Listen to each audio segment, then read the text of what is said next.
about on the broadcast.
Hello and welcome to a very warm welcome to Donington Park, to what is a very cold Donington Park, slightly miserable, but that is about to change with our opening race of the day with the Caterham Motorsport Championship. We're here in assembly area and I'm going to grab a few drivers before they head out in a few minutes time. So if you join me, we have our pole sitter over here, Paul Goldstein. 121.0 was his lap. This man is going for the championship today and has started off the weekend in perfect position. Paul, 2 championships, you're the one man who's going for both. How are we feeling this morning? I'm actually really nervous, I'm not going to lie. I don't feel that well sat here, to be honest with you.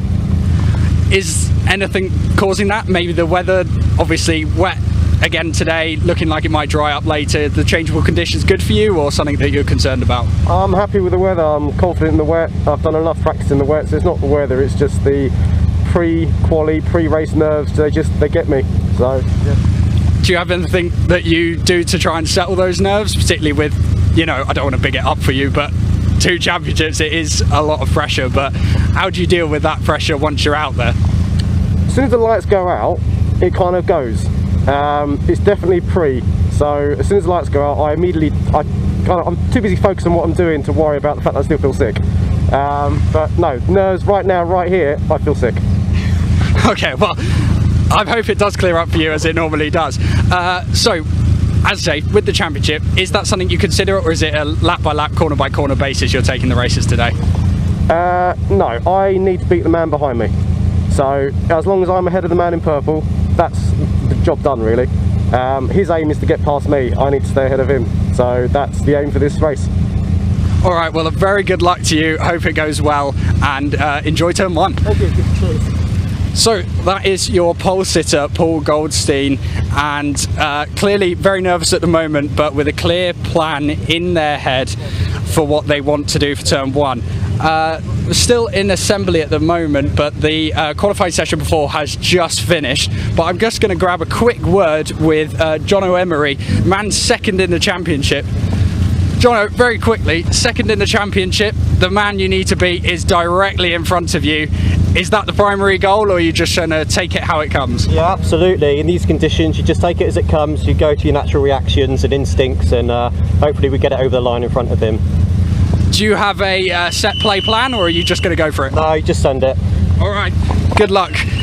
Right, that is them off, so I will hand you over to your commentary team to take you through the action.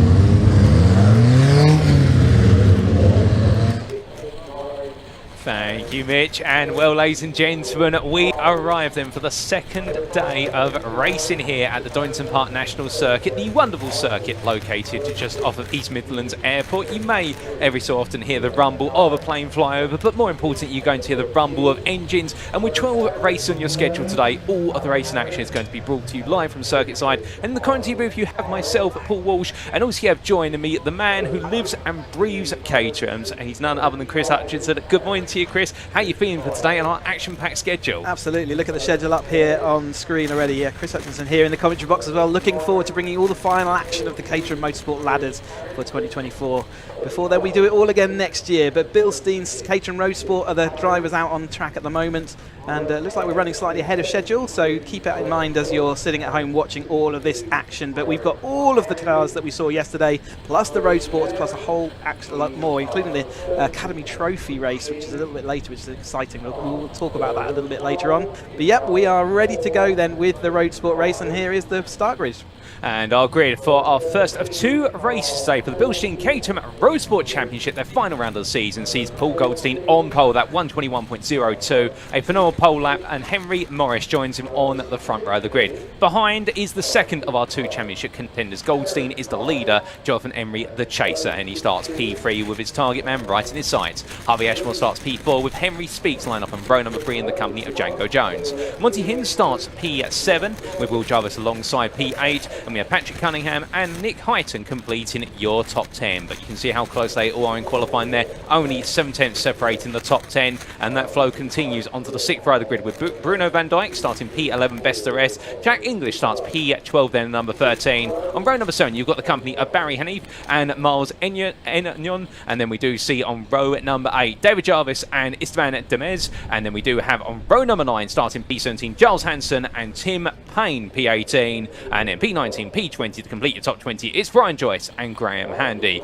But wait, there is plenty more on this grid. We still got the best part of another 6 rows to go, including on what is row at number 11 P21 is Gervej Ducey, and then we do see Andrew Miles starting P22 with Neville Sykes P23 there on row 12 in the company of Chris Coates. Dean Pollan starts P25 there on row 13 with Neil Bell alongside, and then we have starting P27 Howard Ashmore and Anthony Nichols P28, with the top 30 being completed by the combination of Andrew McKee and Ruben Hunter. And then last but not least, we do have one more row. There are 31 starters to this race, and well, we'll see very shortly that our 31st starter will be Anne Hall. And well, that will be your grid for our first race of the day, race 7 of this weekend.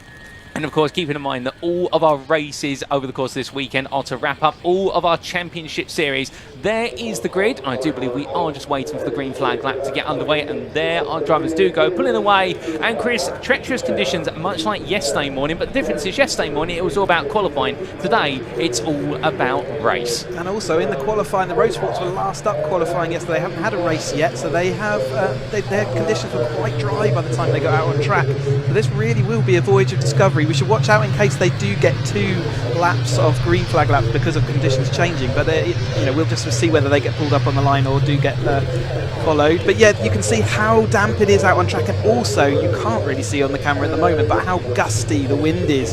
You've got the storm coming through at the moment, and it's due to clear up a little bit later on in the afternoon. But we've got this weather stuck with us for the next few hours at least. The road sports are going to have to use all their knowledge about where the grip is, and in the qualifying that we had some real sliding moments around this corner in particular, around Swanson up to Moores McLean's. It really is icy around there. The outside line should give more grip, but it's up to the drivers whether they can find it. You can see even there the driver weaving around as he's trying to figure out where the grip is. But these are the second season of their motorsport careers. They're at the end of that season now, so they've got a lot of experience under their belt and still learning each time they go out. See, it's the road sport specs, so we've got full lights and windscreen. They're fully road legal cars. Some of them do choose to drive them around in their spare time as well, and that's perfectly, these cars love it. They love coming to a race meeting, getting thrashed around all day and then driving off home. But fantastic to see them out here, and it's the first time we've seen the road sports, so they're the only ones that yesterday we had such a good show from all the drivers. Let's see how the road sports get on in what is the most tricky conditions we've had so far. Oh, 100%, Chris. And to put this down to some statistics between our two championship contenders, Paul Goldstein and Jono Emery, they have been inseparable as they go onto a second green lap here, and this is to get additional tyre temperature and also get adjusted to conditions, given the fact they are the first cars out on circuit in preparation for race conditions, because we've only had that qualifying session for the Caterham Academy Autumn Trophy, so that's why we do see an extra green flag lap here, just to enable our drivers to get a little bit more comfortable behind the wheel before they do go to that grid. But coming back to the statistics and why they're so important in this championship, Paul Goldstein leads by what is the best part of 14 points over Jono Emery. But over the course of this season, both drivers have got 5 wins apiece. Both drivers have got 9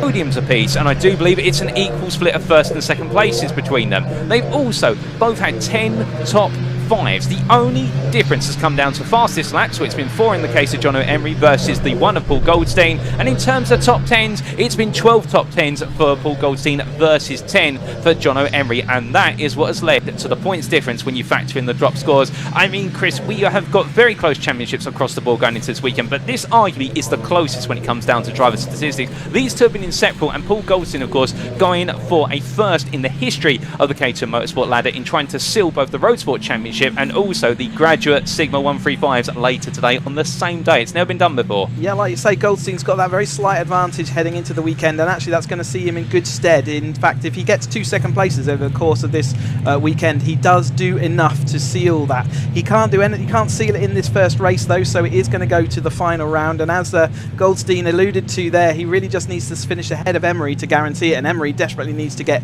in front of Goldstein.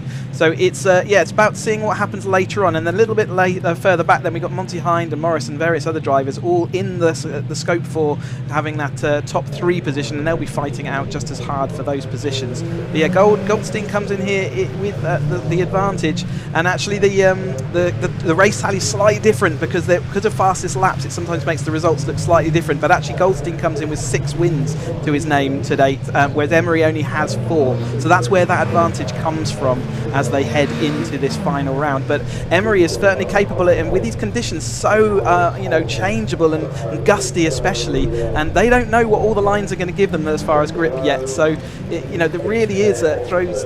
We just don't know how this is going to land. However, Goldstein's been pounding the laps through, as he mentioned before the race, and but Jonathan Emery's no slouch. So let's see how this all plays out. The drivers are just about finding all their grid spots again, and then we'll get the first of their 2 20-minute races. So that's one of the differences between the road sports and the upper echelons of Caterham Motorsport. They get 3 races. Road sports are on 2.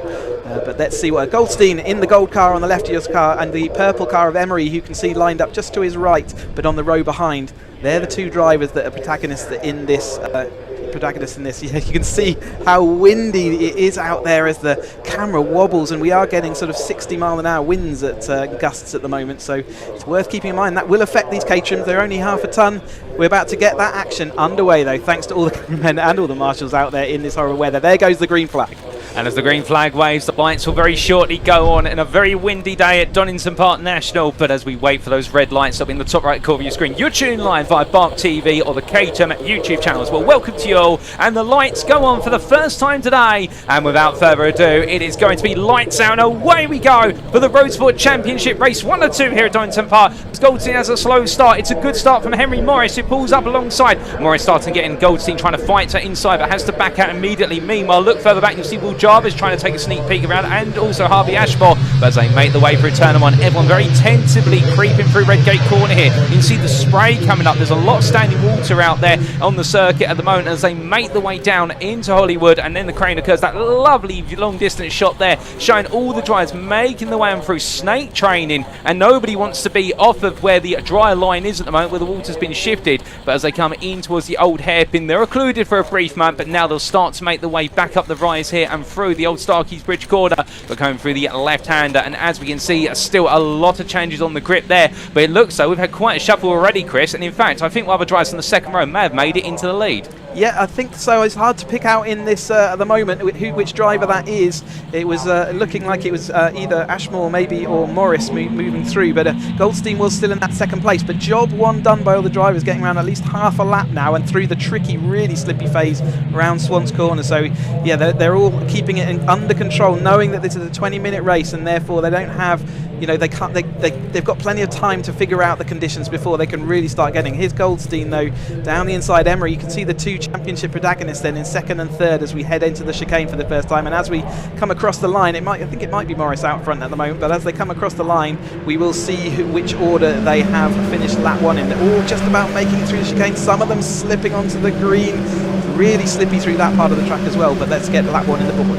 Well, indeed, and after one lap of racing, it is Morris who now leads, but Goldstein immediately attacking back into turn one as they see in the foreground of your camera. Goldstein looking around the outside. Behind him, Emery, then Jones, followed by Ashmore, then Van Dijk, then Heighton, then Hinds, then Cunningham and Speaks. That's your top 10, with Esther SP11 currently being pain as they make the way onto lap number 2. It's going to be an evolving adventure each and every lap here. As you can see, a noticeable dry line starting to form, albeit it's still a wet line, but it's drier than the rest of the circuit. And on with top of that, with the wind that's blowing right now, if it's a headwind, while drives Maypot and coming out the toes, actually going to be a boon to their efforts rather than a boost. But as they come out of turn number 4 and in towards 5, 6 they go, it does look as though Goldstein's about to pull back ahead. Oh, goodness me, now that is a slide there from what is Morris as they make the way on through the double left. Up they go, further slides further on down the running order, and meanwhile a battle aplenty here as that is going to be Morris in the number 5 being made to go a little bit deep there, coming through McLean's, looking up the inside. Emery and Jones both trying to take a sneak peek there, but particularly Emery, who's now getting very racy. He seems to have settled. He's needed an extra lap compared to Goldstein, but now he's getting that momentum. And Chris, of course, these cars not too much different from the Academy cars, and the Academy cars are all about learning car control and a very slidey car. So now with a little bit of slight changes to these road sport cars, I mean, there's still a change and you're still going to learn a lot, particularly in these conditions. Yeah, absolutely. They're still on the narrow track suspension. They do upgrade to the Toyota AAA-R tyres rather than the dedicated Academy tyre. Gives them a lot more grip out there, changes the dynamics slightly. They also get a rear anti-roll bar as Emery. He'd get tripped over Morris as they were considering the chicane, but I think that is going to see Morris ahead. You could see him getting a little bit more desperate as he's seeing his championship rival disappearing off the road, and he doesn't want that to happen. Also keep an eye out for Van Dijk. He's been the Academy even Academy Green Group all year long, but he's decided he's going to jump up to Road Sport for this final race of the year, and he's a guest, but he's up into 4th, it looks like, round the outside of the drivers, 4th or 5th at the moment. So great start for him, making up 5 places or so off the grid and showing that he's got all the pace he needs. In fact, he's going around the outside of all of the drivers. Now he's going to have to tuck away to the inside as they head down, but Emery's really got to dispatch with these drivers so that he can get on with his job of moving up the road towards Goldstein. Oh, and phenomenal moves there by Bruno Van Dijk, and really putting on a great display and showing why his decision to move up a division going into it this weekend was justified. I mean, trying to go around the outside and make it 3 wide in the dry through Hollywood and the Craner curves is normally thought of, well, that's going to be a change. But in the wet as well, and trying to pull it off like that, I mean, credit where it's due. He's decided to experiment early on. But you can see there the switchback behind Van Dijk coming up from what was the car there of, I do believe, the number 33. Well, in fact, Van Dijk falling back there. Let's get ourselves corrected. And Van Dijk losing a bit more momentum, but still more to come as Jones, meanwhile, has in fact snuck his way ahead of Van Dijk in all of that. So Jones playing the game of, you may be new to this grid, I've got a little bit more experience, and therefore I'm going to show that experience as they make the way down towards the S's. But Van Dijk having another go once again. Goldstein being reeled back in now, not being able to break away from Emery, but you can see that battle for P3 now really started to take centre stage in terms of this top 5, and it looks like Goldstein and Emery might be allowed to just start to break away. Yeah, let's see how they go side by side and all that, but one thing to watch out for through the course of the whole morning until it does start drying out, you will find that we have what we call the wet racing line, and drivers will be using the outer edge of the track. You can see how much of the track Goldstein's using there on the way around Redgate, and that is because anywhere where you drive in the dry is super slippery, and it's really hard to explain to drivers how slippy it is if you've never experienced it before. But all the white lines, the curbs and the racing line are like ice in a race car when it's wet. So you will see drivers going around strange and unusual lines, and actually as we go up through the championships you'll see that more and more as they search out the grip and the car lands where it wants to be. And yeah, it's you'll see some strange lines that actually do allow them to carry more speed. But Goldstein currently heads Emery, so our 2 championship contenders up in 1 and 2 as we might expect, but Jones, Van Dijk, Heighton and Morris are still firmly involved in that battle. This is probably the slippiest part of that track. You can see every single car that comes through this apex is losing the rear. We got a car sideways off into the gravel at the top into McLean's there. Who's that? I can't see the number at the moment, but yeah, it's got cars sort of buried in the gravel. I think that will be Speaks. Yeah, it's Henry Speaks out there into the gravel then, and unfortunately it looks like he's buried, which unless the marshals can push him out, there is at least the risk of a safety car at this point. Indeed, and that'd be unfortunate because that'd be the first safety car that we'll have seen all weekend. We have had a red flag as of yesterday, but no safety cars so far, but we'll have to wait and see. Until then, the racing rumbles on and it continues. Oh goodness me, a major twitch there at the front from what was our driver in the number, I think that was the number 47 unless I'm mistaken there, Chris, but really twitchy under braking and well dealt. Yeah, I think that was Hanif back in maybe in 10th. Maybe let's keep an eye out who that was a little bit further back down the order, but you can see how tricky the conditions are. So there are drivers using the curbs at the moment, so they're finding some grip out on the curbs, but that will vary per corner as the rest of these things. Emery's flipped down to 3rd place, hasn't he? As Van Dijk, I think, has moved into that 2nd place. So our academy driver there taking an outing into the road sport for this weekend, and I believe he's going to go on up into 270R next year. So he's really sort of stepping himself up. He's looking to the outside of Goldstein, not going to make it stick there at the moment, but he's currently in that 2nd place then over the top of Emery, who's lost another place to Goldstein, which he really can't afford to do. Yeah, Goldstein looking, if he gets 2 2nd places out of these 2 races, he is good for the championship regardless of what Emery does. So currently he is satisfying that requirement, isn't he? But then it's Heighton. Jones getting very close. In fact, contact with the nose cone. Another to Jones off onto the outside. So that was Emery clipping the front of the car there. And then 78, and there was a sideways moment. There's some desperation there. But Emery's got so much to lose, hasn't he? So number 78 looks like he's pulling off. So that's Heighton. Just didn't have anywhere to use that extra pace and clip the rear of Emery's car. And I get the feeling with the call for the safety car, perhaps that's caught out some of the drivers there as they now group up and race their way on down. I'm just looking to see whether we got a safety car, because there's boards and wet yellow flags at multiple locations, so I think that might well be a safety car then. We haven't seen it on the timing screen. In fact, I can see it on my local timing screen. It is a safety car, so they will all get bunched up behind the safety car, and they will have to wait and to see how many minutes they're going to get. I guess they couldn't get Henry Speaks' car out of the gravel in time. No, indeed. And I think the call of the safety car there, which some of our drivers will have seen on the billboards around the circuit coming out of the McLean's corner, that may have just caught out some of the runners in the pack, and that's what's led to the contact for Heighton tapping on the rear of what appeared to be Emery. I think they definitely, when you get a word to the stewards room afterwards, of course the stewards making sure that everything flows in a natural running order and as safely as possible, much alongside our marshals, and the racing as fair as possible. But I wouldn't be surprised if Heighton is perhaps given a call to ask what exactly happened there, but they'll discuss, and of course they have access to a lot more on-board footage with regards to these cars than we do here with regards to the commentary booth. But with our first safety car for the weekend, and what could have been a bit of an image, you can see the split in the field whereby the leaders really running away in the early stages, and in fact we've got such a gap between the running order at the moment. I do believe our top 11 are all together, and then the rest of the field has still got to make their way on around. But as the clock continues to tick down, and what is a very wet and windy Donington Park so far, we do have a replay coming up here of some of the incidents, and that was the incident for Speaks there, and it looks like just losing control coming out of Schwann's curve before the braking zone for McLean's. Yeah, we said how slippy it is out there, and if you clip the line or if you touch the grass there, just even a bit of curve, there's that wobble down into the chicane that time through. It was a really good save on the brakes. I think that is Hanif. He's a very spectacular driver. And here's that issue where I think, yeah, you're right. They all checked up, seeing that there was a safety car, and then Jones and Heighton just were unsighted as to the boards, and being Heighton sort of again thinking, oh, this is easy overtaking all these drivers, but they've actually off the throttle at that point. All the drivers will, and the responsibility of the drivers is now to bunch up behind that safety car. It gives the marshals maximum access on track to tidy up. You can see Henry Speaks' car being dragged away to the right-hand side of your screen, and once that is cleared away to a point of safety, they'll get this back up and running. We may well have another lap to go, although it depends if the marshals call in as, yeah, we're going to be clear by the time they come around. So keep an eye out for the safety car lights in case they're off this time. We may be up and running, either that or we'll have one more to go. The lights are still on currently, so it looks like we might have one more lap, but we'll keep an eye out for that. And Chris, from the perspective of our drivers, now that we're behind the safety car, I mean, of course, in these conditions, it's relatively cold, it's a wet track surface, some water has been displaced, but there's still rain falling.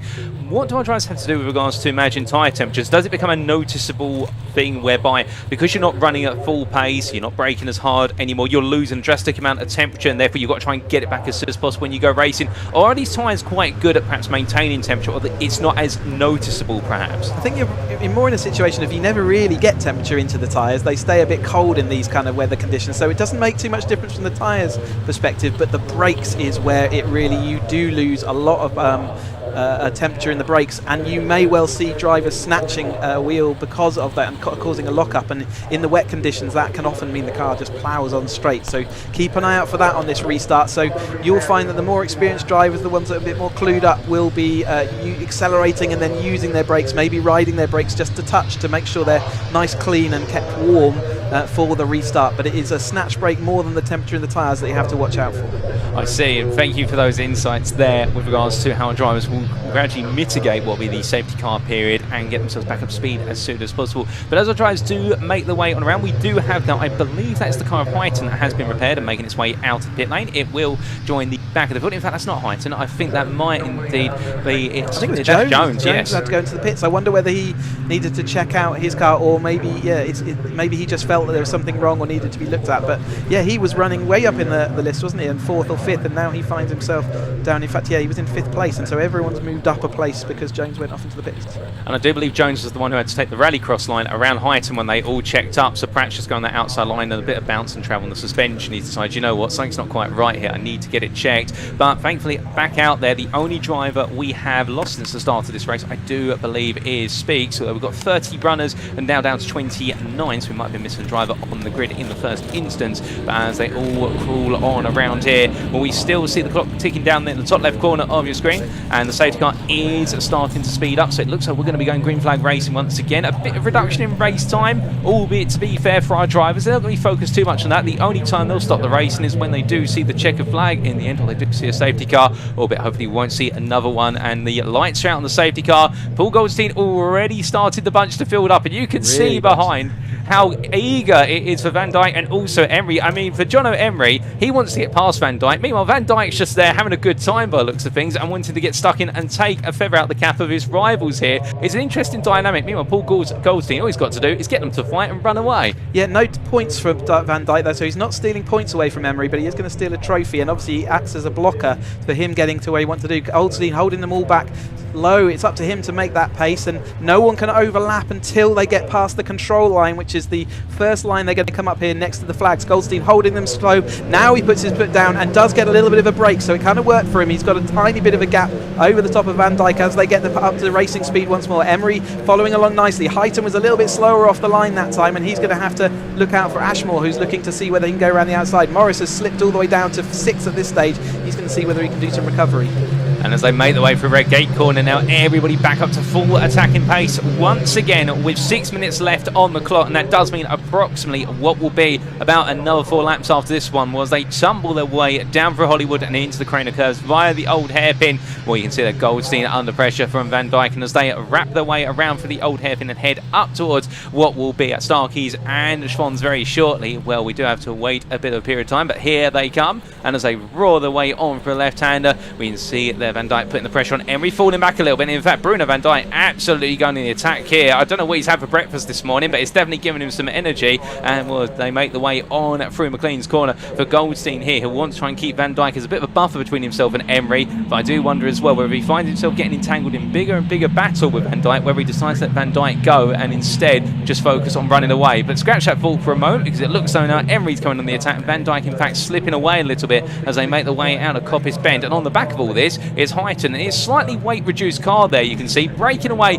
from his Ashmore and Morris behind, but not quite able to catch up as they head down towards the next braking zone. Emery out in front then of Van Dijk, so made it past. He had a lot of speed through Coppice there compared to Van Dijk, so he's yeah, looks good in these conditions, getting it all under control. One driver out wide there going across the gravel, but he's going to be able to rejoin into the loop again. So back in, but Goldstein and Emery are where they, well, Emery certainly now where he wants to be, with Goldstein just in front, and Goldstein struggled on that lap compared to Emery. So is Emery getting these conditions understood? In fact, Goldstein even looked like he was backing up Van Dijk into Emery to see whether he could do anything to interfere, but it might just be that he hasn't quite got the setup. I mean, tyre pressure changes at this stage, and also gusts of wind can really affect these cars. Oh, 100%. And as they make the way down in towards the old hairpin, we'll see them go behind the hill, and the way they come out the other side, it'll be likely Goldstein still ahead, but Emery and Van Dijk might be doing another position swap once again. We also did see that runoff, and that was for Cunningham, who took a trip to the gravel coming out of the final corner. He's had to bring himself back up to speed. Hyton's fallen back behind what is Ashmore, and you can see there it's Hyton still doing more and more battling. Where's Goldstein gone? Has he gone off at, I think Goldstein gone off at old hairpin. So we missed that go without the camera. Goldstein's back in 6th place now, so it's now Emery leading, in fact doing what he needs to do. It's Van Dijk behind, who's not going to be charging 4 points, and then it's Ashmore. So we lost Goldstein around the outside of the old hairpin that time through, so Goldstein now has all the work to do. He's still in that comfortable position where he's got points in hand, but at the moment Emery's going to be interested in moving forward now, not relenting that position. Remember, he can give up the position to Van Dijk without any problem, and Ashmore is the first person that's of concern to him. That's a fantastic spot there, Chris, and as a result, as they make their way down, we can see Goldstein already now back ahead of Hyton, who seems to be a little bit slower compared to his rivals, and I suspect it might be due to some of the damage he picked up just as the safety car was triggered.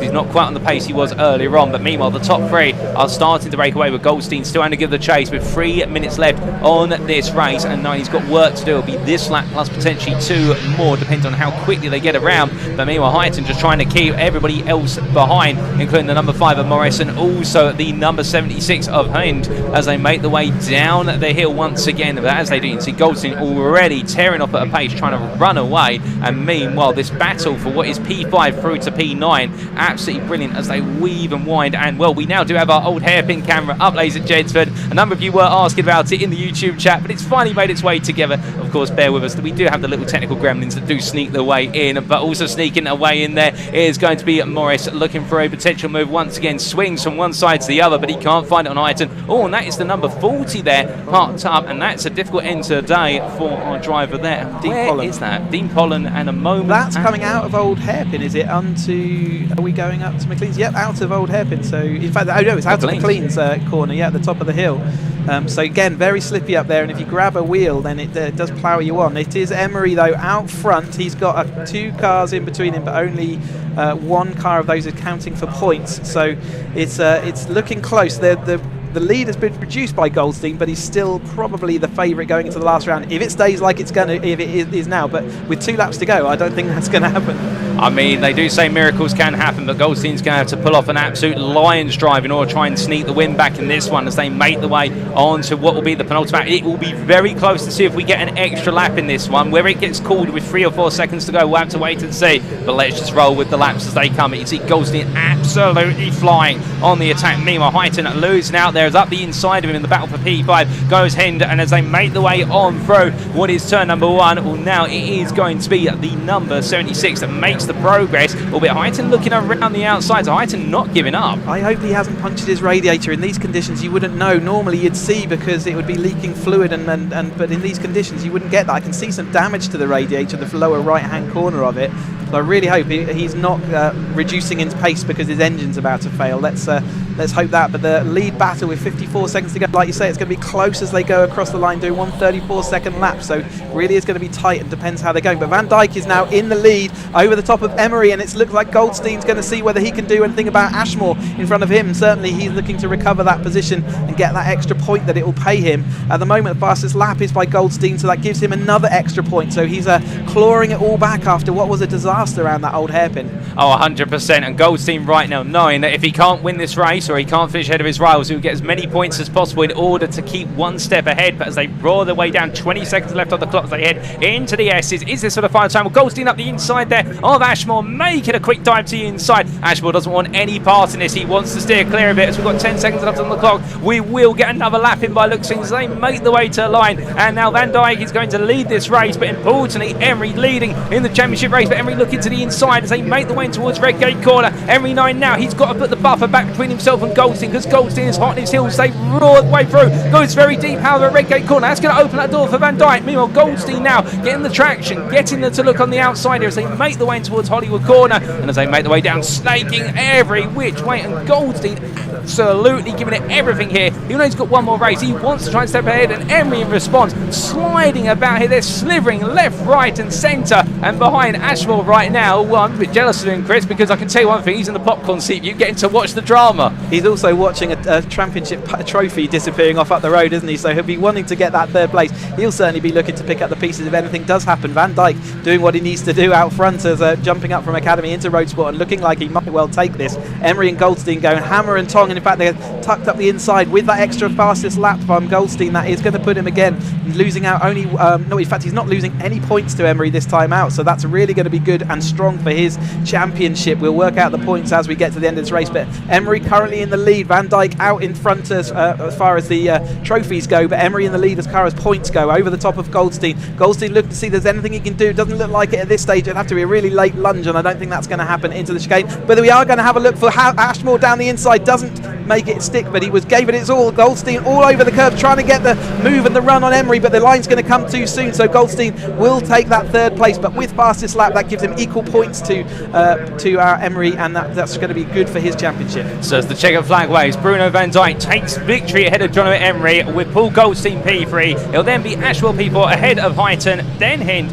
followed by Morris, Hanif, and then it will be Payne and Anon, I should say, completing your top 10. Best of the rest will be Cunningham in what has been a mixed drive for the 89 driver, but recovering well to P11. Hanson will take P12 ahead of Deems, and then we do have Handy and Bell complete your top 15. We've still got more drives to come through. Sykes taking P16. We then shortly got this battle for P17 where Miles is going to take it. It'll then be Howard Ashmore who takes what will be P20, dropping right at the end there as they cross line with Ducey getting ahead, and the same for Jarvis. And then as the last side drivers make the way to the line, we also do have P20 on Coates ahead of the second member of the Jarvis family in the 96, and then it's going to be Nichols and Joyce, and finally Hunter will take P25 with McKee and Hall and Jones wrapping up the finishers on the lead lap. But here are your provisional race results, ladies and gentlemen, in the first of the two races this weekend of the Bilstein Caterham Road Sport Championship for 2024. Bruno Van Dijk taking victory overall on circuit, but in the championship Jonathan Emery taking the victory with P2 overall there,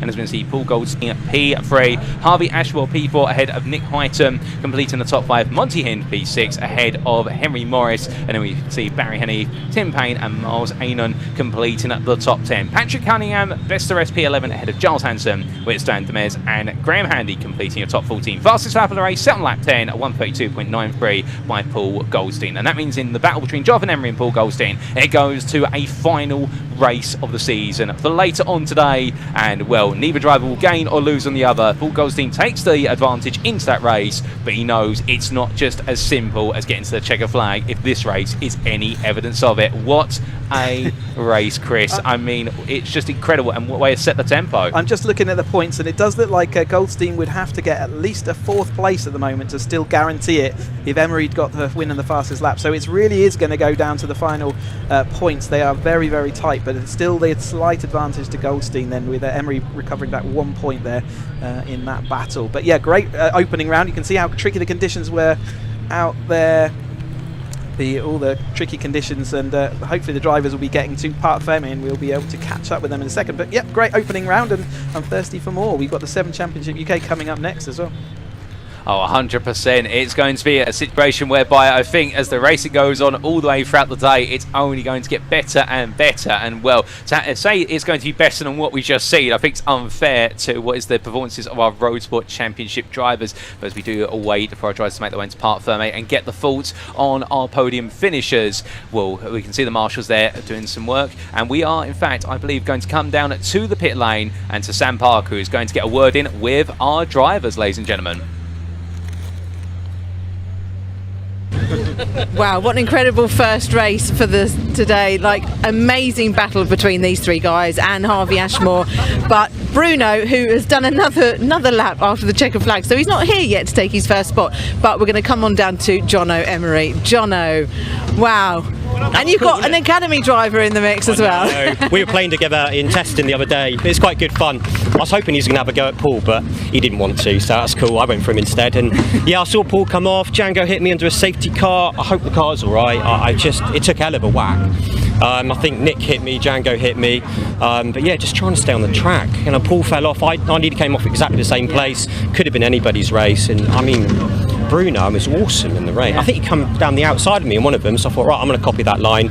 And that was it then. Yeah. Well, you know, you can learn from others as well. You can, 100%. But treacherous conditions, and the wind's really strong, and you feel it out there. Yeah, 100%. You know, one lap's different to the next. Come the end, there was a bit of a dry line going on, so the car was wobbling around a little bit. But yeah, I didn't even see the last lap board. I was just like, hoping every time I go around when I was in the lead it would come out, but it didn't. But yeah, I'm pleased that at the end of the day, my fight wasn't with Bruno, it was with Paul. Yeah, exactly. So I did what I needed to do today, and hopefully a dry race this afternoon and all guns blazing. So yeah, excellent. Can't wait to watch that. Yeah, one. I know. Cheers, Sammy. Well done. Right, where's Paul gone? Paul's down here. Bruno's coming in, so let's see if we can grab a quick word with Bruno first. But look, we've got all the academy drivers come to watch as well, because obviously he was in academy with us this year and until this round. Bruno, well done. Good. I'll let you go and congratulate. I missed the checkered flag. You missed the checkered flag. Whoops. Yes. Am I in trouble? I don't know. Okay, my bad. Might let you off because you're, still an academy driver. Yeah, no, good race. That was pretty fun. You did some impressive moves out there. Yeah, I mean, battling with these two guys that have raced together for 2 years. Yeah, it was pretty feisty. Yeah. Looking forward to looking at the video. Yeah, definitely. And then another race this afternoon. Yeah, looking forward to it. Excellent. Hopefully it's wet again. Yeah, fingers crossed. my strong point. Yeah. Definitely. Well done. So happy for you. Go and congratulate your family. Right, the rain is coming down a lot heavier now, so I'm going to put the hood up. Well done, Paul. Fantastic. And you guys had a great battle as always. You always put on a good display for us. Yep. And but it was treacherous out there, wasn't it? Really? Yeah. Sadly, I locked up into Old Hairpin and then found the gravel on the exit, which let 3 of them pass. But I did really well to close them back up. Yeah. Got past Harvey, which I had to do. Then those two hit in front of me, and I was like, "Oh, that's nice." So yeah, they hit each other.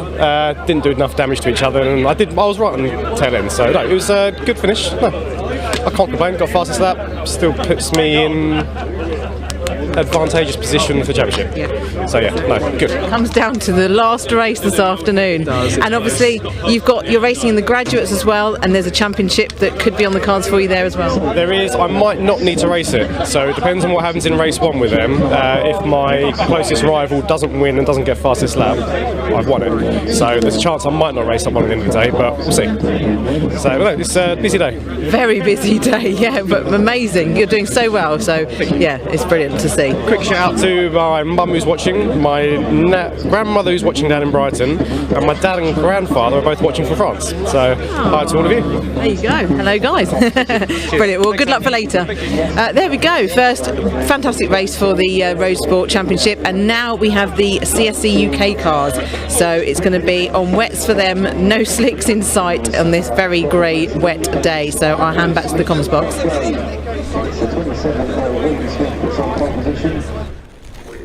And thank you, Sam. And as we can see there, ladies and gentlemen, the rain is now starting to come down even more. But with that, we're coming down with some more racing. And Chris, we're now jumping from the second tier of the Caterham Motorsport ladder to the top tier, the best of the best in the United Kingdom, because we're heading into the Vertex Caterham 7 UK Championship. And well, as our grid lines up, this is how they are going to line up. It is going to be William Smith who takes pole position after their race 1 yesterday. Plenty more to come, and joined on the front row by Samuel Smith in that titanic battle of the 2 Smith family members, and Lewis Thompson, championship leader coming into this weekend of racing. P3 was what he could do yesterday after that hard-fought battle between the 2 Smiths and himself, and Paul Donkin, one of his main rivals, lines up alongside in P4. On row number 3, you'll have your pole sitter, Craig Story, in the 56 after his superb performance in race number 1. He takes that 5th place spot ahead of Jake Swan, who lines up P6. Harry Senior P7 ahead of Wesley Payne,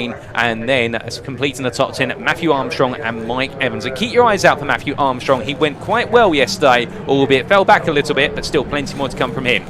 On row number 6, starting best for SP11 is Tom Eden, who's got the company of Matt Dyer. We then have Carl Jones and Chris Fraser line up together on row number 7. On row 8, Gary Curtis and Darren McCormack. And then we have on the final complete row of the grid, Justin Armstrong and Barry Thompson. And then last but not least, in our 19 driver grid, Barry Benham. And that will be your grid for race number 2 of the Vertex Caterham 7 UK Championship for this weekend. But what a race we've got ahead, and I suspect it's going to be one where it's all about learning the conditions as that circuit gets wetter and wetter. They have dedicated wet tyres though, which really do deal well in these conditions. They will get up to temperature, unlike the kind of road going spec tyres that we've got in some of the other championships. And these drivers are fully expected to, you know, be up there. They know exactly what they're doing.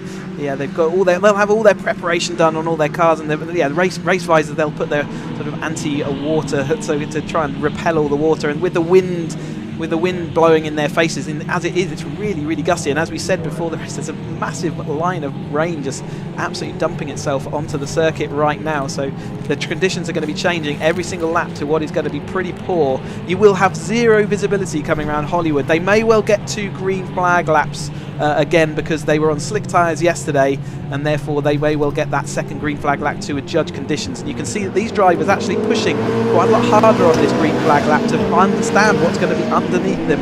Also allows them, they are going through for a second green flag lap, so also allows them to understand and get temperature into the brakes. Again, we talked about getting temperature into the brakes, just as important for these drivers here. But they will have absolutely zero visibility around the back of Redgate, so the only person, if he gets off the line well, who has an absolute view of the track will be Will Smith. Everyone else will be trying to work out where the other drivers are and hoping that they're all facing in the right direction as they head on round. Even these drivers, with all their experience, will know that they have to be at least a little bit cautious in the early parts of this race to make sure that they get through and up and running. Remember, it's 20 minutes of action, and that's a long time. You don't want to be spinning out on turn 1. But you can see how hard the front of this grid are pushing to make sure they understand exactly what's going to be under them in the early part of this race. And you can see how these tyres that they're on really do dispel the water. They kick up a lot of spray, and you can see the wheel tracks as the newly dumped water out the sky, although it does look like it's eased off just a touch as we start towards the beginning of this race. But I'm looking forward to this one. They gave us a spectacular race yesterday, and let's see whether they can do it all again in the wet. Oh, 100% with you there, Kristen, as the drivers now make their way around on the second green flag lap, keeping in mind, of course, that there is the championship battle to be wrapped up between Lewis Thompson and Paul Donkin, and well, it's going to be one that might go all the way down to the wire, because they've got one more race after this afternoon. But we focus on the here and now as they rumble their way up to what will be their starting positions, and of course going into the unknown here with their race yesterday being in dry conditions, but today they're racing in the wet, and it could be follow the leader to be in this race, depending on how confident some of our drivers are feeling that run down towards turn number 1. No, it won't be follow the leader. I can guarantee you they will. Other than visibility, they will. They shove their cars wherever they're not wanted all the time. It's spectacular to watch. And yeah, just to keep you abreast of those points, Lewis Thompson just needs 8th place to take that championship in this race, and Donkin needs 7th place to hold on against Will Smith. So we are coming down to the point where these things will be decided. But there's no saying that any of them are going to make it to the end of the race, so let's see what happens. Oh, indeed. Anything can happen over the course of 20 minutes. And well, as our drivers get in position, that lovely distance shot, they're giving you a sense of perspective of how wet it is out there as everyone just settles into position. And well, as our drivers all get in place, very shortly we will be seeing the right-hand side light go on. In fact, we can see the safety stroke medical car they're pulling up behind. Well, I think we're going to have a bit of a distant camera shot for this race start, but still at a distance, we'll keep our eyes on it as the green flag does go up, and it means we are good to go racing. So without further ado, ladies and gentlemen, the lights are on, and well, very shortly, as all the filter rain lights are on the back, it's lights out and away we go for the Caterham 7's UK Championship race number 2 of the weekend. And you can see there it looks as though Will Smith being absolutely swallowed up by the rest of the field around. They all make their way under break, and that spray absolutely abhorrent. Some drivers going a little bit wide there to try and give themselves as much breathing room for the opening corner, and as they make the way through Redgate and now down into Hollywood, well, it's looking as though there it may be Samuel Smith who's just been able to take the lead, but right behind him is Lewis Thompson, who's absolutely on the attack. Paul Donkin out front, so the 2 championship rivals up in the front, but we've got Sam Smith looking down the inside now of Lewis Thompson. Does make that stick side by side further down this field. That's tricky round here. Like I say, they haven't really got any visibility, but Donkin, where he needs to be right now, he can't do anything about what Thompson can do, so he's doing the best he can, which is trying to take the win in the fastest lap and then see how far bound if Thompson's going to fall down the order. But Thompson Thompson knows he just needs to keep it in the top 8 to bring this home. Will Smith, like you say, not getting a great start. Harry Senior doing a good job. Worth also pointing out that Carl Jones got a jump start penalty. He finished in about 5th place yesterday on the road, our lead amateur driver to finish, but unfortunately that 10-second penalty cost him and dropped him all the way back to the rear of the field, so he'll be looking to see what he can do. But at the moment it's Donkin who's leading Sam Smith, who's then leading Thompson, and then Will Smith is very much getting back involved. And as they make their way down towards the end of the first lap, they go in to the final 2 corners. Oh, goodness me! Donkin hit the barrier there, so he didn't have any room. He had to he had to force to the inside of that tyre rail. Didn't have enough time. Clipped his front wing, lost his wing mirror. I wonder whether that is going to be the end of his championship charge. The car looked okay, but he's lost a lot of time. Oh, indeed, and well, Lady Luck in Racing gives and takes, but that was an absolutely brutal moment there for Paul Donkin, and that might be heartbreak before he's really been able to settle into this race. But as they've gone on to lap number 2, where it is Sam Smith who leads ahead of Lewis Thompson, with Will Smith just behind as they come ripping and roaring on down. And well, as they do just a little bit further back, you can see Harry Senior. They're just playing the long waiting game, trying to get into this battle as they snake train down. Donkin's still going, but you can see they're really struggling under rotation into the old hairpin. A bit of a run wide. McCormack going wide there onto the grass, and once you touch the grass, Chris, I mean, it's a long journey to come back. Yeah, absolutely. There's no coming back. It will really, you just can't turn the car, you can't get on the throttle, you can't do anything. You're a passenger just trying to keep it pointing in the right direction. Harry Senior got some speed in these conditions with the wet tyres on at the moment, just catching up to the back of Will Smith quite quickly, but it is now this front 3 of Sam Smith, then Lewis Thompson, then Will Smith. Will Smith needs to do a good result if he wants to have a chance of getting second place, with Donkin just outside the top 7 at the moment.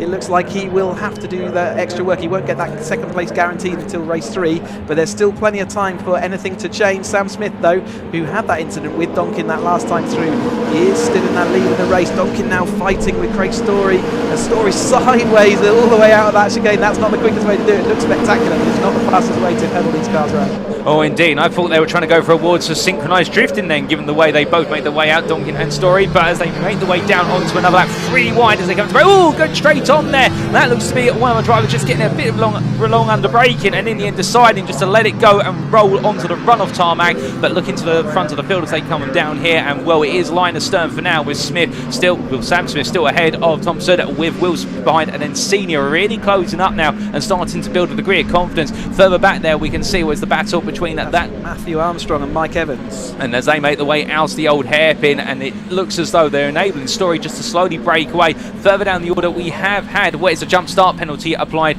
to Justin Armstrong. So he's currently down in P15, but he's going to find himself demoted even further down the order when this race ends as a result. But here comes Thompson at front of the field, looking up the inside in towards Coppice Bend, trying to get the door open on Sam Smith. And Smith says, well, the door's open, but you're not going to be able to carry the speed through the corner. And Thompson has to think about it once again as they now power their way on down towards the S's. And as they do, we'll now another look to the outside here from Thompson. He started to build up that momentum in the toe, and onto the brakes they will go. We've seen a couple of 2 wides already not always work out of the S's, but this time they decide to go 2 in, but come 1 by 1 out, and everybody now making their way through a little bit of a late break there from what was, I believe, Story, almost overextending his braking zone.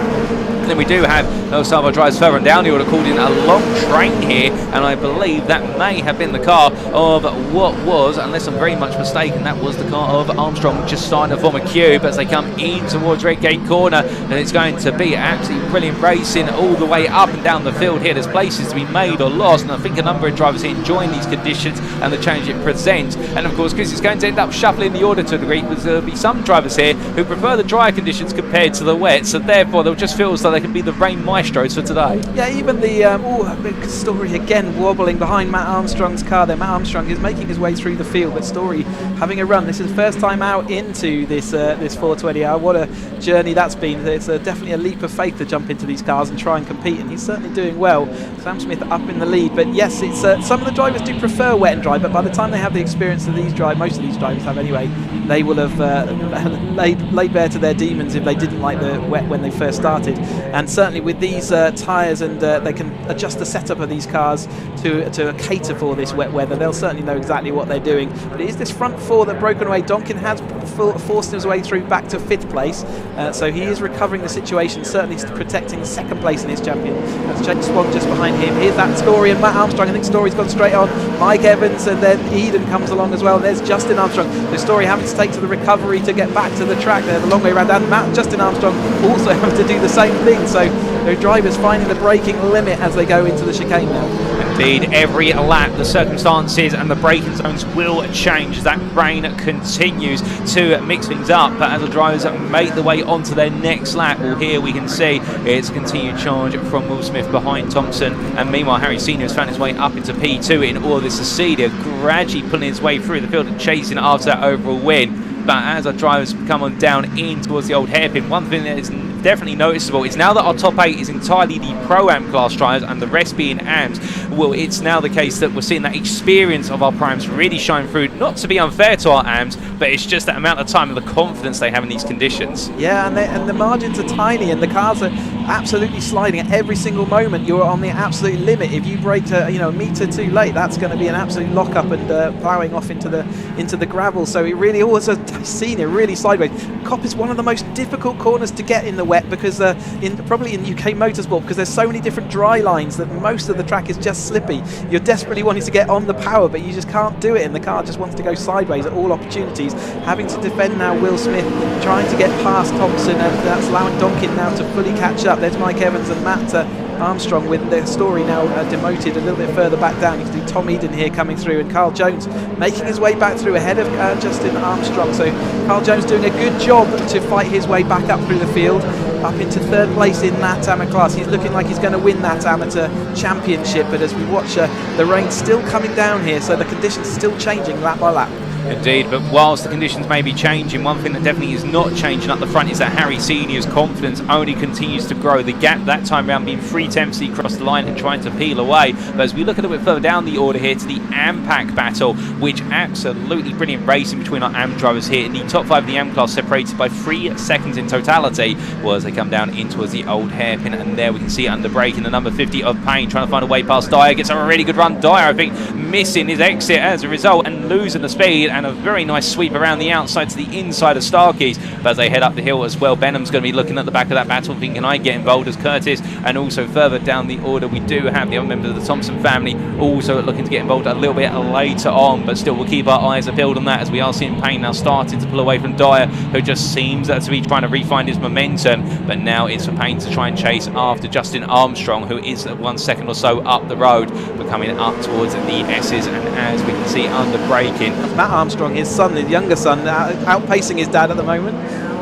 Indeed, from like father like son, indeed it's a family affair when it comes to Caterham racing. Indeed, many motorsport in the UK, but with the Caterhams in particular, you'll see many brother combinations, also you'll see many father-son combinations. And well, as we come from the AMPAC, we now look back to your leaders, and here we have had a change where is Sam Smith back ahead of Harry Senior. So Senior was allowed to gallop into the lead for a brief period of time, but Sam Smith said, right, you've had your fun at the front of the field, now let me take the spotlight for a bit. As meanwhile, Will Smith tries to keep Lewis Thompson, and also there Paul Donkin behind, and Donkin right in the back of Thompson. And of course, critical here for Donkin, he's got to get ahead of Thompson, and Thompson just needs to finish inside the top 8. So really for Paul Donkin, it's get ahead of my rival and then just hope something happens. At this stage, with how they're lined up at the moment, Donkin just wants to make sure he's in the top 7 to make sure second place in the championship is solved for him. These are the 2 drivers with least to lose, and they have found themselves off the front of this grid because of that. So Harry Senior takes that wide line, and it really seems to work for him. Sam Smith on the narrow line. Who's going to win out as they come down the straight? You can see how much more speed Senior can take off of that corner and down the straight. Then he's going to be right in the no wheels track. He's going to dive it down the inside and look to the inside, as Donkin is going to look down the inside of Thompson. That's not going to happen. In fact, both of those moves have to be aborted. Will Smith a little bit late on the brakes that time, didn't get the car tucked into the apex. Matt Armstrong is also coming across that gap, but Sam Smith takes the lead once more over the top of Senior, but the 2 drivers with least to lose have managed to put it out front, and they're competing for that win. Meanwhile, one driver going straight on, then a side-by-side battle, but scoots back together. That's Eden, and he was your leader as he taps the tyre barrier there. Well, I say tap, I think it was a bit more pronounced than that in the cockpit of his car, but as he brings it back together, well, that's definitely shaking him. But the thing is now Fraser will take the AM lead with Jones and also Justin Armstrong and Payne and Dyer all coming through. So Eden goes from the lead of the AM class down to P6 there in a close-knit battle, but just went too deep under braking. And well, those changeable lines really proving difficult to master for all of the drivers comes around here. But as we look back to what is Thompson versus Donkin, they're fighting over P4 as they make the way up the hill, and Donkin wanting to make sure he secures P2 as the minimum if he can't keep that championship lead battle alive to the final race of the season. But here, Senior and Sam Smith have swapped places once again, a to me to you fashion, but they'll both be trying to play the game of high-speed chess here and decide who should be the driver who's leading going on to that final lap, and who's going to be the better one to go on the attack in the run to that final checker flag. But we've still got quite a bit of distance to go here, and brilliant racing, and also credit to our drivers showing all the nuances and being able to keep it so calm and collected on track. I mean, they must be having to do so many calculations in their brain in terms of where's the best racing line, where's the best braking zone, how far do I need to brake into the corner, but they're doing it lap after lap here. And that's one of the things as well, that as a racing driver, Chris, I'm sure it's gone through your mind a number of times in wet conditions, the fact you're constantly having to recalculate what is the racing line in the wet. Yeah, as the track conditions, as more rain falls, as less rain falls, as things start drying out or getting wetter, where puddles are forming, all affect where you want your car to be on this track. And even with these fully fledged wet tyres, which really do a good job of cutting through, the wet line is still important to understand. You know, the art of a racing driver is finding where the maximum grip and therefore the fastest time around a circuit is, and it does change, and it is a dynamic thing. You can see even on your camera screens as these darker sort of line where the cars are moving through. You can see they're wider through corner curves than they generally would be in the dry. In the dry, they'd like to shorten that, but in the wet, it means that they get more grip. So that's where they go and find it. And the two people finding the most grip at the moment are Sam Smith and Senior. Although Will Smith, having dispatched with Thompson, looking like he's got a good set of pace in that car, and he was our winner from yesterday. Can he make it 2 from 2? Thompson has got Donkin now right in his rearview mirror. Donkin's done well to recover all that situation after making contact with the tyre barrier, forced out there by a move by Sam Smith. Really didn't have anywhere to go, and unfortunately made the contact, but he's back involved looking down the outside of Thompson. Thompson knows he doesn't really have to fight him as Sam Smith takes that lead again, and Donkin does overtake over the top of Thompson, but again that doesn't do anything for our championship. Indeed, no change to how the championship will play out after this race as our drivers make the way on to another lap. We stay transfixed here to the S's for a brief period, but back to the front of the field we go, and as we do, Harry Senior and Sam Smith once again swapping places, and like you said, Chris, it was all the Smith show yesterday with the amount of batting at the front of the field, and well, Will Smith in P3 would love to make it 2 out of 2. In fact, he might like to make it 3 out of 3 this weekend, but I think he's going to take it lap by lap as they come on down. I'm sure Harry Senior would have something to say about butting into that headline and wanting to take a win for his own in this second race as they come down through the old head. And then that sense of perspective, you can see the top 5 really maintaining a great set of pace, and Jake Swan down in P6, credit where it's due to Swan in the fact he's been running very solid pace, and Armstrong behind him hasn't really been able to catch up, but Swan just not quite able to get back into that pack. And then we have the whole line of AM cars making the way on down there, and the AM lead firmly in the grasp currently of Fraser in P8, albeit he does have Jones starting to encroach little by little, only a second if that behind, so we'll have to try and keep an eye on that where we can. But the top 5 make the way on around through turn number 8 there through Coppice Bend, and Senior back ahead for now and trying to make sure that Smith can't really take too much of a tow, but Smith would say otherwise here. But here comes Will Smith looking up behind. Donkin's also starting to inch his way into this battle, and Donkin would be one to want to gain some more places just in case any drama does happen for Thompson behind. And then we can see Swan and Armstrong completing that top 7 run with a sizable 5.5 second gap where you do get to Evans in a bit of a lonely P8 at the moment. But to be fair, I think he'll take a P8 with both arms wide open. And then there is your AM lead battle, and that is Fraser going very deep under braking. In fact, that's going to cost him all the momentum, and Jones now will feel as though he's got a golden opportunity to go on the attack as we head towards what is the final quarter of this race. 5.5 minutes to go, and there they go as they come down to the braking zone. It's going to be Jones on the outside, Fraser on the inside. Jones thinks he's going to be able to do it on the brakes, but meanwhile Fraser repeats from what was at the S and decides to go very late on the brakes there, but on the tight inside line. And as they make the way in towards Hollywood here, well, it's going to be Jones who just gets ahead, and Jones just nailing that around the outside. The outside line really giving up good grip there, so else it looked like Fraser had the inside line, which he did. He couldn't really use it, so Jones using all the wet bits of the track, you can see that, which looks a bit counterintuitive, but it seems to be generating him some additional grip and speed over the top of Fraser. For Fraser, we think whether he can do anything about recovering that, but Jones absolutely bit between his teeth after that penalty, after the judge jump start to yesterday's race, to move it back into this amateur lead. He's come right the way through that field, and again you can see him using that slightly wider line where it looks like there's more water and puddles, but actually it's really doing him well. And we'll see it again up here, Jones looking around the outside of the coppice, whereas Fraser looking down the inside and can't do anything about that. And as they make the way out of the corner there, the wind really picking up around the circuit at the moment. And as they come down at that back straight, well, behind it's James Armstrong, so Justin Armstrong, I should say, in P3 of that AM class, who's having to look behind and see that he's got pain right in his mirrors. But as they weave right into left here through the S's and come to the another lap, well, right now Fraser firmly taking a grasp of the lead of what is that AM class and P9 overall as they head across the timeline. And Justin Armstrong and Dyer so closely separated. In fact, it's going to be 3 wide almost there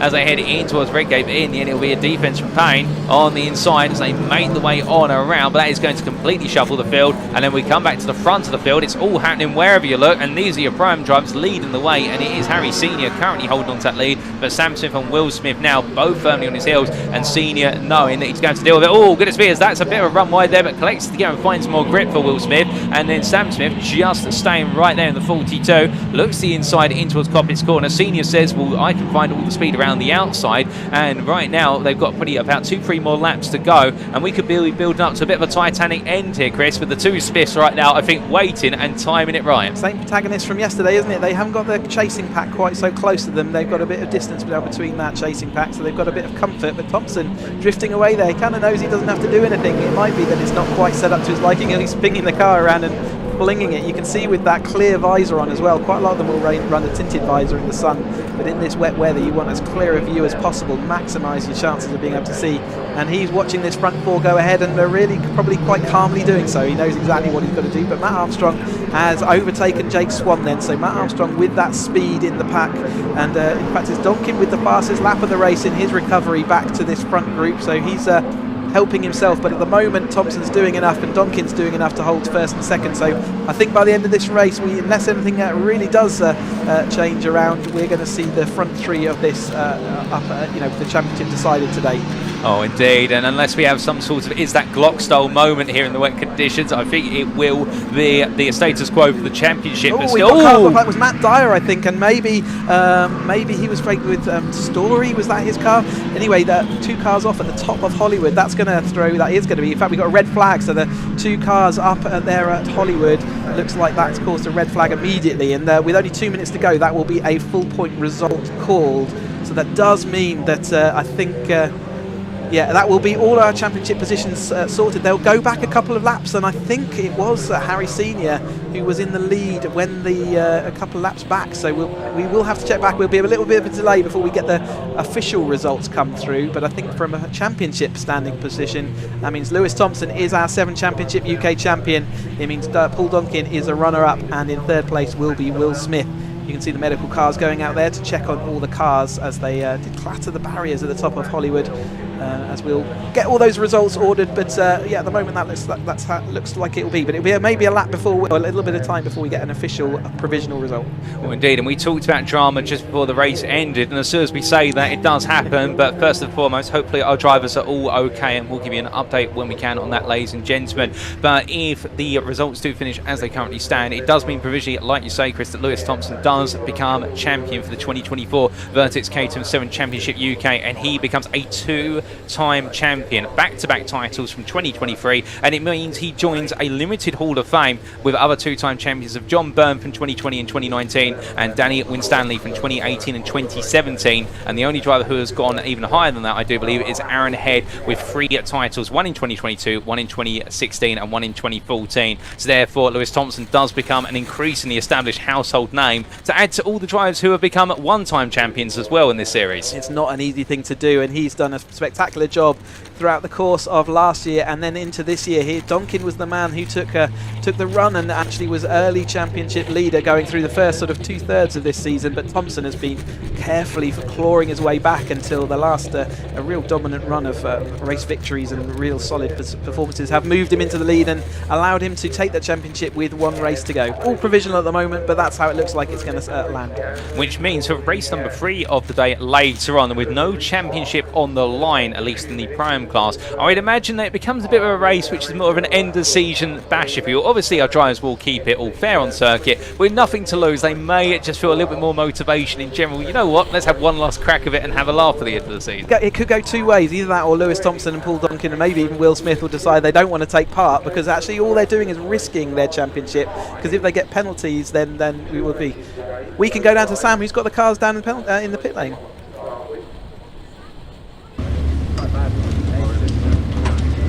Wow, what a great battle Harry and Sam Smith were having. Fantastic battle.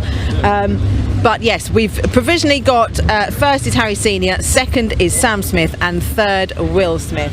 And then we've got the AM class podium positions behind us. Carl Jones winning the AM class category. But provisionally, we think Lewis Thompson has got the championship but obviously the results are provisional with that red flag coming out. I was looking forward to that last lap then, so it's a shame the red flag came out. But where's Harry gone? He's over here. Let's go and have a word with Harry. Harry, you were having such a great battle with Sam, weren't you? It was great fun to watch. Yeah, no, that was awesome. To start, really scruffy end to last race, started like 7th or something, but immediately made up all those places, and then got straight in the mix with Sam, Lewis and Will. And then me and Sam kind of broke away from most of it. I think Will caught us up towards the end, but I was fairly comfortable coming out of the important corners. I think Sam was way quicker than me down the corners, but like coming onto the back straight and onto the pit straight, I was had a comfortable, advantage over him, so I was able to keep him behind. That was epic. That was epic. What a great! It's great to have these fun races, isn't it? Because it just makes you realise why we're here and why we're doing this. Yeah, no, that was brilliant. That was one of the best races I've had all year, if not the best. Brilliant. Nothing more to say than that. I'm so happy. And you get to do it all again later? Yeah, might be dry later. We'll see. It might get a bit scruffy again, but whatever. We'll see. You'll be in the mix, no doubt. Well done, Harry. And right, we'll come and have a word with Sam quickly. Sam, congratulations. I was just saying to Harry, that was such a great race that you were having with him. And he was saying you were a bit quicker down Craners than he was. But I guess, with a red flag coming out earlier and obviously ending the race early, it's hard because you would be planning for your last lap and where you want to position yourself. Yeah, exactly. So Harry was quicker than I was. I was quicker through the fast corners, he was quicker through the slow corners. So I was just waiting for the last lap board. So if I was close enough, I knew exactly where I was going to do him. But the red flag came out. So fair play to Harry. He drove a stonking. I think I drove a pretty good race, and he was quicker than me. So he did a good job. Yeah. Yeah. He said it was probably one of his best races this year. Yeah, he did drive really well. Yeah, very well. So I've got some work to do if it's going to rain for the next one to beat him. But if not, we'll see. Yeah. Well, enjoy. Look forward to that one. Well done. And where's Will gone? Let's have a little scan around. There he is. I can see him over here. And he's with Lewis. I can have a word with Lewis as well. Don't go anywhere, guys. Lewis, we think this makes you champion, 2024 CSC UK champion. How does that feel? It feels amazing, Sam. All that hard work's finally paid off. What a great year. I mean, would have been nice to seal it with a win, but in those conditions it's so easy to win it and you can try and win it and you can bin it. So I just wanted, as soon as I saw Paul went off at the beginning and he was sat in 4th, and I was like, I think that's enough, so I'm just going to sit behind him and just sit pretty, and I wasn't going to risk the car. But I think this year, a big thank you goes out to all my family, all my sponsors, Interrail, Thompson Automotive, Pinnacle Signs, DBI. There's so many more people to thank as well. The team, DW, they've given me best car all year, and now we can reap the awards and celebrate. But it was a hard race. That it was. I gave it a good go at the beginning. I thought I had the pace at the beginning to maybe try and drive away, but Will and Harry came, the cavalry, and I just didn't fancy getting too involved in that one. I think I did the maths last night, and I knew where I needed to finish. But to go out there and get it done, I'm just over the moon. So well deserved, but wise, to just play it safe and be steady on this race. Yeah, I mean, those conditions out there are terrible. I mean, the spray kicking off the back of these tyres, it's just unbelievable. So I sort of knew that my game plan was to sort of just try and keep it on the road and see what happens, and obviously try and get it done in this race. But it's it was so much easier to bin it in that race than to win it. So I just kept it on the road. That was my plan. So, it's been great. It's been a great year, and looking forward to the next one. Yeah, I can't wait to watch it. Excellent. Well done, Lewis. Thanks, Sam. Right, here, Will, thank you for bearing with me there. 3rd place, absolutely, brilliant. You had a great battle with Paul and Lewis, and obviously Harry and Sam as well. It was a good fight, wasn't it? Yeah, it's a great race. Tricky in those conditions, so very easy to lock a brake, run wide. So pleased we kept it on the black stuff. Unfortunately, I changed my full wets for inters just before the race, then the heavens opened. So little bit disappointed with that, but P3 and a first yesterday, great weekend so far. Well, considering you weren't on brand new wets then, you did very, very well. Yeah, I really enjoyed it. Great race. Excellent, well done. Thank you. Right, I'm going to have a quick word with, where's Mark Jones? Not Mark Jones, sorry, Carl Jones. And he's over here, and there's Bob as well. Carl, well done. Thank you very much. So much. I think, does this make you champion? Do we know yet? Do we know? Do we know? We're not sure. Okay, we're not sure. Because if it is, I'm going to send it in the last one. Watch out, everyone. I don't know. God, that was dicey, that was. Yeah. Did you see the first 2 laps? Yes. You couldn't see, well, I couldn't see anything actually, so yeah, it was, but it sort of like started coming to us, and the track was so greasy. So greasy. It was like riding on marbles, but good race. Yeah, good race. good I thought I wanted a Porsche, and I thought, and I could see sort of Wes behind me, and I'm thinking, no, I'm going to just hold station here, because like if I do spin off, then because like my points got chopped a little bit yesterday for one particular reason, but I won't go into that. Yeah, so no, it was really good. I hope it's going to be a dry afternoon, which I think it is, isn't it, Sam? I think so. No, it is. Oh, yeah, No, okay, it is, yes, because I race after you, I think, so I'm hoping, yeah. Well, I'll dry track out for you. Please do. Yeah, but brilliant, loved it. Absolutely loved it. Well done. Thank you very much, Sam. Cheers. And let's go and have I think they're still. I did get word. Sorry, quickly. I provisional champion. Sorry. I did get word in my ear. Yeah. Provisional champion. Don't do it again. There we go. Well done, Carl. Right, before they go to the podium, Chris, well done. You nearly had the win there for the AM class, didn't you? We'll see what the clerk has to say. I might get it anyway, because there was some pretty dangerous weaving going on, defending into the chicane. So you can't do that sort of stuff. It's just unsafe for everyone in those conditions, particularly dangerous. So, well, let's see what they say. Adrenaline calm down. But P2, P1, either way, it's all right. More interestingly is what happened to the AM Championship, because Wes and Matt Dyer aren't here, so that might open it up for the last race. Well, I think it's provisionally it's Carl. Oh no, I know it's provisionally Carl, because he's parked there. But for you, second place. Yeah, that's all right, but I'd like a win for a change. Yeah. And I deserved it there. You've got one more race to go. I know. Thanks, Sam. Well done, Chris.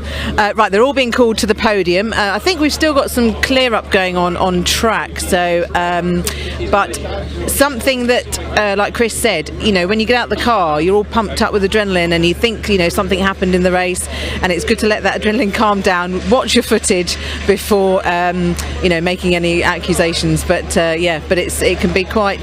There's a lot going on in these races. So, but I'll hand back to the comms guys, and hopefully we'll be back with some more racing shortly.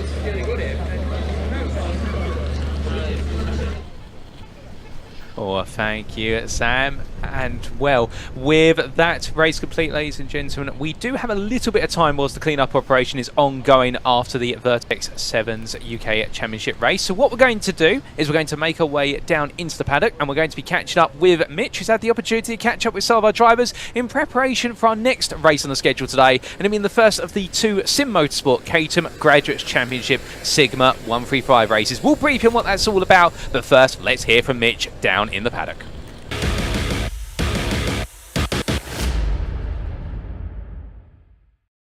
Right, so we're here in assembly for the start of race 1 for the Sigma 135s. I'm going to have a word with Tom Power. Now, he's had a great run of form this season, only finishing outside the top 10 once. So I'm going to grab him for a quick chat about that now.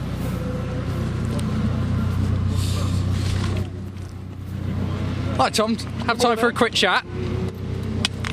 So, great run of form this season. You've only finished outside of the top 10, I think, once, is it, this year? Yeah. What's your secret to the consistency and the great success? I've got to drive at home, so therefore you can't crash. I guess that helps, yeah. If your transport is in a wall, I guess that's not ideal.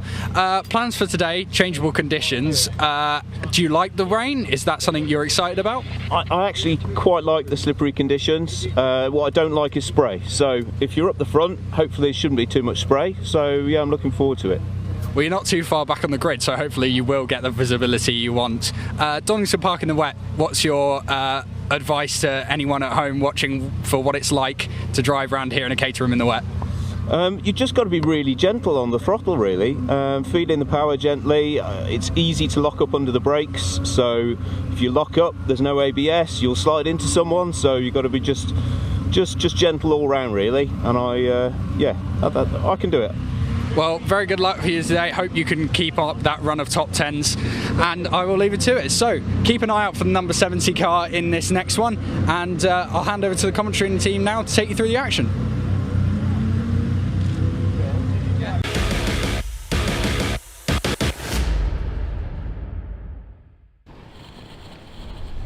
And hearing it there from Mitch down in the paddock in the build-up to the race, and indeed the first of 2 races to wrap up was the Sim Motorsport Caterham Graduates Championship Sigma 135 for this weekend at Donington Park. And here is your extended grid of 34 drivers. On pole is Megan Bruce, joined on the front row by Adam Keane. They line up on row 1. On row number 2 we have Giles Derry and Tom Power, with row number 3 going to James Hapgood and Simon Arnold.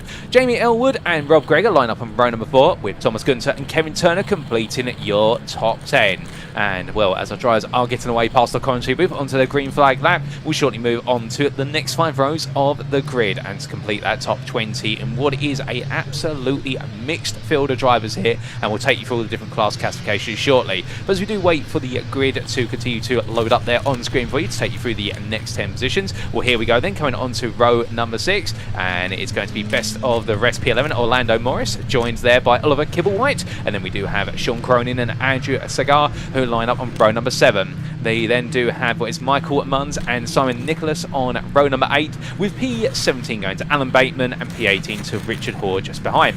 Derek Poulter and Mark Soden complete what is your top 20.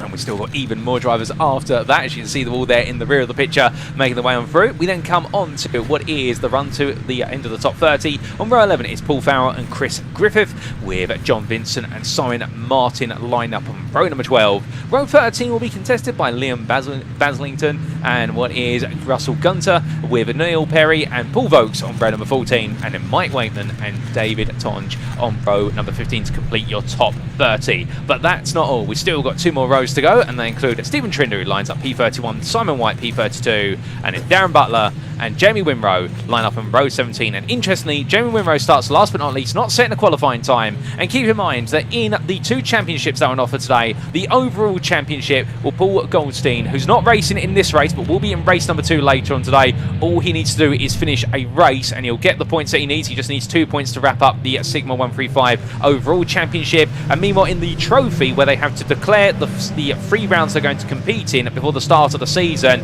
well, it is, as we go on to our second green flag lap, Tom McEwen who leads coming into today, but he's already declared all of his results for this season, and therefore P2 driver Jamie Winrow, who is the best part of approximately 15 points behind, well, he's still got 2 races to go here today, and Jamie Winrow just needs to get those points in order to bring home the trophy. So we'll keep you abreast with regards to how it plays out in the trophy, but it does mean effectively the championship crown overall is all wrapped up, presuming that Paul Goldstein will be on the grid this afternoon for the second of the 2 Sigma 135 races today. And Chris, as our drivers make their way around on their second green flag lap, of course, compared to the Sigma 150s we saw yesterday, a little bit less engine power by comparison, but whilst there's less engine power, that puts even bigger emphasis on carrying every mile an hour you can out of every corner. Yeah, and also the lack of limited slip differential, so a little bit less power, and the lack of limited slip diff is kind of the difference between the 135 and the 150.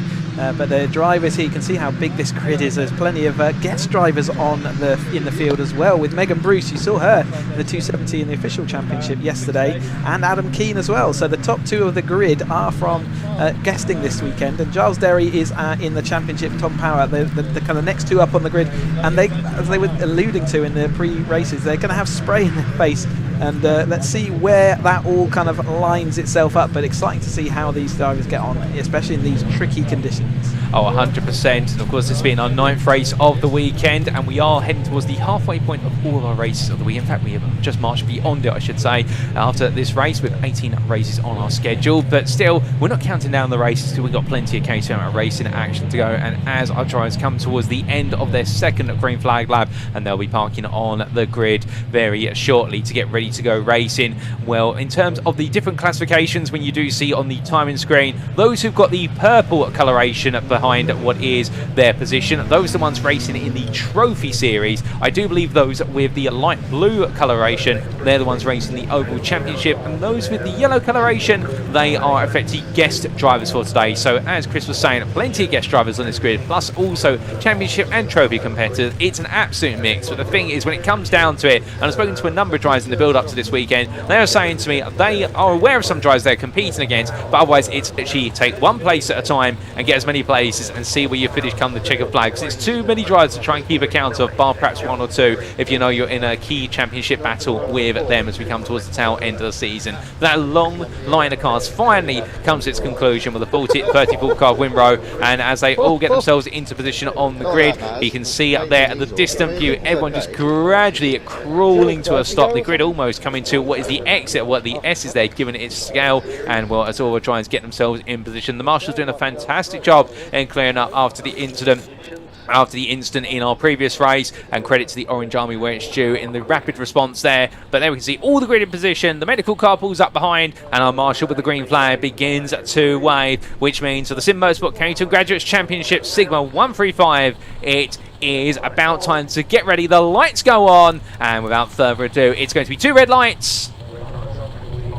And it's lights out, away we go for their first race of the weekend as all the drivers get underway. Some drivers slowly off the line, others having a much faster start, and Winrow in particular absolutely roaring off from the back there, seeming to get any places, but they come in towards Redgate Corner. Our leader managed to hold on with Megan Bruce going a little bit deep into the corner, but everyone are tiptoeing the way in here in the concertina effect that brings them all together. But it looks so all the drivers safely on through as they come down into Hollywood, and as they do, we can see further back there, Derry and Power starting to fight over P3, but it's bringing the rest of the field in. Meanwhile, Bruce and Keane able to start running away, but look at that spray, Chris. Goodness me, I would not want to be in that mid-pack coming down the hill to the old hairpin. No, we heard from the 7th Championship UK cars, zero visibility, and there's more cars out there picking up even more spray, so absolutely zero visibility. All the drivers doing a fantastic job with enough caution there to allow them to deal with any situations. And it's a tricky round here as well. It's a very slippy part of the track, and again they're all managing that very well. But it is Megan Bruce then out front, and I think that is still Keane in second. So our front 2 rows as they were. Then we might have a swap there. Derry ahead of Power as they went through McLean's there, and the rest of the field following on. And as they make the way up towards what will be the Coppice Corner for the first time of asking in this race, of course, 20 minutes of racing action, and this being in the parallel series to the official Caterham Motorsport ladder. So keeping in mind that this is the more club orientated series, whereby you have a whole mixture of drivers from the official Caterham Motorsport ladder who also take part in this, and therefore perhaps it's a little bit more budget friendly, but also there's all the competition to be loved around here. And while the drivers make the way down, you see plenty of 2 wide moments under braking as we continue to watch 4 drivers making the way on through the S's towards the end of the first lap. And all the drivers here, I think, very sensitive on this first lap. They want to try and gain positions, but nobody wants to see their race curtailed before they've even been able to get to the end of lap number 1. But after 1 lap, we see it is Megan Bruce who leads, our lead driver overall and guest driver ahead of Keane, followed by Elwood. We then do have what is our leading championship driver, P4 overall of Arnold, ahead of Power. Then it's Gunter. Then we have our leading trophy driver of Hapgood in at P7, ahead of Derry, followed by Turner, and then it is Cronin who completes what is your top 10 overall. Best of the rest, P11 is Cigar, and well, as the drivers make the way on through lap number 2, Megan Bruce right now just trying to break away from Keane, and Elwood gradually being dropped little by little. And I have to ask Chris, obviously wet conditions out here, it does make the track slippery, but also those curbs, those painted red and white curbs, normally you're encouraged in wet conditions to avoid driving on them for the simple reason they're going to be even slipperier by comparison. But how do the Caterhams deal with those curbs? Yeah, it's the same as anyone else, any other driver. They really do need to avoid that. The curbs. They really are like ice. But there are some corners where you can just use momentum as long as you're not on the power and not having to steer the car too much. And yeah, it means that basically you want to avoid it whenever you've got any steering angle or whenever you've got any power going down. The rest of the time around the chicane, you have to use the the curbs or it won't work. I just saw Megan Bruce losing the lead there to Keane, and Elwood has caught up with Elwood, that famous name in grads racing, in guesting today in this 270, or the 135, sorry, and in that third place, coming up from 6th place, I think, on the grid, if not lower, so doing well to be up in that third place. Oh, 100% a good spot there. Elwood making all that progress, having started in what was P7, Jamie Elwood, and roaring his way up the order. But as our field makes its way on through, we look back to the front of the field, and this is Bruce versus Keane, and Keane here trying to go inside to outside as they roar their way on down. Keane finding the grip, and Bruce really sliding and having to bring the car back under control before drifting onto the path of Keane. But Keane's commitment sees Keane take the lead of the race, albeit perhaps it's temporary. We'll have to wait and see. Hapgood a little bit further back there now, up into P6, getting ahead of Power, with Power having a poor run on that previous lap, which we caught the coattails of coming out of Coppice Corner. We look there to what is the number 6. It makes its way up the road, and well, as they continue to roar on through, where we can see the field just gradually making the way in towards McLean's. Plenty of fighting further down the order, and I do believe that's the number 77 of Derry right now under a lot of pressure as the 62 of Turner goes around the outside, and Derry struggling for pace at this point in the race. In fact, that's number 70. I'll correct myself there. Power slipping back down the order as our drivers come through Coppice and onto the back straight. So he was saying he likes the wet conditions but doesn't like the spray. Megan Bruce looking to see whether she can go around the outside. We had a perfect example of how slippy the inside of Craner Curves was, as she had to use all of her immense car control to keep that out of the side of Keane's car. But Keane currently leading this group through, then over the top of Bruce and Elwood. The rest of these cars seeing whether they can do anything about into the chicane, but again, it's so slippy there as they approach, and all the way through the middle of the corner there really isn't much they can do. Keane continues to lead over Bruce, over Elwood, and then next up is Arnold and Gunter. They're our first two in the championship charge. Hapgood is still leading pretty in his trophy, and then Derry Turner, and as you say, Power drifting right back down through the field, not what he needs at this stage. Oh, indeed not. And as our drivers make their way into what is the second quarter of this race, still a long distance to go. Those 20 minutes will feel like an eternity when you're having to combat the conditions on a regular basis. But here we're looking at the battle between Arnold and Gunter, and behind Hapgood is just watching on there in the trophy. And that's not to say that our trophy driver Hapgood cannot get involved in that battle and stick in the fight there, but he'll be focusing on trying to bring home those points. And also a big quick mention to Winrow, who started P34, has already made his way all the way up to P12. He's gained what is 22 places on the opening 5 minutes, and Winrow definitely showing that he's got what it takes to become trophy champion after this race, potentially, should he make a bit more progress. But as our drivers all weave and wind their way down in towards the old hairpin, everyone's still running this race out of our 34 starters, and all the drivers here of different skill levels, just keep it nice and cool. We have had a jump start penalty assigned to the 118, and that being the car, I believe, unless I'm mistaken, of Keane. A jump start for Keane, and that will be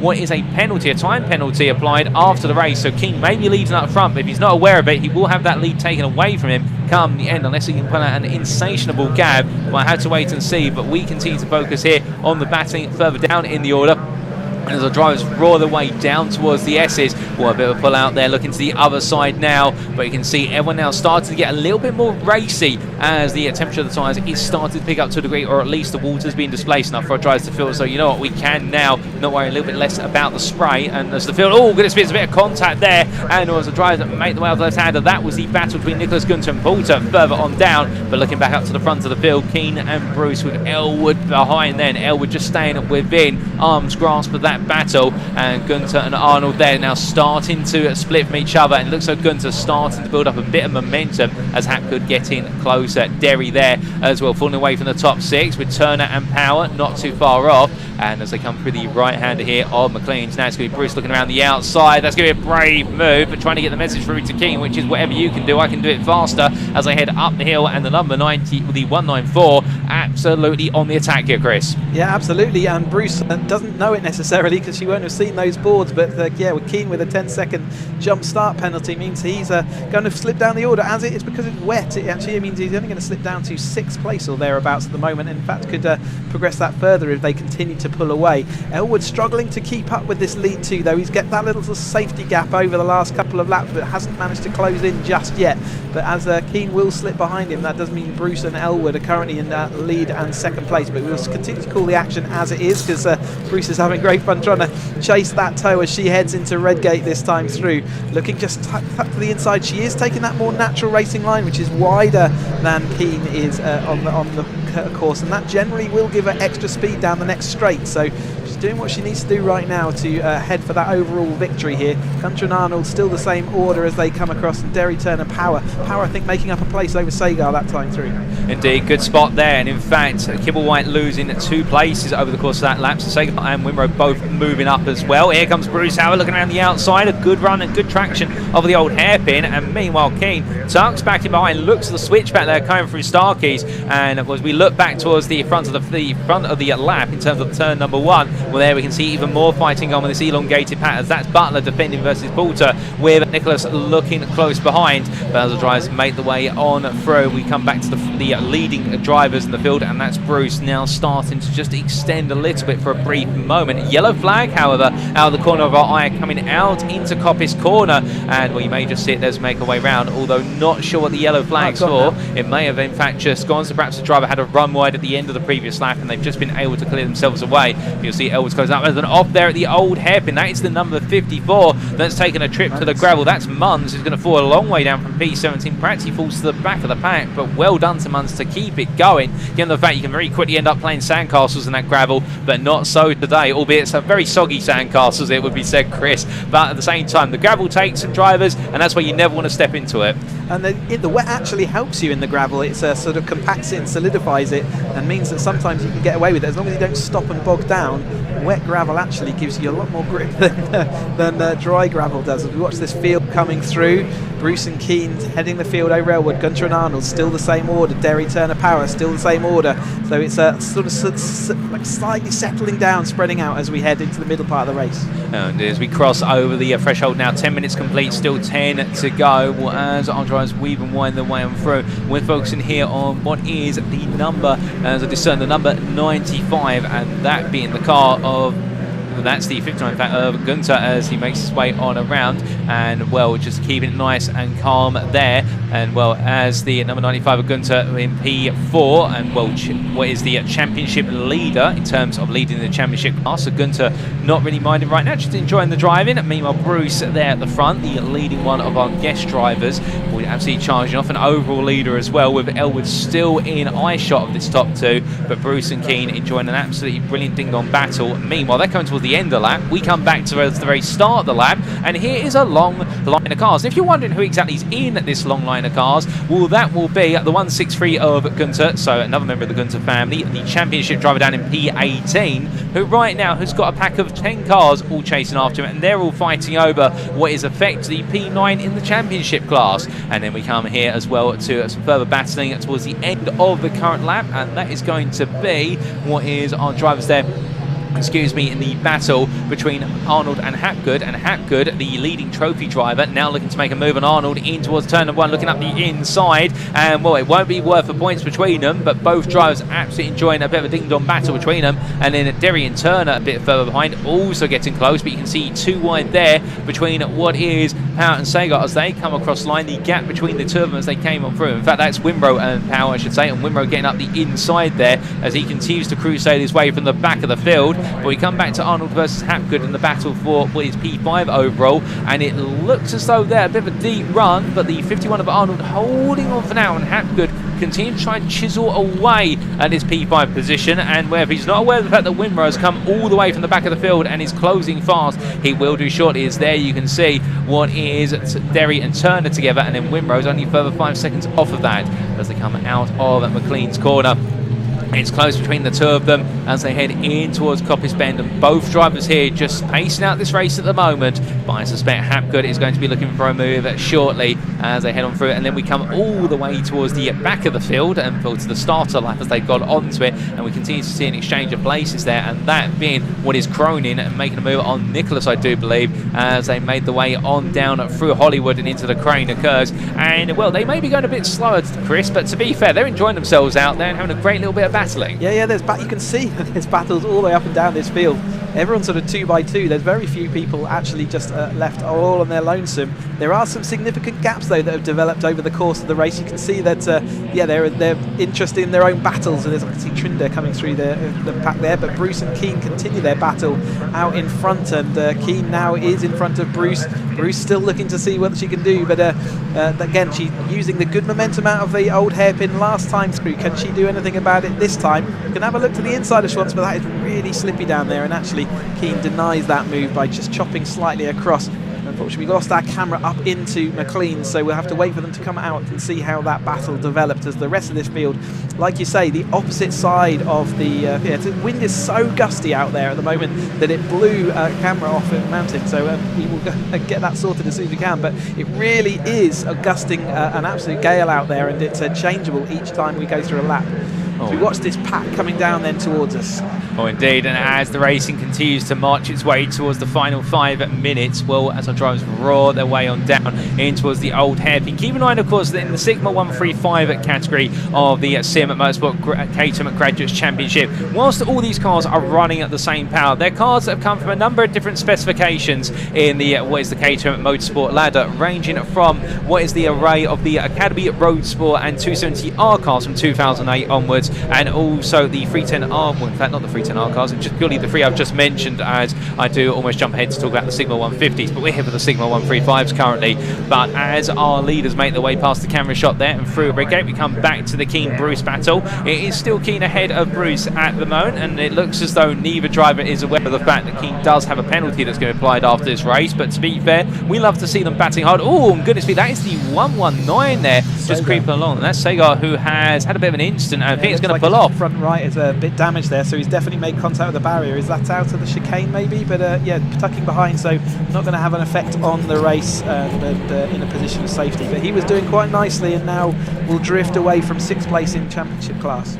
Oh, indeed, and I think that might have been coming just out of the old hairpin all in all, but still unfortunate for Sagar. But the misfortune of one driver does promote a few other drivers up a place. But meanwhile, as we look to the S's there and roaring their way on to the next lap, well, a lovely move being made there, too wide on the X in that brief camera shot. But as we do see what is there, and I believe that is the car of what it is, Arnold, making a way on through in the number 51. And Arnold right now, well, he's in a bit of a lonely place, but Gunter, his main rival in terms of battling for the championship class lead, being 10 seconds up the road. Well, Gunter's just disappeared off up the distance. He said, right, I'm taking this lead and I'm running away with it. And Arnold being left lonely, and Hapgood, in fact, has disappeared. Hapgood was at the start of this lap, Hapgood was right on the rear of Arnold, and come the end of it, he's disappeared out into the ether. Yeah, they were having a nice little battle, weren't they? And like something's happened, whether he's taken to the gravel. Let's look out for yellow flags around the circuit. I can see that the green flag is being shown on our timing screen, which means there may well have been a yellow flag at one point as we watch these battles coming through here to the chicane.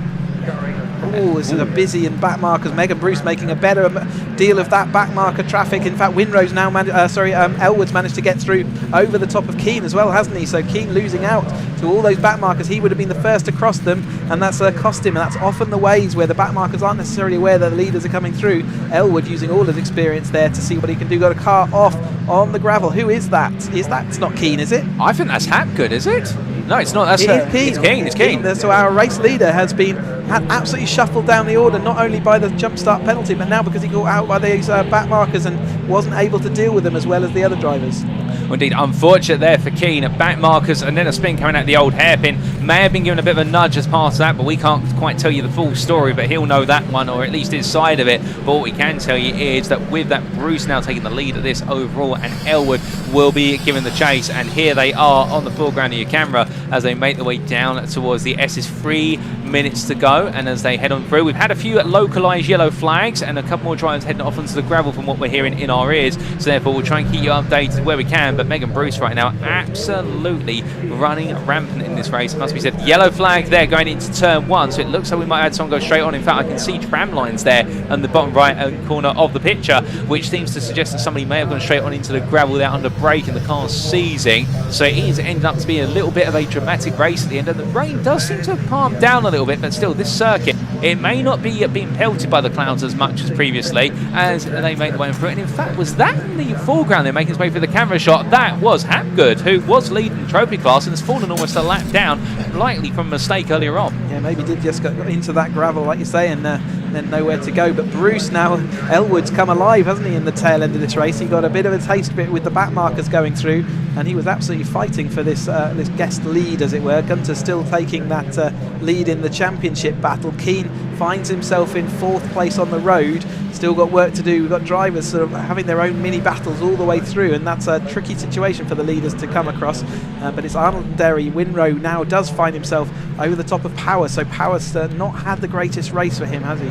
Oh, indeed not. And here we're focusing on the battle between Butler and Cronin. They're fighting over what is P6 in the championship. In fact, in the guest class, I should say, and having a great little scrap of it too, as they battle over P15 as they head up towards turn number 1. Of course, that battle is going to have to be paused because of the yellow flag that's being waved there. And that's always a bit frustrating to drive when you want to have a battle and suddenly just about to get alongside, you can't overtake because there's a yellow flag. Otherwise, you'd have a stern word being given to you by the stewards of the course after the race.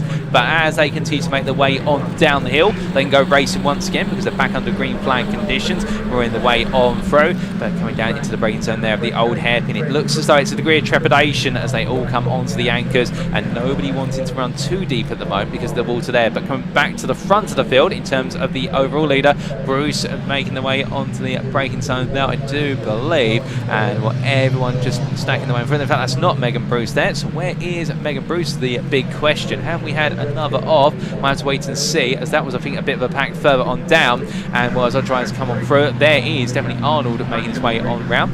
But as they all head in towards the old hairpin here, everywhere you look, battles are plenty, and that's 2 by 2 they go. And in the end, a change of places there, and there's Megan Bruce. And as you were saying earlier, Chris, it's almost as if Elwood has woken up since Keane had that off, and well, he was just watching, and then he's rolled up his metaphorical sleeves and said, you know what, right, time to put in maximum effort. And as they make the way in towards Coppice Bend, that's not to demonise what effort he has been putting in so far, but Bruce under major pressure, as this will be our last lap all the way to the checker flag. And here comes Elwood looking up the inside, and will Elwood leaving it very late in the day if he's going to go for the move. But to be fair, it's all about getting to the checker flag as leader to finish first. First you must finish, but Elwood's going to be on the inside here. Bruce on the outside, they're going to tap wheels, and as they come through, Elwood does take the place, and goodness me, Elwood take a bow because the checker flag will wave, and it will go the way of the number 11 of Elwood, who takes victory over one in the guest class ahead of Megan Bruce in the 194, who finishes P2 in the end. We will then have about a 12.5 second gap before we do see what will be the number 95 of Gunter take the win in the championship class, I believe, given the fact that Keane will take P3 on the road, but does have what is a 10-second plus penalty to take after the race due to that jump start. So Gunter finishes P3. Keane will gradually be demoted down, but did finish P3 on the road, we should say. It will then be Arnold who finishes P5, so Keane's penalty only demotes him to P4. Arnold takes runner-up in the championship class. Winrow will, from P34 on the grid last, makes his way to first in the trophy class and takes P6, an incredible drive, and that I believe will seal Winrow's title in the Sigma 135 trophy championship category. Derry will then finish behind ahead of Turner, with Power and Kibblewhite completing your top 10. We've still got plenty of drivers to come across the line, and there's going to be quite a bit of a gap before we do. The 27 there at the bottom of the pitch, that was Nicholas, who was on the runoff in towards the gravel trap at turn number 1, so he's had a moment going on to his final lap of racing. But 2 wide here further on down, and trying to discern who that is. I believe that might be Butler and the 163 of Gunter fighting hard. In fact, that is Martin and Gunter having a little bit of a ding-dong battle right towards the end. But in the end, we will see outside the top 10, it'll be P11 Tahor ahead of Vincent, followed by Griffith, Soden and Cronin to complete the top 15. And then we will have Munns, Butler, Martin, and then the 163 of Gunter P19 ahead of Poulter, who completes the top 20. Morris will then take P21 ahead of Vokes, and then to wrap off the top 25 we will have Nicholas, followed by Gregor and Perry, who finishes a lap down in the number 5, takes P25. So we're still waiting for 2 drivers to take their checker flag because they are on the lead lap, Nicholas being one of them after that incident that we did see at turn number 1. So he's going to be the last finish. He will be a little bit behind, but what a race ladies and gentlemen, and well, battles are plenty up and down the field, and in the wet weather conditions, not always making it easy to discern who was fighting with who, but I get the feeling our drivers may have felt that as well, and in the end we're just enjoying who they were side by side with. But as we also do see there, a couple of the course cars making the way out. I think a couple of drivers have ended up in the gravel on what has been the run to the end of the line. We do see some drivers making their way into the pit lane, but that lovely scenic view there, and well, what a challenging race. But as we do then bring up the provisional race results subject to any Stewards inquiries, Jamie Elwood, your winner with that last lap charge versus Megan Bruce, and what a brilliant drive there from Jamie Elwood, showing that sometimes patience is all that it matters about in order to take the win. And Megan Bruce, who was leading for so long in the battle with Adam Keane, in the end being put to P2 by Jamie Elwood's efforts. Thomas Gunter, meanwhile, behind the two guest drivers, taking the championship class win in P3 overall. Adam Keane, P4 at the finish, ahead of Simon Arnold. And then we do see Jamie Winrow taking the trophy class win at P6, having started from P34. A brilliant effort there from the 46 driver. Giles Derry, Kevin Turner, Tom Power, and Oliver Kibblewhite completing your top 10. Richard Orr, P11, ahead of John Vincent, and then Chris Griffith and Mark Soden completing your top 14 finishes. Fastest lap was set on lap number 8 by none other than Adam Keane, that 1:31.51. And this Donington Park National Circuit absolutely flying high with some brilliant racing over the course of the first of the two races for the Sigma 135s in the Sim Motorsport Caterham Graduates Championship for 2024. And well, the mixture of drivers out there of all different skill levels and all come from different disciplines within the Caterham Motorsport ladder, absolutely delivering us a fantastic race. But with all of our drivers and gradually made their way into the pit lane, we are now going to make our way down to the Parc Fermé area for Mitch to get a word with some of our drivers. I'm down here in Parc Fermé after that great race. I'm just going to have a word. Yes, please. I'll just have a go over these. Jamie, great drive, great win. How was that for you? Wet. It was it was slippery. It's getting used to driving these in the wet because I haven't driven these until this weekend, this class of Caterham, and yeah, I was just getting used to it, settling in, and then trying to find the grip at the end, which I did. Another race later, same again? Yeah, I think it might be dry later on. I mean, I know it doesn't look like it, but yeah, it might be a dry race, so totally different tactics. Well, congratulations, and we will see you again later. Megan, unlucky, looked like you had it for a while there. Do you want to just talk us through how it was from your perspective? It was pretty upsetting, to be fair. I mean, I had a good battle with Adam. And then on the last lap, there was a lap car just at the old hairpin, and that's where you caught him. Another race later, though, so back up at the front for that one? Yeah, we'll try and make that one work. Well, good luck for that one. And final podium place. How was that for you? Yeah, good. Until about 5 seconds ago, I thought I was something like 5th or 6th, so this is a nice surprise. Yeah, and first in class, I believe, as well. Yeah, that too. Yeah, it doesn't hurt, but yeah, that was a good fun race. Another race later, same plan again. I mean, obviously you're surprised to be this high up, but I'm sure you can get there again. Yeah, I mean, you know, we'll see. I don't know what the weather's doing for the rest of the day. Obviously, that was a very wet race. Got very greasy, especially as it was drying. But yeah, I mean, we'll hope the weather's good, and yeah, hopefully we can do some sort of good score. Yeah, I don't know. We'll see. I'm asking everyone today, so I'll ask you as well. Wet or dry? Ooh, wet. Wet, okay, well there we go. Well, good luck for later. Those are your podium finishes from the Sigma 135s. I'll hand back over now to myself for the pre-race interviews with the Caterham 310Rs.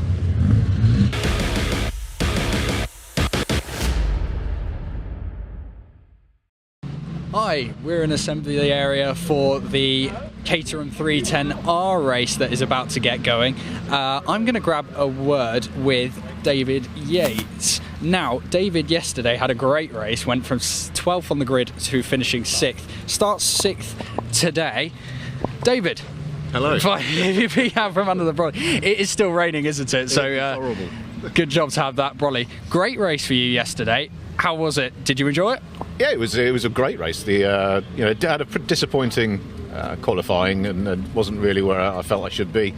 Managed to stick with the front guys for most of it. We got separated halfway through, but sort of got back there, and we could just about see the front four, but couldn't quite catch up with them by the end. But no, it was a great race, and racing with Graham, and it's always a bit of a laugh. Obviously, the plan will obviously be move forward again. Will the weather help or hinder you in that, do you think? They say it's a great leveller when the rain comes down. So I will be doing my utmost, but it's always that little bit more scary. So we'll see how we fare. And how comfortable are you with your car with the wet setup in the what is not massively wet but still greasy conditions? Yeah, these conditions aren't so bad. It's worse when it starts to improve and you've got the changing conditions, and what you could do the lap before is not necessarily what you can do on the one that you're on. Yeah, so it's you basically just got to go out there, do your best, and see how you go. Well, good luck for the race, and thank you for talking to us. So there you go. Wet conditions not so bad, greasy conditions later may be an issue. Good luck to David Yates, look out for him in this next one. I'll hand over to the commentators to take you through it.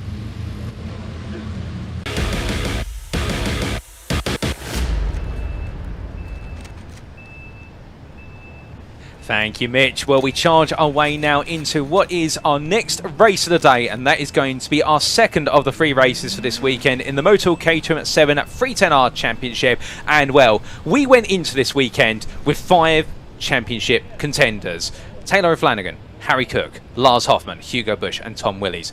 Race number 1 yesterday saw them all displaced at the start, given that qualifying was mixed conditions. But in the race, they found each other out on the circuit. They battled hard. But now, going into race number 2, we can provisionally confirm that Tom Willis will be out of that championship hunt. He has not scored enough points. We're now down to 4. And on pole position is one of the leading contenders, Harry Cook, for this race, joined on the front row by his main rival, Taylor O'Flanagan. Hugo Busch is still in it. He's your third contender, and he starts P3. The man who has theoretically been eliminated, but he'll give it his all, Tom Willis, starts P4. And then Lars Hoffman, still in with a chance, starts P5. Watch out for that top 5. It's going to be incredible of a line. But let's not count out the likes of David Yates, starting P6 on the grid, and he would love an opportunity to take a swipe at some of the drivers up front. The same for Graham McDonald. That P16 start in race 1 converted it to a P7 finish in the end of the race, and therefore that's where he starts a race number 2 with Andrew Murgatroyd alongside. Duncan Mallet and also Harry Iyer complete your top 10, and they'll all be salivated at the prospect of that P6 through to P10 championship fight.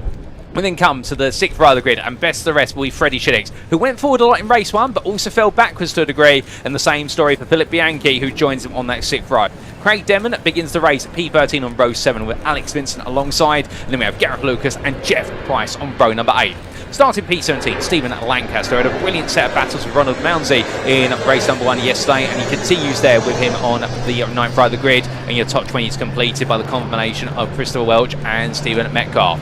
We then have behind them, I do believe, if we have a further grid to go on through, what will be a couple more drivers, but that's going to be your top 20, and then we do have on the final row of the grid, starting P21, William Wood and Robert Bullen, who completes your 22 starters. Well, as a plane comes to land on the left there, you can see how strong the winds are, the plane being blown sideways. Well, our drivers here will be feeling the wind in their Caterhams, there's no doubt about it, as we're going to be blown away by some plentiful racing action, because that's how you guys and girls felt when you were tuning in yesterday. We felt it in the commentary booth. We were speechless after race number 1. And Chris, race number 2 is going to be plenty more of that, but the added modifier now, which is we've got a greasy circuit, 2 green flag laps for drivers to get themselves acquainted. You could not set the scene any better. No, it's amazing that we've come into this final 2 races of the season with we're so close for between the whole of the top 5, and like I say, Tom Willis is theoretically out of that championship, but who knows, when penalties come in, you just don't know. But they've all been sharing out all of the podium positions. Taylor O'Flanagan have got 4 wins so far. Harry Cook's had 5 wins. Lars Hoffman 3, Hugo Busch 4, and Tom Willis 3 over the course of this. And it's the same story all the way through the podiums. They have been the 5 drivers that have consistently found themselves in the top of the field, and certainly showing their endless skill and judgment, and they've just been going hammer and tong all season long. I can't wait to see more of the same, and like I say, it's every signs that this is going to go down to the last race, maybe even the last corner of the last race, as we have the 2 races remaining for them this race weekend. Harry Cook pushing on there in the wet conditions. He has been real class this season, but picked up a penalty at Brands Hatch the last time out, so he's carrying a -9 on his championship score, which it means that it's tough for him to keep coming back. Taylor Flanagan still maintains the advantage as he comes into this final round. If Harry keeps winning though, Taylor's got to finish in second, or maybe third if he can get some fastest laps out of it. But it shows how on the edge it is. Fastest lap for these drivers is worth a point, which is the equivalent of overtaking someone, so it's just as important to get, and is often the differentiator. So yeah, let's see how this goes. I am excited for this. Their drivers are equally good in the wet and the dry, and let's see how they get on. Can anyone act as interference? We've got, like you said, Graham McDonald back there. We've got David Yates seeing whether he had a really strong performance yesterday. Obviously different conditions out there, but the rain does look like it's abating, and with the strong wind and the temperature starting to come up a little bit, we might see that all start to dry itself out. I don't think we're ready for a dry track yet. I still think spray is going to be their #1 concern, and these gusty conditions really will upset these cars. They only weigh as much of a mini, so they're only half a ton, and they do really get blown around when the wind blows, and it's gusting, so it's not even just in a consistent direction. I'm watching the Caterham flags just outside my window, and sometimes they're pointing directly at me, other times they're pointing up the track, other times down the track. It really is all over the place at the moment. The trees really are getting a battering. To watch them up at the top end of the circuit though, so that will continue to change and offer variability, but these drivers' 4th step of the Caterham Motorsport ladder in this 7310R Championship, and really experienced drivers, and they really have shown it all season long. Oh indeed, the experience absolutely being demonstrated lap after lap, race after race, and round after round, and this round really being the culmination of all those experiences over the 2024 Championship campaign. But as the drivers now begin to come to the end of their 2nd green flag lap, after which they will of course be parking it up on the grid and will be waiting the lights out procedure. Well, it has been a fantastic set of races this morning so far, and we'll hold onto your popcorn buckets, ladies and gentlemen. Don't go to the bathroom, don't go away. If you haven't made it to the kettle to make that cup of tea at home, well, you'll just have to wait now, because this race is going to be a fireworks show, that's for certain, and everyone just makes their way now into their positions. And indeed, as they start to park up in front of us in the outside our Conte booth window, we're getting ready for the roar of those wonderful engines. These 310R machines, of course,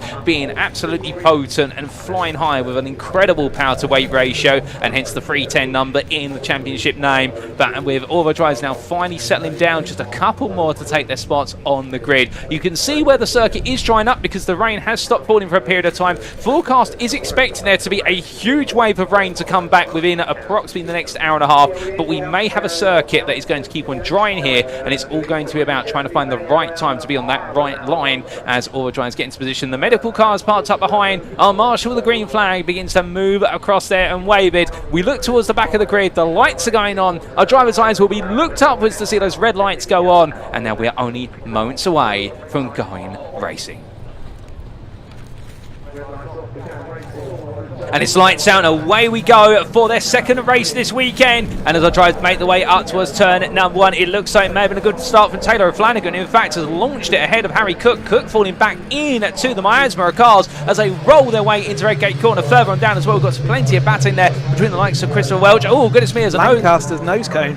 Well, that's been displaced, and I think he'll want that back at some point, but not right now. But as they make the way down on through Hollywood, it is going to be O'Flanagan who does take the lead this race as the spray does come up there, and that really obscures the second half of the field. But they all now tentatively concentrating the old hairpin, and Willis takes the lead by looks of things. Yeah, looks down the inside there. Cook did recover a bad start to make it 4th. David Yates looked like he had the best start of everybody, but unfortunately the inside line at Redgate didn't work for him. Cook round the outside then of Willis, making the 2nd start, and Murgatroyd also a great start from about 7th on the grid there to make it up. You can see Lancaster with his lack of nose cone, so maybe he just tapped someone on the way up towards Redgate, and that's dislodged it. So Harry Cook into that 2nd place, Willis in 3rd, Murgatroyd all the way to the 4th. Then we've got Hoffman, and then it's where we come Bush. So Bush making a bad start. There is that Lancaster car, Son's nose cone.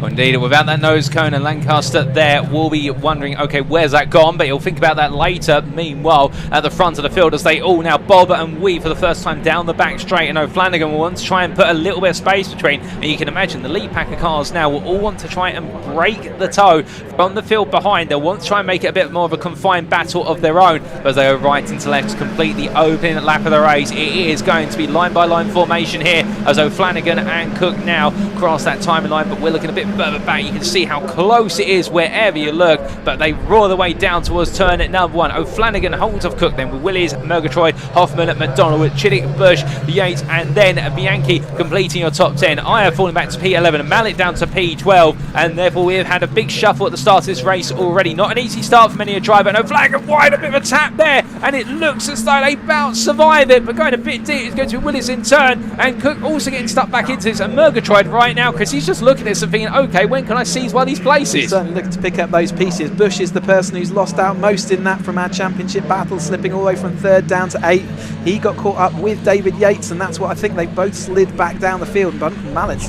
in the contention to try and see what he can do about coming back through. But Cook managing that situation and using the very wide line through Craner Curves, back in front then of Willis. Then Toto O'Flanagan having to use his rearview mirror against Murgatroyd. Then Huffman is still there and ready in the place he needs to be.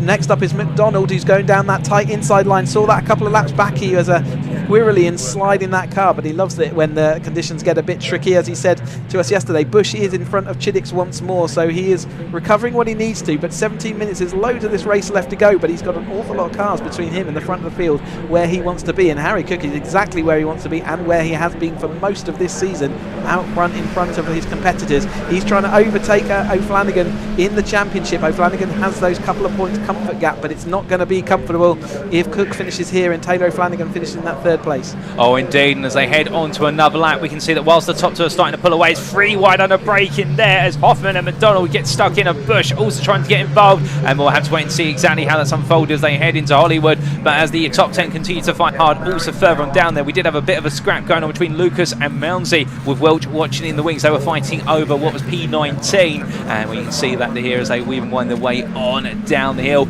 and well, very close to the apex there of the Craner Curves. Having to be careful, that suspension bouncing around and the curb unsettling the car, but he's able to survive it there in the before that's Duncan Mallet, in fact, as they head on through. So we're looking at the battle for P11 with Aya, Denman, Lancaster and Vincent close behind, and well, coming up through Starkeys into McLean's, we come back towards the front of the field as they clean McLean's, and that is going to be Cook with Willis hot behind. And Willis, well, whether he's in or out of the championship right now, I don't think he minds that, Chris. He's absolutely going for this, and look at these, so they're pushing each other onwards. That's a 2nd gap already. Yeah, and it's so tricky under braking into that corner, and you can see how millimetre perfect they both were as they went through here. So like I said, I don't think Willis can make it officially to the championship, but he's just going to continue to try and win this race and do the best he can. But obviously Cook's got he will not want to give up those extra points. For the lead you get an extra spare point, so it's 2 points clear of 2nd place, and it's so important during the course of the season to keep getting and mounting those up, and he's done a very good job of that with 5 race wins to his name so far. As we watch the rest of this field then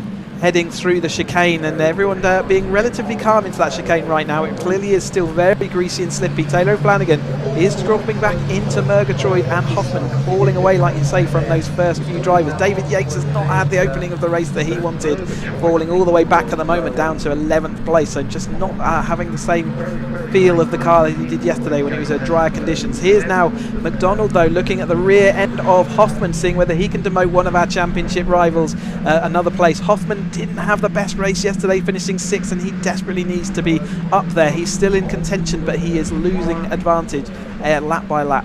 And whilst all the battling's going on at the front of the field, a mention should go to number 4 of Mallet, who's moved up to P9. Oh, that's Willis. That's Willis. He's off. Yeah, he's off into the gravel. I think there was a side-by-side between him and Cook, and that's left him sideways and in the gravel trap. He's going to lose all those places, so all that effort gone today. You can see the wet tarmac, wet gravel offering him up, but that's a championship. It was over anyway, but it's even more over now. Oh, indeed, but well done to him for keeping the power down and getting it out of the gravel and not seeing us have to throw a yellow flag, alternative of red, or the safety car. But as our drivers continue on, that means now Cook leading here. Now, of course, we don't know how that incident came about. Was there contact or not? And therefore, Cook will just keep his mind down, as indeed everyone will. But that could become a conundrum later on in the racing today. But as we see our drivers now making the way towards the end of another lap, and this top 10 gradually now started to group together. But of course, this now buys Cook the opportunity to try and make a breakaway. as we do see Lancaster there missing still a piece of the bodywork and not letting it put down his aspirations to go charging, but also there a bit of battling between Bush and what was Chiddick and Hoffman in towards the corner, and Chiddick as well up into P6, Mallet into P7. I mean, we've got some drivers here, they may not be championship contenders, but they're enjoying these conditions and actually charging up through the field. Yeah, I'm trying to see, so that really did shuffle the order up. McDonald into third place then ahead of Hoffman. Again, Hoffman doesn't want to lose any of those places. Taylor Flanagan now with that solo in that second place over the top of McDonald, so he has managed to pull clear. Bush is still there in that 5th place, and so we've definitely lost a few out of that battle. Murgatroyd also falling back. So what happened to Murgatroyd on that lap? There's the Willis incident, but Murgatroyd also falling back, so I wonder whether he had a separate incident, but it does leave Taylor O'Flanagan comfortably in 2nd place, and that kind of gives him back the advantage then. He needs 2 second places to kind of solidify his chances of the win. Cook doing everything he can. That's McDonald going off the track as well, so he's outbraked himself into Coppice. He's going to lose places. He was in our 3rd place last time across the line. He's going to drop all the way back down to what looks like 8th or 9th then in Harry Ayres wheel tracks, and there is Murgatroyd in the green car at the back of the screen there, but there's our battle of Hoffman and Bush coming through by the want of everyone else falling off the track. And there might be a little bit of intelligence being applied here from the likes of Hoffman and Bush in terms of the fact not pushing too hard and just letting the race come to them. And that's one of the things that a number of drivers have the chance to catch up with in the build-ups this weekend was saying to me about the fact that some of them are more focused on just seeing how the race evolves, particularly in these changing conditions, and whether other drivers get it wrong. That's not to say they're not going to give it 100%, but me, well, 100%, they're free wide of McDonald. McDonald off onto the gravel there, and I think just simply putting a tyre wide and that carrying him off onto the runoff area. He'll go through the gravel and try to rejoin later on. But here we can see the battle currently for what is P3. Hoffman almost off the road there through what was the crane of curves with Bush and Chiddick watching on behind, and then Duncan Mallet leading the next pack from P6 through to what is P10 as they all charge onwards here. It's absolutely brilliant racing, and for Hoffman, he knows he needs this podium. Ideally, he needs to break away and go attacking even more, as there's even more fighting going on behind them, and that, I believe, is Bianchi looking for the move for P6. They come into the braking zone. The number 4 Mallet under pressure. Bianchi up the inside, gets the move done there, and now it's Philip Bianchi who's up into P6. I do believe it's been a rare appearance to see him chasing after the top 5, and really he's been nipping at the heels of the top 10 all season. He qualified well, and in the difficult conditions yesterday, fell back in the dry, but now is finding himself pushing back up the order today in the wet conditions again this afternoon.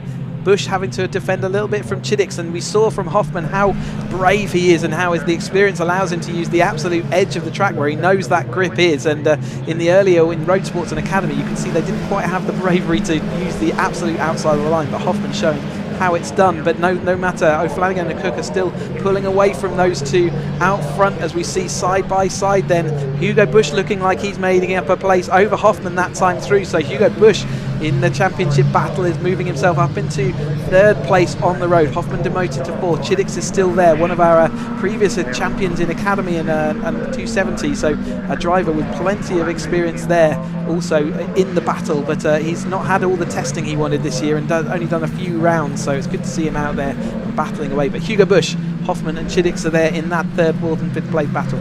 Oh, indeed, as everybody stacks up together there, we can see the number 55 and 48, that being Aya and Murgatroyd, getting very close to the rear of Mallet as they make the way through. And goodness me, our camera there once again being blown and rocked about. That is the severity of the wind. And that's one thing perhaps we haven't talked about as much, Chris. Obviously, the wind around on the circuit, it blows in multiple directions over the course of the racing. But what happens in these Caterhams when you go for a move, but then you suddenly drive into a headwind?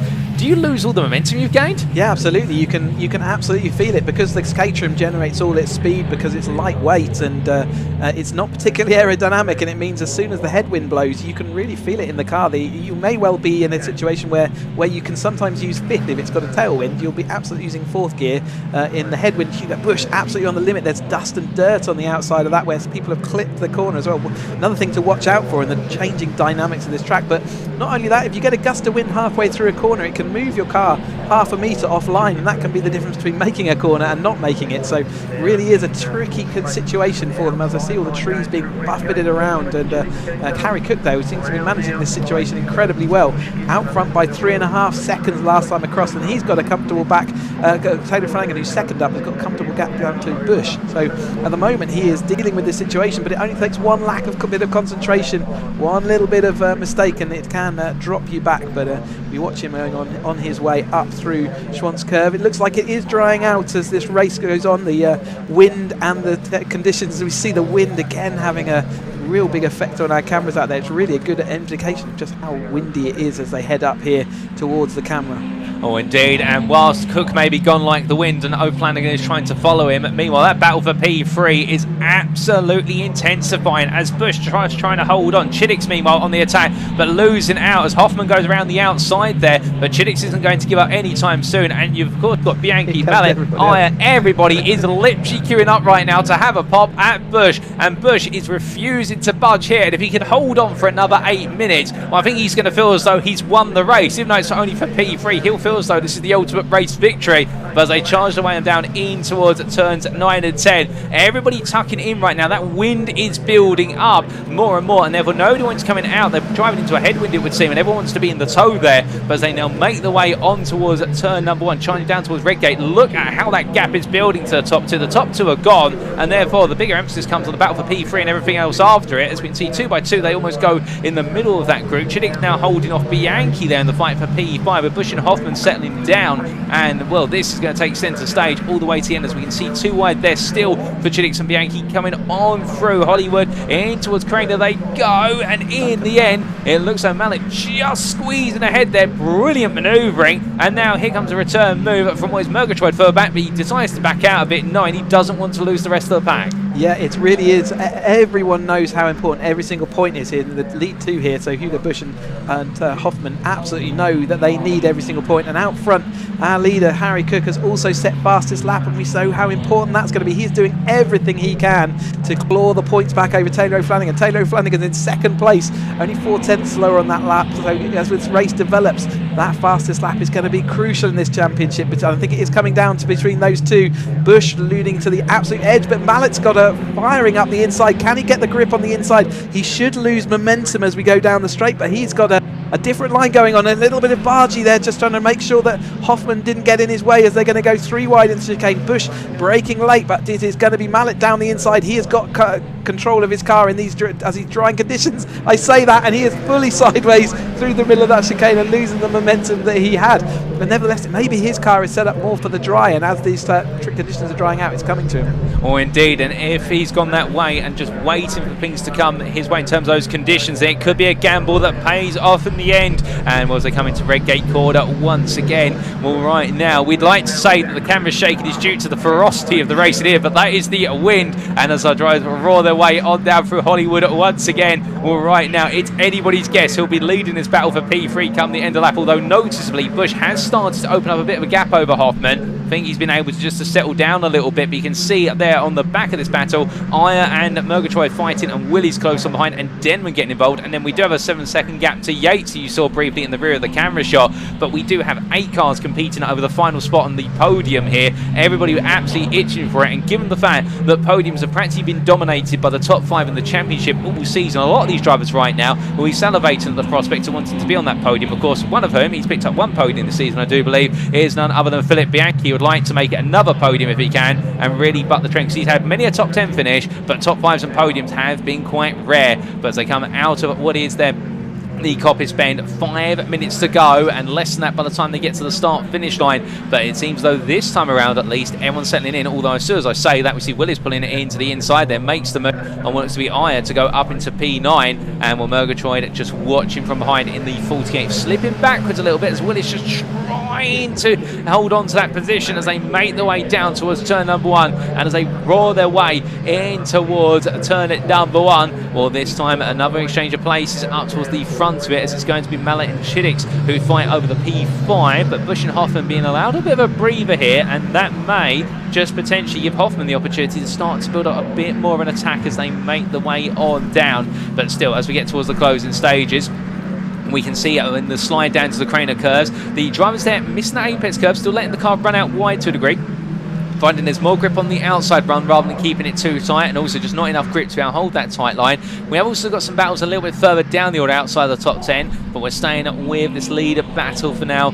Brilliant fighting as they roar the way up the hill. And I mean, Chris, at this point, 4 minutes to go. The drivers now have got to be thinking about the proverbial 100-mile-an-hour chess game, which is setting themselves up for that final lap. Yeah, in this gaggle, it's really impossible, especially with Duncan Mallet seeing what he could do down the inside. He's not shy of being late on the brakes. Willis firmly involved in this battle again, fighting his way back through, fought his way all the way to this lead group, and now is scything through it. He's come through 5 of them, I think, in a very short order, now into the 4th place in the group that we can see. But this is not the lead of the race. We've still got our 2, Harry Cook and Taylor Flanagan, out front, and Harry Cook doing everything he needs and everything he can do to try and defend. And if everything stays as it is now, which it doesn't look like it will actually, Cook's going to have a 2-point disadvantage over Taylor O'Flanagan. But that does mean, excitingly, if Cook wins and gets the fastest lap, Taylor Flanagan can't win in the next race. So it's doing everything he can to overhaul that advantage that Taylor Flanagan had. Bush still leads this gaggle of cars. Harry Air looking down the inside that time through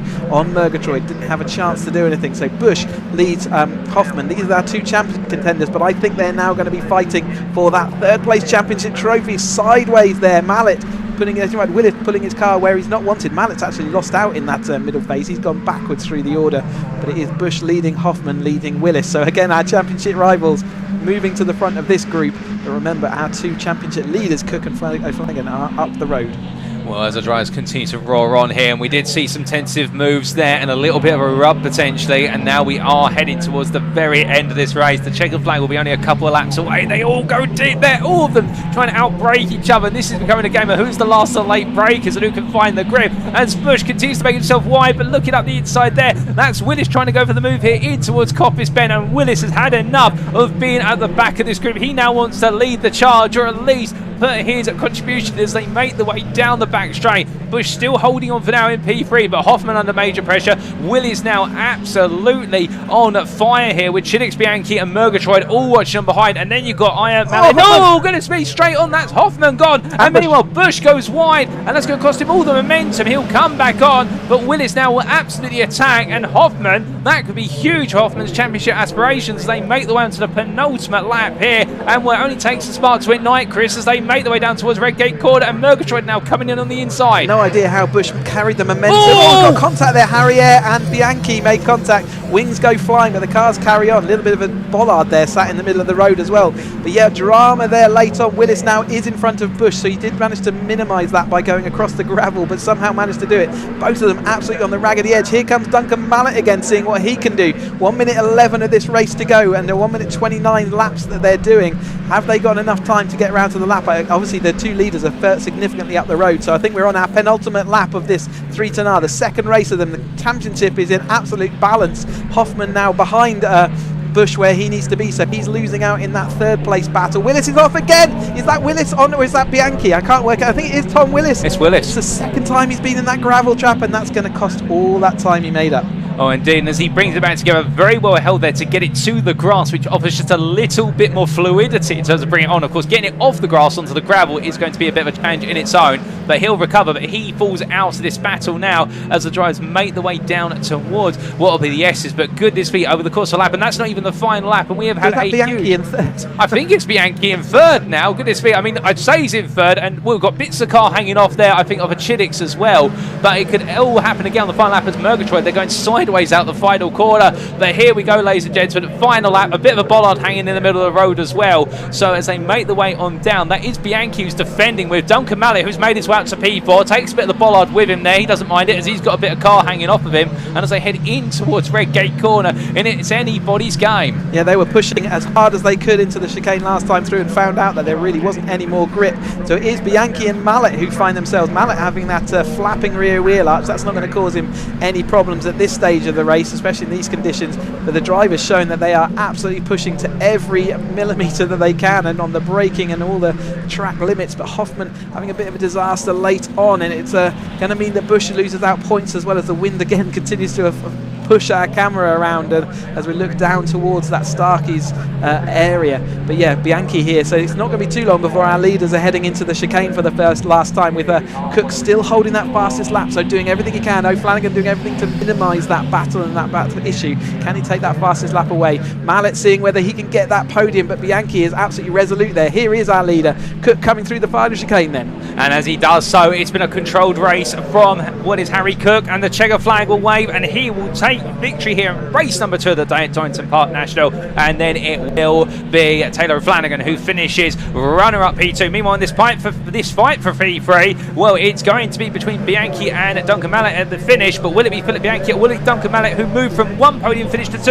It will be Philip Bianchi who just swipes it away and adds a 2nd podium to his charge. Then Duncan Mallet P4 ahead of Bush, who finishes P5, Murgatroyd P6, Chiddix P7, Denman P8, Hoffman in the end with a consolatory P9, Yates P10, and Tom Willis recovers well to finish best of rest P11, despite it all, those 2 offs at McLean's corner. But goodness me, what a race. But unfortunately for McDonald, P12 in the end after chasing the podium in the first half of the race. Lancaster P13 in a great result, upgrading from where he finished yesterday. Vincent P14. We've still got more drives to finish this race, however, so don't count it all over yet. We could still have some battles. Bullen's just come past as P15, but on camera here we've got the last minute scrap for the bottom end of the top 20, and this is going to be between the 12 of Mounsey and Wood in the number 3.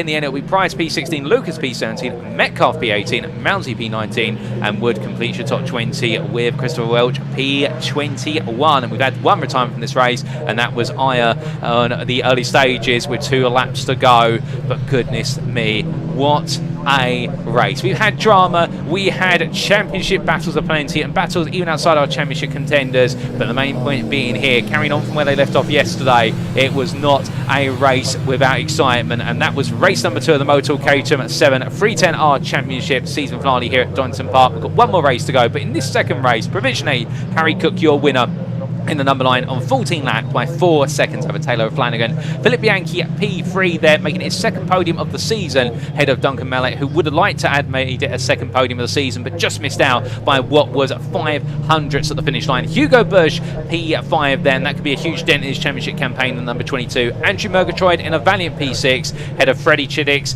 then Craig Denman, Lars Hoffman, and David Yates completing your top 10. Best of rest P11 was Tom Willis, who will be frustrated they all went wrong. Even though he's out of the championship hunt going into this race provisionally, he still would have liked to have finished inside that top 5. Graham McDonald P12 there in a frustrating midpoint of his race as well, being so close to a podium finish, what would have been his first of the season. And then Stephen Lancaster and Alex Vincent completing your overall top 14. Fastest lap went to Harry Cook, and that was a 128.82 set on lap number 8, and just leading the way there, Harry Cook, and not looking back. Well, what a race. All the drama there, Chris, no doubt about it. And I mean, they still got 1 more race to go. Yeah, and that championship lead is down to 2 points going into the final round, and it's absolutely head and head between Hoffman and Bush for that 3rd place. But we know the cars are going into Parc Ferme. Sam is ready to talk to them, and let's go and hear from them. I can't wait. So it's coming down to the last race for the 310s for that championship, but Harry is doing everything he can to get extra points ahead on Taylor. But what a fantastic race, and these guys just had their own little battle out front after the once they pulled away from the pack. But yeah, fantastic racing. Harry, congratulations, another win, just getting a few extra points each time, but mega race. And you and Taylor obviously managed to get a bit of break from the rest of the pack. Yeah, we did. I was hoping it wouldn't be Taylor behind me, but yeah, it was a good race. After I don't know what happened with Tom. I don't know if he understood into me or what happened. I'll have to have a look back. But yeah, after I had a bit of a gap, it was relatively relaxing. But I just knew I couldn't. I need to stay focused and go off. But yeah, I'm really happy with that. And then we'll have to see what happens later. What were the conditions like out there? Was there any drier patches, or is it still quite wet? No, it's still all damp. But it was, I saw on the Delta, it's slowly getting a bit quicker and quicker, and you could quite easily not, take advantage of that. Like 1 lap, I suddenly went 8/10 quicker, and I was like, oh god, I'm going to make sure I'm going for it still. Yes. So yeah, no, it's all good. Yeah, brilliant. Well done. Thank you. Where's Taylor gone? Where's he gone? Where's? Oh, I couldn't. He's leaning over into Tom's car. I heard a clunk as I went past. Sorry, guys, to interrupt. Taylor, fantastic battle for you, but you know Harry's just got that extra point now ahead, hasn't he? But in today's race, but Pan Championship's going to come down to the next Certainly race. is. Winner takes all. Yeah. Well, you know, it makes it interesting, right? For you guys. Yeah. More stress. Yeah. Well done. And where's Phil Bianchi gone? That's here he is. Podium finish for Phil. Well done. Finally, feels good. Yeah. Feels good. Yeah. I've always liked the wet. I had a good quali in the wet yesterday, and then fell back in the dry, so I wasn't expecting podium, but I was expecting a good race. So very happy. And a good starting place for later on. Hopefully it'll be wet again. I think if it's probably gonna, even if it stops raining, remain a bit damp probably. So good place for later. So, fantastic. Well done. Thank you. Right. So Mitch caught up with some of the 270R drivers earlier. So we'll hand over to some interviews.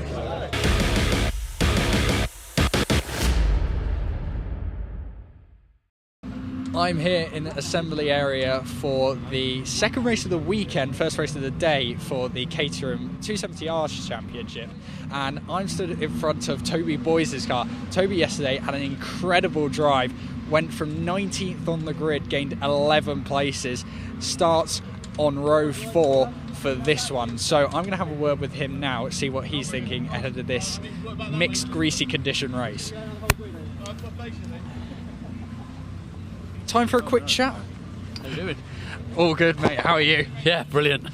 So, fantastic race yesterday. Oh, these guys were amazing to race with. It was so close. Steve and I were literally millimetres apart for half the race. It was fantastic. And an impressive number of spots gained for you. Yeah, I didn't quali well. 19 was disappointing, but you know, you can race from there. So don't get points for qualifying. Well, not many. Yeah, no, it was fantastic. Yeah, I was very happy with 8th considering where I started. So, plan for today. It has stopped raining, I'm going to say, fingers crossed. You know it's going to rain now. Yeah, okay, I have written that. But do you like the wet? I have done well in the wet in the past, but not recently. Right, so a bit of a relearning curve for you. Yeah. What's your approach to turn 1 then in these conditions? Don't get in an accident. I mean, the only it's one big accident waiting to happen, isn't it? Just get round it and then get on with it. Yeah, we have seen a few of those today. Well, very good luck and enjoy the race, and we will see you a little bit later on. So that is what Toby had to say about his race coming up. Now I will hand over to the commentators to take you through the action in what looks like it's going to be a very interesting race.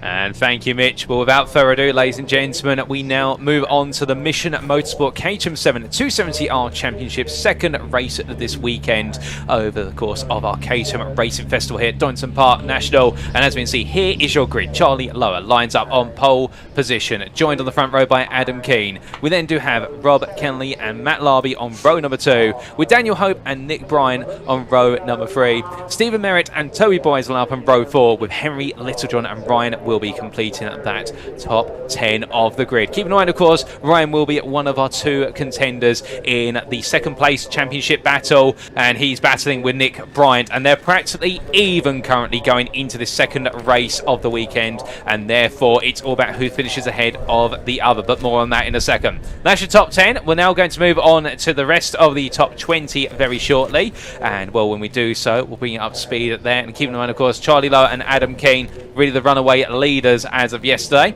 But as we come to the second half of the grid, Bester SP11 is Luke Waitman ahead of Ben Wheatley, with James Empson and Adam Waitman on row number 7. Solomon Rogers and Craig Boyle, they're looking to make some progress in this race. They start on the 8th row of the grid, with Neil Warnock starting at P17 ahead of Zach Lower, and then Gary Cross and Andrew Bailey make up row number 10 and complete your top 20.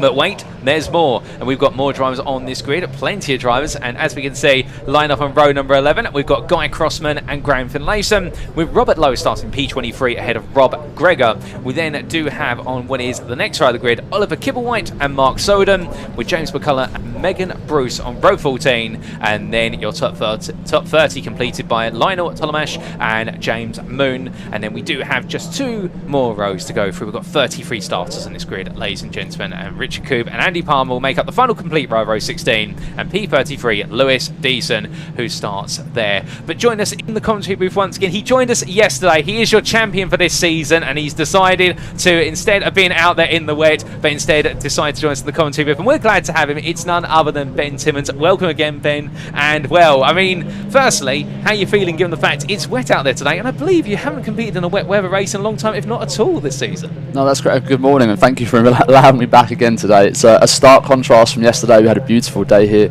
in the afternoon, particularly for the 270 race. Obviously now it's been, you know, a very, very opposite end of that spectrum. As you said, I've done 3 years of racing, and incredibly we've never had a fully wet race. It's been damp a couple of times, so the FOMO I have today, you know, the envy I have is amplified even more. I think some people don't love the wet, but it's such a thrill. So I'm really looking forward to seeing how these guys get on as well. I think there's lots of people out there who've been waiting for this day, and some people are going to be very, very nervous about these conditions. So it's going to be an exciting one to watch.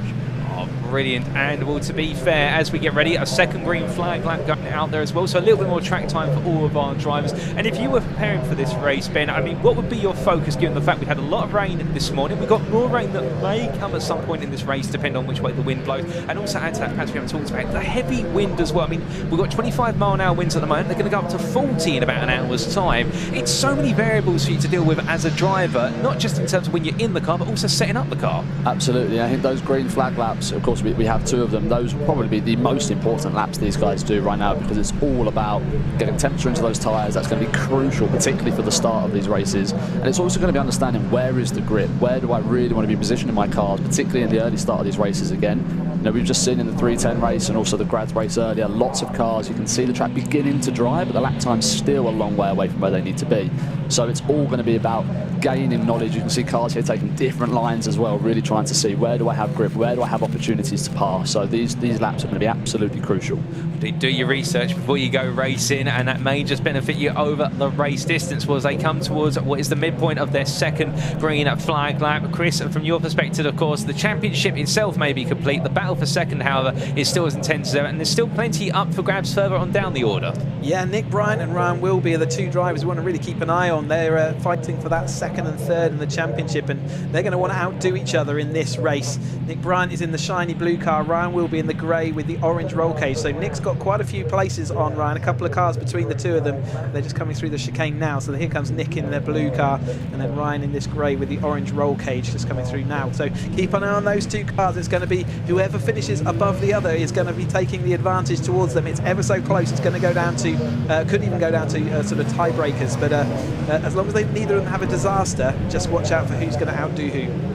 Oh, indeed, it's all going to be about who can be the one to be one step ahead of the other, and that's what we love to see in the racing, where it's a simple straight on which one of them is the winner out of the 2 of them that come at that checker flag. But as our drivers all gradually pull into position, the adrenaline's going to be pumping here. I mean, it's a cold day at Donington, and whilst these Caterhams are open tops, of course, there's not too much insulation. Well, I can imagine the warmth right now, it will be all down to the adrenaline, but the last couple of cars are pulling into their position, and well, as they do, shortly the lights will be going on. The rain lights are on as well at the back there, of course, mandated by the conditions, but just 1 or 2 more cars to get into place. I think we can see the Strawberry Mobile getting its in place there. The 112 making its way into position. We've also got the Kermit the Frog car, the number 20, already on the grid there. And well, as everybody gets set, last car's now there. We're going to be very shortly having our marshal make the way across the back. We're looking at from behind the running order, and you can see the lights on the top left of your screen there, and those will very shortly come on, and it will be time for those engines to roll. Well, red lights are on,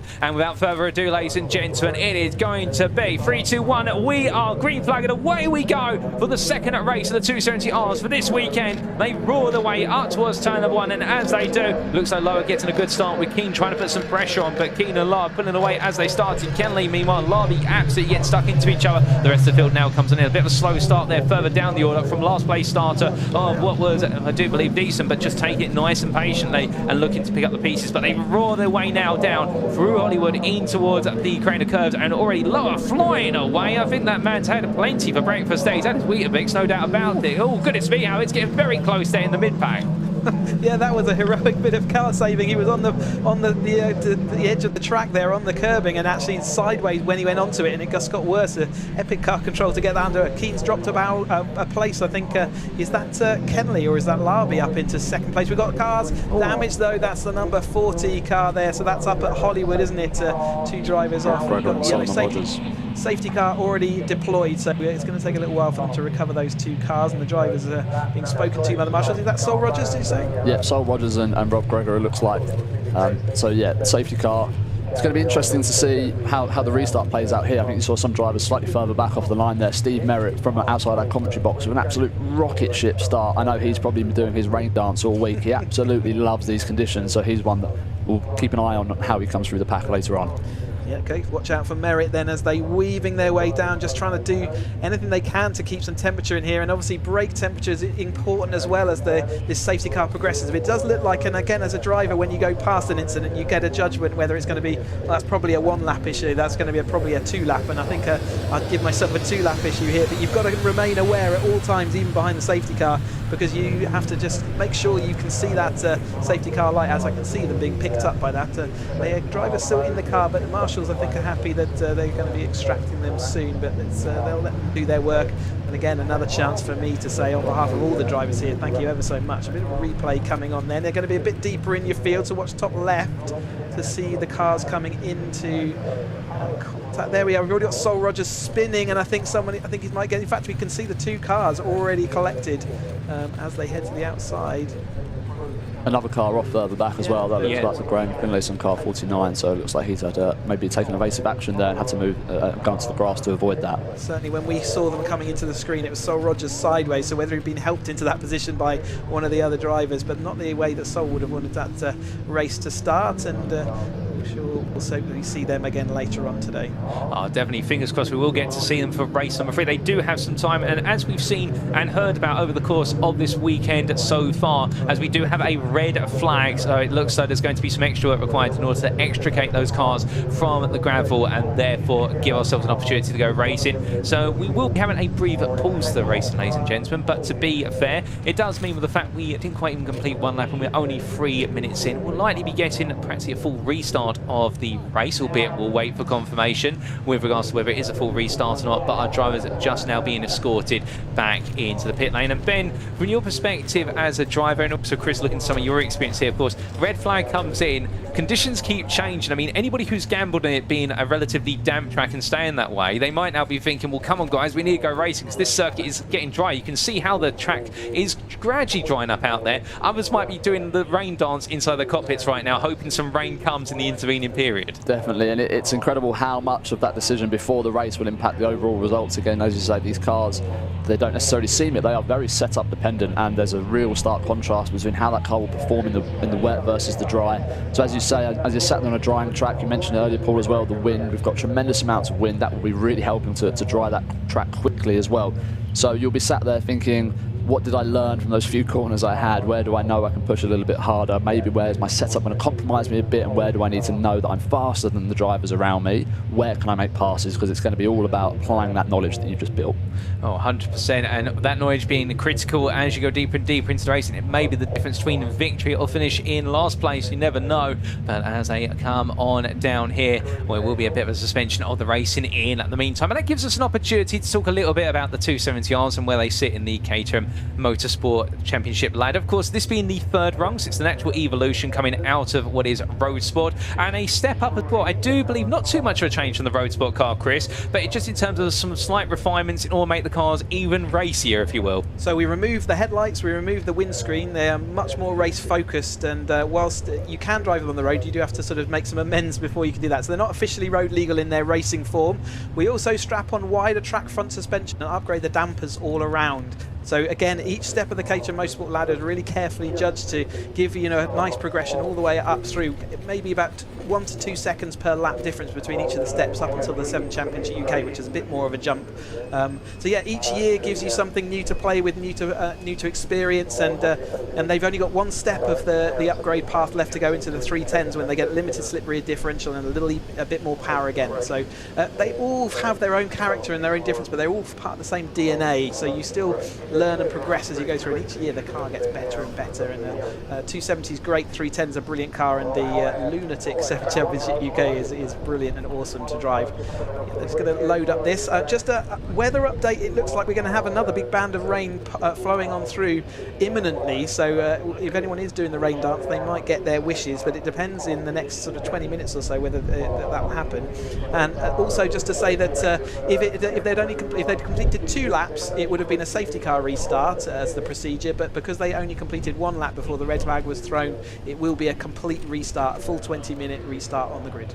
Oh, thank you for the clarification there, Chris. And then coming to yourself, Ben, talking a little bit more about the ladder, going from, say, the Academy car to then Road Sport, then to 270s. I mean, for you as a driver coming up through the ranks, how have you felt the transition? I mean, is it noticeable in terms of, okay, I've gone from Road Sport to 270s and suddenly, whoa, this is a big leap? Or is it sort of a subtle, oh, right, I can do that now, or I've just got to be wary of this? Yeah, absolutely. I think it really varies because, you know, you're learning a new car, you're going to different tracks, particularly in the early stages of your racing career, and then, of course, you're racing with new people.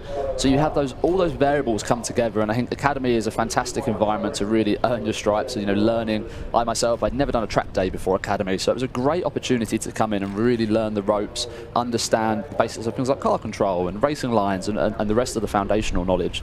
As you've evolved, as Chris mentioned, the DNA of the car becomes way more purposeful. You'll see these cars, they have a lot more presence on track than, say, the Academy or Road Sport counterparts. And then, of course, you have new people to race with. Some of the people here in 270 may have done this for a few years. They're hardened veteran racers, a lot of these people, and some people will be jumping up a little bit earlier. Adam Keane, for example, who's out there doing a fantastic job, has jumped up from Road Sport. So it's all about then trying to learn not only how do I go fast in this car, how do I race these people around me that I'm brand new to? So it's a really interesting environment. Oh, indeed. And with the fact that you've got this whole mixture of drivers and also getting to meet whole new drivers, it means that you can't necessarily settle down into knowing exactly how every driver is going to race. You'll learn it after a couple of rounds, but then you're already halfway through the season, and by then you need to have scored the points already, or if not, you've got a lot of catching up to do.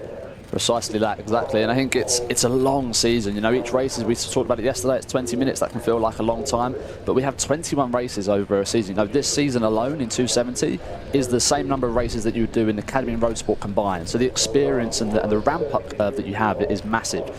And you can't, as you said, you can't wait till halfway in the season to start really thinking, okay, now how do I look in this championship? You have to be on it right from the start, and it is daunting. You know, you have to be committed. You have to be working as hard as you can in things like the off season as well, things like coaching, team support. These are all the variables that really begin to play a factor here as well. And to get up the ladder as well, the number of mistakes you can make without it costing you and being race fatal is really low. So you go through the Academy and you would be lucky not to make a mistake through your races. You go through Road Sport and learn how important it is to be consistent, and then by the time you get to the 270R, all the drivers, very few mistakes are made out there. So it's all about the psychology of, you know, manoeuvring your fellow competitors around, putting your car where they don't want yours to be, making sure that, you know, overtakes can be over the course of 3 corners as you line things up. And obviously the toe is important in the Caterham. As we come down to the wet weather, it can be just the case of manoeuvring someone just half a metre to where they don't want to be is your advantage. And certainly you also want to make sure your car is not put that half metre offline. So all of these mind games happen, and as you go up through the ladder, it all becomes second nature to drivers, and so there's less and less room, there's less and less space, there's less and less margin for error, and it's yeah, by the time you get to the top flight of Caterham Motorsport, it really is hard racing, but it's just exactly what the drivers want and love. Oh, indeed. And well, our grid is now being reset. Here we can see the marshals have cleared most, if not all, of the incident coming out of Redgate Corner. We briefly did see the recovery truck making its way on through. So as our drivers all get themselves set, and now they'll all be waiting in order to get themselves in position. It does look as though it's going to be a restart that's coming up imminently. And in fact, we do get the camera angle there at the bottom of the old hairpin, and you can see that it's mostly clear now. I think some marshals just doing some last-minute inspections to make sure there's nothing there. But the grid is set. Now they'll all be waiting. And, well, Chris, just double-check. Do they get another green flag lap, or is it just reset and go? Absolute full reset, as if the race had never happened before. So they get the full green flag lap, and you can see the MSV flags and the Caterham flags there absolutely being driven across. So that's crosswind across this straight, but it's a headwind and a tailwind down the various parts of the track as well. So that becomes into play as they head off around this Donington National Circuit. 2 miles here around this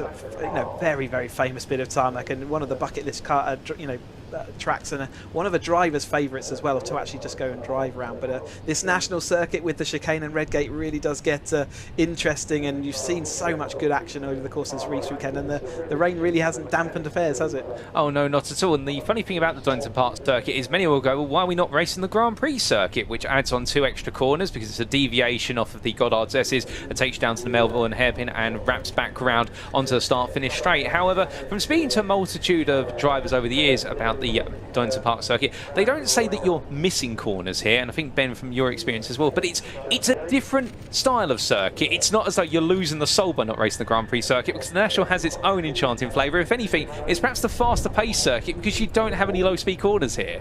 That's entirely correct. The National Circuit is, the one word that really sticks out is fluid. As a driving experience, it's fantastic, all the way up from Redgate up to the top of the hill through Coppice as well. As a driver, it's a circuit where the cars are incredibly well balanced, and it's very rewarding to drive. The GP loop, however, those last 2 corners, they're incredibly difficult, very, very technical. That last corner particularly, it's blind, it's off camber, it's uphill braking zone, then downhill turning zone. It's a very, very different type of corner to, for example, the chicane as it is. So it's an entirely different experience, but very, very rewarding to drive as well.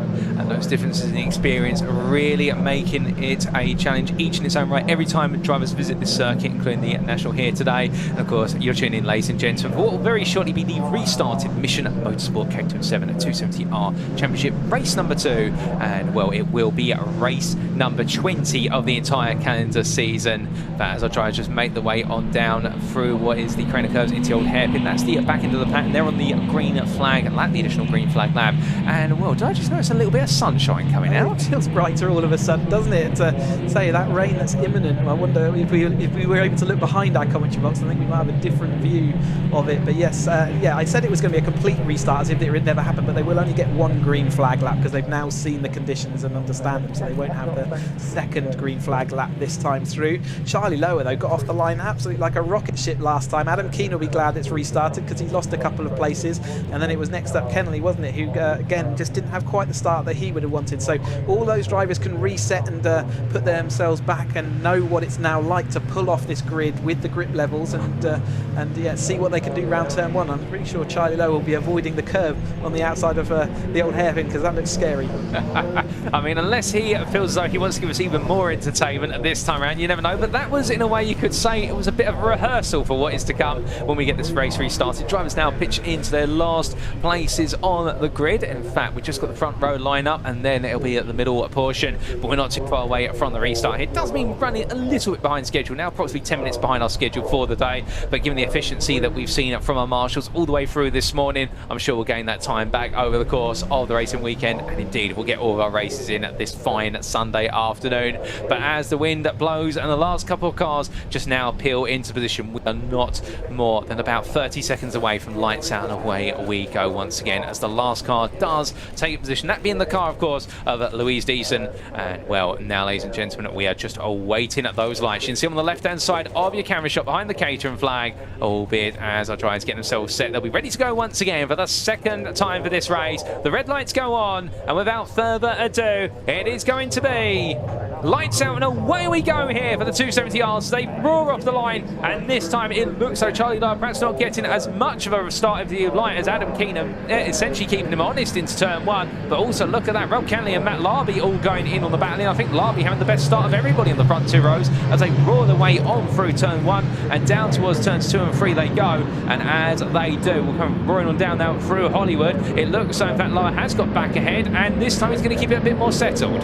Hope got a great start off the line and was looking to 4th place, but that's disappeared and Brian there out wide. Does that mean that Wilby's already passed Brian then? Brian's drifted 2 places and Wilby's made up a couple of places. They were having a little bit of a set to as they went down through Hollywood that time and through the Craner curves. But yeah, Wilby and Brian are now side by side and they're quite deep in the field. Zach Lower looking to see whether he can do anything about them as they head up towards McLean's for the first time. Charlie Lowen hasn't got a gap quite as much. Keane's got off the line this time, as has Kennelly. And so the next up we have got the Larby Hope battle. I say Hope just drifting back a little bit. We've got Zach Lower alongside Ryan Wilby and Brian just drifting back just slightly. And as they roar their way in towards Coppice Bend, there's no halting to the battling here. And I think right now everybody absolutely throwing all their energy at this. They've been pent up for some time, Ben. I mean, they've been sat on the grid waiting. They had the red flag. And now for our drivers here, as Keane chases after Lower, well, we're going to have to see some fireworks here coming into the S's. Definitely, they'll be sat there itching to go, waiting on that line, waiting for those lights to go out. You saw Charlie not with the best start, but really regathered it there. All tight through the chicane there with Zach Lower having taken pace back as well. I was just about to say, Zach had a fantastic start. So he did a slightly better job off the line there than his brother. It looks like Adam Keane has made a pass for the lead here as well. Yeah, Keane out in front. Remember, he's been out on track already in the graduates racing, so he knows a bit more about the conditions. But Charlie Lower kind of had to give that position up. Keane was absolutely relentless on the brakes and did manage to get it all stopped up. They kind of pretty much came to a halt as they went through, but it's Kennelly next up. And yeah, seeing who is the next there. So Merritt up there as well, alongside boys Larby, Hope, Wheatley, Wilby and Bryant making up the top 10. But Megan Bruce from the back of the field, she's also been out there. She's now firmly ensconced in this battle just behind Ryan Wilby. How many places did Bruce make up? 16 places in a single lap. Unbelievable from Megan Bruce. Oh, goodness me. And I mean, Megan Bruce, after the heartbreak of the race, just, oh, goodness me, that's a big tail happy slide there. And that was, I believe, Matt Larby. Good spot then. What was from yourself, Ben, in the back, an absolute power slide there. And we'll just come back to Bruce after the heartbreak of race 1 yesterday, where it all went wrong in the closing stages, looking to try and have a second attempt this time around. And with some theatrics going on further down the field, no doubt about it, as that is Merritt up the inside of Kennelly coming through Coppice. Indeedy, and yeah, you see Charlie Lower now getting into that wet line running, figuring it all out, and as he normally did, and you know, I expect him to. Keane still sort of figuring it out there, even though he's had some track time. The line that Lower took actually seemed to be much more efficient that time through. Megan Bruce making a position over Boyle as he goes into the chicane that time through. Bryant still losing places. It's not what he needs in his championship charge. He comes in here absolutely level on drop points with Ryan Wilby, and he has got many cars between him and Brian. That's not what he wants. As they roll their way onto another lap, Wheatley also gaining 3 places on that lap, now up to P5. So a lot of progress being made by drivers up and down the field as they come in towards third at number 1. Now it starts to settle down. The field is starting to spread a little bit, and now we start to see the more pocketed battles rather than the grand pack battles. Although saying that, if we start to see one driver getting a bit of body work there hanging off one of our drivers' cars. Lionel Tolmarsh's car, I believe. Oh, Tolmarsh, and thank you for the insight there, Ben, with regards to who it is. And with the bodywork hanging off, I mean, that car is looking very unstable at the moment. I mean, do you notice as a driver when the bodywork is hanging loose? Do you sort of recognise it? Unless it's your nose cone and it's directly obscuring your vision, it's not something that you'll really notice. I think that's familiar territory for Lionel to have at least one wing flapping and him there being on the limit. That is very much Lionel Tolmarsh, textbook. These are the conditions that he'll be absolutely relishing. This is very much his playground. It's a shame he's not been able to do the full season. The wet is very much a great equaliser. You're seeing Stephen Merritt there running in 3rd place as well. He was able to get on the podium early this year at Cadwell Park in damp conditions. Hasn't joined us for the full season, unfortunately, but again, somewhere that he is just so fast. This is his element. It's going to be great to see if he can take it to Adam Keane and Charlie Lower now as well. Quite often the drivers who we say are more sort of naturally talented in these conditions, they're used to just figuring it out, finding out where the grip is. Who cares what the textbook says is the racing line in the wet and the dry? They just go and find the grip and work out how do they get their cars around these circuits quickly. And Tolmarsh is, say, even in the dry, he's relatively ragged, but sometimes that ability to just push to the limit at all times really does help in these conditions. However, it can bite you back as well, so you've got to make sure that you don't accidentally take too much. You can see it's easy to spot as his rear wing flapping there. You might spot it in your rear view mirror. It can be a bit of a distraction sometimes, but I'm sure he is focused forward and seeing what he can do about it. But one person who's not enjoying this, Nick Bryan, I think you're saying indicate before, Ben, that he's not really a big fan of the wet conditions, and it shows how important it is to really have a full toolbox of being able to drive in any conditions as you go around. You can't afford to have a wet race and find that you're losing points. I spoke with Nick in the paddock yesterday, and exactly that, Chris. That's exactly what he was saying. Is that in race 1 yesterday in the dry, he felt confident, he felt great.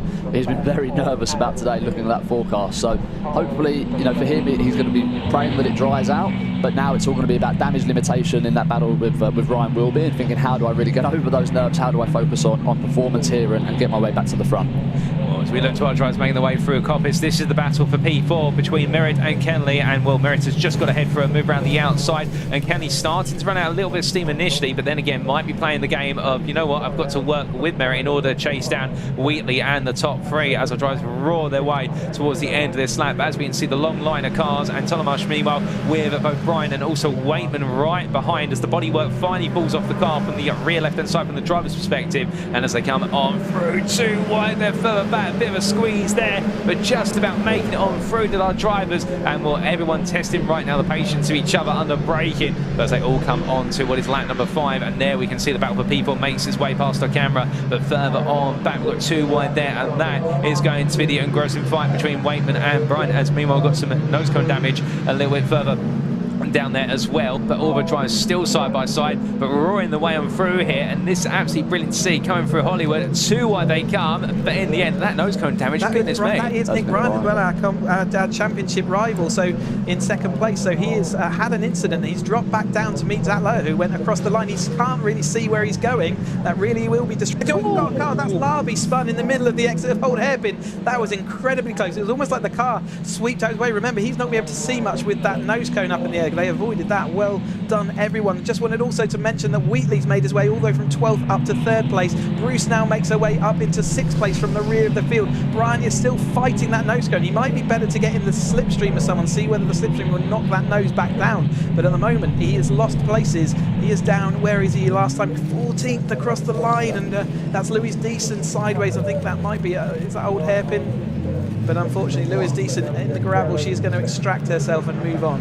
Now, so the Old Hairpin, a decent going into the gravel, but getting it moving once again. So, frankly, just a localised yellow. But as I try to make the way on down and into the braking zone, I mean, from your perspective, Ben, limited vision, and something like this happens. I mean, what do you do at that point? It's almost as if you have to use muscle memory to know the circuit. That's exactly that. I think that these guys won't have the spray out there right now. You can see the track has dried sufficiently to not have that. But a nose cone, that's a little bit more of a static object than the spray. So Nick right now is just going to be praying that something dislodges that in a safe way, of course, not on the racing line. But that will definitely be obscuring him. I think, fortunately, Donington is a track with so many fluid corners that you'll be able to use your vision looking into the apexes a little bit earlier and trying to keep that in your periphery. But again, it's going to be difficult for him to look past that. One person this does really benefit, though, right now is Rob Kennelly.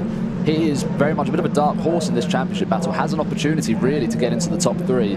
All of the people ahead of him aren't championship protagonists. He's got three of those 4 guest drivers, so he needs to really just think about, how do I stay here, maximise the points, and let Nick and Ryan behind continue to battle away. So in my analysis before, and I said Kennelly can still get to that championship position, but it requires Ryan and Nick going outside of the top 10, and I didn't think that was going to be possible coming into this race, but certainly right now it does look absolutely possible. So yeah, absolutely good shout out there. Here comes Wheatley though from 12th on the grid, looking to see whether he can take the lead. There is Kennelly though, fighting away with and you see Bruce in the background there. So yeah, all of this is coming together. Can Meg and Bruce make it up further from 6th place in a stellar race? But there is Kennelly with just following along behind Merritt, isn't it, in the red car there in front of him.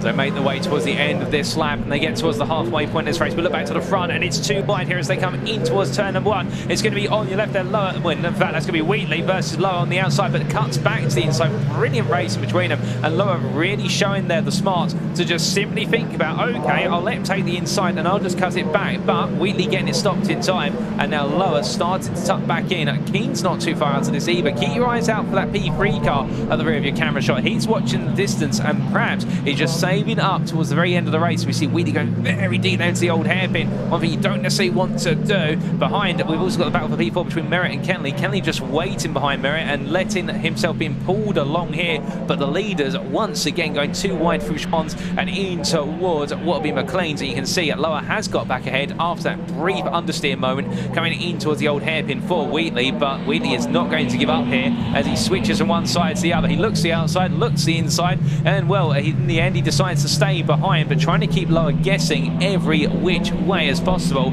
And will still plenty of distance to go, and King will just gradually close up onto this as they roar their way on down. And in towards that next braking zone. Well, keeping in mind, we can also see there that Merritt and Kenley just mutually working together for now, but they've got Bruce catching. And in fact, Megan Bruce, one of the fastest drivers out there. Wheatley may hold the fastest lap, but Bruce is absolutely flying out there, Ben. Absolutely, a fantastic recovery driver, Ben Wheatley. I know he'll be out there with the bit between his teeth today.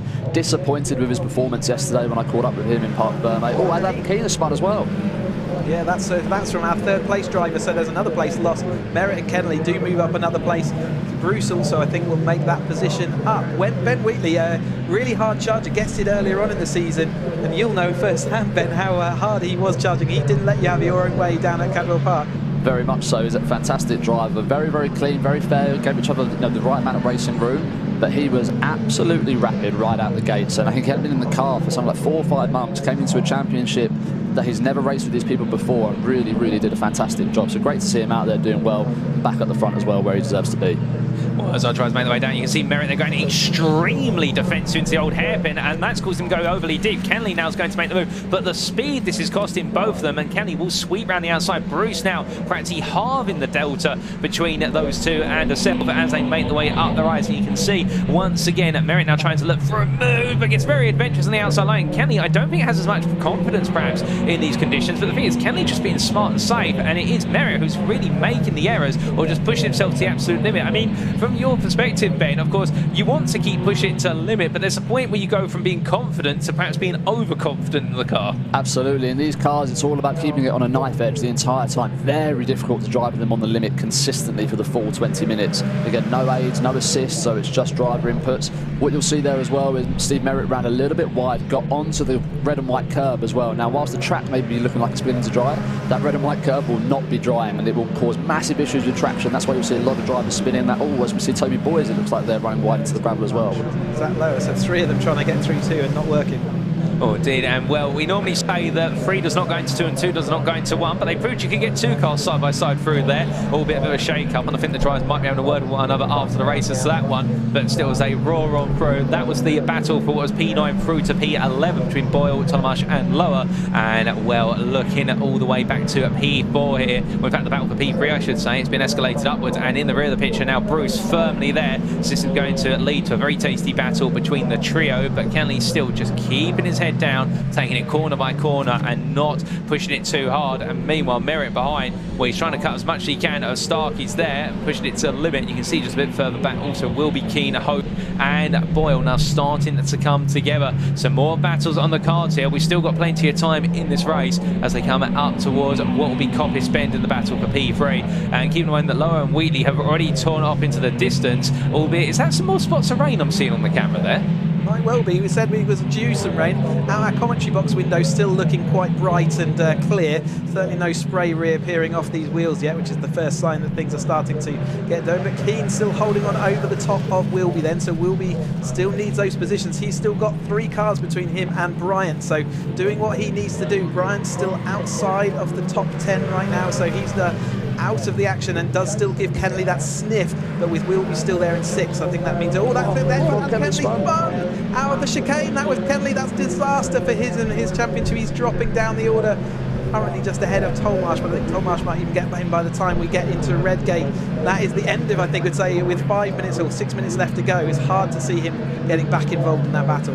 Well, indeed, but anything can happen. We've seen plenty of spin. We've seen many in the gravel, so don't count it over yet, as they say. But Megan Bruce, meanwhile, now up into P3, past what is Merritt there, making the move into Redgate through into the Craner curves. But Merritt's not going to give it up here as Bruce in the end decides to take that outside line, carries the momentum, risks going onto the curves, but finds the grip and the speed to do so. And another lovely move they made there by the number 94 driver up into P3, but with a 10.5 second gap to these leaders, who we're now seeing, well, it's going to be the Low and Wheatley show go all the way to the finish line. And well, they've torn off into the distance. They've got the best part of this lap, plus probably another 4 to go. So Ben, now we've got a cracker of a showdown between these two drivers. And keeping in mind, of course, that they're relatively raw in the 270 series as well. I mean, they've got nothing to lose out there. They might as well put on a show. That's entirely correct. I think they'll be looking at, their time as they have. They'll know they'll have 5 minutes left. They can see in the mirrors that there is absolutely no one nearby challenging them. Their thoughts now will be, how do we bring this home, guarantee these top 2 positions, maybe let the time run down a little bit and then have that final lap showdown. But of course,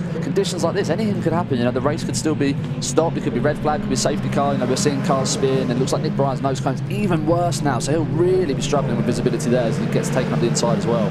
Well, they say about raising the roof, but he's raised the nose cone, there's no doubt about it, and that's not going to help whatsoever. You can see it's been blown up there with the wind, and every so often it drops back down going into the toe. I mean, Chris, going to the point earlier about perhaps in the slipstream, it will bring it down. So he's going to have mixed vision, but he's not giving up. He's absolutely digging in. You almost want to just dive out of the slipstream and down the straight to be fully in the toe.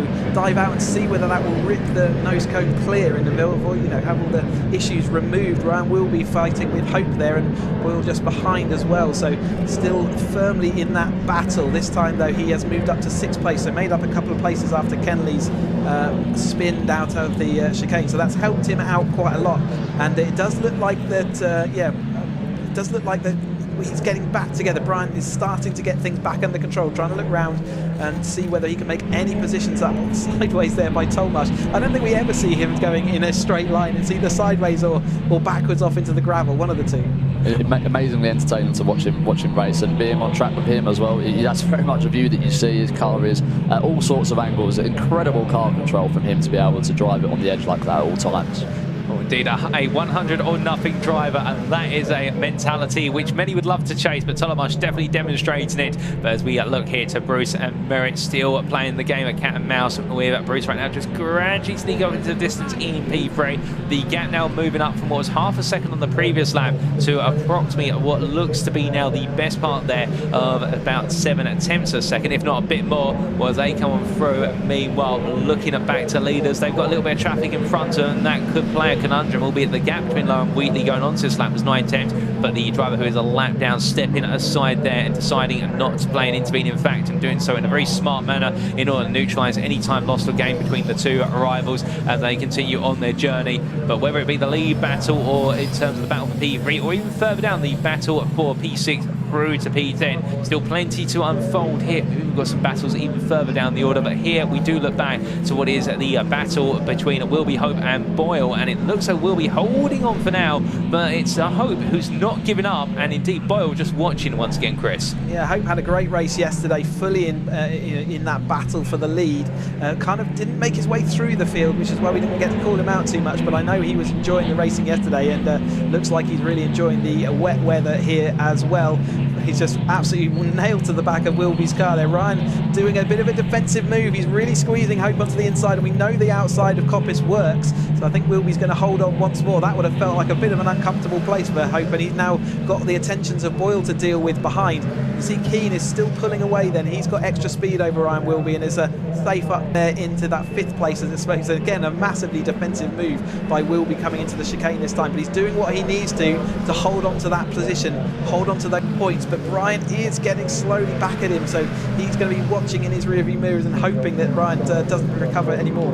And interestingly, Boyle there, despite the fact that we did see Hope lose a bit of momentum, immediately pulling out of slipstream back onto the racing line, almost as if to send the message to Hope, which is, look, I don't want to race you into this corner. Stay on the racing line, take the optimum line, because we need to stay in this fight. I mean, Ben, it's almost as if you communicate to drivers both by simply how you position the car. Of course, you can throw dummies and whatnot, particularly if you're in a one-on-one battle like Lowe and Wheatley are here, but sometimes it's smarter to say to the driver in front, look, I'm not going to attack you, let's just keep chasing the guy in front of us. 100%. I think Dan and Craig, fantastic friends, they're part of a team together as well, so they're very used to being near each other on track. They know how each other likes to drive, very, very familiar in those circumstances. And one thing, exactly as you said there, is it's all about using the body language of the car. Some people will sit and do hand signals, and sometimes it's a little bit redundant because you're going at 120 miles an hour, you're not really looking to see what someone's doing with their hand. So it's all about showing intent with the car. Look, I'm coming for a pass, or no, take your line, let's work together, let's maintain the optimal speed that we can here.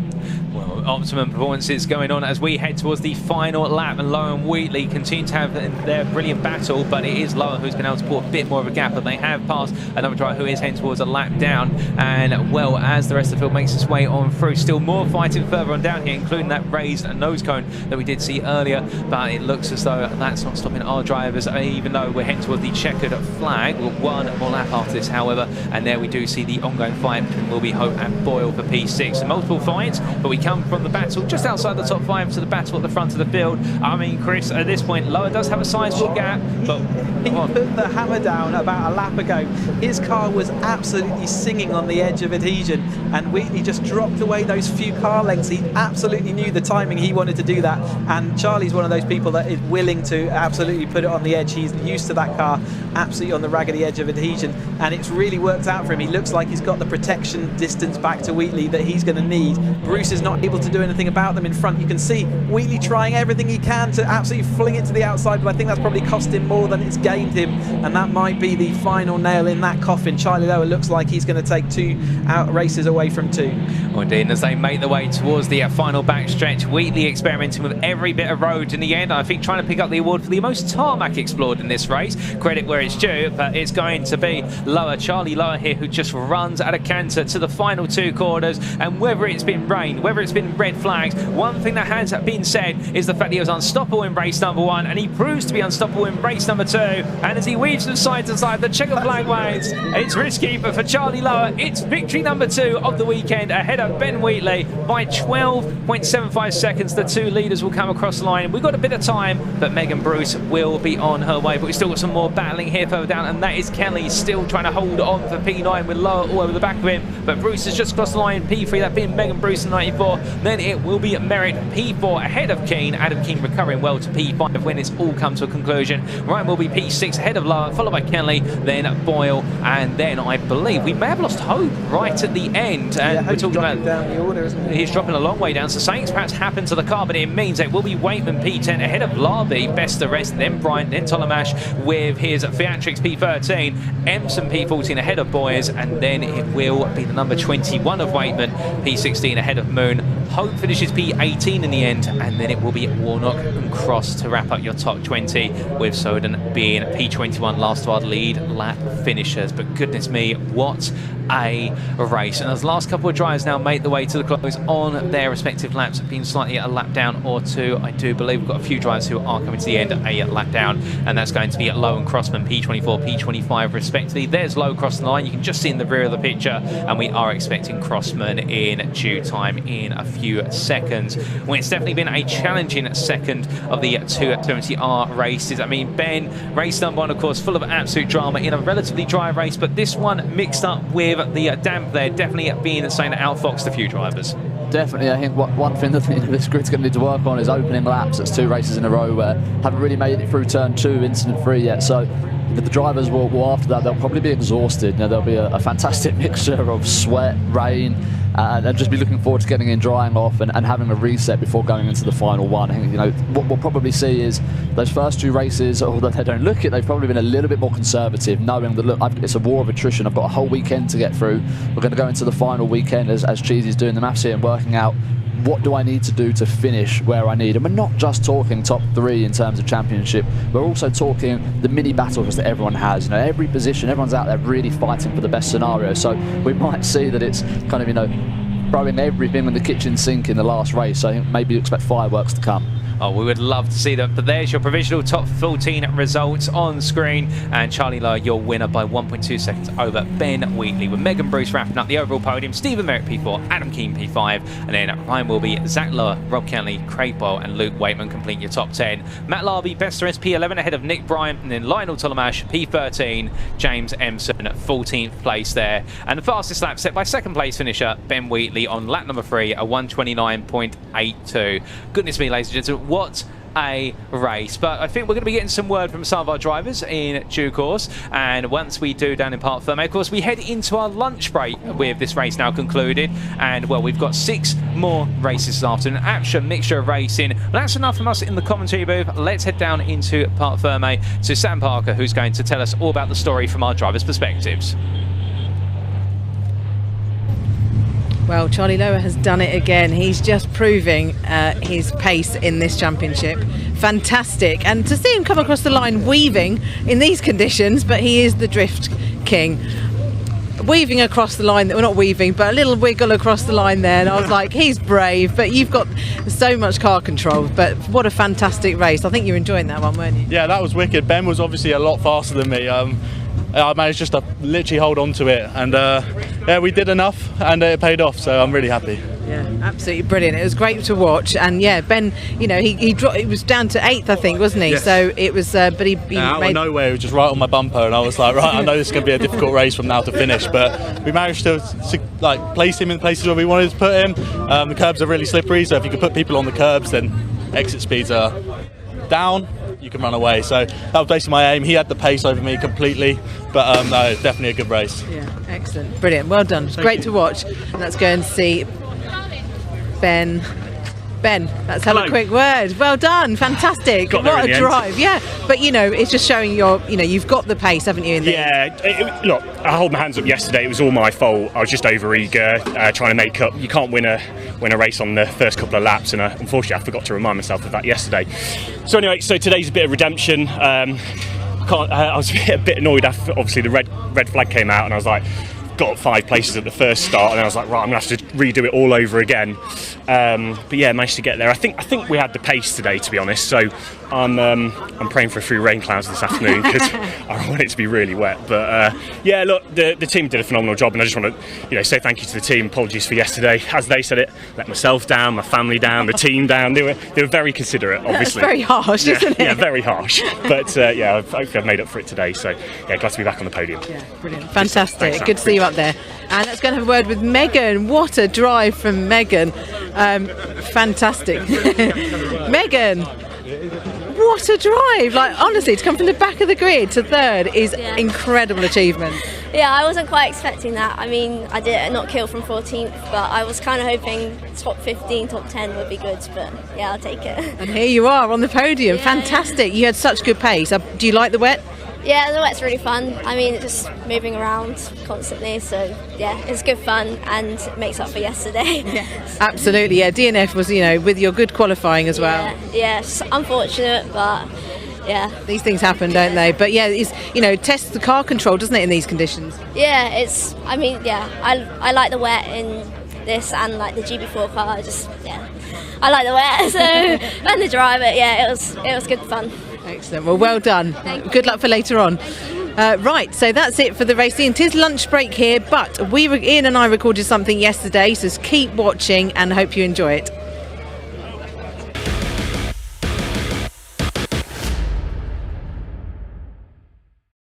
Right, here we are, Sam. We've been tasked with creating content during the lunch break, and I've had loads of ideas. Unfortunately, none of them can be shown before 9 o'clock at night, except one.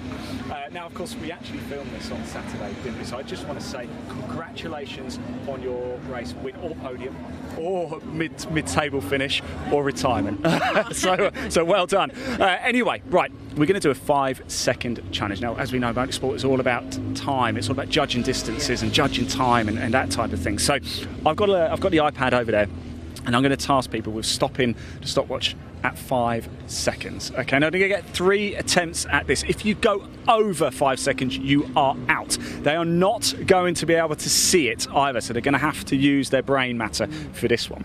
All right, now, I've arranged some prizes as well. Would you like to see them? Yes. Now, you thought Bullseye was generous. Can I just give you that? Yes, right. you can. This is for second place. Second place prize, okay. What has he been finding? Oh, yes. Courtesy of Harry Senior, it's his wheel guard, as you can see. So, and it even has, look at that, race effect on it too. How generous is that? Do you want to know what first prize is? I do now. That's what C. What is first prize? What could it possibly be if that was a wing? Oh, wow. We have a nose cone. This is first place, courtesy of Ian Payne at PT Sports. And actually, Sam, I have signed it. Oh. As you can see. That makes it even more valuable. So I've devalued it, but if you could just bring it back to standard value. It's not great, it might not work particularly well, but there we go. Signed by Sam Parker and my good self. Now, to demonstrate, I thought what we would do is get you to do the first go, okay? So, can I give you that a second? I'm just going to log in so you can see exactly what we're going to be doing here.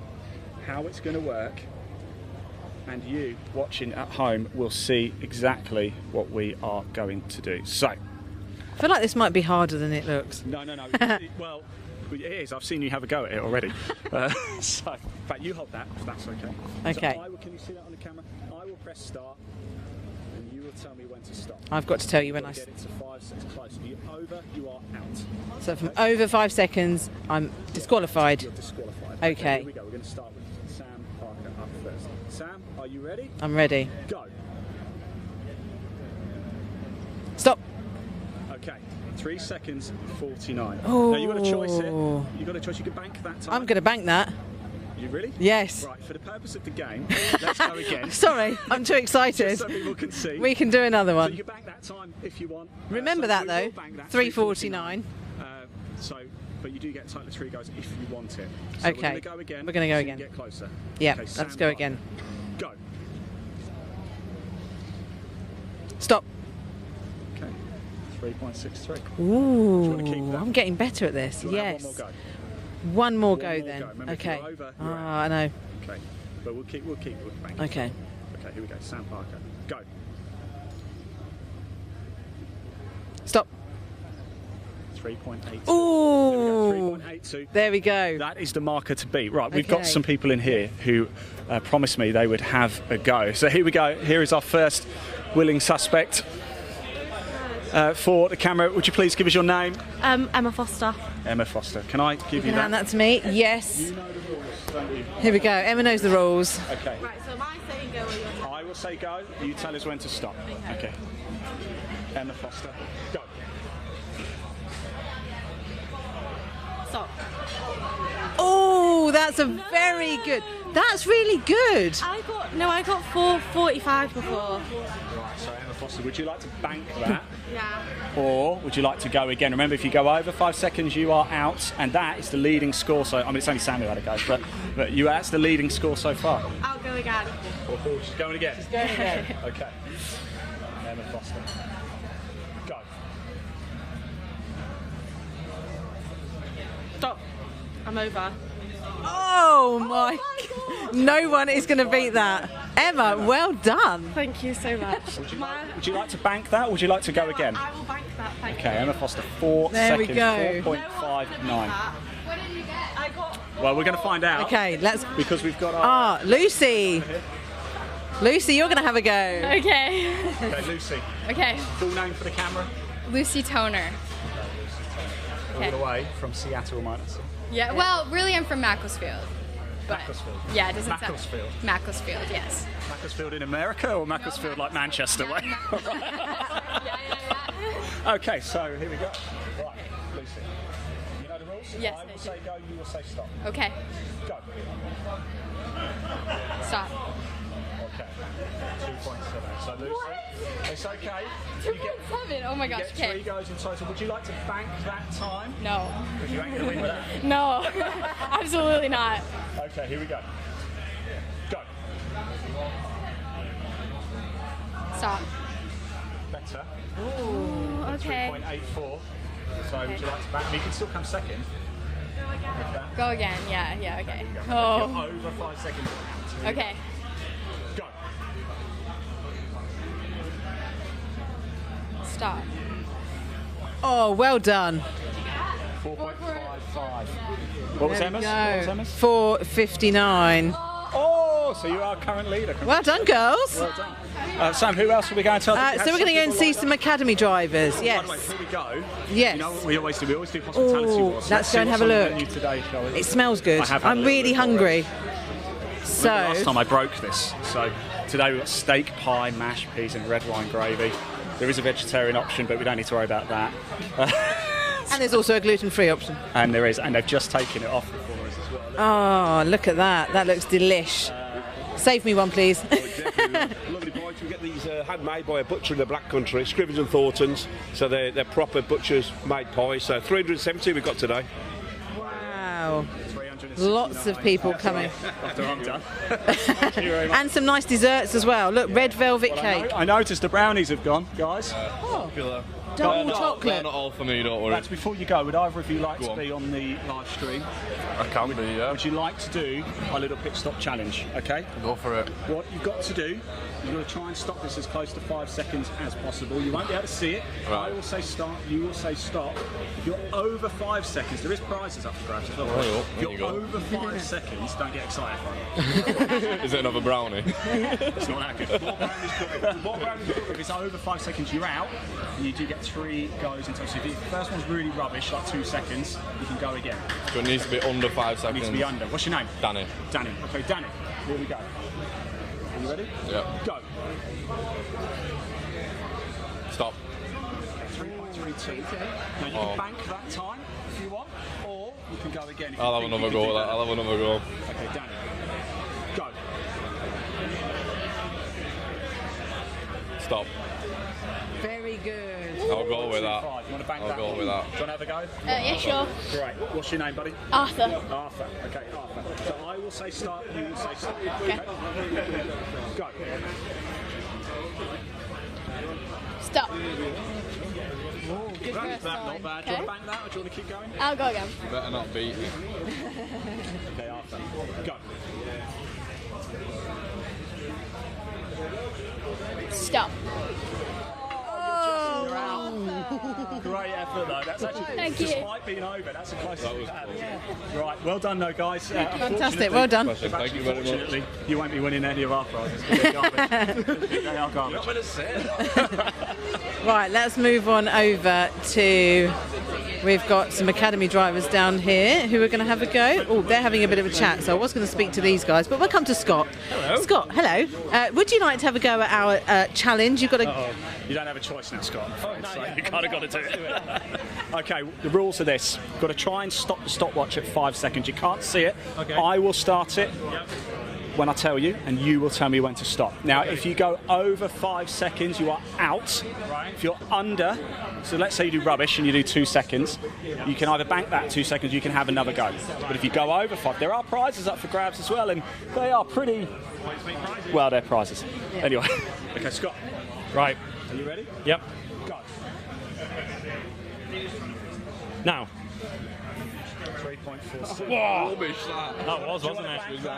No, let's do it again. That's not good enough. See if you can beat me. Okay, Scott. Go. Now. Oh! What do you reckon? No, I'm going again. Yeah. Go again. Okay, final go now. Okay. Final go. So if you're over, you're out. Right. 3.99 is your best one. So Right. Here we go. Scott. Go. Now. Well, I'll take that. Oh, that's good. I'll take Well that. done. Who's going next? Who's going next? Arthur, have you done it? Yeah. Arthur's done it. 0.05. Who's on? Where's Rich? Get Rich on it. Oh, he's talking. Shall we interrupt? Rich will have a go. They've got an academy meet and greet going on over there, so we won't interrupt. No, who else have we got? Let's see. The gentleman here, I think, who's desperate to have a go. Oh, Ben. Yeah, Ben wants to have a go at our little test. So, Ben, what we are doing is a 5 second. You kind of bill it as a pit stop. There's nothing to do with pit stops, though, is it, really? It's a 5 second. You've got to stop the stopwatch at 5 seconds, or as close to it as you possibly can. You won't be able to see it. I will control it. I will tell you when to start. You will tell me when to stop. If you go over 5 seconds, you are out. All right? And there are prizes, by the way. Good. Let's go. Okay, are you ready? Yep, let's go. Go. Now. Okay. Oh, okay, that was terrible. You can bank that if you want. No, let's go again. Let's go again. You can go again. Yeah. And if you go over, you're out. Okay, here we go. Stop. 3.91. Want to bank it? Go again. Let's go again. Oh, I'm terrible at this. So am I.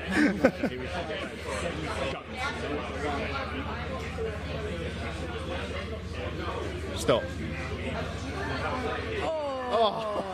Congratulations. Ben. Getting close-ish. You are out. You're over. So you are It's a DQ. It is. Oh, well, I'll try. Well done, Ben. Where else are we going? Who else are we going to go to? Right, let's come and speak to these guys. Yes. Would you? Oh, they're eating their. Hello, Benoit. Let's move around here. We've just got a challenge for you to take part in, if that's all right, if you don't mind. I'll let Ian explain. Right, on here, I have a who's going first? Who wants to go first?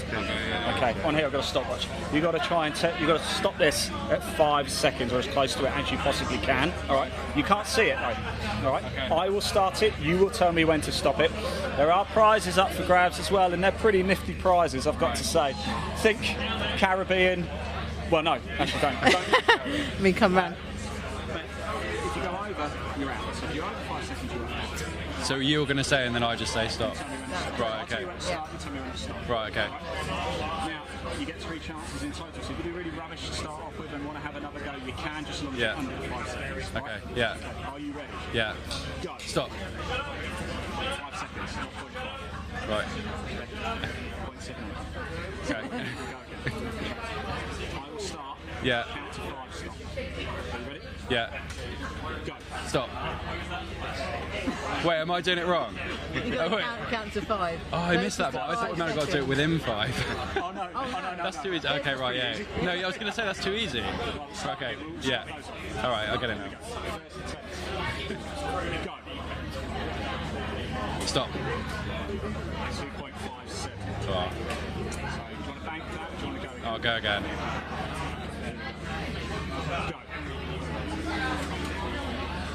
Stop. 3.52, a bit closer. Do you want to bank it? One more go? I'll go one more, yeah. One more go. Go. Stop. Not bad. 4.28. Oh, that's good. Okay, I'll back that. Take that.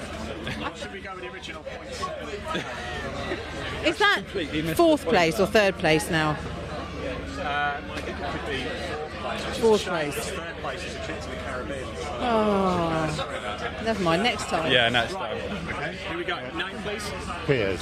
Piers. Okay. So you understand the rules? Yeah, You have yeah, the yeah. rules. I also start. You also stop. Piers, go. Stop. 3.47. Do you want to bank it? Or do you want to go again? Go again. Piers, go. Stop. Get closer. 4.23. Do you want to bank it or do you want to go again? Go again.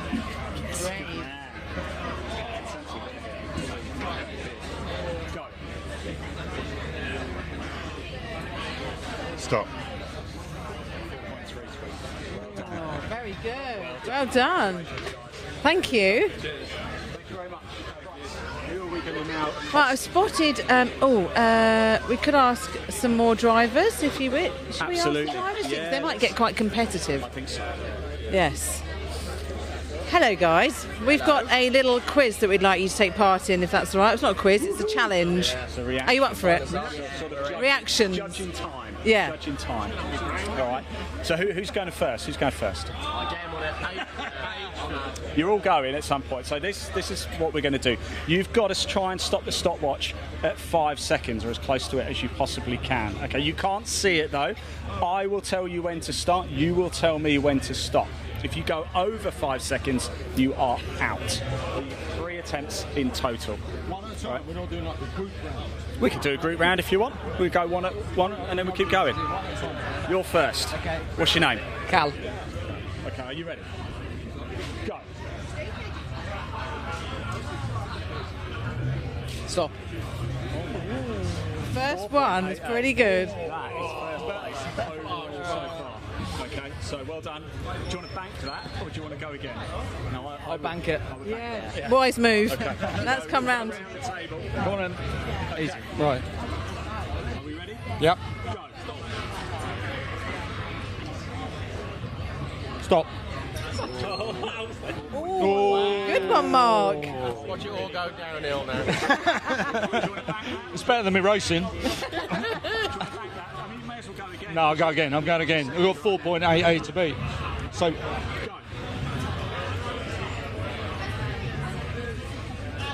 Stop.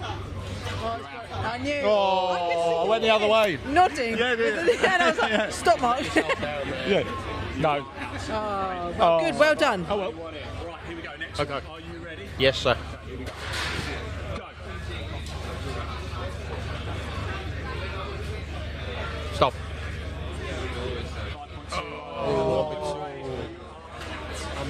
Sorry about that. Hey. Okay. Are you ready? Yes. Go. Go. Stop. Oh, very good. 4.72. Pressure's on. I've got to beat that, haven't I? I'll go again. I'll go again. Are you ready? Ready. Go. Stop. Oh, wait. You were too soon, then we could shout. Yeah, we could shout. Oh, go on then. Are you ready? Yep. Stop. Very good though. 4.57. Yes. So you get 3 goes. Yes, 3 goes. 3 goes at it, and you go over 5 at any point. Okay, I think I've got a strategy. All right. It's got a strategy. Right. It might not work, but it's a strategy. Go. Stop. Okay. Try again. Stop. Okay. All right, now go. I'm loving the confidence. Okay. I've got much to show for it on the scoreboard. Go. Stop. Bad. 4.31. Oh, good. Yeah. Strong finish. Best till last. Right, here we go. Yeah. He's going to take the time. Yeah. Beat him. I got to account for his thumb as well. It's all in the thumb. Focus. Go. Stop. Tragic. Got overexcited. You ready? Yeah. Go. Stop. 4.23. Here we go. Comes down to this. Is it? Comes down to this. Go.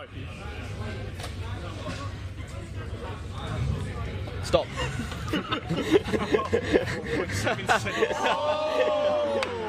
Cal is our winner on this table, and our winner overall, actually, so far. He is, yeah. Now, I've got a couple of prizes if you'd like one. I've got Harry Senior's broken wheel arch or a damaged nose cone. Or what you could do if you like, is you could donate the nose cone to Lucy because she's got to take it on a flight back to Seattle. So that might be, we'll do that. Right, well done. Spare nose cone. Thank you, guys. Right. Just go get the prize and give it to Lucy showing in. I just want to have a quick chat with you if we can. Of course, we can have a chat. But this is... How about the wing? Who's getting the wing? Who? I don't know. Who do you think deserves it? Who deserves the wing? Maybe let's give it to our guy. He did finish in first place in the overall. So. Cal? Yeah, let's give it to Cal. Okay. So. Cal Short races in Academy. Brilliant. White Well, group. you might need it then. Yeah. Cal, here's your prize. Thank you. Always needed. Well done. And this here has very kindly been donated. Lucy, if we could just have a moment. I know you saw me get this a little bit earlier. I know it means a lot to you. And I know, of course, when you go back to Seattle, you want a little reminder of us here in England. So make sure you book a second seat. Sam and I have both signed this as well. Yeah. That is yours to keep. Congratulations. Well done, Lucy. My dad did ask for me to bring a Caterham back, so I can bring him this instead. Yeah. This is beautiful, thank you. You're almost there with it. Anyway, Sam, shall we go for a little walk if that's right? Thank you, congratulations. Just a little bit of fun there to fill the lunch break, but that's what we like, isn't it, about Caterham? Everybody's up for it. Everybody likes to have a giggle. Now, of course, this is the final race week. In fact, it's the final day of the season. Let's talk about you. Of course, you've been making your debut. How has it been? Yeah. Oh, do you know what? This year racing has been absolutely fantastic. The best thing I've ever done. Like, I'm so pleased I said yes to doing it. It's just, the atmosphere here is fantastic. The racing on track is just so much fun, and I've learned so much. Talking about learning, why is it such a good, for people who haven't raced before, why is the Caterham Academy the best place to come and do it? Because you are racing with like-minded people. You're all complete novices, so you're racing, you're all doing the journey together, so you're all progressing at the same sort of rate. Yes, some people have done more track days than others previously, but generally you've always got someone to race against on the grid, and everything's new for the first time for everyone, which is fantastic. You're sharing that journey. Are you stepping up next season? Hopefully, fingers crossed. Hopefully, I'd love to do it, yeah. Right, somebody's watching this right now and think, okay, yes, these caterings look a lot of fun. I want to get involved. Can they register now for next year? Is that Absolutely, yep, absolutely. Check out the Caterham website. All the information's on there about buying a Caterham, racing a Caterham, and going on one of our experience days as well. So check it out, caterham.com.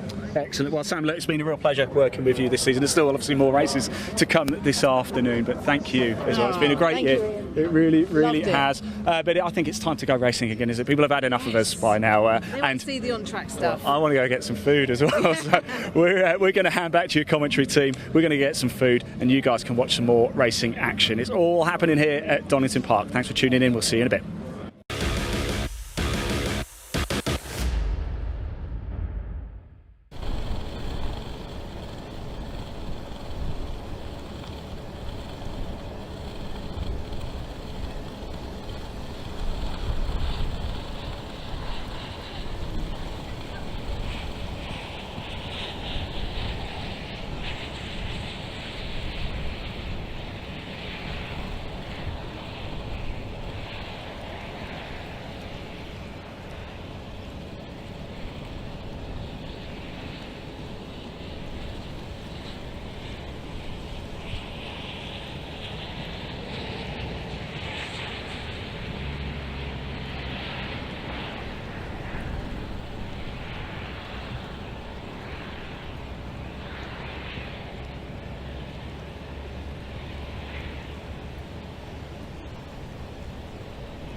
Well, welcome back after the lunch break. The cars, the CSC UK cars, are just heading out onto the grid now, but we had the most torrential downpour just now, and everyone's sitting here with their, well, did have their brollies over the cars to try and keep as dry as they can, which is not easy. But yes, they've just headed out. Everyone's soaked through, including me, but it's all part of it, isn't it? But yeah, the cars are going out onto the grid now, so our cameras are also wet, yeah, but you know, we'll dry out soon. The wind is strong enough. So yeah, we'll hand over to the comms guys, and we'll look forward to watching this race.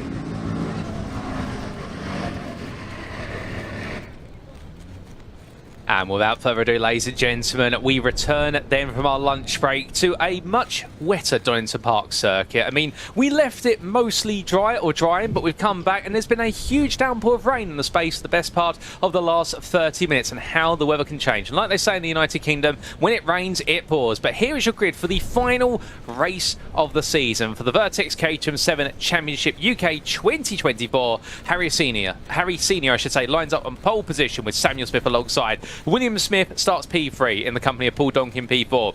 P5, it'll then be Jake Swan with the company of Matthew Armstrong P6. Mike Evans lines up P7 ahead of Chris Fraser, your AM pole sitter and winner from the previous race in the AM class, who starts P8. And then to complete your top 10, it's Carl Jones and Wesley Payne. That is your top 10. Let's move then further on down to the second half of the grid, and as we can see, Barry Thompson lines up P11 ahead of Barry Benham. They complete your 6th row. Row number 7 goes to Justin Armstrong and Gary Curtis, and then on our final row of the grid, it's Craig Story and Darren McCormack. A shorter grid compared to our previous grid earlier on this morning. There's been quite the shuffle. There's been plenty of battles today, and well, Chris, it's all going to come down to one last race by looks of things for the championship title.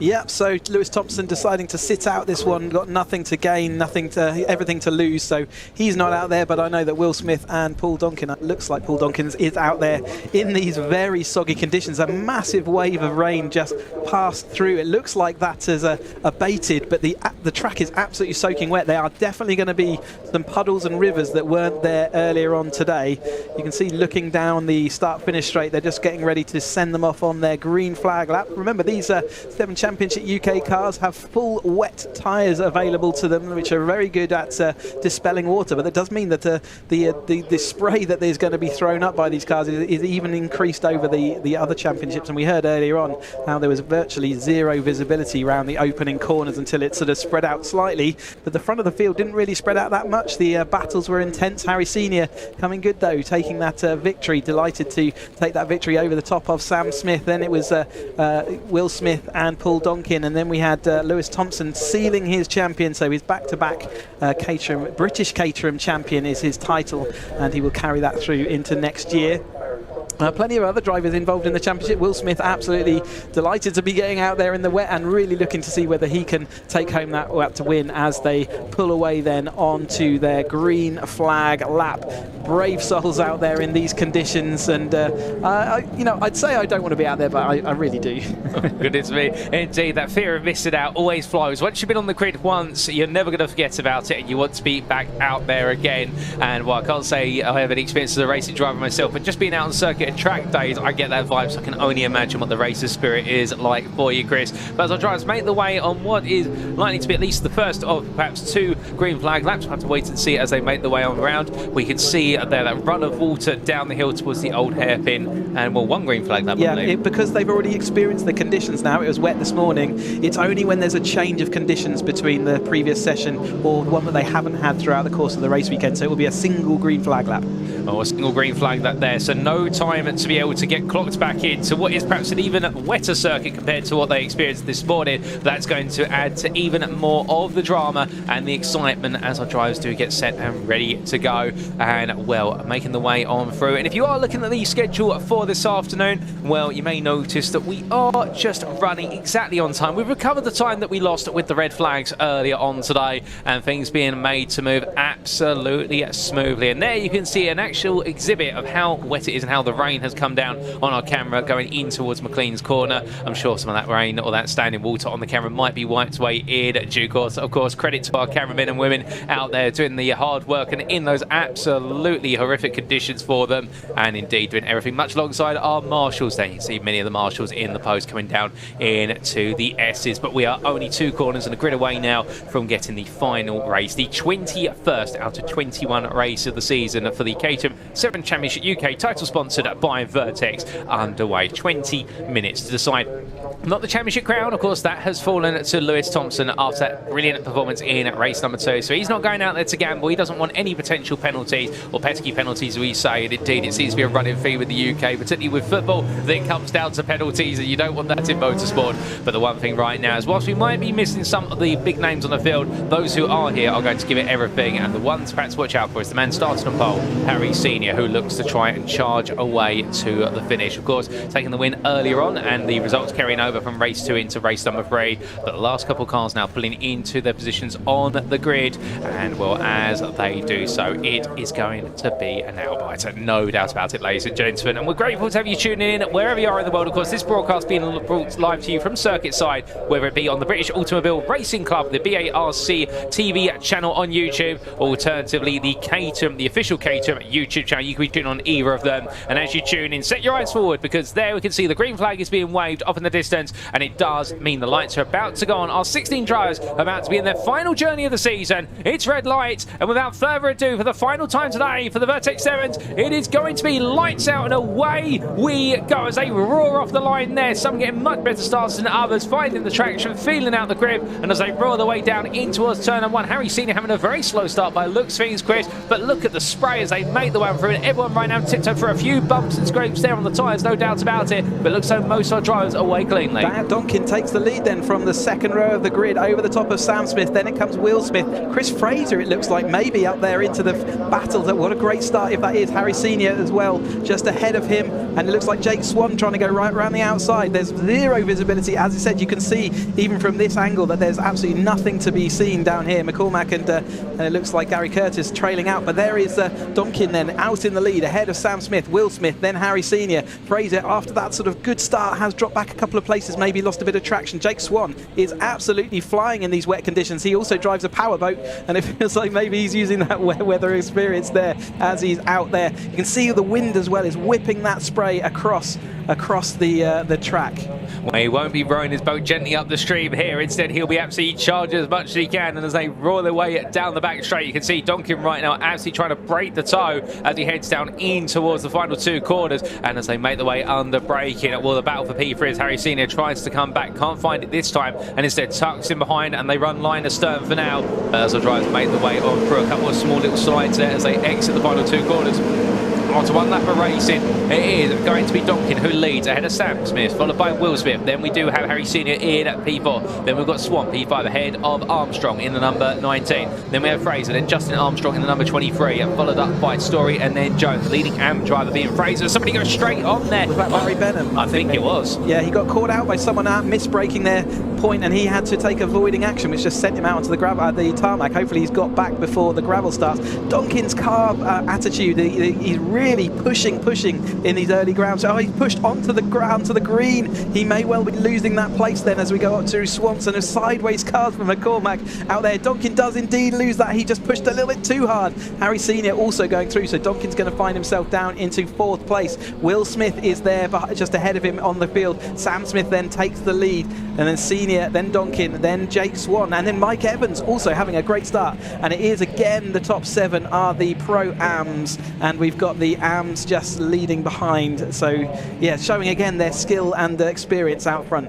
Oh, no doubt about it. And sometimes you've got to push those limits, but when you push them too hard, just the small mistakes may kick in. But as they come down in towards the braking zone here, well, now it is going to be what will be the number 42 of Sam Smith leading the way, and Donkin trying to get back into that fight. But as they all hustle and bustle through, Donkin in P4 of course, and then it is Will Smith who's P2. It's easy to mistake the two, given the similar livery coloured cars, but we'll keep you informed as to who it is, whereas they make the way on down towards turn the 1. The spray still noticeable there as they all try and peel out, particularly Harry Senior and also Paul Donkin, who are both trying to see exactly where the brake marker is and also trying to keep their rivals guessing as to when they're going to go on the anchors. Further back there, keep your eyes on the fact that Justin Armstrong leading in the AM class, having to fend off Fraser and Story as they fight. So we've got two class battles playing out on our screen right now as the AM drivers have started to fall away. And we saw this in race number 2, albeit a bit later in race number 2, the gap between the Primes and the AMs. But oh, goodness me, Harry Senior trying to see how wide the car could go, finds the entry curve there into the old hairpin, and in here no grip available and just slides into the grabber. He'll carry the speed, but that's going to put Harry Senior all the way to the back. Not what he wants, and certainly not how he wants to finish his season, but he was pushing to the absolute limit, wasn't he? And it just found that there wasn't any more grip out there. The AM battle actually, yeah, there he goes, joining back then behind that AM group battle. Here's Chris Fraser, Craig Story. Craig Story, first time out in this car. Amazing to be out here in these conditions, trying to deal with everything that's being thrown at them today. But yeah, battles Chris Fraser using that wide line and finding that he's got grip as he tucks it then back to the inside to accelerate in a straight line as they head on through. Sam Smith, Will Smith, Paul Donkin got a little bit of a gap where Harry Senior used to be, but moves Donkin up one place. When it's Matt Armstrong and Evans as well, and Justin Armstrong just behind it, leading that AM class. Well, and as we saw there going into the S, is also a battle grind between it was Senior and Swan. In fact, as I try to make the way on through, we've had quite the shuffle there as it looks so. Where's Swan gone? Yeah. I was going to say, we've had quite a few drivers disappear. Is that a car off towards the barrier in the distance? No, my eyes do deceive me, in fact, there. That's just a bit of the tyre barrier. But as our drivers make the way in towards what is turn number 1, plenty of back and 2 wide. But Senior and Swan have both had falls off the circuit. We saw Senior, but we haven't seen what's happened to Swan. But meanwhile, the leading what was top 7 of Pram drivers suddenly comes to top 5, and the AMs are rising as they roar their way on down in towards the old hairpin. And as they do further on down there, we can see 2 wide. That's going on between what is the number 79 Thompson and McCormack. McCormack trying to go around the outside. So the AMs now getting very feisty because they've still got plenty of play for, much like our Pro-Ams. That's Barry Thompson indeed. So it is the father of Lewis Thompson, now champion-elect. There's the Fraser and the Story battle with Justin Armstrong just ahead of that. So this is 2nd and 3rd in that AM class.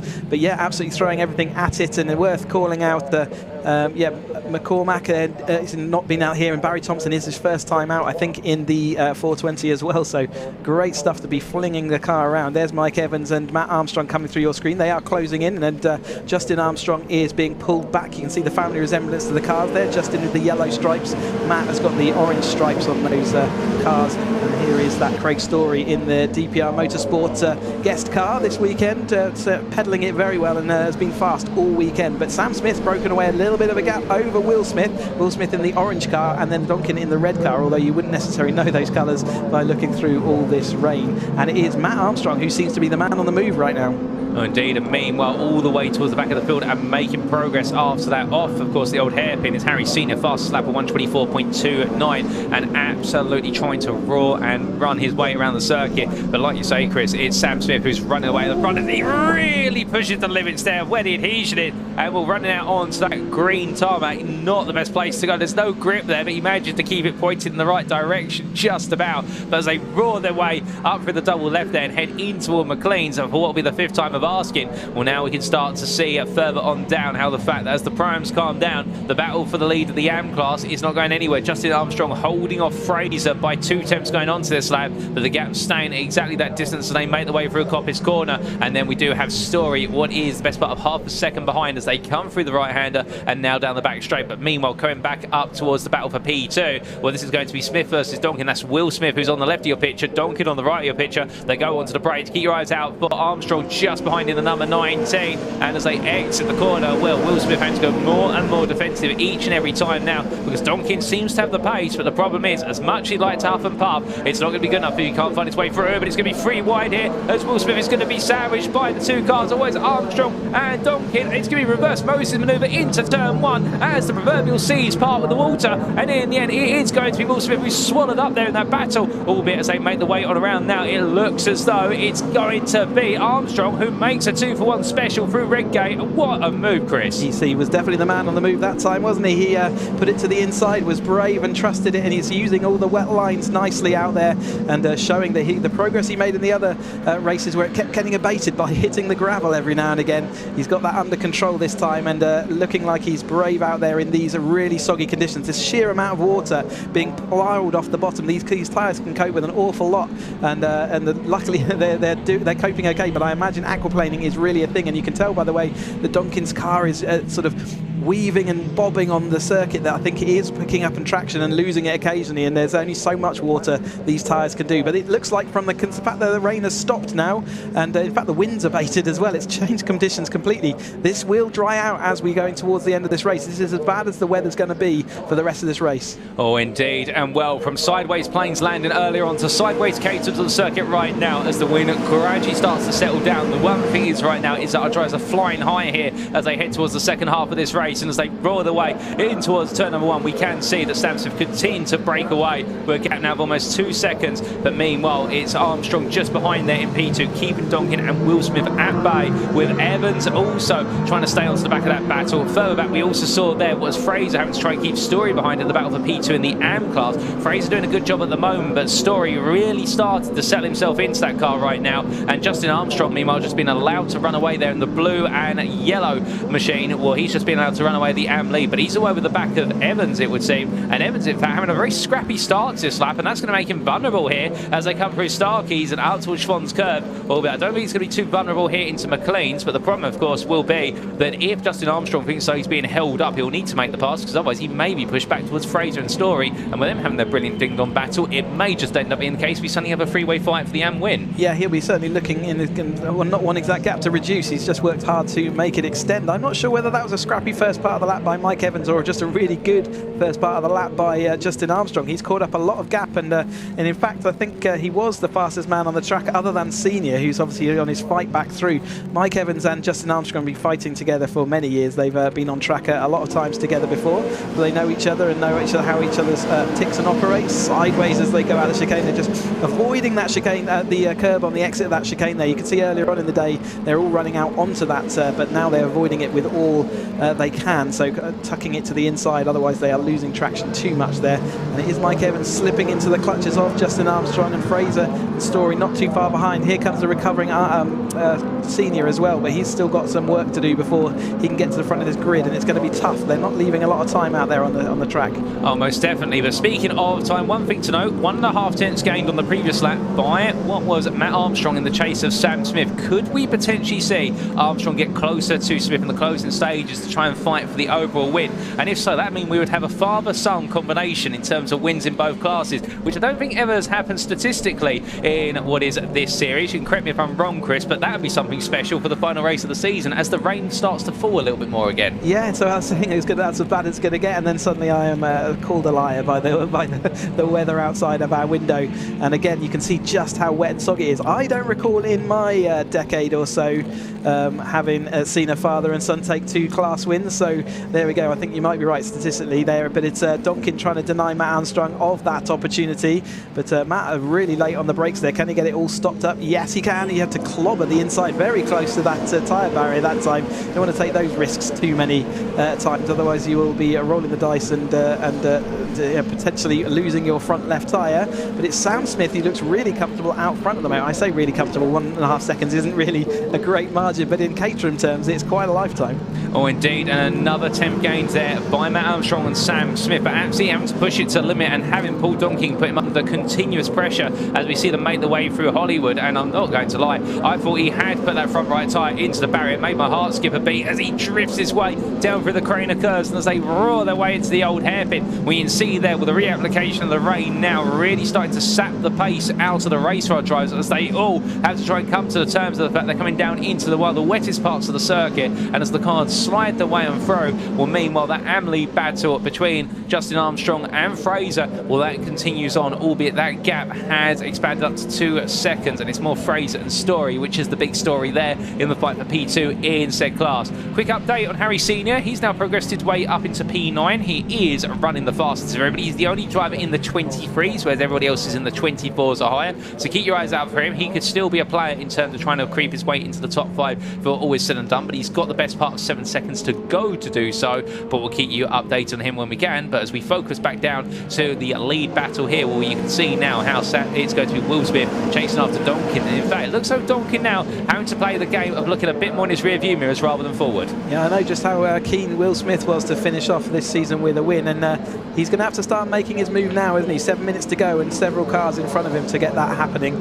So it's going to be tough to do it, but Fraser defending from Story once more, so they have broken clear, and in their rear view mirror they'll be seeing Harry Senior closing fast to a Senior, like I say, only man in the 23s, and the last time out, yeah, still in the 23s when everyone else is 24 and 25. That's a serious lick of pace to come back through the field, but Fraser still managing to defend from Story. Remember, Justin Armstrong still out in front of those at the moment, leading that AM class. But the battle here, Fraser versus Story, I think Carl Jones has already got that battle. We heard from Chris Fraser after the race, he wasn't too happy with how Carl Jones had defended into the chicane, but I think that's all stuck. I haven't seen an amended race result just yet, so it does look like Carl Jones has taken that amateur championship. But these two putting on a great fight, and Story really getting to grips with this 420R amazingly well. Oh, 100%. And well, if there are any penalties to be applied after the racing today, we won't be able to keep you abreast of that, given the fact it'll be after all the racing has concluded. What we can tell you is in the here and now, we've got plenty of action to go, and it looks as though Fraser and Story moving forward at pace with regards to their battle in this race, but coming back towards the lead top 5 group. And you can see that Evans just watching the wings in P5, not quite at the pace of the top 4, but just keeping himself within arm to reach in case he can get involved a little bit later on. But as our drivers make the way on down in towards turn at number 1, well, it starts to spread out the field a little bit, albeit still Donkin versus Will Smith. That's the big battle to the top 5. Meanwhile, rear picture, 3 wide there as they come down in towards the braking zone, and this is going to be a very tight, and that is going to be Fraser, Story and Senior. Senior now trying to get to this fight. In fact, Senior, I think, jumped in both places. Dispatched both of them in one move round the outside. That shows how much pace he's got in that car. And again, he was in the 23s last lap when no one else managed it. Our leaders are only in the 24s. So yeah, again, absolutely the car on the move. That light blue car that's in front now of the dark blue, and then the Dutch Bahn vodka card, absolutely flying around this soaking wet track as they head up to McLean's, one of the slippiest parts of the circuit. But he's just absolutely showing everyone else how it can, the speed is available. Oh, indeed. And as our drivers make the way on through, I get the feeling that Harry Senior might be channeling a little bit of his inner Ayrton Senna. If you may remember the infamous Donington Grand Prix, the European Grand Prix in 1993. I was here. Oh, goodness me. Well, you're showing your age and I'm showing mine. That was the year I was born, so I would have remembered it, but I definitely saw the old VHS tapes. But seeing Senna fly his way around in the wet and Harry Senior doing exactly that, albeit that mistake perhaps just reeling him in by 1 or 2% as the drivers roar their way on through the last corners. And as they make the way onwards, we're now into the final 5 minutes of this race, and well, at the moment it does seem to be the big waiting game here, or at least our top 2, although noticeably Matt Armstrong has closed up on Sam Smith. Yeah, he was at least half a second quicker on the last line, and then has been on the last couple of laps. So the battle between Fraser and Story now, Harry Senior has been dispatched, continues unabated. It is a Will Smith to Paul Donkin sort of third place battle. It's for our lead. It's between Sam Smith and Matt Armstrong with 4 minutes left to go. Maybe that's going to be how it's going to end this 7 Championship UK racing season. Donkin will be heavily trying to get through, and it looks like Evans has worked his way how to get back onto the tail of these 2 cars, but so Donkin's going to have to balance off whether he wants to put the move on Will Smith or whether he wants to try and protect from the rear. Here comes Harry Senior though. He has already come across the gap to the back of Justin Armstrong's car, just tailing up the behind here. So there's Mike Evans, and yeah, but just behind them, Harry Senior is absolutely on a mission and looking like he's going to maybe make it back to this group, and that was looking completely unexpected halfway through the gravel trap at Old Hairpin. Oh, 100%. I mean, Harry Senior right now, it's incredible the energy coming from him, absolutely undaunted by that off earlier on. But here we come then, and we're back to the leaders, and Sam Smith versus Matt Armstrong. We wondered if it was going to happen, and it's come together, oh, a little bit sooner than planned, as another tap to the tyre barrier there with the front right tyre of Matt Armstrong. I mean, he's making a habit of that, Chris. I mean, surely at some point something's got to give, either that tyre barrier's got to give all that front right tyre. Well, as long as you keep brushing it, you're all right, aren't you? But it's hard to judge that, and I know how understeery the car gets across that curve. He's relying relying on it washing out. Will Smith, Paul Donkin going side by side. Will Smith on the quicker line, but Paul Donkin looking to the inside to see whether he can make that position up late in this race and get back on that championship on the podium for the race. But Sam Smith, Matt Armstrong is the race for the lead with 2.5 minutes to go. Matt Armstrong carrying that little bit extra speed. You can see them dipping their outside wheel into the wetter stuff.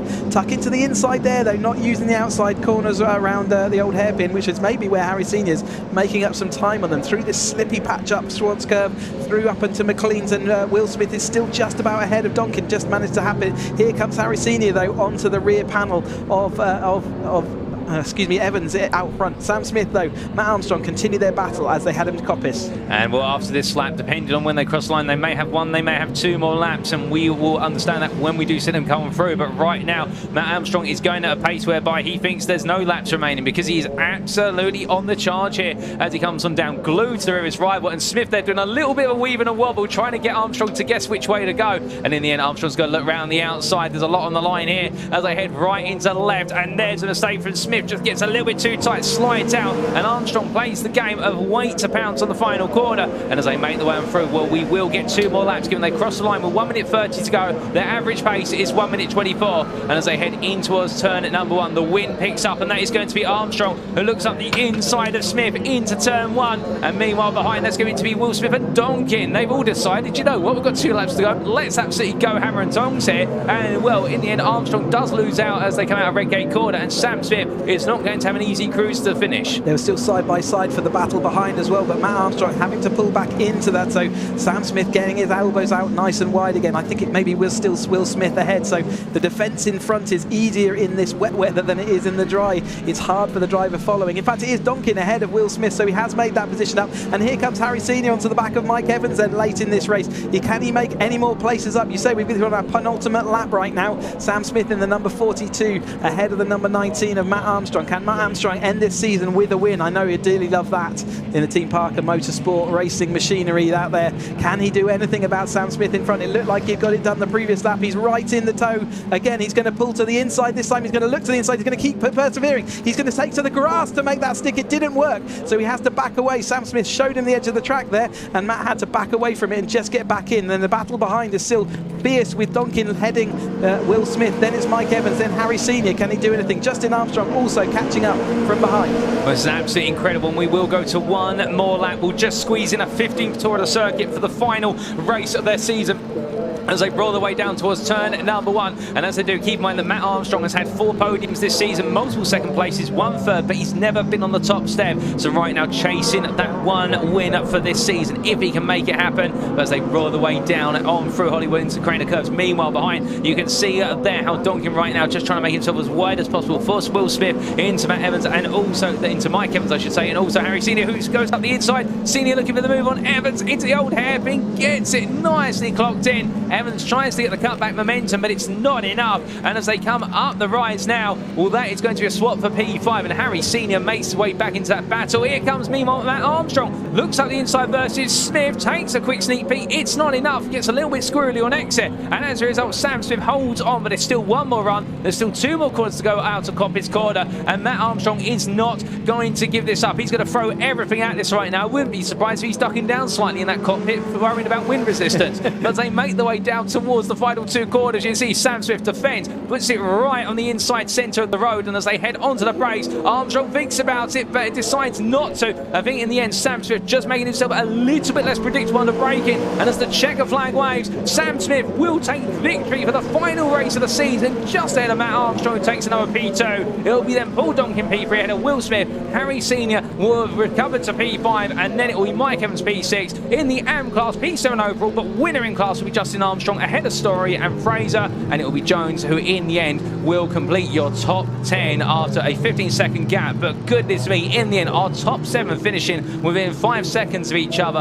An incredible race to wrap up the season. It started off with a little bit of anti-drama perhaps, but in the end it built up to a climax, and it showed as there is Jones crossing the line. We still got more fighting going on there, as that is going to be the number 79 of Thompson crossing the line just ahead of, in fact, just being passed by Swan at the line. So Swan will be taking P P11 and Thompson P12. It'll then be Payne and Curtis, and then we do have McCormack and Benham still to come. I believe they're both out there. Yep, you can see McCormack in the rear of the picture. He may be a bit of a pixel, but there he arrives, his final destination of P15, and then we will have Benham come on through shortly. I mean, Chris may not have had the championship on the line, at least in the Pro-Am class and perhaps in the Am class as well. But to be fair, for our drivers, they gave it everything out there. And Matt Armstrong unfortunately denied the win, but Sam Smith having to work every inch for that. Yeah, you couldn't win one of these races unless your surname began with an S this weekend. 2 Smiths and a senior. So, yeah, absolutely out there doing what they love. And actually, with taking the pressure off, sometimes it just means that they're free to just fling the car around a bit. But here's the provisional results then as they in that soggy race. Oh, indeed. And those provisional results are as follows. For race 21 of the Vertex Caterham 7 Championship UK for 2024, the top rung of the Caterham Motorsport ladder, Samuel Smith making it 2 wins this weekend, 15 laps completed, and he wins by 2 tenths over Matthew Armstrong. Paul Donkin taking P3 there, and a solid effort from what is likely the runner-up in the championship. William Smith takes P4 ahead of Harry Senior, who recovered from the back of the running order after a couple of laps with that error at the old hairpin to finish P5 and get right in the thick of it. Mike Evans P6 there, and then your Am winner P7 overall, but in class winner of the Am class, Justin Armstrong. Craig Story and Chris Fraser had a brilliant battle, which in the end went the way of Story. Chris Fraser just behind him, and then Carl Jones completed what was your top 10. Jake Swan, Bester P11, Barry Thompson P12, and then Wesley Payne and Gary Curtis completing a top 14. But as we can see, also fastest lap set, an incredible fastest lap on lap job, a 23.05 from Harry Senior. I mean, he wasn't just rushing to get back in the fight, he was absolutely charging despite the inclement conditions, and the only driver throughout the entirety of that race to set 23s where everyone else was in the 24s and 25s. I'm not sure if Mitch or Sam are going to be able to get a word with Harry Senior to ask how has he done it, or what did he have for lunch. But as we can see the rain there, well, the rain continues to fall, and the circuit continues to be in a very damp condition, and well, that camera shot there really giving you a sense of the water that's gradually pulling up in certain areas, but also the fact the absolutely challenging conditions that our drivers are having to deal with lap after lap and corner after corner. But still, that is the master and the craft of the racing driver, and the fact that you can't just be fast in the drive, but you've also got to be quick and smart in the wet. Yeah, absolutely. You've got to have all the tools, especially at this level. You just can't leave anything out there. But yeah, confirmation then of the top 3 in the championship. Lewis Thompson headed, Paul Donkin and William Smith came home third. We knew that ahead of the race, and it was Sam Smith who took that race ahead of Matt Armstrong in that for a brilliant recovery drive, and looking threatening all weekend, but somehow managed to put him second. Just couldn't quite make that win, and then Paul Donkin taking the final podium spot of the weekend then. But you can see this rain continues to fall here at Donington Park, so it does look like we're going to have a soggy end to the day, even if it does start drying up now. They're not going to get a completely wet dry track, are they? But yeah, looking forward to the rest of the action. It doesn't abate at all, because we've got the graduates up next, and then into the Academy Autumn Trophy, which is a fantastic opportunity to see the academies for one last time this season. Oh, 100% with you there, Chris. And coming up is none other than what will be the Caterham Sigma 150. So we saw them yesterday for their first race of the weekend, and we're going to be seeing their second race of the weekend upcoming. And well, that is going to be the sister series, if you will, with the graduates based off of graduating from what was back in the older days known as the Caterham Scholarship, now known as the Caterham Academy. So it's a little bit less of a formal championship with regards to the Caterham Motorsport ladder. It's not on the official ladder per se. That doesn't make the racing officially any more intense between all of our drivers, and the 150 horsepower Caterham drivers will be absolutely going all for it. And with the fact that the championship overall, plus also what is the trophy, have practically been wrapped up based on results from race number 1 yesterday, as we're to understand it, it means there's no pressure on our drivers other than to go all for it. And the only pressure out there is, of course, keeping it on the black stuff, keep it on the tarmac, given the fact that certain parts of the circuit, particularly that run down to the old hairpin, may feel as though it's a little bit of a river at this point. But as all of our drivers have made their way into Parc Ferme for the 7s, we are going to make our way down to Sam Parker, who's in Parc Ferme, to hear a word or two from our racers. Well, the last Vertex 7 UK race did not disappoint, did it? Great battles in awful conditions. So I'm just going to go and grab a word with Sam. Sam, we've got Let's have a word. That was a fantastic race and fantastic battle with teammate Matt. Yeah, great race. I felt pretty in control when I was in the lead. Felt really comfortable, and then I saw someone catch him, and I thought, who? But you know, when you've driven a Porsche at the level he's driven, you know, why did it that late? But no, it was good. Really happy. Parker won too as well. And I think won the AM class as well. So yeah, yes, must be Andy's secret wet setup, I think. Yeah, you've all gone well in the wet today. Yeah, but no, happy with that. Happy with that. End on a win. So I didn't think I was going to, but yeah, happy with that. Great way to end the season, isn't it? Really. Yeah, dead chuff. Yeah, so hopefully give us a step forward to next year. That's it. Hope to see you back next year. Brilliant. Thank you. Well done. Cheers. And let's have a word with Matt quickly. Matt, well done. Like I said, we were just saying, great battle with teammates. Always tricky though, it's in your mind, isn't it, because you're teammates? Yeah, I mean, offline as well, it was a lot of standing water as well, so to risk an overtake with the last couple of laps was a little bit too risky, but I tried in the places I could, just couldn't get through, so, but it was a good race. Excellent. Yeah, it did look very, very treacherous out there. What is it? There was just a good line to be on, and then offline it's not pleasant. Yeah, there's one line, especially in the first sector, and as soon as you go off it, you aquaplane quite badly, so good if you're on your own, but as soon as you're behind someone you have to overtake them, it's a bit more challenging, but we were fast, so good 1-2 for the team. Excellent, yeah, brilliant. And your dad as well, he's done well? Yeah, P1, one better than me, so he knows how to get it done, not me. Well done, Matt. And I'll have a quick word with Paul.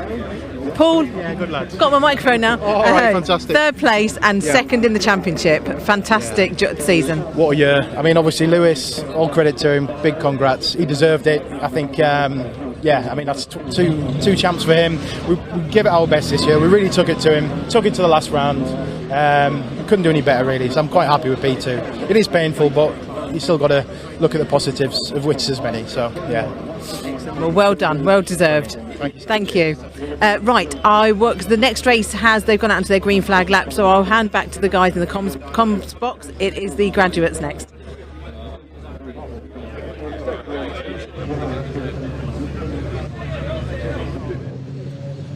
Oh, thank you, Sam. And we immediately charge onto our next race, and we come onto what is none other than race 13 of the weekend, and it is the Sim Motorsport sponsored Caterham Graduates Championship in the Sigma 150 category, the 150 horsepower machines, all coming essentially from the equivalents of the 310R Caterham Motorsport class. And as we can see on the front row, these qualifying, the times being set here based on what is the second fastest laps in qualifying. Jack Barlow and Will Stelwell on the front row of the grid, with Barlow taking pole. Max Haynes and James McCall on row number 2, with Eddie Mora and Rob Warner on row number 3. Row 4 goes to Thomas Queridon and Bren Maud, with Callum McDougall and Matthew Willoughby completing your top 10. We then come on to what is the next 5 rows of the grid, and when we do so, what we can see here is it is going to be Oliver Smith who starts best for SP11 ahead of James Sibbett, with row number 7 following up with Giuseppe Fillet and Jonathan Ems. We then have on row number 8 Andrew Whitton and Ian Anderson. Peter Hughes and Doug Christie will be on row number 9, and then to complete your top 20 will be Amanda Anderson and Charles Elliott. And I do believe, ladies and gentlemen, whilst we do have what will be 31 starters, we may only cover, in fact no, we're going to go a little bit further. We're going to go further here. Barry White and Christoph Raymond will be on your 11th row, with Pete Wales and Andrew Johnson. David Hewitt and Paul Vokes will be on row number 13 ahead of Miles Clarkson and Graham Ewings, and then your top 30 completed by Edward Benton and Rob Appleton. And then starting last but not least will be Matthew Binnington, who will be at P31, always lonesome on row number 16. But with that, ladies and gentlemen, the grid is practically set, and we can see the last couple of cars put into position. That's why we've had to quickly rush our way through the starting order there, given the number of cars on the grid. Remember, there are 3 classes here. We have got what is our guests, we've also got our championship drivers, and we've also got our trophy drivers. But whether you're one of any of those 3 categories, everyone's going to have their heads down, because it's a 31 car grid. It's going to be a 25-minute race, one of the longest races of the day, the longest race of their weekend, no doubt about it. And well, without further ado, as the drivers wait for lights to go on, the green flag is being waved as I look out my commentary booth window, and very shortly we will be getting underway. The red lights are on then, and without further ado, for the second and final time today, it is going to be for the Sigma 150s. Lights out, away we go as they charge their way down towards turn number 1. As they roar away, everyone getting a smooth start so far. We see one driver there deciding to dip a tyre onto the grass. I believe that might have been what was Querendon taking a bit of an experimental route into the opening corner, but as they all now come down to the braking zone, a bit more of a conventional stay on the outside and gradually tiptoe around, and as they make the way over the crest and down in towards turns 2 and 3. It's going to be Barlow and Stillwell, who've definitely had the better starts of the many, and as they make the way down, or they lead the way in towards the Craner curves, and now down towards the old hairpin. But notice there, all the drivers right now sliding their way and going wide there at the Craner curves. We've got somebody doing a very, very near miss slide there coming to the old hairpin, and we're not quite sure who that was. I think it might have been McDougall, in fact. Getting it wrong. We've got a yellow flag coming for the old hairpin, so perhaps the driver has had an off there into the gravel, and we can't quite see on our cameras, but we'll keep you abreast that when we can. But there was a localised yellow, but as the drivers all make the way up towards what will be turn number 7 at McLean's, well, now people start to settle down, or at least we think they would, but in fact, battling starts to ensue further down the order, particularly outside the top 5, and that is going to segregate the field very quickly, as the car that went off at turn number 4 has finally recovered, making its way on through. But as our drivers make the way onto the back straight, while our top 4 are running away now, and well, the battle will now start to ensue between them as the top 3 really run off at a canter here, albeit one driver going a bit slowly there on the outside line and deciding, I think, to back out of the battling, given the fact this is a long race. We've got 3 abreast, meanwhile further behind there, so some drivers taking it patiently, others are not, and that is definitely there. Maud and what it is, Querendon battling hard as they make the way towards the end of lap 1. But after lap 1, Stillwell has moved ahead of Barlow, so that's your top 2. McCall is in P3 ahead of Mora, and then we do have Warner, Haynes, Sibbett, McDougall, Willoughby, Querendon, and that's your top 10 with Smith in better P11, but 3 wide here as they make it into the braking zone. But that is going to be Haynes holding on for the time being in the 111 as they make the way through Redgate Corner. Coming down the hill they'll go, and as they do, roaring their way in towards what will be Hollywood for the second time of asking. We can see all our drivers here. The conditions may be treacherous, but they're not showing any signs of being worried about them as they come down in towards the old hairpin. And now we'll start to see those battles really become more personal as our drivers start to form into those little pockets and the gaps in the field start to open up. But roaring the way on through and coming out towards what will be McLean's, well, we can see as it stands, Stillwell starting to break away. He's leader of the trophy class, as meanwhile that is the 104 there battling with, I believe, in fact, that is Stillwell under pressure there. So mind my manners when I said he was breaking away. In fact, he's not, and Stillwell and Barlow are having their own little scrap. And meanwhile, McCall just behind in the number 50 watching on. And the 3 drivers are the respective leaders in their classes. Stillwell being a trophy driver, Barlow being a guest driver, and then McCall being an overall championship driver. And then we have Mora a bit further back. That's your top 4. And then you have the sizable, what is 2.5 second gap with Warner there starting to pull away a little bit from Haynes, and then Sibbett and McDougall fighting behind them in the fight for what is P7. But coming down to the braking zone, and Querendon having a nightmare start, dropping all the way out of the top 10 and falling down to what is P10, and somebody goes straight on. That is McDougall, I believe, taking a bit of a trip to the escape road there, just wide enough for a Caterham, it must be said. Almost has been intentionally designed that way, albeit no, it's been designed for a particular purpose. And as Stillwell and Barlow battle side by side into turn 1, you see the rest of the field now all scrapping for position.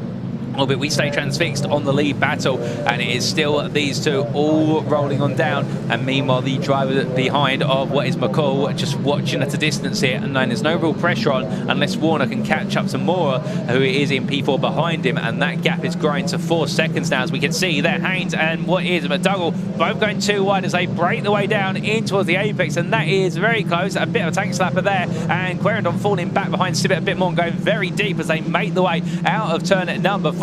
And as all the drivers weave and wind the way through, also we do see there Giuseppe Fillet holding off Witten for the time being and just about staying in what is that P14 position as they head upwards towards McLean's. But now looking into what is the number 58 there of Warner, as we can see just behind Haynes and McDougall fighting, and in fact Haynes has fallen behind McDougall by the looks of things, unless I'm mistaken. McDougall making some more progress now in terms of getting closer and closer to what is the top 5, and as they wind their way off of Coppice Corner, it's then the sprint on down. You can see that Warner is really struggling for grip at the moment, and McDougall meanwhile just finding what is that pace as they head down towards the next braking zone. The 171 in all blue absolutely on the attack versus the blue and orange machine of what is Warner.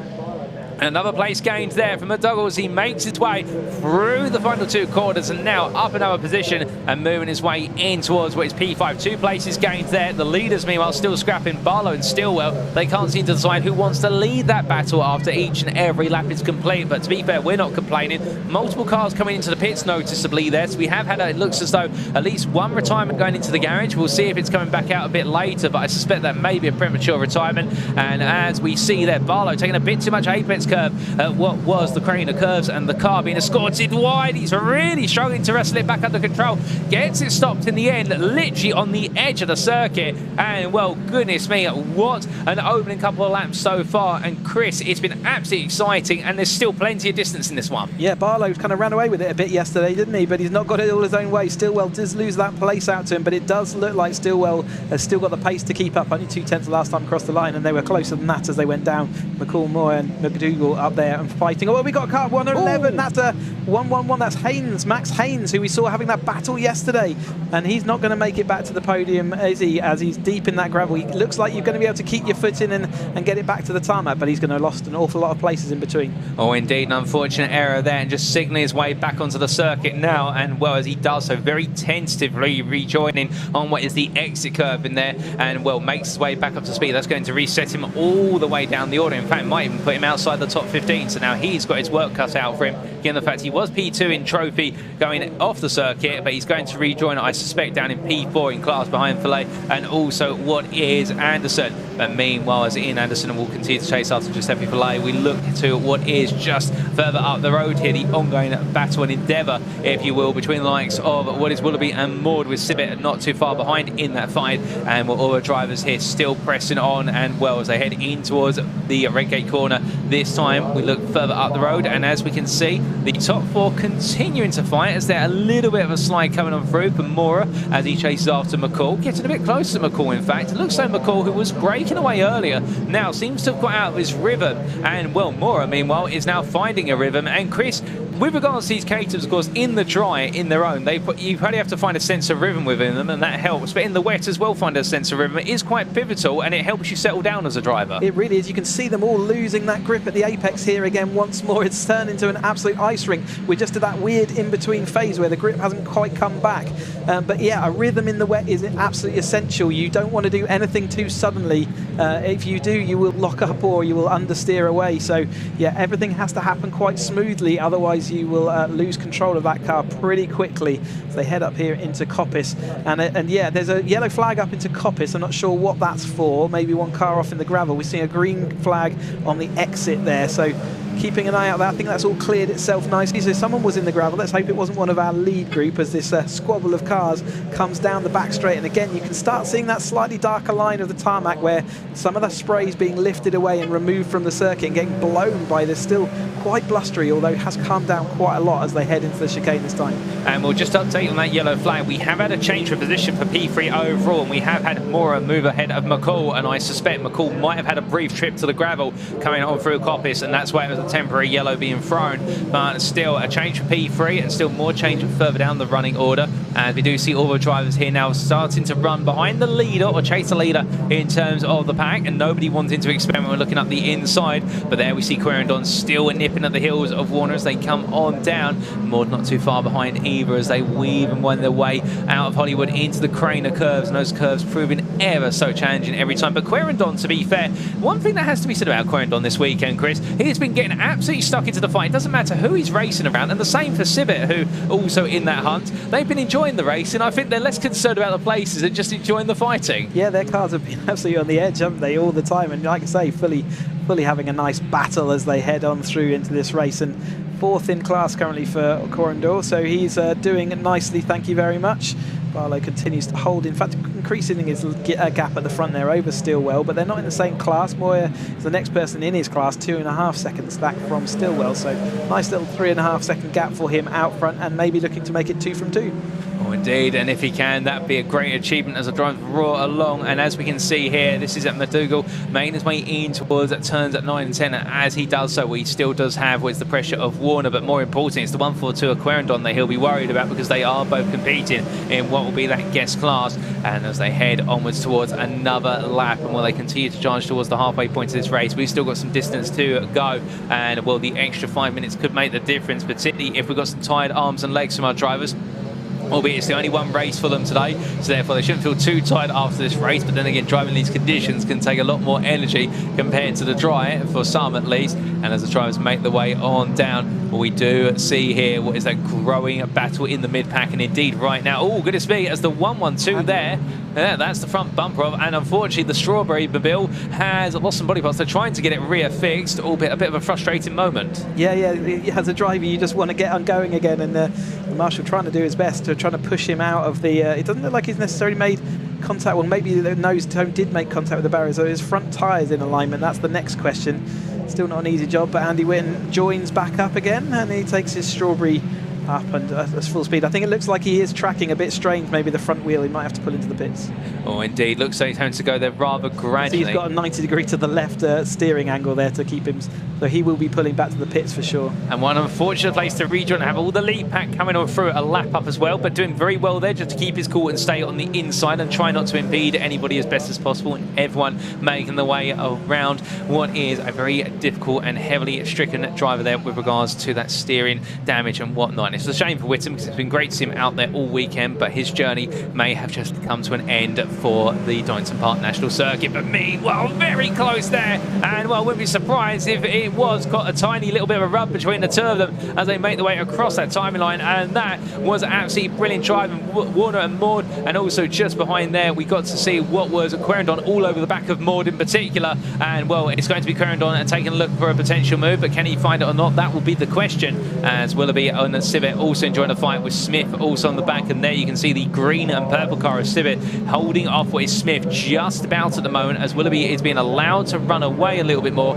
but Maud and Querendon just in front while they swap places in the battle for P7. Oh, goodness me, and that's Querendon losing the rear of the car, and that is going to send him very far out into the gravel, but he's going to plant the throttle to try and get it pointed in the right direction. Does he keep it? No, it stops, and goodness me, has he got any of the beans to be able to get going? Yes, he does, and he does start to get it rolling once again, and brilliant to see, and the compactness of the gravel with the wet conditions as well assist in that regard. But what a roller coaster moment there for Querendon. Takes a spin, gets into the gravel, and now he goes racing once again, but he'll find himself in other company as he gives the thumbs up there to say he's back racing. Yes, off I go again, and what an adventure that was. I think the car might have stalled, which is why he had to stop in the gravel there, but not what you'd ideally want to do, but he did go backwards at an incredible rate of knots, and that would generally mean the stall does occur. So he did well to get that all back up and running and back into the action, and off he goes once more, just a little bit lower down the order. Oh, indeed. And as we head into the second half of the race, for this first half of the race has definitely been thrilling and had some fantastic moments so far. But we looked at the 58 there of what is Warner, who is continuing to make progress. Second place in what is the championship class. And as the drivers come on down into the braking zone here for the old hairpin, we can see there some change in position. And in particular, that's Barlow and Stillwell.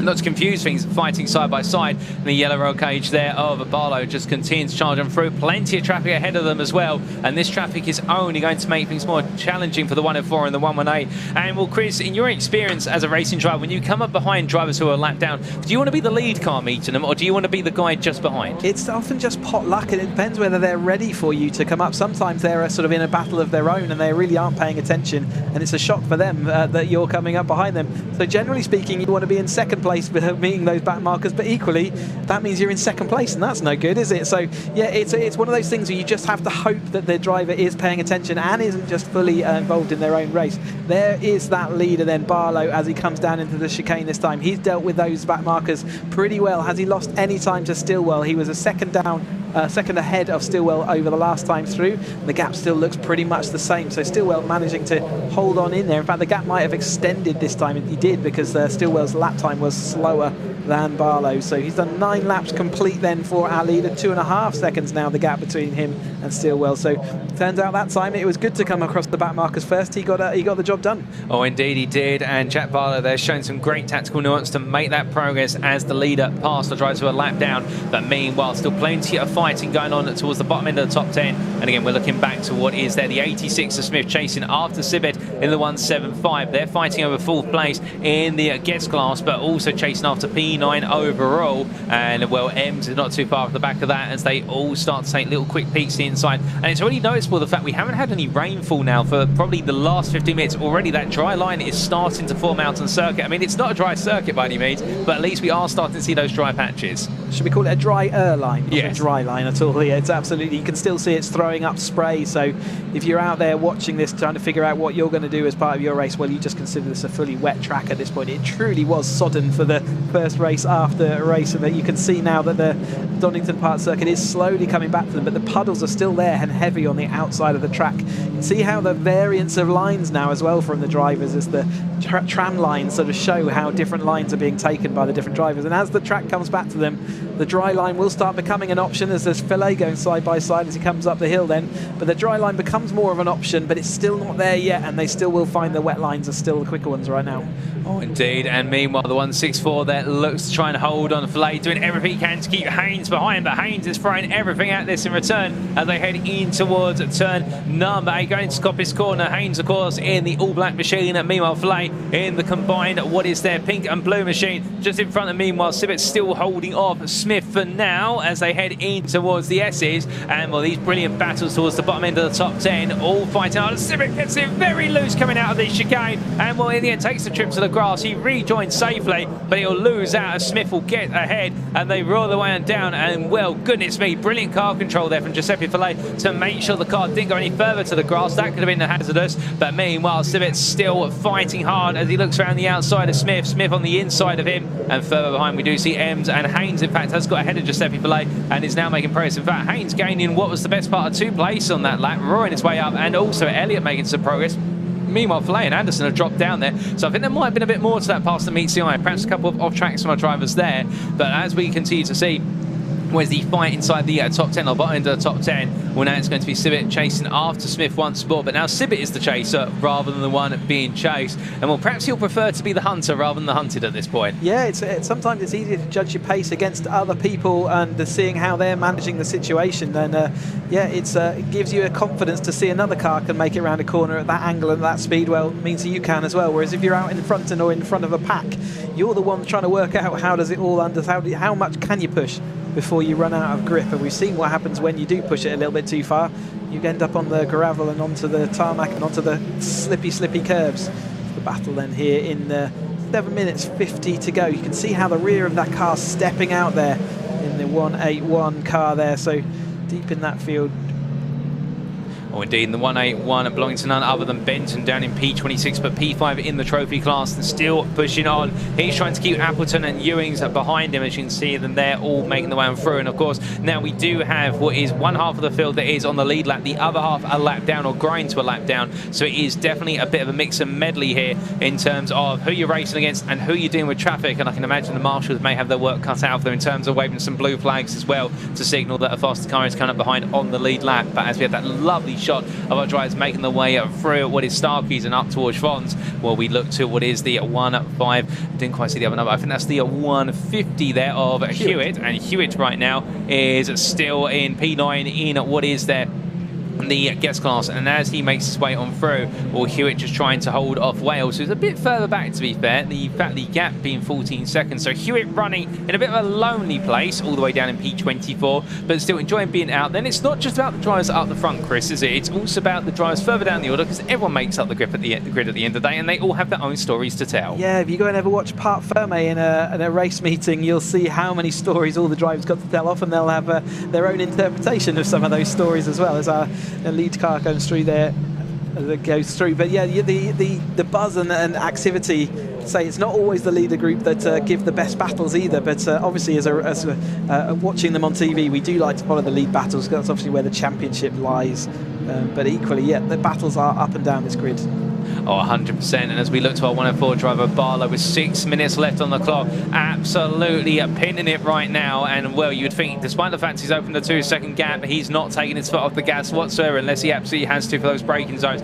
As we also see Stillwell there almost going sideways on through Starkey. Such is how much he's pushing to try and chase Barlow back down. And meanwhile, it's in a 12-second gap to Mora. And, well, that just goes to show you the respective pace of the different drivers. Meanwhile, coming back here to some battling as it makes its way on down through what is Hollywood into the Craner curve. This is the bottom end of the, well, in fact, the second half of the top 10. It's not the bottom end, because this is McDougall versus Maud Warner, and then it will be coming through. It gets very very tasty as they come on down there. And everybody right now with the traffic as well, having to negotiate. It is absolute pandemonium going on through the old hairpin, but we love to see it as Sibbett there still battling with Smith as well. And in fact, Smith putting a bit further on forward at this point, and Ems losing out in that rundown with Haynes at the best part of 8 seconds back. So Ems hasn't got any pressure on him in the 83, but he knows that right now he wants to try and close back up there in the fight as they make the way on through McLean's. But you can see there 3 wide diagonal, there'll be 3 wide horizontal for a brief moment, and that is going to be Sibbett looking up the inside, and will the 181 there a lap down decides to back out as the 86 of what is Smith losing out to Sibbett, and Sibbett and Smith keep going back and forth in their battle. Still got 5 minutes to go in their fight, but the question will be who's going to be leading come that checkered flag, because right now it can keep changing all the way up to that finish line. Such is the nature of Caterham based racing. It's fantastic to see. It's all about where you are right at the end. That can be said in every race, to be fair. But with regards to these guys, it really is. You can never count yourself out unless the toe's been fully broken. And speaking of fully broken there, well, I think it'll be the case that the 171 driver of none other than what is, I do believe, McDougall will be a little bit broken. The fact he couldn't have carried as much momentum as he would have liked out that corner versus Ems, because right on the back of him as they head in towards Redgate corner, and we'll come in on for the right hander. What's also noticeable, Chris, is the more and more that we start to see the water shift, you notice how the drivers are now really trying to open up the entrance to Redgate. I mean, as a driver, I can imagine you want to go as close as possible to those white lines, but you never want to quite touch them because they're quite slippery. They really are. It's just like ice. As soon as you put your wheel onto one of them, it spins up, and as soon as it spins up, you've lost traction and lost control that you had. It's good to see Jonathan Ems in his clockwork orange car. It's inspired by that film from many years ago, so you'll see the livery and graphics. Good to see him sideways as they go through spots. Just a demonstration of how slippery it gets as soon as you put your wheel onto a curb there. And in fact, the other drivers behind doing a good job to keep that all under control as they head up through McLean's this time. Then again, it's a difference between the outside wet line and inside drier line is starting to even out now. So cars are able to use more of the track, therefore have more of an opportunity. But as it starts to dry, start drying out, it's a bit too primitive to say dry completely. But as it's starting to dry out, new opportunities arrive, new speed is available, different parts of the track become grippy, different parts of the track become slippery, and it's the dynamic changes every single time. And 3 minutes left to go. There's still plenty of time for that to develop.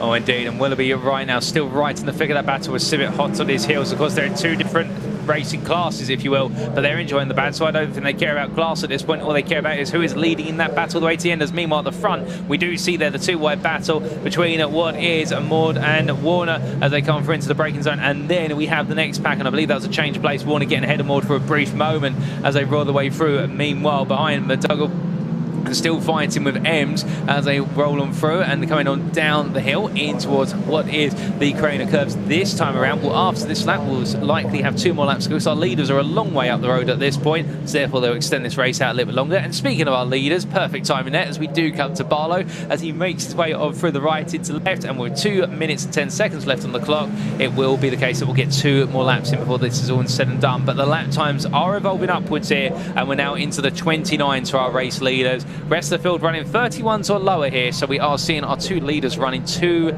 seconds a lap faster. They're absolutely hammering it out then. Stillwell is still trying to come back. Yeah, absolutely. So he's brought down a 2.5 second gap to a 1.9 second gap, and in fact he was slightly wider on that time, so he is slightly on the move now. Can he do anything about it in these last couple of laps that these drivers have got around this 2-mile circuit here at Donington Park National? Certainly Barwell will be looking in his rearview mirrors, and you can see from the attitude of that car that it's really again skittering on the edge of adhesion as one wheel grabs and then the other one grips, and as they go up through. Will Stillwell's been sideways through this corner a couple of times, but he keeps it all in a row this time. Great to see my car still out there from my 2018 championship out there, still showing how these Caterhams have so much life in them that we can really get racing, and plenty of racing heading up through Coppice then for this chase group.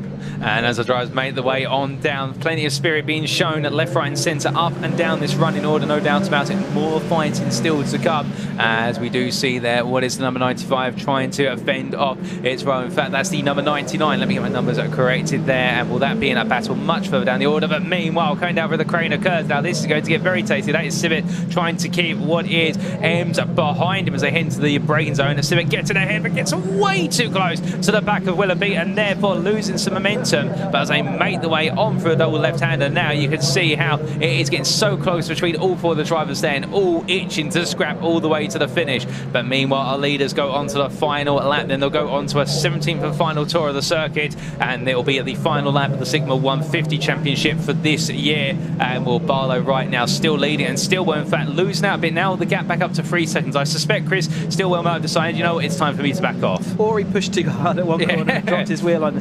Don't look now, but the blue sky is coming unbelievably. I think we're going to have sun at some point in the next half an hour or so, but here is Barwell on his merry way. He's going to make it 2 from 2 this weekend unless anything happens to him on the way up through here, but he's got it all comfortable gap to Stillwell as he does go sideways as he goes up through McLean this time through, and the rest of the group nowhere to be seen. 16 seconds back to the chase behind Stillwell. These two have been the absolute class. Oh, indeed they have, and well, we will look to Barlow as he brings it on home. He's still got 3 corners to go and also a stretch of road, so therefore let's not get too confident. He's still got some distance to go, and we don't want to put the commentator's curse on him just yet. But as he makes his way on down towards the S's, it's a run now, and well, Barlow has been in control since the start after being put under early pressure from Stillwell. Stillwell kept him honest, but he has not quite been perturbed from that position, and in the end, as he makes his way through the final 2 corners, it is going to be none other than the 104 of Jack Barlow that sees the checker flag and takes victory for what is the Sigma 150 second race of the weekend. As he crosses the line, well, then will be Stillwell who takes second place, the run-up spot, but he also will be taking what will be, it will be for Will Stillwell, the win in the trophy class. We've then got very shortly what will be Mora coming across the line as our second place guest driver in P3 overall, and in the battle to be the winner of the championship class, it is going to be McCall in the number 50 who fends off the charge from all of his rivals and takes that position, albeit with his rivals now being the best part of 24 seconds behind. I don't think he's going to be too perturbed by the presence of others around him, as we've still got a long time before we do get to Maud, who will be finishing in P5. And as we do see our drivers coming on down in towards the braking zone for turns 9 and 10, we'll still more a chase to go here, but it looks so airily right now. Unless anyone's going to go for a very late lunge, it's going to be no change in position, and it will be Maud who takes in the end. Well, in fact, Maud losing out to Warner right at the close there, so there was a change in position, and that's happened off camera, but Warner takes P5, Maud P6, Smith P7, then it'll be McDougall, followed by Sibbett, and then Willoughby who completes your top 10. Best of SP11 is Ems ahead of Haynes, and then we do have what is 20 seconds back to what will be the 144 of Elliott, as you see them all charging down towards the final couple of corners here. We've also had quite a few drivers already finish a lap down, so that is coming from Anderson in the 64. Oh, goodness me, in the 142 there of what is none other than Querendon going around. He has definitely had a dramatic race. He's been everywhere on the circuit today and even explored a few of the gravel traps, but to be fair to Querendon, absolutely giving it everything, and in the end, well, that will be your finishing order all the way through, albeit Querendon will be your last lead lap finisher as he gets the car righted, points in the right direction, and then he will be under his way. Take P21, unfortunately, after enjoying plenty of battle inside the top 10, being in just finishing outside of the top 20 is where he will finish. But goodness me, ladies and gentlemen, what a race. 25 minutes of racing did not disappoint in what was the Sim Motorsport Caterham Graduates Championship Sigma 150, their second race of the day. And as we can see, Jack Barlow taking victory overall and also in what was the guest class, and in the end taking that victory by 4.2 seconds over Will Stillwell, who was your trophy winner. And with that result, Will Stillwell was already champion-elect in the trophy class coming into this second race, and well, that will only cement things even more. Eddie Mora in P3 there ahead of James McCall, your winner in the champion class, and then it'll be Rob Warner and Bren Moore to complete that champion podium, and then Oliver Smith taking up P7 just ahead of Callum McDougall, and then James Sibbett only a further 3 tenths behind. In an absolutely rollercoaster ride of a race of James Sibbett as well, batting back and forth, but P9 overall is where he will finish. Matthew Willoughby at P10 there, just ahead of Jonathan Ems, and again, a shout out to both of them for the fantastic fight they put on, just behind Sibbett, and Max Haynes in P12 ahead of Charles Elliott, and then Ian Anderson, your P14 finisher. But a fastest lap race going to Jack Barlow, set on lap 17 on the final lap. He delivered it right at the end, and it was a 1:28.85 to wrap up his race and and wrap up what has been a fantastic guest class appearance from Jack Barlow over the course of the weekend. Chris, an incredible race, a huge grid, 25 minutes to race. It goes to show whether it's 20 minutes or 25 minutes, the racing never stops and the intensity never lessens. Didn't matter what class they're in either, did it? They're just absolutely happy to be fighting each other out there on track. And yeah, different classes, and there was one massive clump of cars which actually made me just properly grin as we were coming into the last lap and thinking, God, they've still got all that to go. They're probably closer than they were when they left the grid. Great to see the graduates in fine form out here this weekend, and still got another race from the 135 class coming up a little bit later on as we dry out our Parc Fermé camera and dry things, although blue skies are on the way in the distance, and I think we're going to have sun in a very short time when this really topsy-turvy bit. And yeah, the wind is certainly died out a lot since its peak a little bit back, and the conditions are changing all the time. The track, as we saw in that, is developing all the time as well.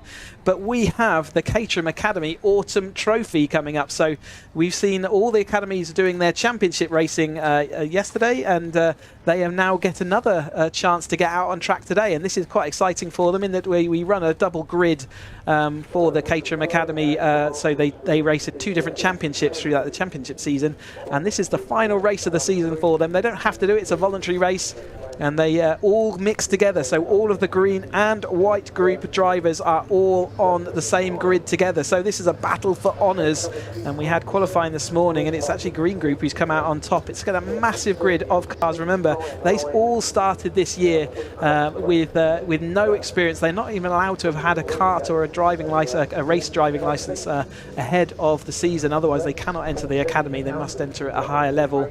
So 36 cars out on the grid in this Caterham Academy, all the white and the green group cars together, but they are actually going to be fighting for that win outright. And those fighting for that win will line up as follows for the Autumn Trophy Caterham Academy race. It is Harrison Cavers who has taken pole position, representing the greens, if you will, and the greens will be shown in the timing tower with the purple-pink background. Meanwhile, with the light blue background will be your white Academy drivers. Paul Oglesby in P2 there, and then with Alex Coombs and Nick Sampson line up on row number 2. It goes green, white, green, white. That shows you how close these 4 are with regards to their performances, despite being in 2 different Academy groups the entirety of the year.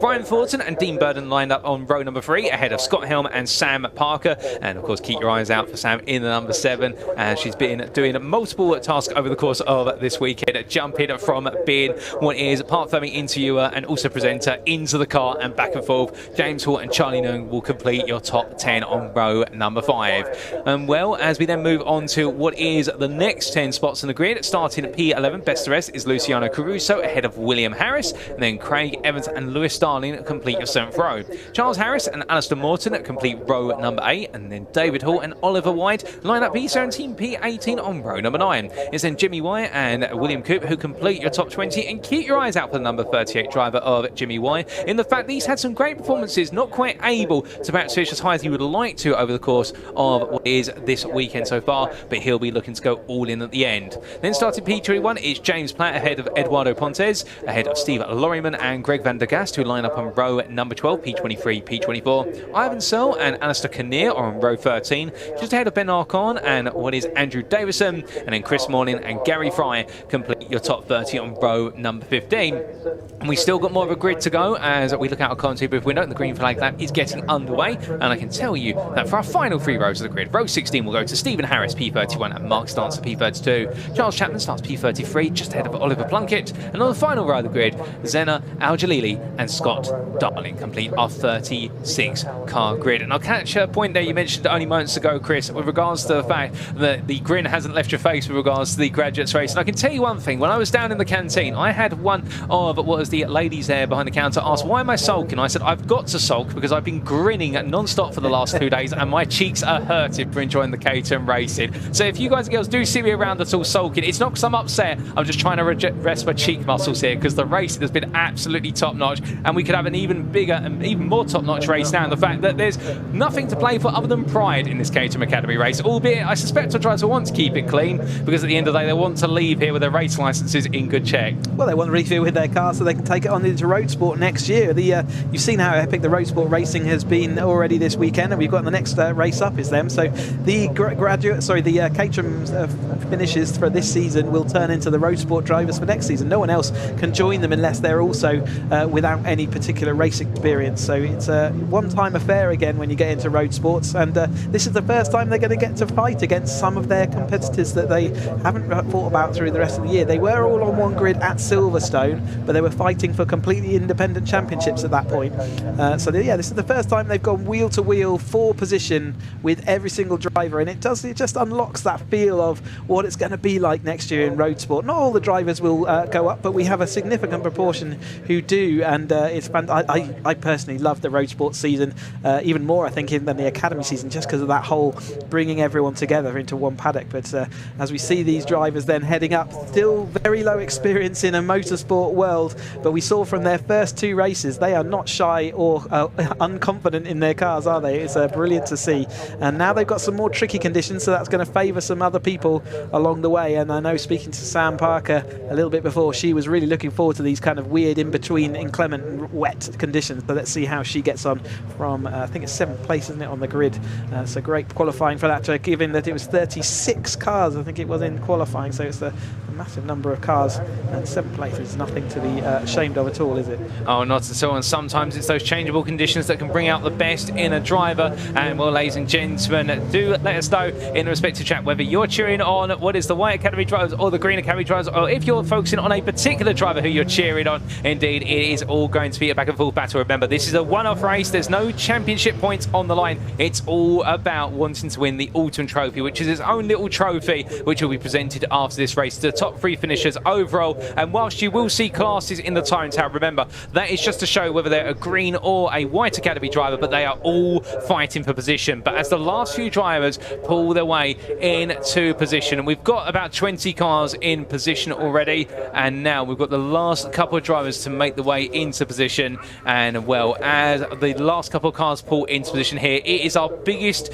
grid of the weekend. 36 cars. They tail all the way back to practically the pit lane entry point, and well, the medical car pulls up behind them a bit further than it would like to normally, and then we will see very shortly our marshal wave the green flag at a distance there. And here we go as we look to behind the field. You can see the lights on the top left of your screen just under the time, and well, the red lights are on, ladies and gentlemen. And for the Caterham Academy Autumn Trophy Race for 2024, it is going to be lights out and away we go, as it's a slow start for many on the front rows of the grid. But meanwhile, as we see 2 wheels on the grass from Wild Drives, that's Sam Parker, I think, taking a bit of an experimentation. Well, they make the way down towards turn number 1, and as they do, well, it's a solid start there from Harrison Cavers, who really leads the field away.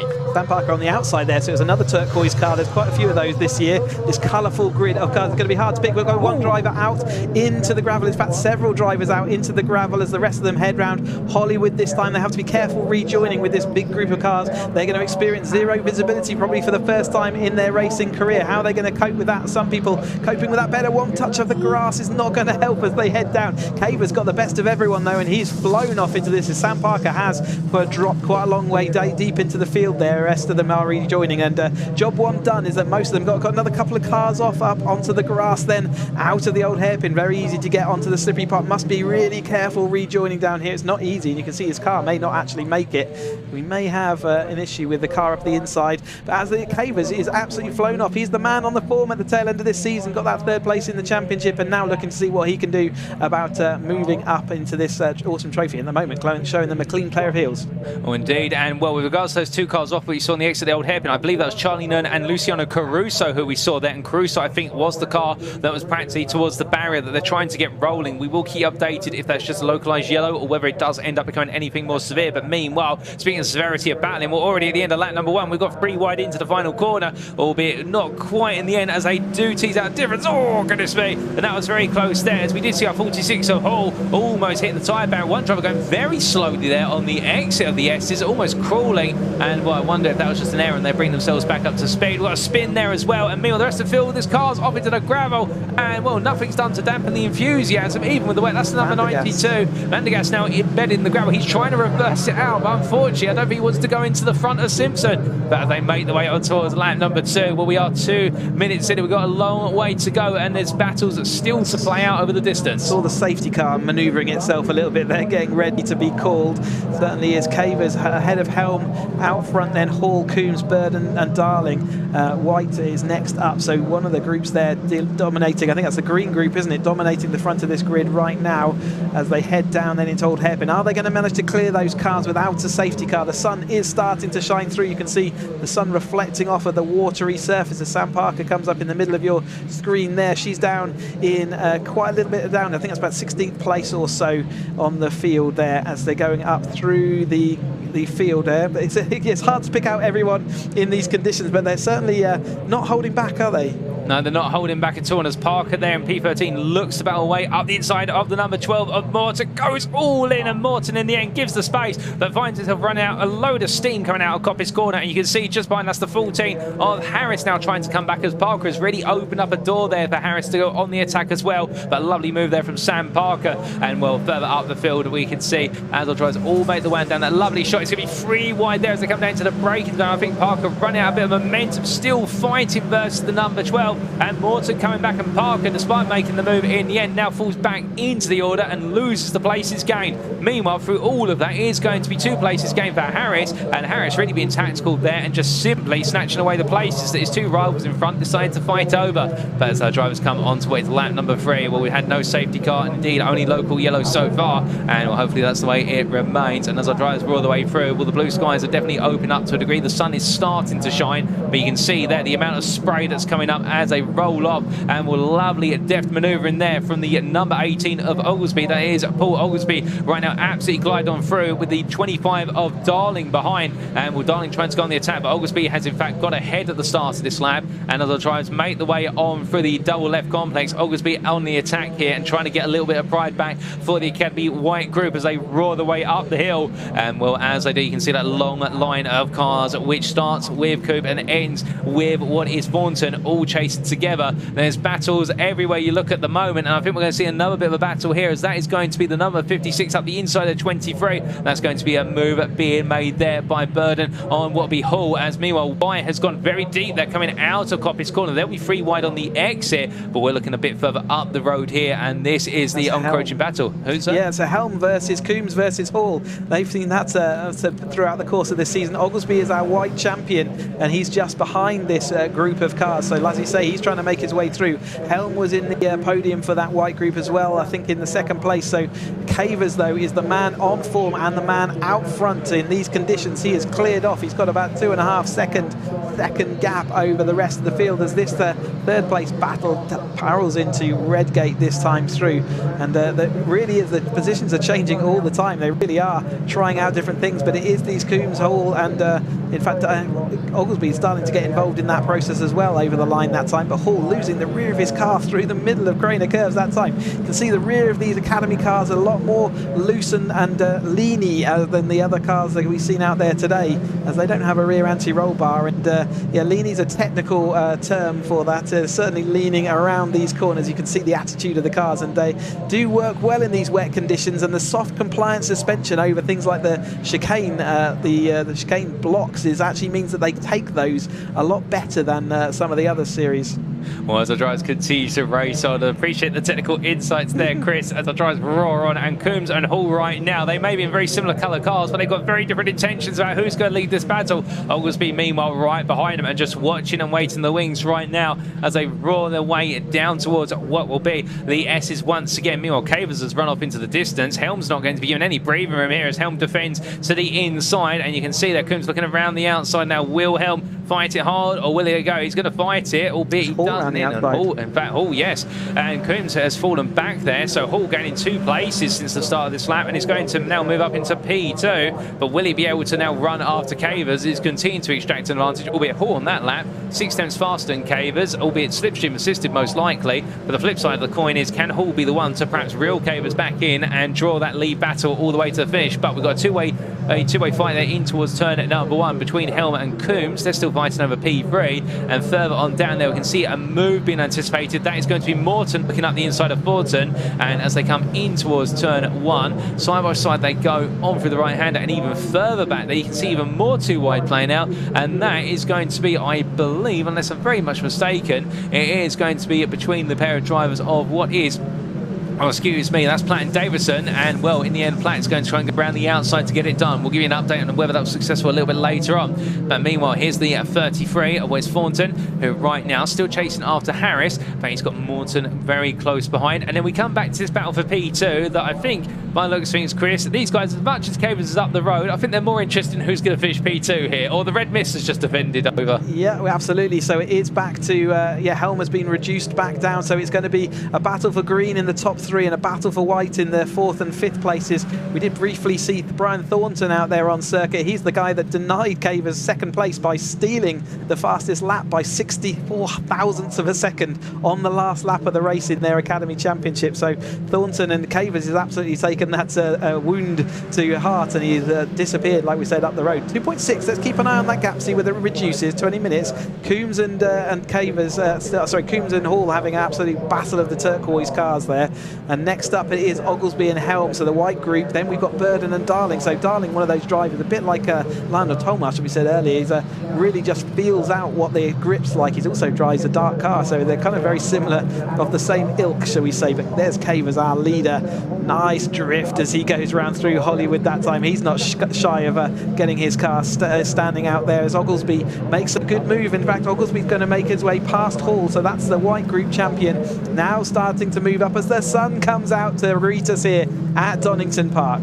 Oh, indeed, and keep in mind as well, Oglesby holds the record for the fastest lap in this race so far, 34.682, and he has been the man on the move, albeit Burden, he has been running in the 34s a bit further behind, down in what is P6, so therefore it's an interesting question here. Could Oglesby, if he's able to clear this battle for P2, could he be the one to chase down Cavers, who in turn, as you mentioned, Chris, is starting to be reeled in a little bit by the leaders, so there's plenty of play for, and we're still not quite over the halfway point of this race, so anything can happen before all is said and done. And the pace here from our driver is fantastic, but Sam Parker at the back of this battle between Wes Morton and Darling as they head in towards what will be Covers Ben, and Parker getting the run here, looking around the outside of the 24 of white as they make the way around the outside. She got it done. She was fully crossed up on the brakes. What a move around the outside. Spectacular.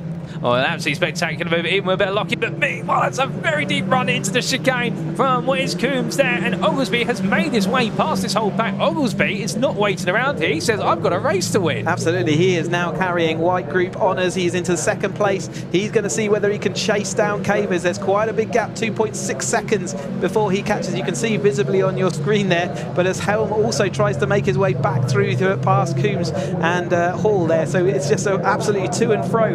Exactly what this Autumn Trophy is all about. Who is going to bring home honours? Who's going to beat all of their Academy champion racers from this year? Well, at the moment, Cavers has got it in his grasp, but Oglesby is looking like the man with the speed out there on track. Thornton, a little bit further back, has taken that fastest lap again, so he is not shy of putting that car in a risk's way. You can see these conditions are absolutely horrific to drive in. They're so tricky.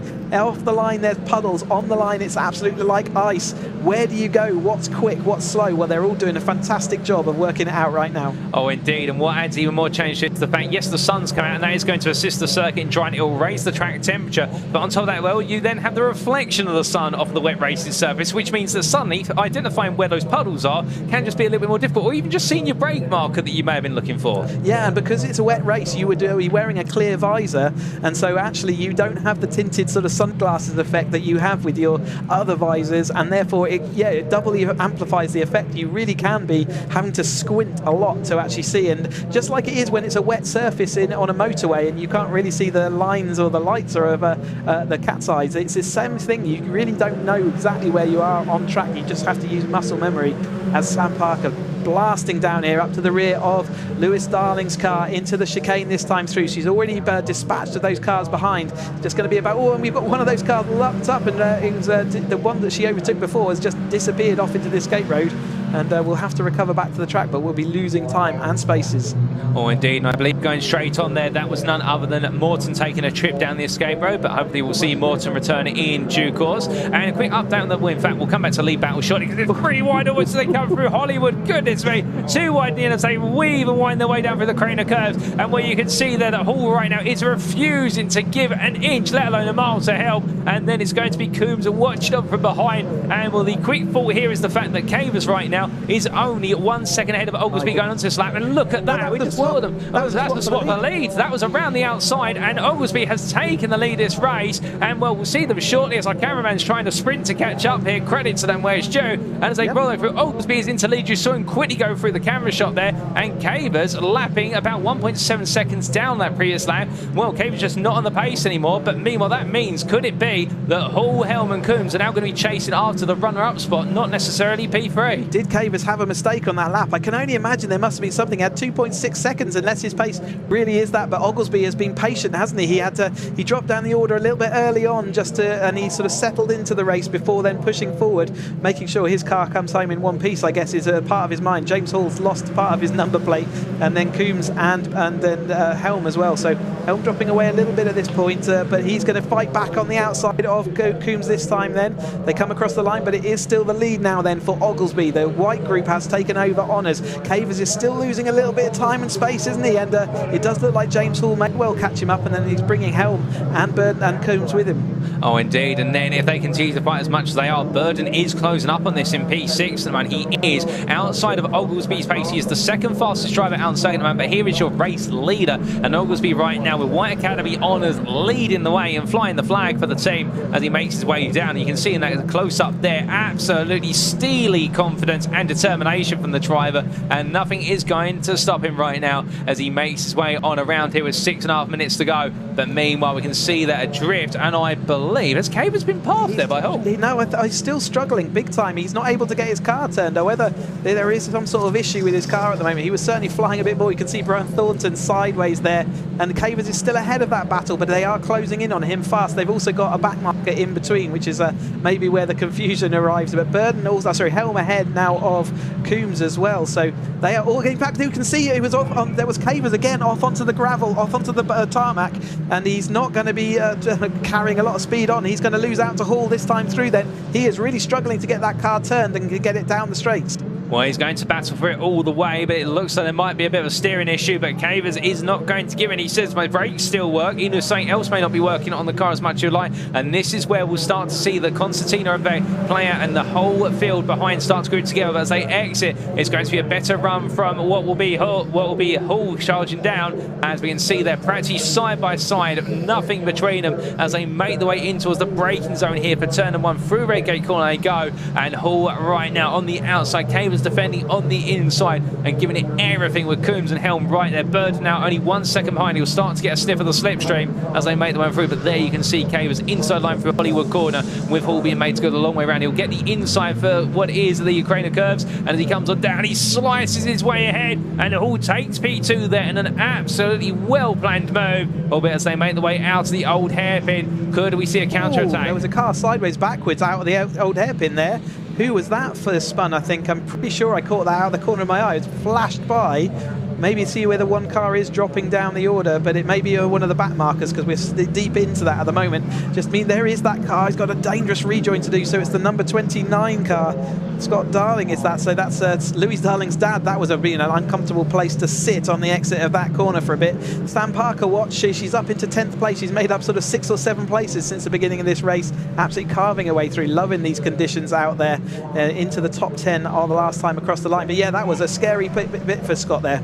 Oh, indeed, and all the drivers in equal machinery here, really showing their driving skill and mettle here as they make the way through and out into the final quarter of this race. And well, whilst there have been some spins for some, they've been able to recover them, and the only retirement we have had from this race, unfortunately, was the 88 of Caruso, which we saw at the start of the race towards the barrier of the exit of the old hairpin. But here is Sam Parker having broken away from that battle with Lewis Darling earlier on, and also got ahead of White. All going to spin up to the 92 there, and well, the number 92 taking a bit of a trip to the escape road at the S's, and that's Van der Gast, who really has ended up in the wars in this race. Yeah, he's not having a great one. We saw him a bit in the gravel a few times earlier in the race weekend as well, didn't we? So not the best race weekend for him, as Hall absolutely hanging the rear of that Academy. But Cavers has decided he's going to pull the pin this time, and he is now sideways through the second part. They are absolutely on the raggedy edge. They are getting everything they can out of these cars, and a little bit more as Cavers is sideways again, going to give them in the run, Hall on the run out the the outside.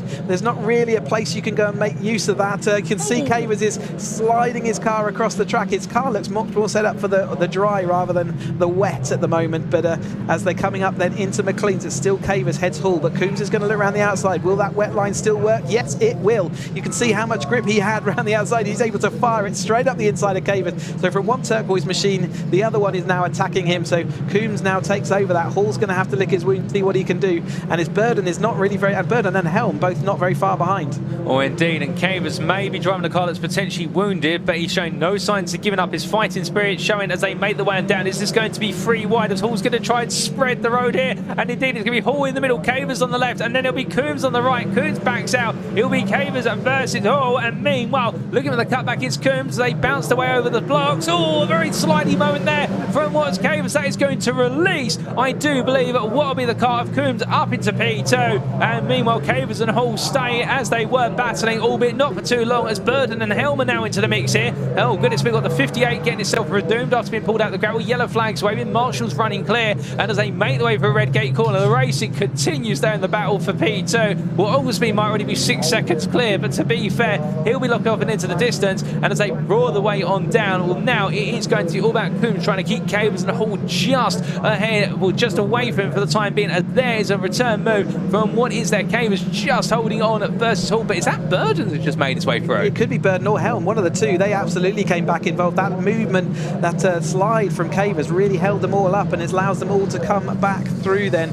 So it was the number 42 of Scott Helm behind. There's Lewis Darling losing the rear of the car, and the number 25 car out onto the gravel. And then as soon as he touched that curb, nothing to be done. This is the car control though. Can he keep it going? Yes, fantastic. Well done. Lewis again shows the control there. Another car avoiding him. That's it, not hard to do. There's a 58 stuck in the gravel then, and that looks pretty terminal at this point. So he's not going to be going any further. That is James Platt sat there in the gravel. The marshals are going to go and see where that is. Put themselves in risk. Obviously, cars in the firing line. Can they push that car out? Can they get it moving? Please do, marshals. It keeps their races going. It does look like they're going to do it. Fantastic, and thank you ever so much to the marshals. Fantastic stuff. Is that old hairpin reminding they have to look over their shoulder and constantly see the battle? The bit of a problem maybe for the rejoin. Either way, 42 seconds of this race to go, so I believe they're all going to be starting their last lap of this Caterham Academy Autumn Trophy race. Last lap as they go into Oglesby, still leading now by 5.5 seconds. Coombs, Burden, Hall, Cavers is the order behind them the last time across the line. Oh, indeed, and with one lap left to go now, well, that battle for P2 really will take centre stage in terms of all the fighting out there, but Oglesby has run away. Meanwhile, that being at the number 4 there, a bit further on down the running order, and the number 4 being of Kinnear, getting stuck in fighting with Plunkett for P27. But the drivers will roar the way on through. We'll start to see the leaders coming on through the camera shot in due course, albeit they roar the way up towards what will be the end of the lap. And there's Oglesby there, just negotiating some traffic, as meanwhile Coombs at Burden, Hall, Cavers, Helm. Oh, he catches it just in time by looks of things, but that was right on the edge. And well, Coombs fighting hard with Burden, but we're going to stay here with Oglesby all the way to the end now. A man who may have started much further down the order than he would have liked, potentially out of qualifying in those very challenging conditions. In fact, started P2, he would have liked to start a pole, who wouldn't? He lost that in the early stage of the race, fell down to the bottom end of the top 5, and as he makes his way down the back straight, well, how the tables are turned. All he needed was to get himself settled down for the circuit to dry up a little bit, and well, he was absolutely flying. And as he comes into the last 2 corners, he was a champion in his Academy group, and he's going to come home with full honours for the White Academy group to take victory here at what will be the Donington Park National Circuit in the Autumn Trophy. And meanwhile, as he crosses the line, your victor, we then do have Coombs, who comes home at P2, the leader of the Greens. I think it's Burden. It's Burden, my apologies, it's Burden. Burden takes P2 in the end, and Coombs right at the close there, and then it will be Hall, P4 ahead of Helm, and then we will have Harrington. Cavers then? Well, not quite sure what's happened to Cavers, as we do try to find out, but that was Harris who came home in the end in P6 ahead of Thornton, and then it'll be Parker, Hall, and well, Cavers still falling down the order. I thought I saw him strangely behind Oglesby at one point. I wonder whether he's lost all those positions and has spun off into the gravel at some point. We just missed it. He's still dropping down the order, so yeah, it does look like he is out of contention, and yeah, maybe didn't make it round the end of that race. As the rest of the field, this jumbo 36 car field continues on. on as the blazing sunshine now greets the academies for the tail end of their race. In Sam Parker, she came through in 8th place, another 2 places up. 8th place out of 36 cars. What an achievement, and what an achievement for all of these drivers out there in their academy year, finding out how can they become racing drivers. Well, I think they found out because they put on a fantastic show. Oh, 100% agree with you there, Chris. And as the last two drivers make the way to the finish line, we've still got more fighting going on here. Yes, this is still on the lead lap. Would you believe it? And we still need a finish from what is Searle, who's running down in P22. We've also got Sampson and also the likes there of what is Morning and Fry. As they all come down into that braking zone here, everybody knows the town. Nobody really able to look for a move right in the closing stages, including the 99er Plunkett there. The Blue Machine holding on to the very end. And, well, it will be Sampson who takes P29. In fact, I think we've lost Sampson in the running order. Last I checked, we'll know P29 in the end for Sampson and Khan finishes the race at P30. But there, all the drivers have come to the line. What an absolutely incredible Autumn Trophy race for the Caterham Academy. And, well, without further ado, ladies and gentlemen, here we are with the provisional results after the one and only race for this year. To wrap up what has been a fantastic year for the 2024 Caterham Academy drivers across both the green and white class groups, and Paul Oglesby representing a white class honours, taking overall victory there for 13 laps of racing by 6.4 seconds over Dean Burden. Dean Burden sneaking his way through, as well spotted by Chris at the very finish there, ahead of Alex Coombs to take was green class honours. Of course, all identical cars, but this time around it's white beats green, and Alex Coombs in the end wrapping up the podium there in P3. James Hall, P4 ahead of Scott Helm, completing the top 5. William Harris, P6 ahead of Brian Thornton. Sam Parker taking P7 at the close. Well done to her, ahead of David Hall, Oliver White, and that was your top 10, I do believe. And, well, coming from them all the way down then to what was Alistair Morton, P11, Lewis Darling, P12, William Coote, P13, and Charles Harris, P14 there. And the fastest lap being set by our winner, Paul Oglesby, on lap number 7 with an absolutely scorching 1 minute 34.12, really the fastest man of the group. And that was an absolutely brilliant race. And, well, with all the racing we've had here, I've got to say, Chris, the fact they had some brilliant academy races yesterday, and they showed today that they haven't lost the spirit, even though that is technically the last time they can ever be academy drivers. And even though some of them did throw off into the gravel, it was not without panache that they rejoined and took back to the circuit. And fantastic to watch them all the experience they've gained over the course of this year. The sunshine even came out to greet them at the end, and well deserved that was too. They can go and have a dry pack-up session now rather than a soaking wet one. And yeah, it's just a delight to see every year watch what are just, you know, your regular everyday people who are sitting on there. Maybe they're watching from the sofa like some of you are out there today, thinking, oh, I could do with this being a racing driver. Well, the academy is the place to go and do that. It's an environment specifically designed to bring people on from their sofas. What should we call it? Couch to racing driver. Let's do that. But yeah, absolutely. And the academy race series is, you know, it's the best one in Europe for bringing on drivers into motorsport and introducing you in a calm and safe, calm, safe, and actually even and fair way. So instead of jumping into a field of drivers who have got plenty of experience over the top of you, you are racing against people who have never driven a race car in anger before, and it's a fantastic experience for you know, myself being a part of it. I still get a kick from watching how they develop through the course of the year. Oh, indeed, it must make you feel emotional a little bit as well, in the fact that this is the start of their journeys, and some drivers go upwards and onwards through the Caterham Motorsport ladder and even go on to bigger things in terms of racing other motorsport series. I mean, I think we've had a few alumni from the Caterham Academy who've raced in the likes of British GT, for example. Yeah, absolutely. We've got British GT winners. We've had people racing Le Mans and all sorts going up through the championship season. When you learn to race in a Caterham of any type, really, the racing is absolutely spectacular. You will know that you'll be competitive in any other race series there is around the world. You know, you really do get taught how to race hard, close, and fair. And yeah, we're proud of that. The ladder that we've produced and all the drivers that get flung out of it, and how many stories there are and so many friendships that we hear about all the time. And I absolutely made up that Sam Parker there in that 8th place over the line in what is, you know, her first season racing as well. And it's great for me to have followed that story. And if you haven't followed Sam's story, you go onto YouTube and search out Academy Racer, and you can follow that in a 6-part series. The final part will be coming out in a few weeks' time. Definitely go and do that. Yeah, enjoy all the content that we bring you all throughout the year, all the content that we bring you from Caterham Academy and all the way through to the 7 Championship UK.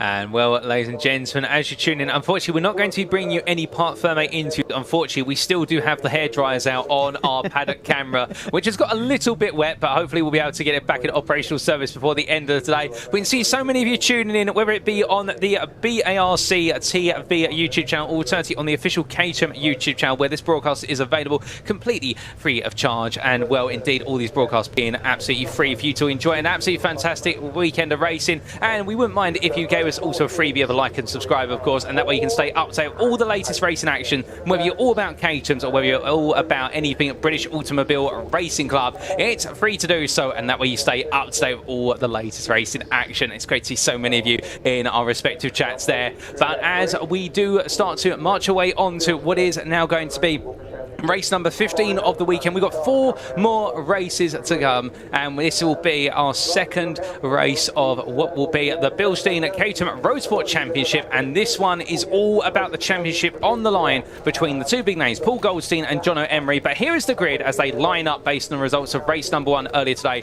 Bruno van Dijk takes pole position after that absolutely emotional win in race number 1 ahead of Jonathan Emery, who lines up P2. Paul Goldstein P3, knowing he's got his sights on Jonathan Emery, and Harvey Ashmore just behind in P4. On row number 3, we have Nick Hyton and Monty Hind, with Henry Morris and Barry Hanif on the full throttle grid, and your top 10 completed by Tim Payne and Miles Anon. Then coming outside the top 10 and moving our way on further down the order, of course, we do have starting at Bester SP11 Patrick Cunningham, and Giles Hansen joins him on that 6th row of the grid. And then we come on to row number 7 with Istvan Demez and Graham Handy, who makes it P14. Neil Bell starts P15 with Neville Sykes alongside on the 8th row of the grid. Then Andrew Miles and Will Jarvis line up on row number 9 with Gurfedge Ducey and Howard Ashmore completing your top 20. Keep your eyes out for Howard Ashmore in the fact that he had a strong start to the race earlier today, but it didn't quite work out in the long term, and he'll be hoping for redemption in this one.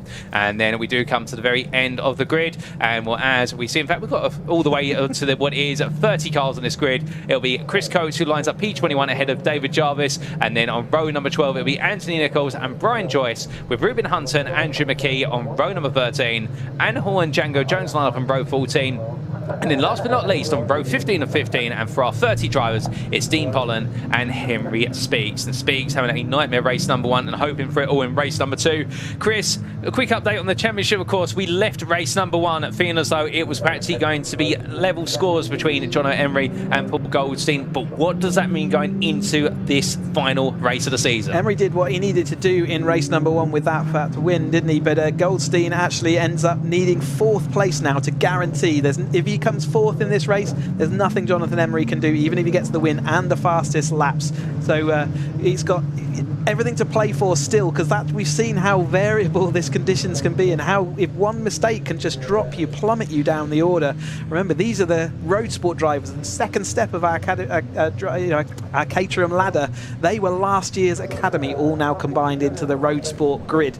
But Goldstein out there a lot on track this weekend, as he has been all through the year, and he is out ahead in the points by just a few points. But if Jonathan Emery wins with fastest lap, then Goldstein has to get 4th place. If Jonathan Emery is any lower than that or without the fastest lap, then that reduces the need. So Goldstein probably with 6th place can guarantee it if that's not the case. So we will keep an eye on the points as we go through, and it's Hines, and Morris who are the next up, but they are not going to be able to do anything for the championship podiums. However, they are close enough on track. It does look like Hines got enough of a gap to make that stick, but Morris will still be seeing whether he can do anything about that, and we will confirm those points. But at the moment, we are going to concentrate on the Goldstein-Emery battle, as the rest of them all around will be seeing what they can do on this bumper 30-car grid out there on the track. Or indeed, in 20 minutes of racing to come with our 30 competitors as they all weave and wind their way down towards the start-finish line. Of course, one green flag lap here, and well, as they adapt themselves to the conditions. It's a drying circuit once again, but the difference of the story this time is they actually have a bit of sunshine to go with it.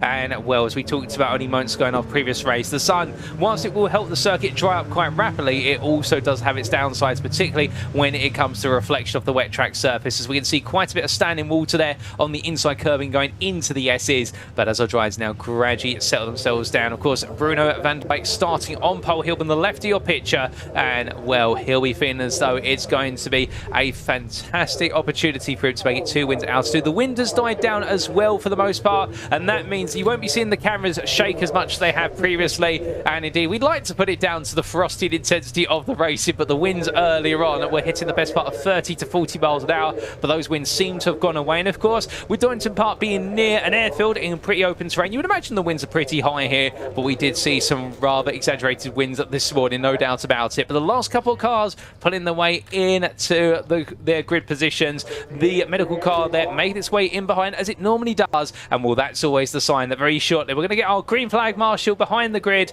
And as they all pitch up, this is going to be one last journey for our road sport class drivers as they all get themselves set. The eyes all point up to what will be the lights. The green flag waves behind them. That means we're green to go. 2 red lights are on there, as you can see on the right hand side of your screen. And without further ado, ladies and gentlemen, it's lights out and away we go for their 14th and final race of the season as they roar away. A good start there for Jonathan Emery, immediately getting side by side with Bruno van Dijk. Meanwhile, behind there, you can see Goldstein just settling into the rhythm in the number 1-2. And as they head in towards turn number 1, Goldstein there absolutely nailing it in terms of pitching himself into P3 as they roar the way through the corners. And Goldstein on the attack behind Ashmore and Heighton, meanwhile, fight each other. A little bit of slide there from Heighton as he comes on through the corner. Oh, goodness me, that's going to be off into the grass there for one of our drivers who's going to take a very long way to get back onto the circuit. Well, that's a long journey, Chris. He'll eventually get there. Oh, he goes spinning round, and look at the amount of grass and mud being kicked up there. That's one place you don't want to go, but the rest of the field safely on through. Yeah, did well to get that stopped. You could see him ploughing onto the brake pedal, but it wasn't doing much for a while. Did spin him. Hopefully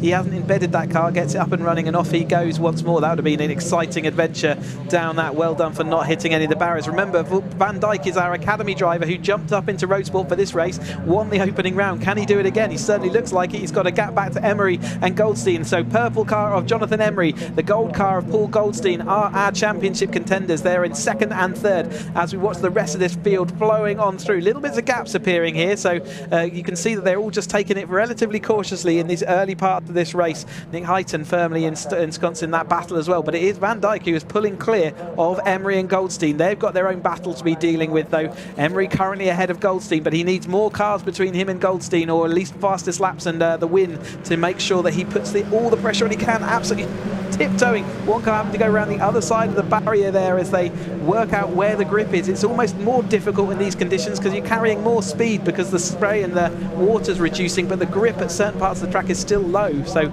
working out how to hang on the brakes and hang your car into a corner can be really tricky in these conditions. Oh, 100%. And after one lap of racing, it's Bruno van Dijk who leads by 1 second over Jono Emery. Then we have Paul Goldstein in P3, then Hein in P4, then we have Ashmore in P5 ahead of Heighton, then Morris, then Hanif, Hansen and Payne, your top 10. But meanwhile, more fighting here becomes the focus of our attention as they roll the way on down. And that is going to be the number 10 of Ashmore, trying to keep Heighton behind, having a brilliant start, but very twitchy front end there as he breaks his way into the old hairpin. And Heighton, as much as he would like to have carried the momentum, in the end had to back off to avoid contact. And as they roar their way on through the double left complex there of Starkeys in towards Schwann's and then McLean's, you can see a further foul slide. Oh, goodness me, now that is some car control there. And all of the drivers leaving nothing out there. They're starting to get warmed up. Yeah, like I said, in these conditions, especially around that Swans bit, it goes ever so squirrely before it gets grip back. So they're in that awkward transition time. Emery, though, leading Goldstein. Goldstein just needs to sit exactly where he is, and then he knows that he's got the championship. He doesn't have to worry about Van Dijk out in front. Van Dijk can worry about himself, and it's then Ashmore and it's Monty Hind, isn't it? I think ahead of Heighton. Heighton just leads on behind in the second of those cars. And like I say, Morris, Hanif, Hansen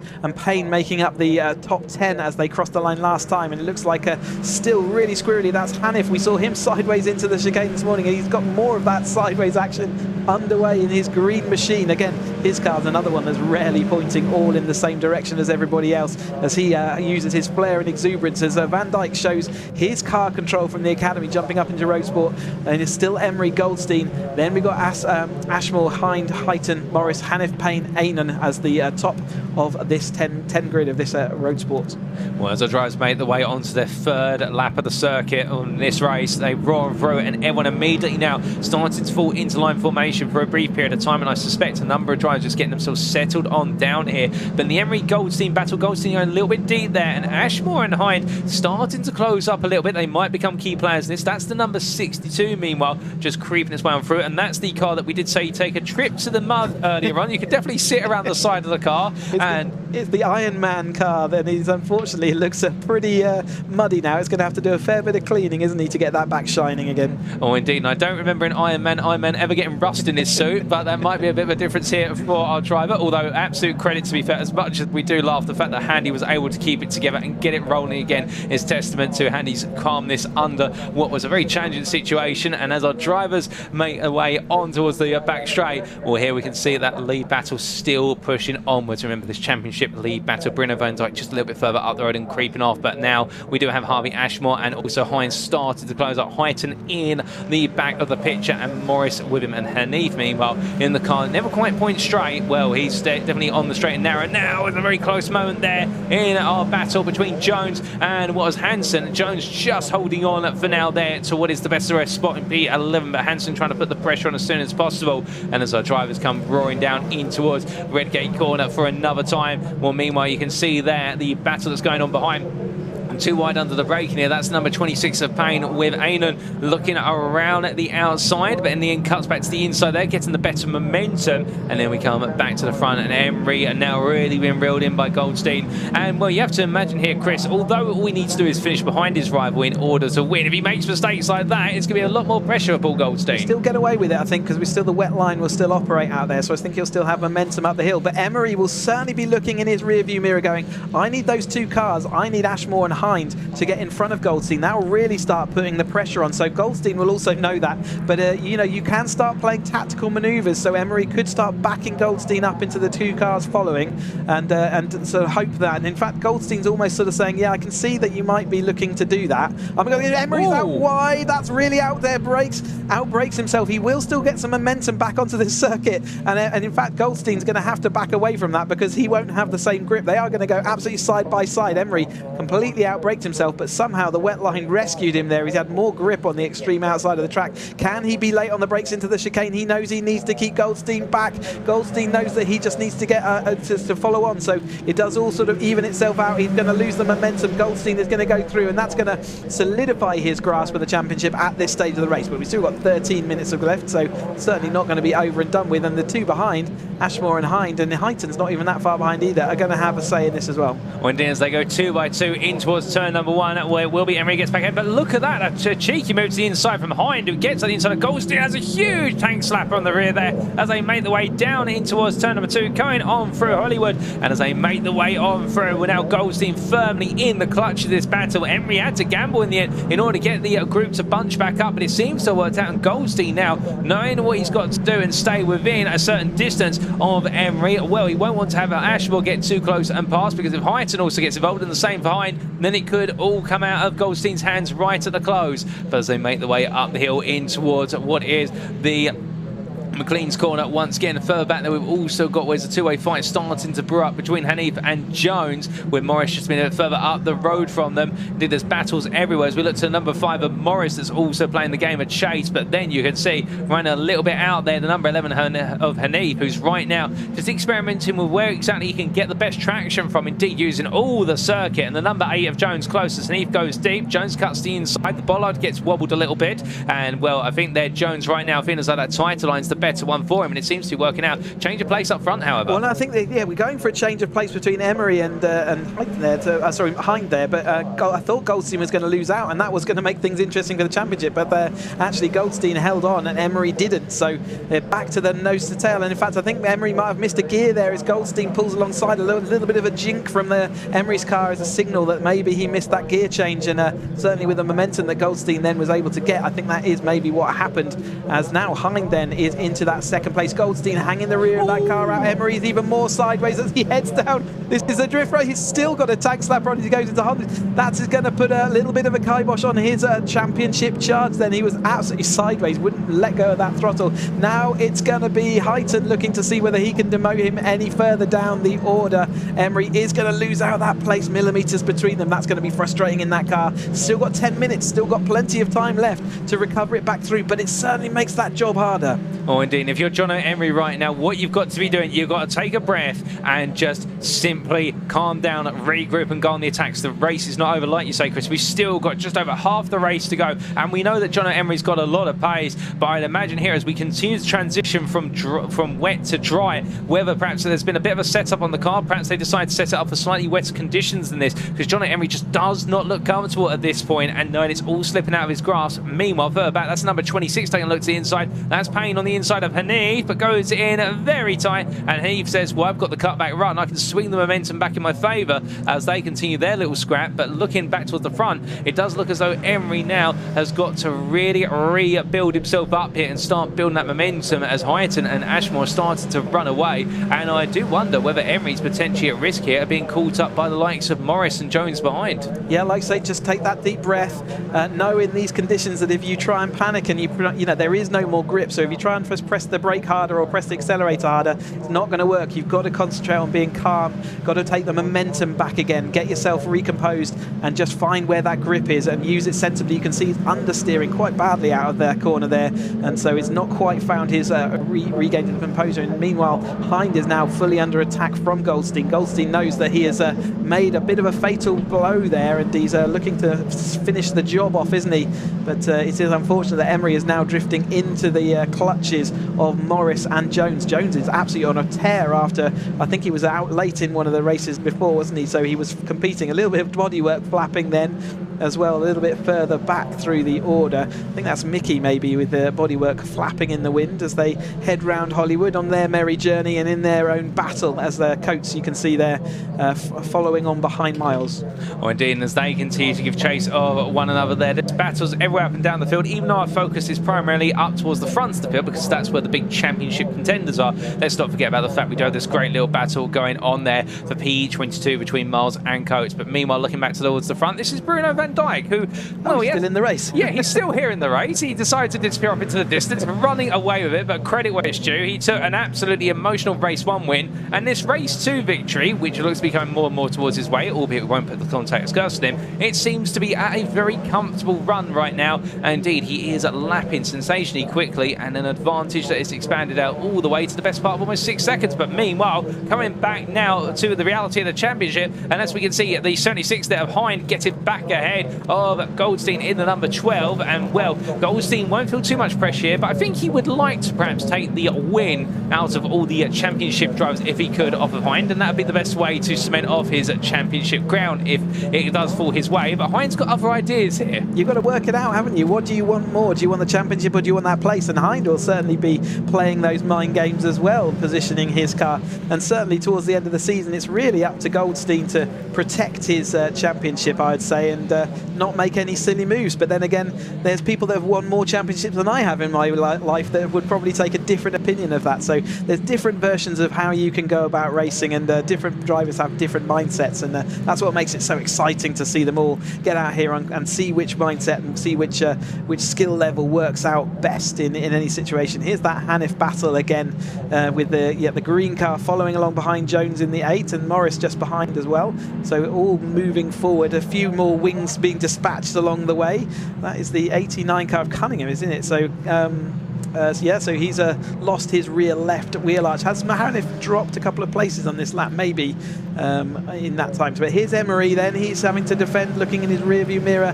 I don't think that car is handling as he wants it. He's outbraked himself once more. That's going to let Morris go through and into the distance. So Emery's car is not set up. Remember, they cannot have team support. It's all up to them to decide what setup, what changes they want to make, what tyre pressures they want to run. There's not that many setup changes you can do, but certainly running which roll bar settings do you want to run front and rear can have a big effect, especially as the track's drying out. But Jonathan Emery, you can see, I think his car set up a little bit too stiff for the conditions. He's unable to get the car turned. You can see the understeer there, and we saw him when he got oversteer, it also stepped out, so he's really struggling with the setup choice of that car. But there is the number 10 car there flying through. What, the sun shining and glistening on the bottom, on the bonnet there. So Ashman still progressing through. Hind up this road, Goldstein in that middle. Goldstein's shiny livery, I've noticed, the sort of almost blinding in a couple of places where the sun now is glinting off it.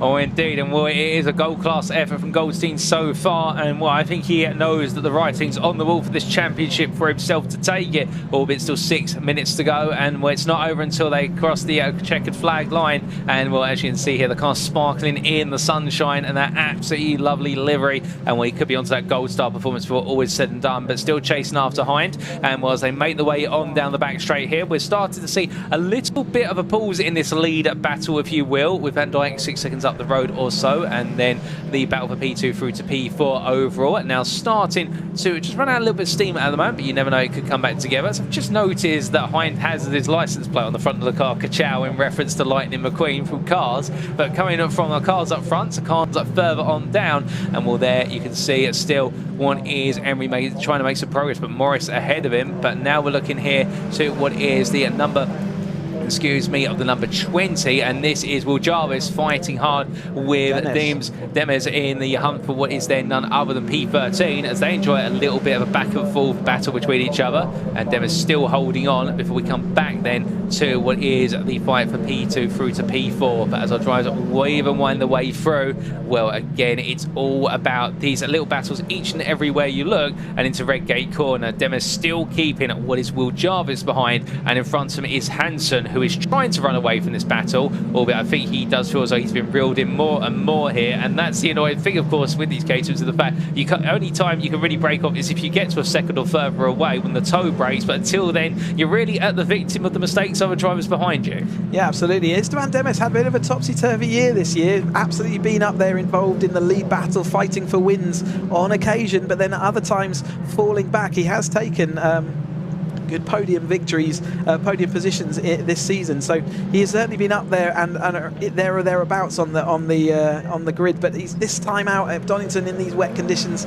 just not found his sweet spot. So he's got a bit of learning to do to recover some of that. But Goldstein now heading over the top. Ashmore looking like he's going to be trying to get involved in that battle, but it's currently at the moment Goldstein trailing Monty Hind, and Monty Hind got a little bit of a comfort gap now, so it's certainly Goldstein looking in his mirror, but he still knows that his championship contender Emery is now down in 8th place, so he continues that drifting down and just doesn't have the speed in that car. So John Goldstein can just let that car go. In fact, I think he might have done that. He did. He just pulled out the way, said, nothing to do with me, I'm happy here. And that's a kind of sensible head there, just saying, yeah, I don't need to fight you. Off you go.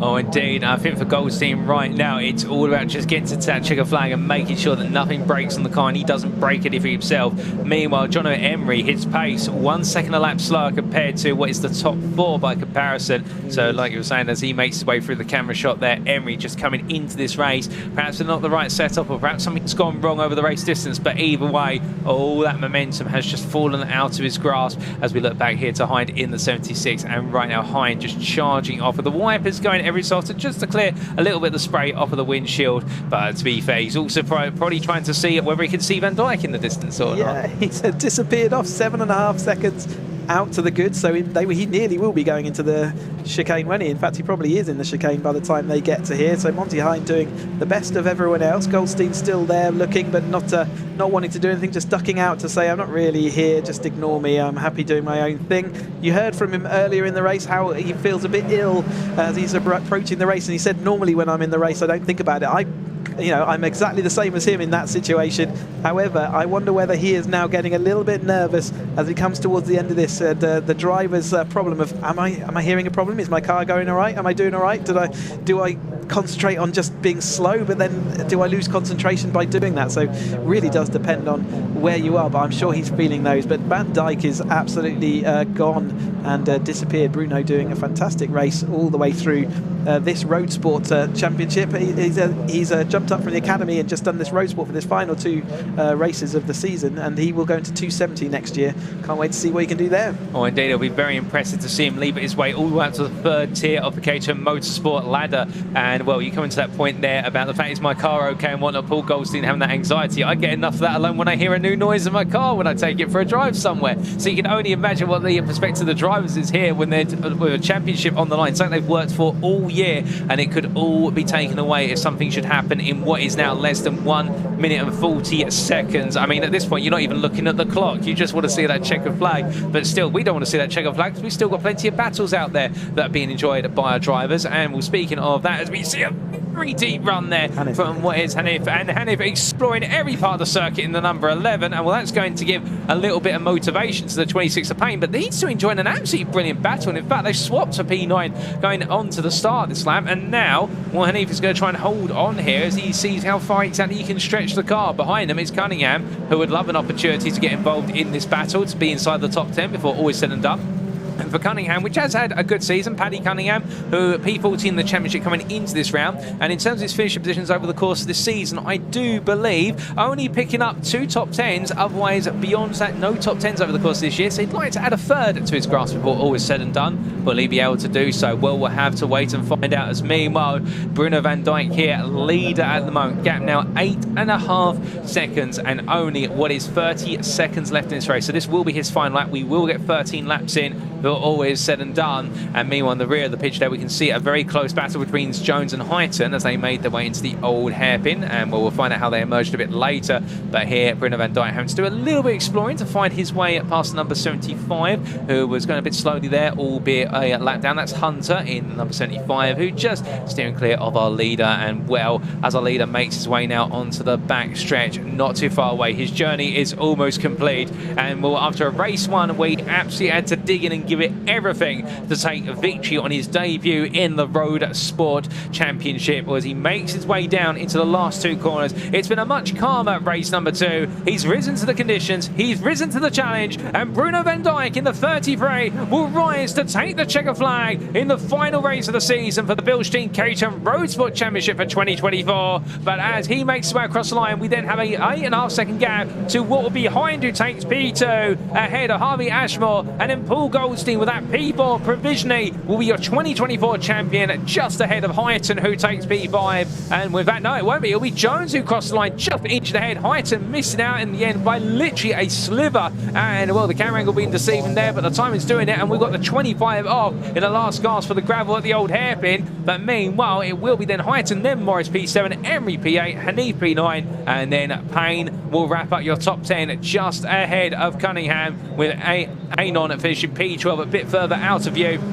And well, then we've got more battling to come here. Speaks, meanwhile, having started from the back of the grid, will come through to take what will be P13, I do believe. And well, we'll then see what is the number 6 here of Nichols trying to keep Ducey behind, and as they charged away across the timing line, where is going to be a finish there, and it will be Nichols just ahead of Ducey at P19 at P20 for them, and well, that will complete the top 20 with Joyce P21. And after that, we've still got some more drivers to come on through. Give them all a round of applause as they make the way to the line, ladies and gents, and they all deserve it for a great championship season, as we do see the handy P22, and then we will have probably about 3 or 4 seconds before we do see Coates coming home with. Will it be Coates or will it be Miles, in fact? I think Coates had a bit of an error. In fact, that Coates is Miles. was the guy we saw in the gravel. Yes. So with Coates in the gravel there, that'll promote Miles, and then we will see Coates P24 and then McKee P25. What a race, ladies and gentlemen, and goodness me. In the end, all our starters also finishing the race, making it to the close. Even what was number 63 of Hall that took the trip to the mud right at the start, but the Ironman Mobile making it all the way to the end and really wrapping up what's been a fantastic championship campaign for the Caterham Road Sport Championship. So Goldstein then confirmed as provisional champion-elect for the Road Sports 2024 season. Jono Emery takes the second place in the championship. A disappointing end to the season for him, but I'm sure he'll go and lick his wounds and see what he can do about next year. Monty Hind ends up third place in that with a great race at the end there. They're taking effectively full points after Van Dijk doesn't get the championship win, although he will take the trophy home with him. Here are the provisional results then from the Bilstein Caterham Road Sport race.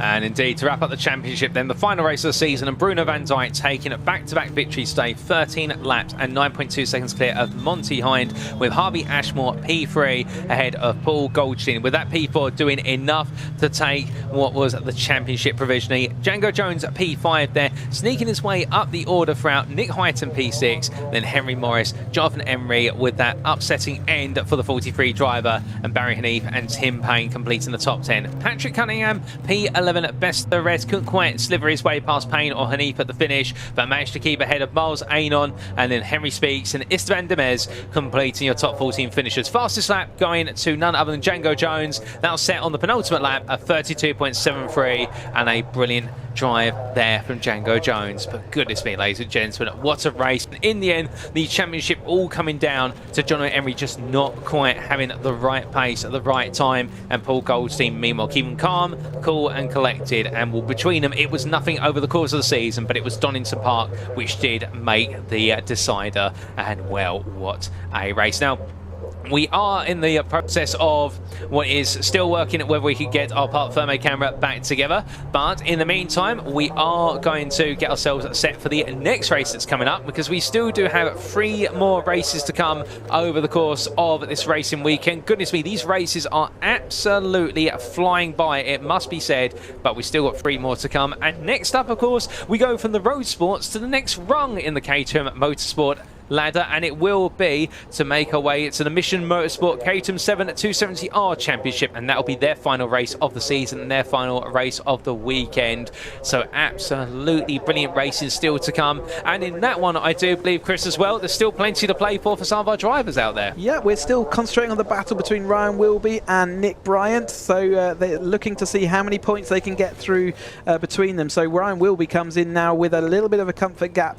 over the top of Nick Bryant. So Bryant's going to have to get 5 points between him and Wilby. Kenley can officially still get involved in that second place battle, but he does need Bryant and Wilby to not have a good result. But again, we've seen the conditions out there are tricky, so it's really going to see what they can do. But the main concentration will be Ryan Wilby in a grey and orange machine versus Nick Bryant in the light blue car. He was not having fun in the wet earlier on, but we have got drying conditions, so maybe he can find his mojo again and start competing. But he certainly needs to get on with it and get cars between him and Ryan Wilby if he wants to see whether he can solidify second place.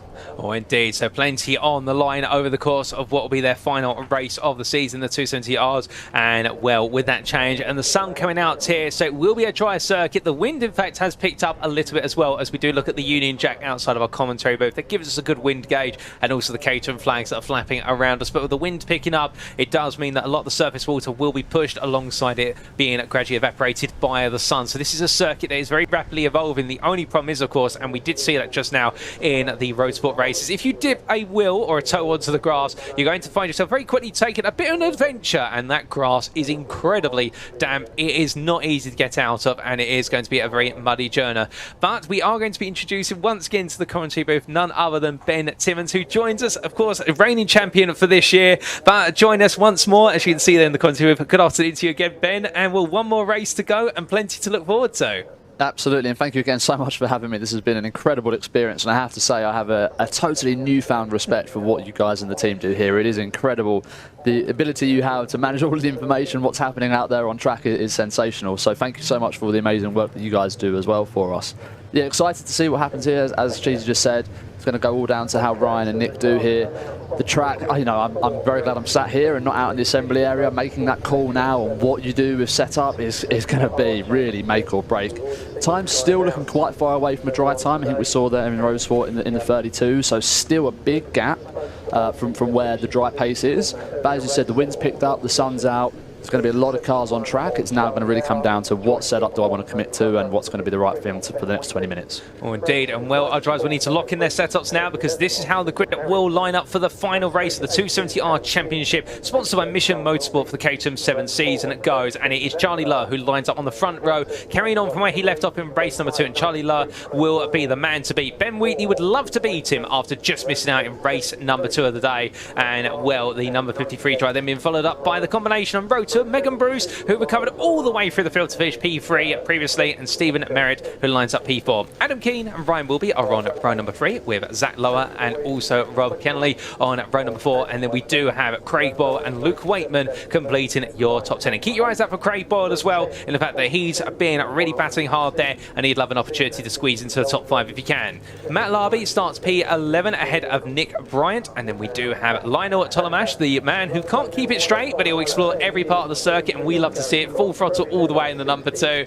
And he's got the company of James Empson alongside on row number 7. P15 will be Toby Boys ahead of Adam Waitman, the second member of the Waitman family there in the 21. James Moon and Daniel Hope line up on row number 9. And then Neil Warnock and Gary Cross complete your top 20. But we've still got plenty more drivers on this grid to cover, including starting P21 Mark Soden, and alongside him P22 Oliver Kibblewhite. That's row 11. Row 12 will have Andrew Bailey and Robert Lowe, followed up by row 13 Guy Crossman and James McCullough. Louise Deason starts P27 ahead of Henry Littlejohn. And then to complete the final row of your top 30, row 15 is Solomon Rogers and Graham Finlayson. But we still do have a few more cars to cover. In fact, one more car to cover, and it's Rob Gregor, who starts P31 of 31 entrants into this race on row number 16. Well, the green flag lap is getting underway, and I have to ask, Ben, with regards to the setups on the cars and whatnot, how late in the day do sometimes drivers, or even yourself, how late have you made decisions in the past? Is it literally been 5 seconds before you're meant to be into the gridding procedure? Absolutely. It's normally just before you get the siren in assembly area that you will make that very, very final call.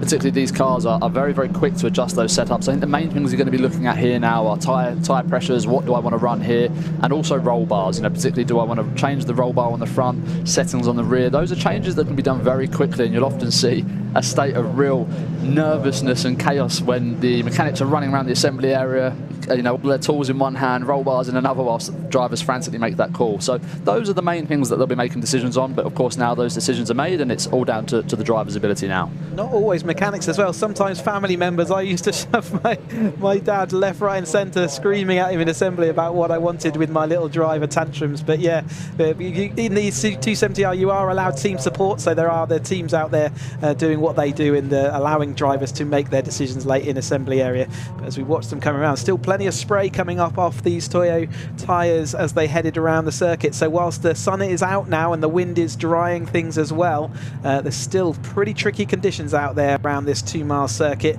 The Donington National has been a brilliant scene of all the action so far, and coming down now towards the last 3 races of the weekend, and I'm looking forward to this one. It's been spectacular. Can Charlie Lower make it 3 from 3? Will Wheatley manage to finally make it to the top step?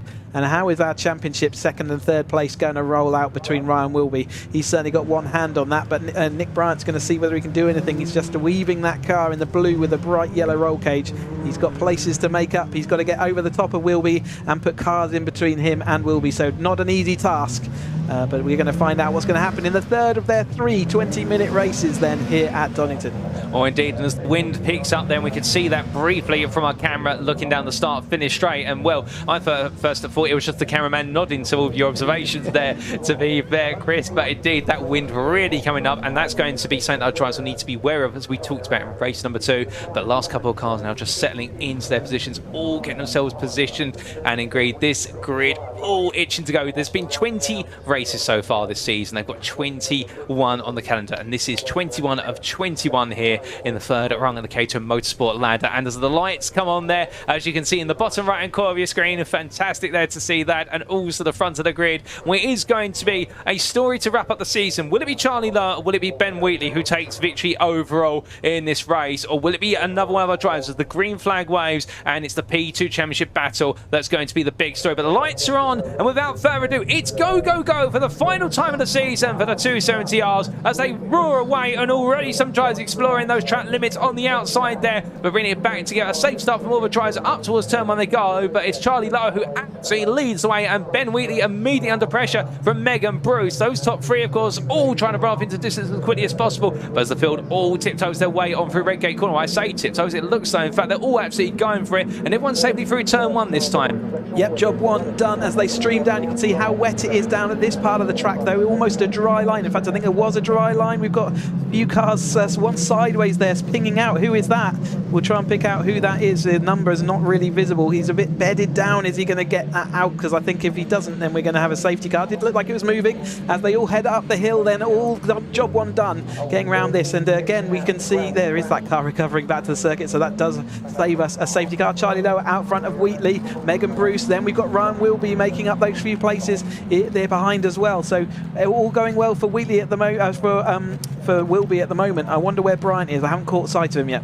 Well, indeed, Bryant's somewhere in all of the mix, but we'll get a better picture come the end of lap number one. But -1 car going spinning out to the Craner curves. Everybody else safely on through for now, but Wheatley on the attack here and wasting no time. He feels clocked in and looking around the outside here. Onto the brakes they go, right into left. Oh, goodness me, a nasty snap there on the brake, and has to take to the escape road there. And as he does so, he rejoins, but it won't be about gaining a place. He'll have to give that back and does so. But Megan Bruce immediately on the attack here. So after one lap, it's Charlie Lowe ahead of Megan Bruce, followed by then Ben Wheatley, and as they roar their way down. With a nose cone up in the air, sorry about that, coming across you. He has got even less visibility than we saw in the last race from Bryant. Bryant got the new black nose cone on, and in fact you can see the nose cone dipping back down, but Zach Lowe is going to have all the same problems that Bryant had in the last race. Bryant now is planted on his rear, so he is in 7th place as he went across the line, and seeing whether he can do anything about Zach Lowe in front. Well, they make the way on down the hill this time again. That spray kick it up as soon as they deviate from what would be the tighter lines, just the way the water flows down from these curves,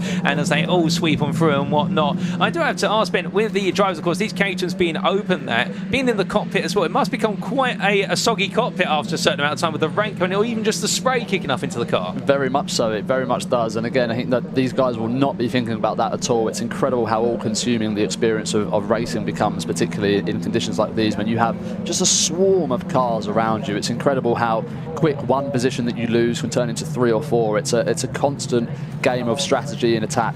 So these guys will not be thinking about how soggy their gloves may be or their boots just yet. But I also think that it looks like that nose cone of Zach Lowe, maybe from some contact with Adam Keane, I think was the spinner there. It looked like he off the line. Zach had a fantastic launch. Adam a little bit slower off the line. I think that might be what's brought those two together and why Adam's ended up in the gravel there. Yep, so we did see Adam sort of squirrely around, so yeah, maybe was he touched or was he pushed or whatever, so he certainly ended up in the gravel no matter what. And Lower then is going to be out front. Megan Bruce taking over that second place after there was a little bit of a missed chicane by Megan Bruce looking down the inside. You can see the dry line on the outside though. Megan Bruce actually moves her car from the inside onto that drier line, but she's not able to carry that momentum. Absolutely millimetre stuff there. Charlie Lowe chopping back across her nose to take back that lead. You can see how, Charlie just never likes being anywhere other than in the lead of a race, and he'll do everything he can to put it back. The car control is second to none, but we see Megan Bruce also sliding that car and manoeuvring it fast forward. She made 16 places up on the last race start, absolutely flying through this field. Charlie Lowe now does have a little bit of a comfort gap, but Wheatley is still very much involved. Then will be doing everything he needs to do at the moment. Then we've got that battle with Zach Lowe still moving forward, even though we can't really see much, and Kennelly seeing if he can do anything about that. Sorry, not Kennelly, it was Merritt, wasn't it, I think? Well, indeed, find his way past Merritt, and will try to find his way past Merritt, but Merritt digging in here as they make the way off of McLean's corner once again. Lower showing a lot of spirit here to go on the attack. Will naturally, however, start to feel a bit more of a drag with that lifted nose as they make the way on through Coppice corner. Through the right-hander they go, and down they'll now roar. And as you can see, the top three are literally going from left to right here. Charlie Lowe trying to break the toe. Wheatley's trying to decide which way he wants to go here, and Megan Bruce in the middle just wanting to go on the attack. But you're right there, Chris, in the fact that for Charlie Lowe, he just doesn't want to give up that lead. Meanwhile, behind Merritt versus Zachary Lower, and as they come through right into left, Merritt absolutely defending hard. Oh, goodness me, and for Lower there, a bit of contact with the blocks, and oh, goodness me, the nose comes flying up. Even worse now, there he goes, he's actually dispatched. It's flung up in the air. There's not a light bit of equipment. See it bouncing just about off the racing line. I think we're going to be okay with it there. Not too many cars use that bit of the track, so hopefully that'll be dispatched. But it was a bit dangerous to start with, wasn't it? Pinged right up in the air, and as I said, if you ever feel the weight of those things, they're not just light bits. Zach, it's slowing down a bit there. I don't know whether he's also got an additional problem now, but the lead group meanwhile is as it was. And in fact, no, it's not as it was. Megan Bruce takes over the lead. Wilby is in that gap between, but Bruce is ahead of Lower. Wheatley is in that third place still. In fact, Charlie Lower trying to get round the outside again. Megan Bruce holding on to the inside.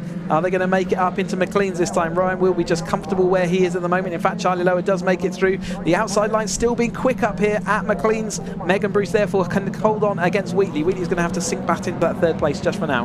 Was we do see Wheatley sinking on back here. Of course, we now move into the second quarter of this race. And to bring your thoughts in here, Ben, with this top three now running away, I mean, we're hearing only moments ago that the only place Charlie Lower wants to be is your leader, much like yourself over the course of the season, really dominating up front. I mean, is it in the end that it's a bit of pride, or is it the fact that you're the one who's carving the path up front and making everyone else work harder by being the leader? I think there's a few bits. Definitely there is certainly pride and ego, as Megan Bruce, a great move there into the chicane. Fantastic overtake there. I think there's definitely a bit of pride and ego. You know, you very much want to be the pace setter, the person out front, but there's a big aspect of being able to control the race. You're able to really pick the line that you want, defend the inside, and what you're able to do then is force cars into each other, and that really gives you the opportunity to spring that gap. That's one of the main things that you're looking for here. And the person whose eyes will probably be lit up at this point is Ryan Wilby. He is now in a nice air pocket. He can go out and drive his own race. He doesn't probably care about a podium. Yes, that would be great. But right now, this is exactly what he needs, a clean race just to be able to secure that position. So he's in the ideal spot here. Another factor to take into account is you never know when a safety car or a red flag or anything's going to be thrown and scupper your race plans. If you're out ahead of the pack, well, that means puts you in a nice, comfortable position, doesn't it? So, and the more you can cross the line in first place, the more chances are that you're going to take that win. But it's lots. Oh, that's Charlie Lower off onto the grass there. Maybe got squeezed out there by the battle that we were watching, but he's going to have a bit of trouble rejoining. It's a long way up that hill on a lot of slippery grass. Hopefully he can get back under control. Ryan will be though into that third place. Where is Charlie Lower? Is he tucked to the inside there? So he's not really made it all the way up the hill. I wonder whether he's even struggling with traction. But Megan Bruce then is the leader of this race. It is going to be Wheatley in second place, and now Ryan will be our championship second place protagonist into that third place. Well, indeed, and how it all changes after that brilliant freeway fight that we did see into turn number one, which enabled Wheatley to get ahead. And there is Charlie Lowe, who's pulling over. I suspect we're going to the grass and then bounced up and down. Something may have broken on the suspension of that car or something else, and will therefore we go from our three belligerents up front now down to two, as it is Ben Wheatley who leads ahead of Megan Bruce and will be just closing up here. But surely in his mind he's got to be thinking, okay, well, I can see them fighting in the distance, please fight more, I'm going to be getting there sooner and sooner. But this time Megan Bruce takes over the position and Ben Wheatley tucks him behind. Meanwhile, behind, that is a four-way battle for fourth place. Well, that's going to be Merritt who's holding on, but Kenley looking around the outside with Bryant pushing up the inside, and then Boyle on the back of it. And of course, for Bryant, of all the drivers here, Nick Bryant needs to get ahead of this battle because his target will be to chase down Wilby, Ben. Very much so, and I think Nick will be looking with total glee at this drying line. Again, as we talked about, he very much prefers the dry to the wet, so you can see the tremendous amount of spray, so it's very wet offline, but he will now be able to look at how can he extract that raw pace, leveraging those dry lines. You saw particularly into turn one there with Redgate, really obvious dry line forming, and that gives you a massive opportunity to optimise the racing line, and the outside now may become the preferable line to the inside here. You can even see a dry line up there through Swans as well, but the problem with the dry line is it means you gather more speed, doesn't it? And then on the wetter parts of the track you've got to work out how to kill the speed, which is why we see so many incidents. But Bryant has done what he needs to do. He is ahead of this battle so far. Boyle going side by side as well with Kenley then, so Bryant is coming good as the track conditions come to him, but he's still got an awful lot of work to do and a lot of things to happen to help him as Megan Bruce and Wheatley go side by side once more. Megan Bruce has got that outside line swoop around working nicely, and they are dispatching. In fact, have we got a safety car out on track? So we'll capture that, and just at the right time for Megan Bruce. She's now in that lead, as we talked about. There is that safety car. We'll pick up the Hendy BARC safety car, and they will be all under safety car procedure. I wonder what's happened then around the rest of the track to warrant that. As we approached the chicane there as well, you saw Ben Wheatley raising his hand in the cockpit, so he'd obviously seen the flag. It'd be interesting to see whether that overtake by Megan Bruce for the lead there was under safety car conditions or not. That would be something they'll need to sort out. Sounded like there were quite a few cars off at one point of the track, so they've all had a little bit of a...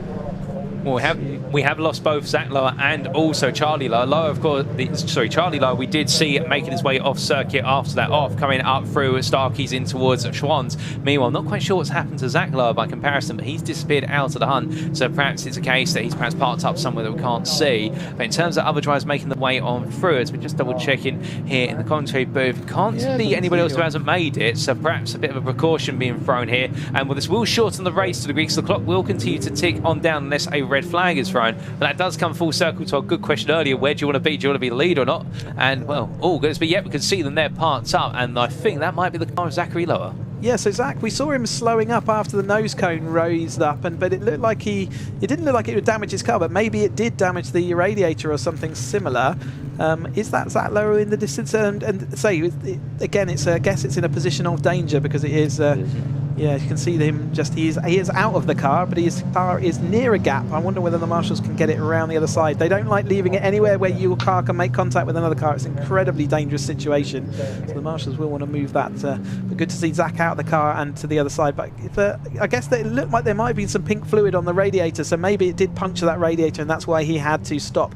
Certainly there was quite a lot of dynamic pressure on that part of the car as that nose cone dispatched itself. And he would have been looking at his gauges and making sure you do not want to run without any fluid, any radiator fluid. It is an immediate,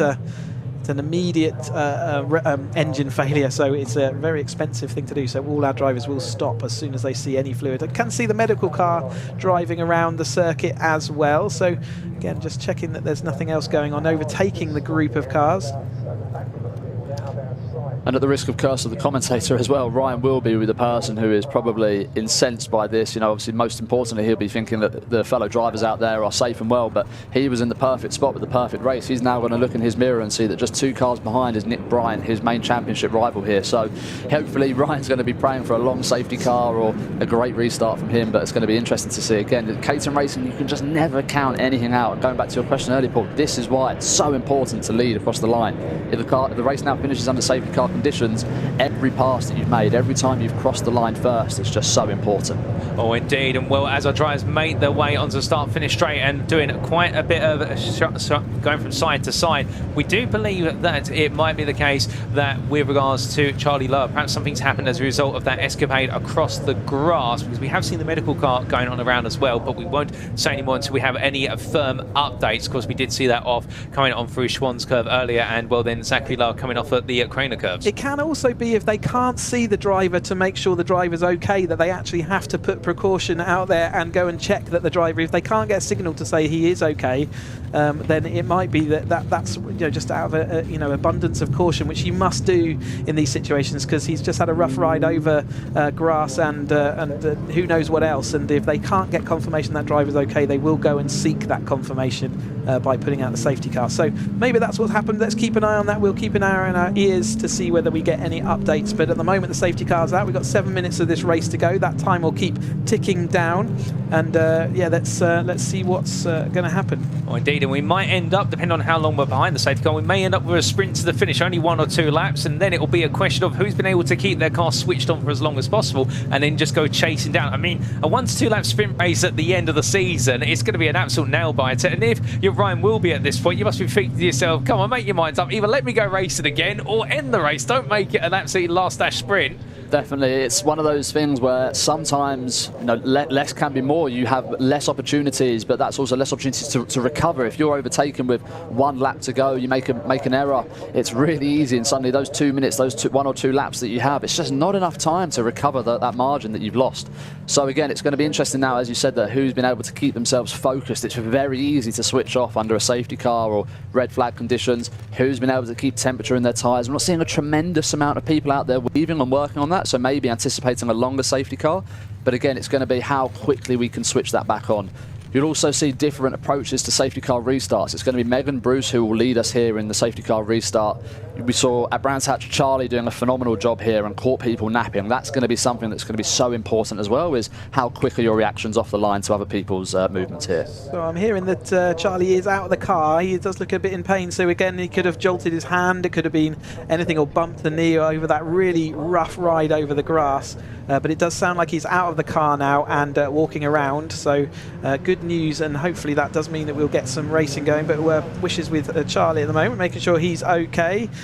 5 minutes left, going to have at least another lap of this safety car then, and you can see that dry line coming into Redgate then really does withdraw. Down the inside is not really an option now, because the outside is going to be so much quicker on the brakes and turning that you really can't. But you can also see how that dry line disappears as you progress through the corner, and it really does make it difficult as the kind of the shape of the lines changes. Yeah, that's why it's so tricky in these intermediate sessions to work out where is the grip, where is quickest. Even though there's a dry line here, what's that going to mean further around the thing? So under 5 minutes of this race to go. Are we going to get it going again before you can see the wind still whipping across the top of the hill over there, the MSV flags flapping away. They've had a hard job hanging on as we have in this race, but you can see how still multiple, much of spray coming off these wheels as well. Oh, indeed. And the thing is as well to consider now, as the circuit dries up and we do get that natural dry line, that is also a means of defending as well. If you can be holding that dry line where there's the better pace and force your rival to go onto the wetter line, they may struggle on the braking, or they've got to brake earlier to get the car stopped. And you naturally have to on the inside anyway, because it's a shorter run to the apex. So that becomes a new defensive tool if you can see it able to play it into your hands there. So again, it adds another dimension to our drivers here, Ben, and this is where all that knowledge and experience has to be suddenly applied in the most challenging of conditions. It really does, and it's conditions like this where being in front really does begin to pay dividends. You're the first person to approach those conditions. These guys will be out looking eagle-eyed, looking for those dry patches. We might start to see some funky lines from drivers here while they're moving left and right, looking for where that dry patch is. As you said, through turn 1 there, Chris, really dry right up until you get near to the apex. They'll be spotting, okay, where do I want to be on position on the exit? And as you say, that means it becomes a really big offensive tool, and offense is going to be your best defense here. Oh, indeed. And well, there's the safety car lights. They are out, and that means we will be going racing for what will be 3 minutes and about 10 seconds remaining in this Caterham 270R race. Megan Bruce already back in the field up. We are all going to have in the regional be 2 to 3 laps of racing to go. It all comes down to when Megan Bruce decides to let us go racing again. Of course, having to let the safety car pull away for a certain distance, and then it's a race to the safety car line. They're not allowed to overtake until they do cross the start-finish line once again, but Megan Bruce really dragging this out. Not even allowed to overlap is the new rule as well, so they cannot be alongside at all. So Megan Bruce has got complete control of this. She's gone now. She has pulled the pin and actually gets a good restart over the top of Wheatley then. Ryan Wilby has now got to concentrate in his rear view mirror because Merritt and Ryan Bryant are next up along the way. He gets a good start as well though, and Merritt having to weave to try and get that toe again. Merritt, therefore Bruce is going to lead into a little bit of a jiggle as the brakes maybe snatch, a little bit colder than they were the last time they went into here, as the rest of the field coming through and keeping to that dry line. Oh goodness me, and one thing to notice as well is up into P8, Tolomash, who's made a lot of progress over the course of this race distance, and we'll keep an eye on that as well. But meanwhile, that changed for lead. That's Wheatley getting ahead of Bruce down through was Hollywood into the Craner curves. A bold move there, but Ben Wheatley getting the car turned on much sooner than his rival. Oh goodness me, and that was a very near miss there, and a huge slide from Hope. Hope getting it wrong, and meanwhile, I believe one of our drivers, who was that who got it slightly sideways to try and get it out, but it seems to be stuck in the gravel. Can he roll it back, rock it back and roll it forward? Oh goodness me, it's all gone wrong for other drivers, but they all avoided each other. And well, who's that who went sideways there? Trying to see, I think that's the 23 of Cross, and meanwhile carrying on 22 in fact that was, and then we have, oh that was the 22 of Decent, and then we've got the 66 Crossman, yeah. Oh goodness me, and Crossman as well being involved in that. It's an absolute nightmare restart for a number of drivers. I mean, Ben, I can see you there raising your eyebrows, so goodness me. Absolutely, looked like the car 14 there, Rob Kenley, looked like he was a little bit sideways coming down the crane. As I wondered, to your point earlier, Cheesy, is there maybe some fluid down? That looked like lots of drivers, unless people have been caught napping and switched off there, lots of drivers caught out by something, lots of sideways movement from the cars there. So great that we've been able to keep the race going now, and it's going to be, as you said, a 1 or 2 lap shootout now between these front 3. Here comes Bryant around the outside then of Merritt, so that Boyle trying to look to see whether he can. So Bryant getting closer and closer, and Ryan Wilby now having to look to the outside of Megan Bruce to see whether he can push forward in this championship battle. And in fact, Bryant lost out 2 places in the end to Boyle, so Ryan Wilby still has a little bit of a comfort gap, even if Bryant can't get back up to him. But nevertheless, he's going to be uncomfortable, and he wants Megan Bruce to get on with this so that they can get on and down the ride. Let's see whether they make it through Old Hairpin okay this time through. I think it might just have been the fact it was drier at the top of the hill. They all carried a bit too much speed at the bottom of the hill here.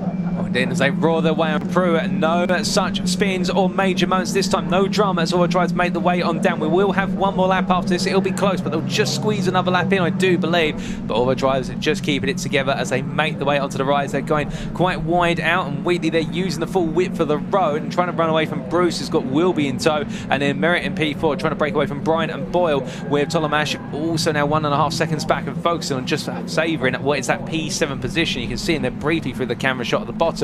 And well, as we do see Bryant in the chase here, well, Bryant knowing right now he's going to need everything in order to try and bring that P2 in the championship, but roaring on down here. Bruce defending to the inside, will be looking around the outside, and then Merritt just watching on behind as they go through. We will get one more lap of race there, ladies and gentlemen, as they tear the way on through. We've had a safety car, we've had spins, we've had drama, and as they roar through, Ben Wheatley leads onto the final lap of the championship. Bruce behind them will be, and will be doing enough right now to take P2. with regards to the championship, and up is inside already. Look at his Boyle, but as they come through there, Boyle trying to be adventurous and having to put one set of wheels on the wet line, and meanwhile the rest on the dry line, but they roar the way on down and will right now no change as Boyle sets in the fast lap. I think we're watching on screen at the moment, screaming her way down, but yeah, the lead gap is just slightly behind Decent, but she's doing well to keep going here in this race after a bit of a gravelly moment. Oh indeed, and coming from Decent then, who's just getting things back together, we will then come to your leaders, and here they come, catch up very quickly indeed, and Wheatley just trying to storm this one all the way to the end. A little bit of traffic there for Wheatley though, Ben, and Bay looks as though at this point Wheatley's got this under control. Absolutely, we saw Louise earlier, done a fantastic job of getting out the way, making sure that the race was able to continue, but again, as one of these front drivers, you want to get to the traffic first. You need to be first into back markers. It's so important to be able to make that opportunity and spring that gap, otherwise you find yourself dropping back. You need to again be assertive, really make sure you're going for that move, and Louise doing a fantastic job there. Oh indeed, but as Wheatley now passes what was Decent there, and they charged away and down, 2 more corners to go, and Ben Wheatley may have been denied in race number 1, he may have been denied in race number 2, but as he makes his way on through and balance side by side there, Wilby holds on for P3 versus Boyle. Ben Wheatley will take victory for the final race of the season ahead of Megan Bruce, followed by Ryan Wilby to cement P2 in the championship. Then it'll be Merritt ahead of Ryan, with Boyle just missing out there after the last minute battle for P3. Canley P7, Tolomash P8, Empson P9, Boyes P10, and then we will have the number 4 of Waitman, Ian P11 ahead of Moon, Little John, and then the number 21 of Waitman, Ian P14 ahead of Larby to complete your top 15. More drives coming through there, including Warnock, Cross, Lowe, Bailey, and then to complete your top 20 it was Keane with Crossman P21, and well, the whole field coming through together. Soden fighting for P22 versus McCullough in the end, Hope P24, Finlayson P25, and Decent P26. A lap down at the close, but goodness me, what a race, and well, a championship definitely coming down to fine margins with regards to that battle for P2, but here are the results subject to any stewards' inquiries. And for race 21 of the Mission Motorsport Caterham 270R Championship, wrapped up here at Donington Park today, Ben Wheatley, your winner there after the 2 wins of Charlie Lower earlier on. Megan Bruce P2, fighting hard but not quite able to take a win in any of the races today, but definitely on that podium after a great drive in race number 2. Ryan Wilby P3 then doing enough to cement P2 in the championship provisionally, and then Stephen Merritt just missing out on the podium but fending off Nick Bryant. And Nick Bryant will take what will be the 3rd place spot in the championship, all said and done, with Craig Boyle P6 there. Shame to miss out on the podium, but had to throw everything at it in the last couple of corners, and sometimes you risk it and it works, other times you risk it all and it doesn't work, and that was the story for the number 93 driver. Rob Canley P7 ahead of Lionel Tolomash, who did well from starting P13 to finish P8, James Empson P9, and Toby Boyes completing your top 10, with Luke Waitman best the rest P11 ahead of James Moon, Henry Littlejohn, and Adam Waitman to complete your top 14. Fastest lap number 11, and it was set by Ben Wheatley at 126.1, a stellar lap to wrap up a stellar race there for the number 53 driver. But goodness me, as the season comes to a close, we have to look to yourself, Ben. I mean, it's been an absolute pleasure to have you join us in the commentary booth for the final 3 races of the season for the final round. I could see the fear of missing out all the way through today and the mixed conditions and whatnot. But I mean, giving you a different dimension of the race, and you've given us and all the spectators a different dimension of all the insights from a driver's perspective. I mean, how's it felt for you? It's been a fantastic experience. Thank you so much for having me here. I really, really enjoyed it. I feel like I can finally breathe out now. Then those 3 races, particularly that last one there, unbelievable. Massive well done to Nick and Ryan for finishing on the top 3 of the championship there. Also, Ryan Wilby, I think, the amount of bottle he just had there going into that last corner, defending the position from Craig, it just shows how some of these drivers are just out and out racers. Didn't need to do that.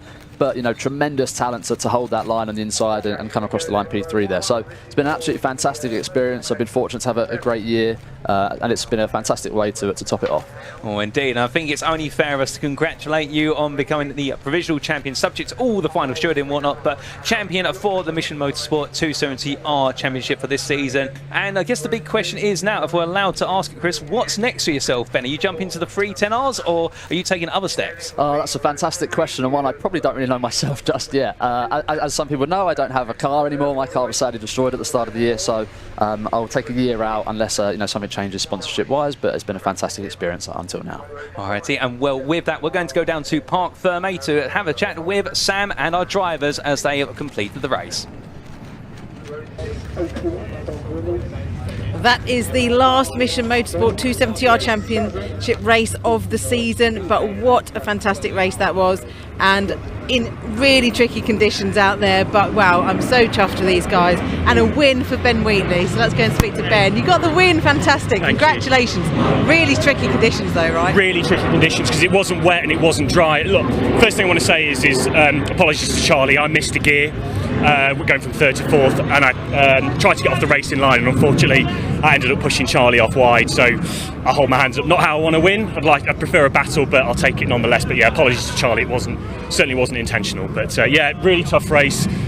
The conditions going from dry from wet to dry. We gambled with a more dry focus setup. I think that obviously paid dividends in the end because we were able to break Megan's toe. So yeah, great job by CTS. They've done a phenomenal job, and yeah, made up for the P12 yesterday. So yeah, first 270R win, which I'm pleased with. Yeah, absolutely. Can't take that away. I bet you'll be high for a few days now. Yeah, I'm going to be enjoy it on the way home, and probably stop in the pub on the way back for a pint. Well-deserved pint. Cheers, thank you very well much. done. Cheers. Right, that's going to work with Megan. Second place on this race, which is absolutely fantastic. Mega race, Megan. Well done. That was fantastic. Great battle with Ben as well. Yeah, Ben and Charlie were really feisty. I knew it would be very tight. They've been battling all the other races, and so kind of just wanted to latch onto them.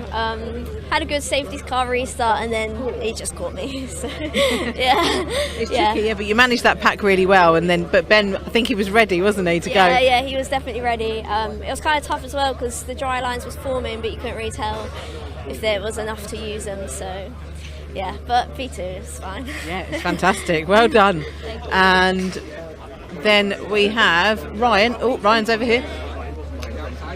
Ryan, sorry to interrupt you there, but third place. Yep. And I'm waiting on confirmation about the championship in second place, so we'll let you know about that. Yeah. But mega race. I believe that should be second in the championship. So yeah, mega race. My only aim was to finish the race, keep it on the black stuff, and finish ahead of Nick. And so podium's just a nice way to finish the season.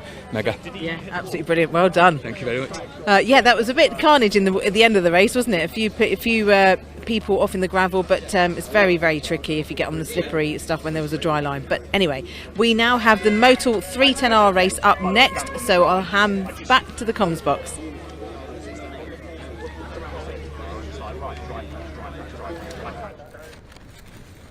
Well, thank you, Sam. And we have still got more racing to come, ladies and gentlemen. 2 more races. And next up, as Sam just mentioned, is the Motul Caterham 7's 310R Championship. And here is going to be your grid. And we have gone into this race with now only 2 title contenders remaining. We have got batting. It is Harry Cook, who starts on pole. And, well, it will then be his main rival of what will be Taylor O'Flanagan, who joins him on the front row with the 2 contenders. They line up side by side. You couldn't ask for a better combination. Philip Bianchi starts P3 with Duncan Mallet just behind in P4. And then we have on row number 3, Hugo Bush and Andrew Murgatroyd, with then Freddie Chiddick starting at P7. Keep your eyes out for him making a lot of progress in race number 2. Can he perhaps sneak a top 5 in race number 3? But Craig Demon alongside him would love to do the same, as Lars Hoffman begins his race in P9 and David Yates completes the top 10. We're then going to look further down the order from the top 10 to wrap up the top 20 in terms of the gridding procedure. And here we can see Tom Willies starts best to SP11.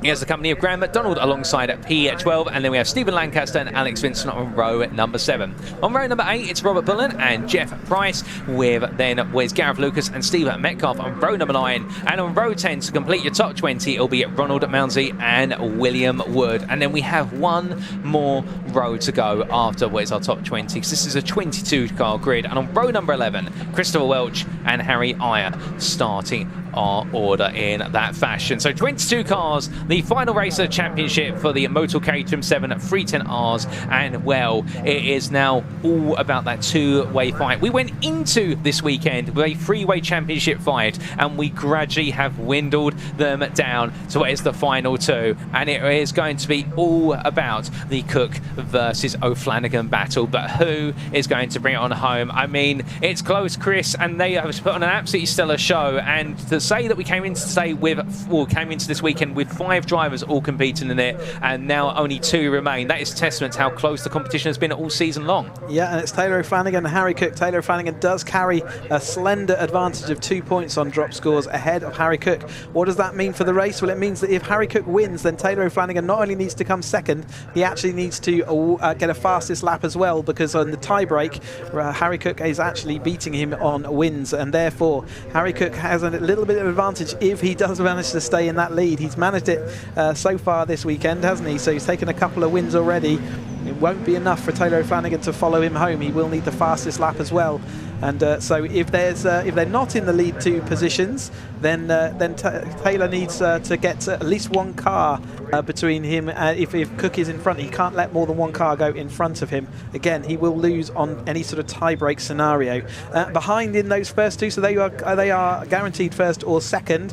But Lars Hoffmann and Hugo Busch are still absolutely fighting it out for the 3rd place. Unfortunately, Tom Willis has not managed to make it into that 3rd place battle after the course of what's been an unfortunate race weekend for him. He's been absolutely fast and flying, but unfortunately not able to keep it all together. So it is going to be between Taylor O'Flanagan and Harry Cook for the lead. It's going to be between Hugo Busch and Lars Hoffmann for 3rd place. Let's see how this all pans out. Well, without further ado then, ladies and gentlemen, for the 310Rs, it's their final race of the season. For the final time, it is going to be the green flag waves, and as it does in the Motorsport Championship, we will see those red lights pop up very shortly in the bottom right hand corner of your screen, and when they do, all eyes will stay fixed on them all the way up to the point when they do indeed go out, and it's lights out, and away we go then for this final championship race. They roar the way off the line, and as they do, it's a great start there from Harry Cook. Meanwhile, Taylor O'Flanagan being absolutely swamped by his rivals, as we can see that a phenomenal start from Andrew Murgatroyd moves up into P4 on the outside there as they wrap their way through turn 1. Now, as they do side by side, they're battling with Philip Bianchi, who looks to also make some great progress, but O'Flanagan has got himself back into P2 there after being at risk. And when you see the 2 championship contenders already storming off into the distance,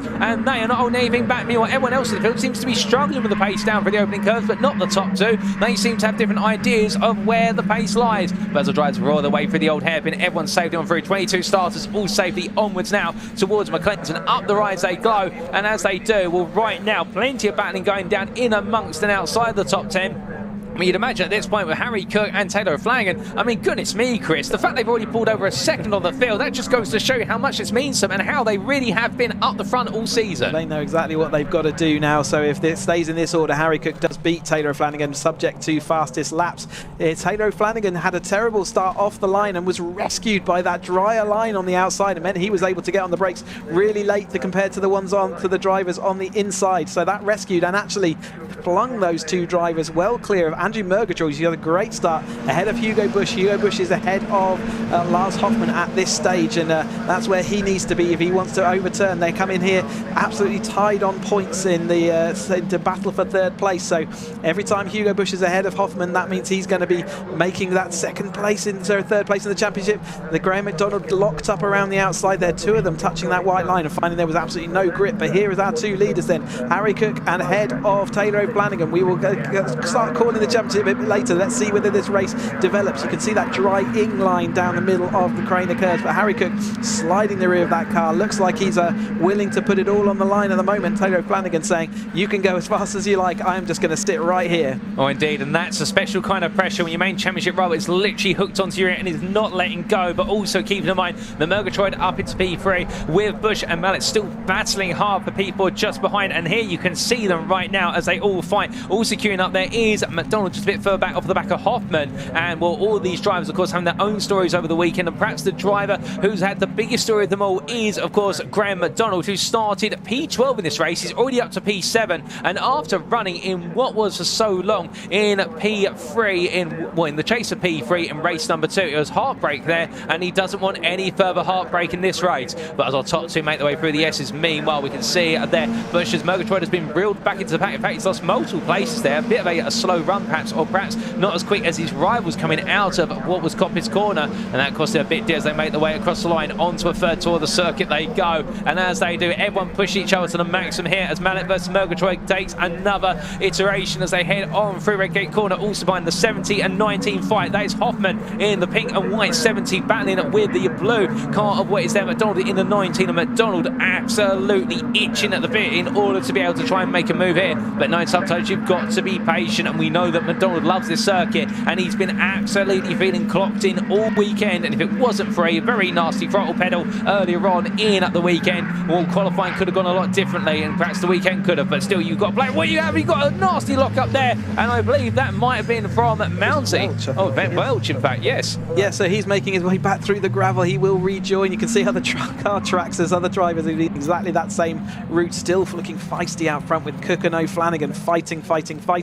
Yeah, we did see Murgatroyd going wide out of Coppice onto the curbing, which is slippy, and Hugo Bush therefore is up into that third place. Then we got Mallet just behind them, and Murgatroyd is still ahead of Hoffman. So Hoffman has got a couple of cars in between him and the car he needs to be beating. He's in fact down to one car now as he dispatches with Murgatroyd. There's Willis also looking to see whether he can get back involved after he was a little bit further back down the order. He's making up places and ground. Mallet looking to the outside of Bush, and Bush won't want him there because that's where the dry line is. He's going to be on the wetter line. Mallet can brake later, and that's Mallet past him. So now the two third place championship contenders are nose to tail. Murgatroyd up with Willis as well. Willis will be licking his wounds after the previous couple of races that have seen him drop away from that championship charge, but Bush still holds on against Hoffman at the moment. Mallet's putting a little bit clear, and it's still Cook and O'Flanagan nose to tail. 0.6 of a second between them as they head into the 15 minutes left to go.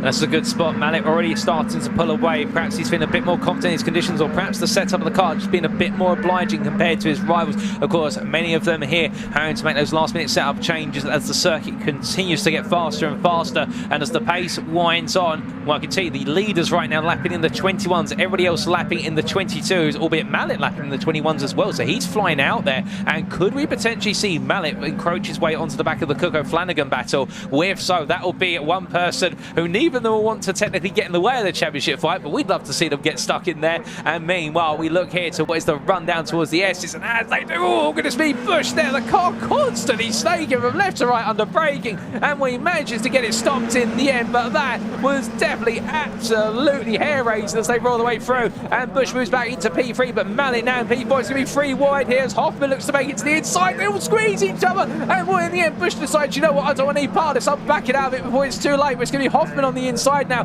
with Mallet forcing the issue around the outside. Buns a little bit wide there, and free wide they'll come down into Hollywood. This is going to be a blockbuster as they go on down, and as they roar the way on through, well, Hoffman in the end has to back out of the car, coming a bit loose, and Mallet on the outside decides, you know what, I'm sticking with it, I'm not going to give in here, and Hoffman in the end is the one who has to give up. Well, as they make the way on through the old hairpin, more to come, and keep in mind, of course, from P3 all the way through to what is P9, that is 1.5 seconds separated what is 7 cars. They roar the way on through. Goodness me, Chris, I mean, these guys are going at it. You think it was the start of the season, not the end of it. Okay, I'm quite happy I'm sat in the commentary box right now. That looked sketchy, and it was really good. Well done by all those drivers to come out with that facing still the right way. Cook doing everything he needs to. He's out in front, pulling away from Taylor O'Flanagan by over a second now, and has the fastest lap. Taylor O'Flanagan's going to have to do something about this if he wants to recover that situation. Duncan Mallet getting encouraged along by Hoffman there. A little bit of a tap as Hugo Bush does take it. We saw third place in the championship, swapping 3 times during the course of that lap. Now Tom Willis down the inside of both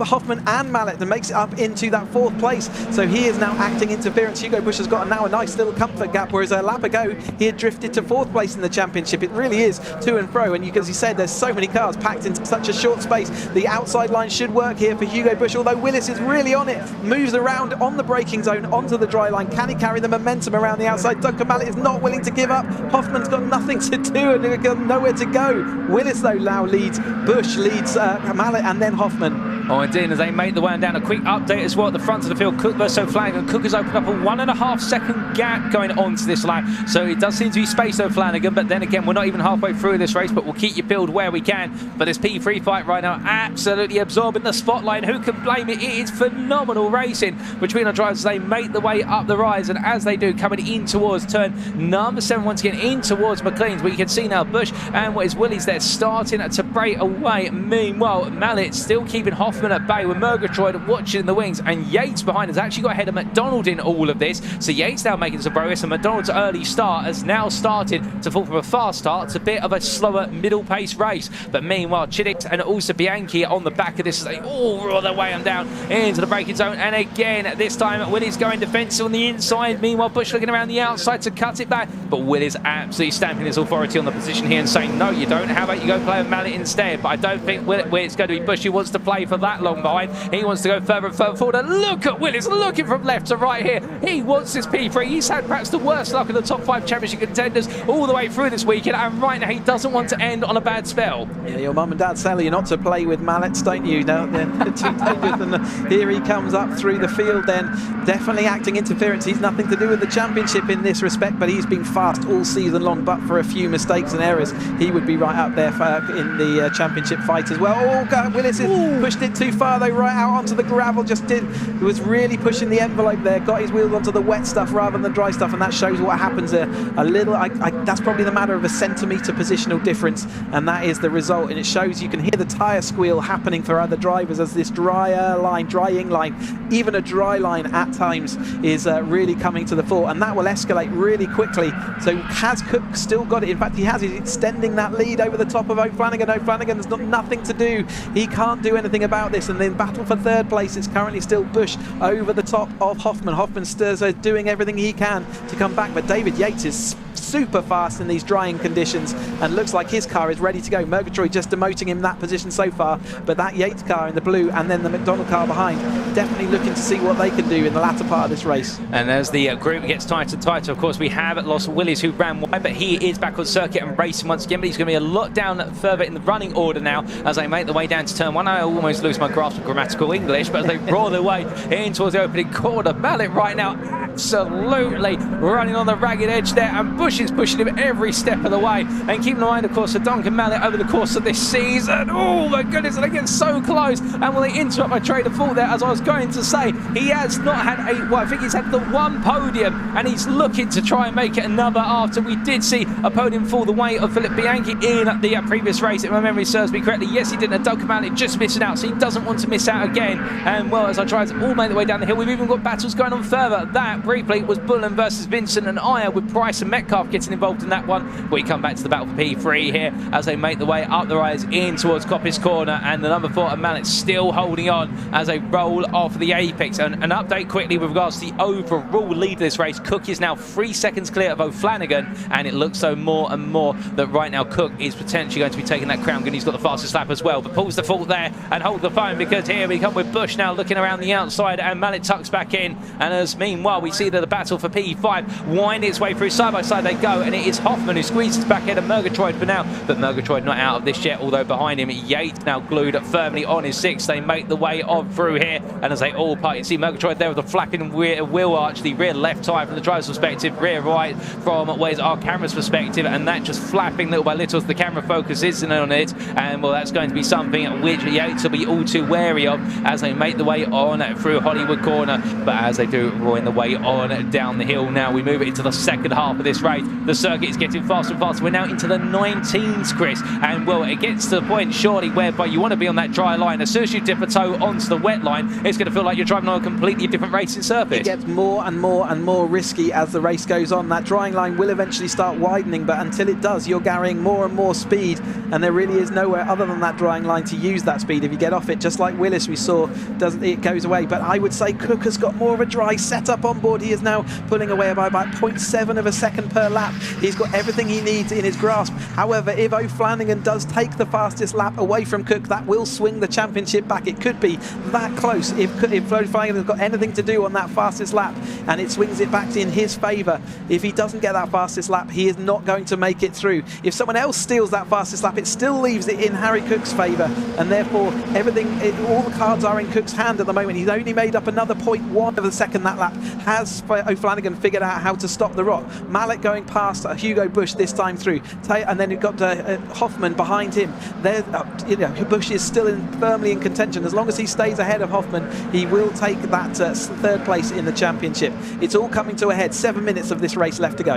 And as the time continues to tick down, we did see there as well, going through Redgate Corner, McDonald back into P7 ahead of Yates. Their rivalry really getting towards boiling point here as they try to boil the water away on the racing surface as well. But as the drivers continue to make the way through, well, there we do see as the drivers make the way on up the rise, and it's still the battle for P3 there, with Mallet back ahead of Bush for the time being. We look a bit further back, Kim. We've also got our own little battle outside the top 10 to contend with here, and this Cast versus Vincent, I think. Oh, indeed, and they're fighting over what is P13 as they roll their way through, as they make the way down. P13, P14 being under contention there, but as our drivers wind the way on down the hill, indeed, there's plenty going on, whether it's up towards the very front or up towards the very back, as we do see there a little bit of a lonely Wood making his way on through the old hairpin. But back to the battle for P3, and Bush and Mallet beating what is the run in towards the braking zone. Meanwhile, Murgatroyd, they're defending hard versus Hoffman, getting up the inside and taking the place for now, but now he's still got more to go and using all the track there and plenty more. Goodness me, the man knows exactly where to put that car as they make the way down towards turn number 1. But here comes a move from Duncan Mallet looking up the inside this time on Bush. Bush there with a little bit of slider front left lock up as well from touching the pit lane exit, which under dry conditions you want to use to open up the road, but in these conditions where it's gradually dry, you don't want to do so, as now we do look towards the front of the field, and that is the number 9 of Cook, who has pulled a 4.2 second lead, and well, he's broken away from Taylor O'Flanagan as they make the way up towards what will be the turn number 7, and it looks as though, Chris, that gap continues to open. Absolutely. Willis, though, has taken away that fastest lap from Cook, though, so that leaves them on a dead even finish of this race. But given that he will have won the race, he will win that anyway on the tiebreaker. So even though that fastest lap, as long as it's not gone to Taylor O'Flanagan, he's still okay. So Cook still does hold on, but it is absolutely dead level if things finished exactly as they are now between our top 2 drivers. But as I said, Harry Cook wins that on the tiebreak over Taylor O'Flanagan. So that 2-point advantage that Taylor O'Flanagan had coming into this has been annulled by the development of this race, and the fact that Cook is looking to take it 3 from 3. Can he hold on to the end of this race? He took another 0.4 out of Taylor O'Flanagan in that last race. It's going to be so hard for him to make the judgment of how hard do I push versus how defensive do I want to be. I've got a comfortable lead. I don't want to lose it. And 5.8 seconds is a second taken out of O'Flanagan in that last lap. Harry Cook is absolutely flying. Willis is also flying, but he's further back in the field after his gravelly escapades. And we're still trying to work out who's going to finish ahead of Bush versus Hoffman here. It looks like at the moment Murgatroyd's in between and Hoffman's dropping back very slightly, but Bush has got his mirrors full of Duncan Mallet at the moment. He's doing everything he needs to do for 3rd place if he can hang on there.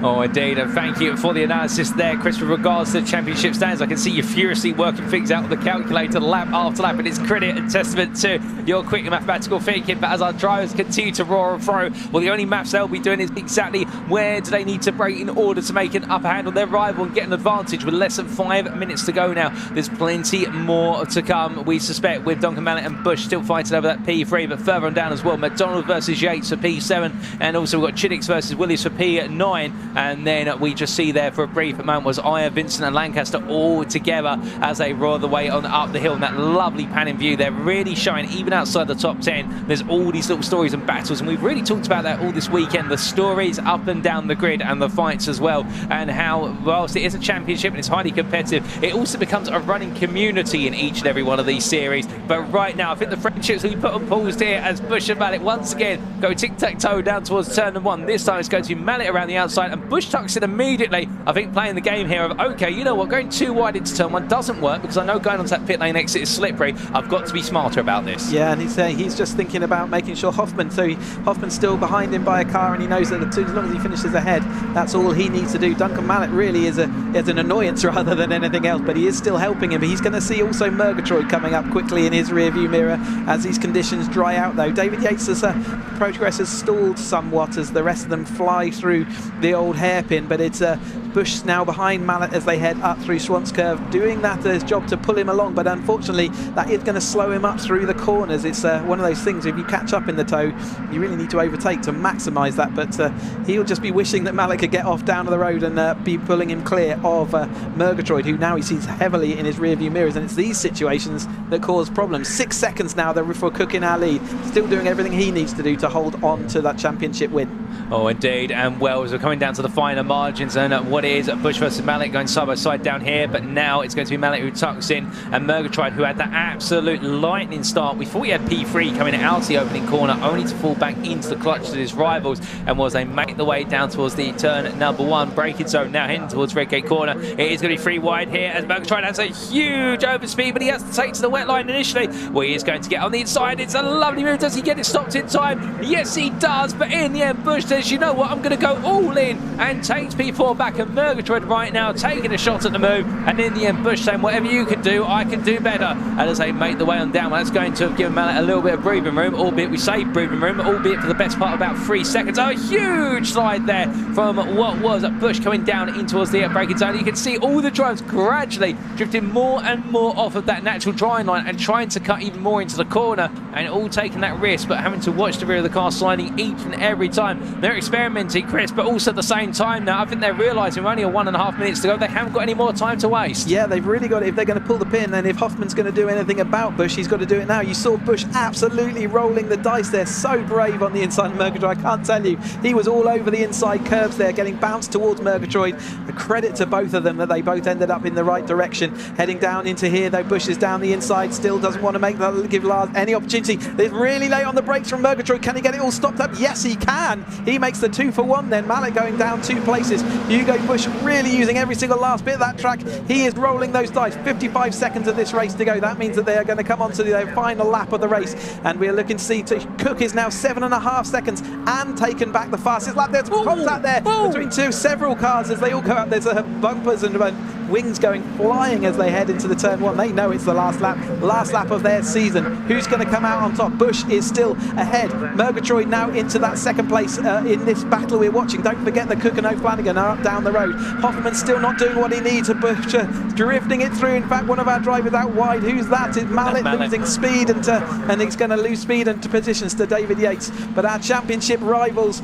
out front, Cook and O'Flanagan. Cook is going to take that win, is he? By the end, he's got the fastest lap. He's done everything he needs to do as he's going to take this to 2024 Caterham 310R Championship. Well, as we look back to your race leader then, Harry Cook, who had a phenomenal start and ran away at proceedings. It's been a tough race weekend, but at the end of the journey, after race 21, a round of applause because he is your provisional champion for this season, the Motor Caterham 7 310R Championship. Harry Cook takes the checker flag coming out the final corner. Can O'Flanagan swipe back the fastest lap? No, he misses out on it in the end by what is 6/10, and it's the fastest lap on the final lap from Cook as well. So, oh goodness me, and that is Murgatroyd off into the grass, but it's the back that gets contentious, and well, in the end, who takes P3? McDonald has taken P3 out of nowhere in all of the chaos with Mallet, and then Bush, then Willie's coming back up to P6, Chiddick's P7, Bianchi P8, Murgatroyd P9, and well, I think, well, Hoffman's made his way on through, but I don't think he's crossed the line yet. What on earth has happened here, Chris? It's going to be Lancaster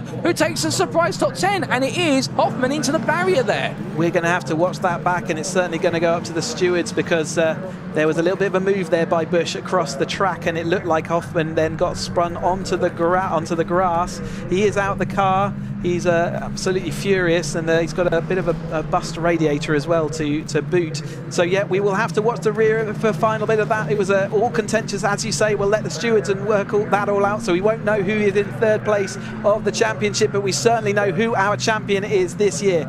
Cook has been an absolute force to be reckoned with, and even with some penalties at points from Brands Hatch, he has managed to overhaul Taylor O'Flanagan. He's done exactly what he does. 3 races from 3. I can't tell you how difficult that is. Fantastic by him, and O'Flanagan an absolute brilliant runner-up, and from all 5 of our championship contenders all through the season, absolutely fantastic. Oh, 100% completely agree with you there, Chris. I mean, of course, ended on a little bit of a black cloud with that instant coming across the start-finish line, but when it was 4 wide, something like that is bound to happen when the tempers are flowing. But here is the replay, Chris. Let's break this down. So it looks like Murgatroyd's already lost it. You can see that Hugo Bush has had to lose an awful lot of speed. He's getting bumped up the rear by Hoffman. He does move across trying to protect, but he doesn't know that David Yates on the the inside, and that little bit of a move moves Hoffman into David Yates, and that spun him down to the inside. And the actual finish line is by the checkered flag there, so Hoffman does cross the line, but the timing signal doesn't pick him up. But that does mean that he did finish in 6th place there across the line, although he was sideways at the time, and it was absolutely crucial to the 3rd place in the championship. So let's see how they work that one out. Oh, goodness me. Well, thank you for that analysis, Chris. And here are your provisional results, ladies and gentlemen, subject to any stewards' inquiries. And we know there's going to be at least one now out of this race. But Harry Cook, well, taking victory after 15 laps by almost 8 seconds over his rival, Taylor O'Flanagan. Graham McDonald taking a surprise P3 when all is said and done, ahead of Duncan Millett, P4. Hugo Bush, I should say, wrapping up his final race in P5, just ahead of Lars Hoffman, but there'll be big question marks over that last lap incident. David Yates, P7, Tom Willis, P8, Freddie Chiddick's P9, and Philip Bianchi completing your top 10. And, well, we've also got Andrew Murgatroyd, P11, ahead of Stephen Lancaster, Harry Iron, and Craig Denman. Fastest lap by Harry Cook on lap 15. But without further ado, ladies and gentlemen, let's get to the hot story down in Parc Ferme. Let's go to Sam Parker down there now to hear from our drivers. Oh wow, what a finish for the Caterham Championship season in that race. That was eventful, and we have a new champion. It is Harry Cook is champion of the 310R, which is fantastic. Congratulations, you are the 310R champion. Great, thank you. Yeah, that's great. Yeah, I thought I needed to win all 3, and then I did. You did, yeah. And fastest lap. I know. Yeah, I was worried he might get it. So, yeah, actually, very good. Tom had it before, and then it was then you got it. Got a lot stressful weekend, but good. Got to get him. It's incredible the emotions it brings, isn't it? Yeah, definitely. Yeah, it's been a tough weekend, but I mean, to win all 3 is great, and I didn't necessarily think I'd do it, but I'm happy I have. So yeah, there you go. Oh, fantastic! Well done, Harry. Thanks. That's so good. Right, let's go and speak to Taylor. Taylor, fantastic job that you did out there. I know it wasn't quite the championship win, but you know you've been champion before, which is good. Yeah, no words unfortunately is positive on this one, but yeah, he did a great job, outdrove me twice in a row, so yeah, it is what it is. But still, podium finish on the last race, so that's really good. Yeah, no, not really. Yeah, thank you. It's not. I know it's not the championship. It's very hard for these guys when they fight so hard for that championship. But Graham McDonald in 3rd place, fantastic, Graham. I'm delighted, as you can tell again, Sam. But all hats off to Harry and Taylor and the other boys that have been fighting all season. You know, I've been hanging on their coattails. And you know, they are a class above the rest. They're fantastic. But today, you know, there was a bit of a melee on the last turn of the last corner, and I just benefited from it. So stay out of trouble, and you never know what happens. Exactly right. Yeah. Thoroughly enjoyed it, though. Thank you very much. Good. Yeah. Well done. And what a way to end the season. I know. Yeah. Thank you. Excellent. Well done, Graham. Right, that is it for all the championships for Caterham this weekend. Obviously, we've got the Sigmas up next, so we're not quite done with the Caterham racing, but thank you from me. I won't be back. It will be Mitch who will be doing the post-race interviews next, so I'll hand back to the guys in the commentary box.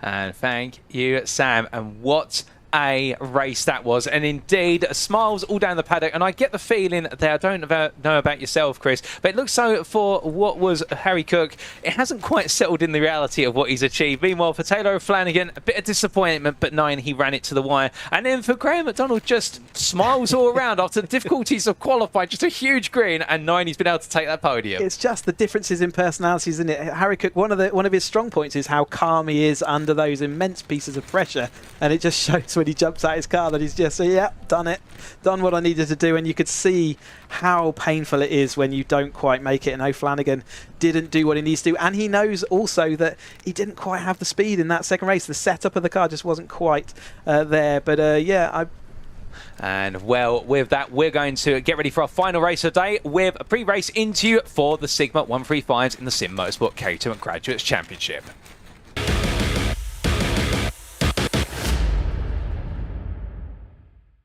And so to the final race of the day. The sun is shining and kind of setting behind me, which is why I've got the sunglasses on now. But let's have a little chat with, for the final time this year, for the Sigma 135s. I've got Neil Perry behind me. I'm going to have a chat with you. Hi, Neil. G'day. How you doing?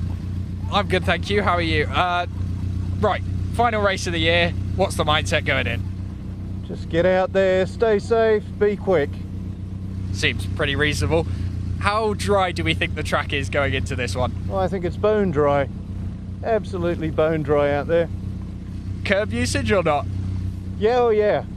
Yeah, not everywhere, but there's a few that'll be all right. And in terms of the people around you, is there anyone you really want to beat for the final time this year? Oh no, just all of those fellas up there. No one specifically. It's only a few rows and you've won it really, isn't it? Absolutely, all the way today. Well, very good luck out there. Have a good race. So that is the final race of the year for the Caterhams. The Sigma 135s are going out shortly. Over to your commentators to take you through the action for the final time this year.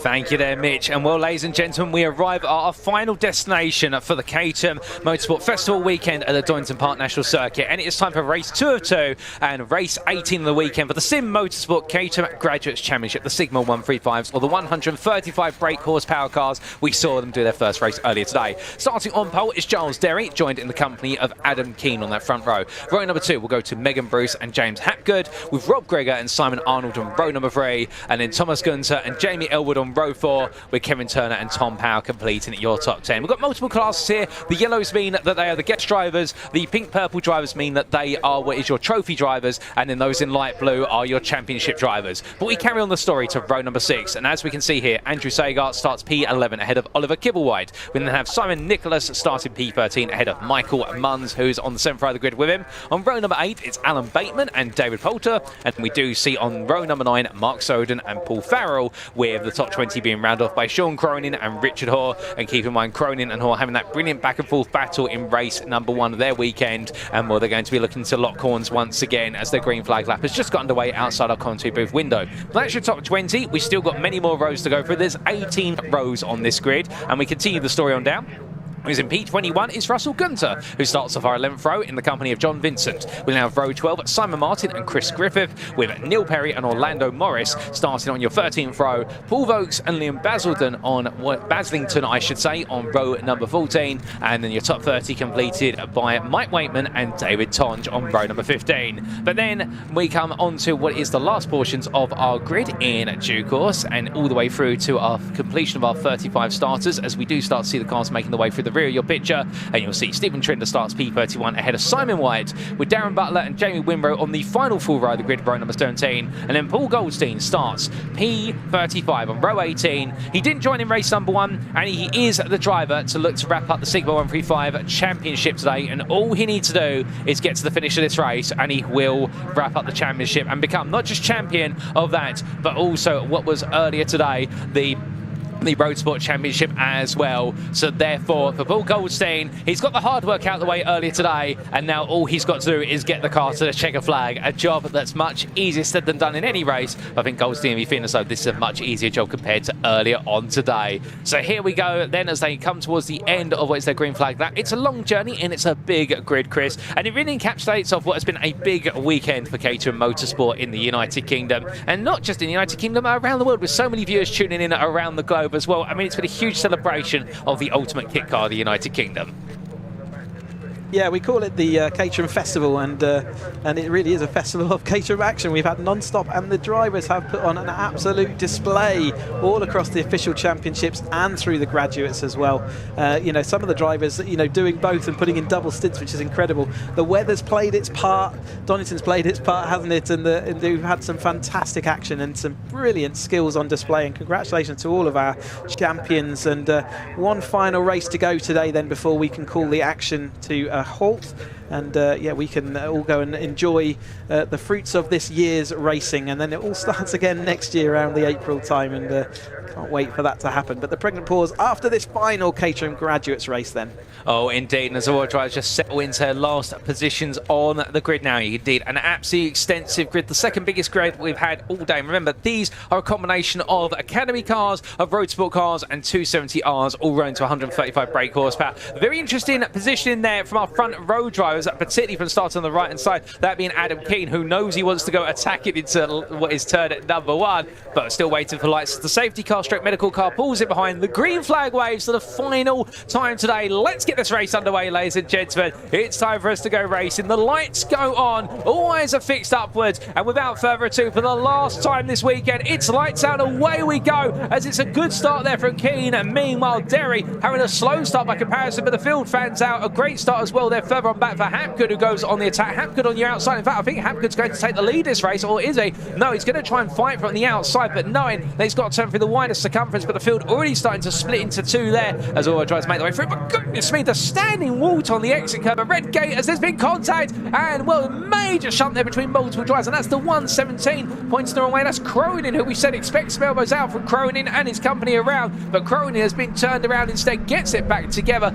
but definitely in a Caterham that's been shaken and stirred, and well, I think the steering rack on that may not be pointing exactly straight. But meanwhile, Chris, the rest of the field have made their way safely through and to begin their journey on this 25-minute race. Yeah, a bit of a concertina there as the drivers got squeezed out onto the curb, had to get out of the throttle, and everyone behind just concertinaed up as we see this long stream of Caterham 135, Sigma 135s heading up the hill into McLean's for the first time. Mostly job done, and they will be facing that drying line, and they've got to figure out, and they would have seen on their green flag lap where the kind of line is. Interesting to see Keane did drop to the inside on the wet line, but it all worked out for him. It wasn't able to, the outside line wasn't able to do it, but he's now under fire as he comes down into the chicane. He's going to lose that position.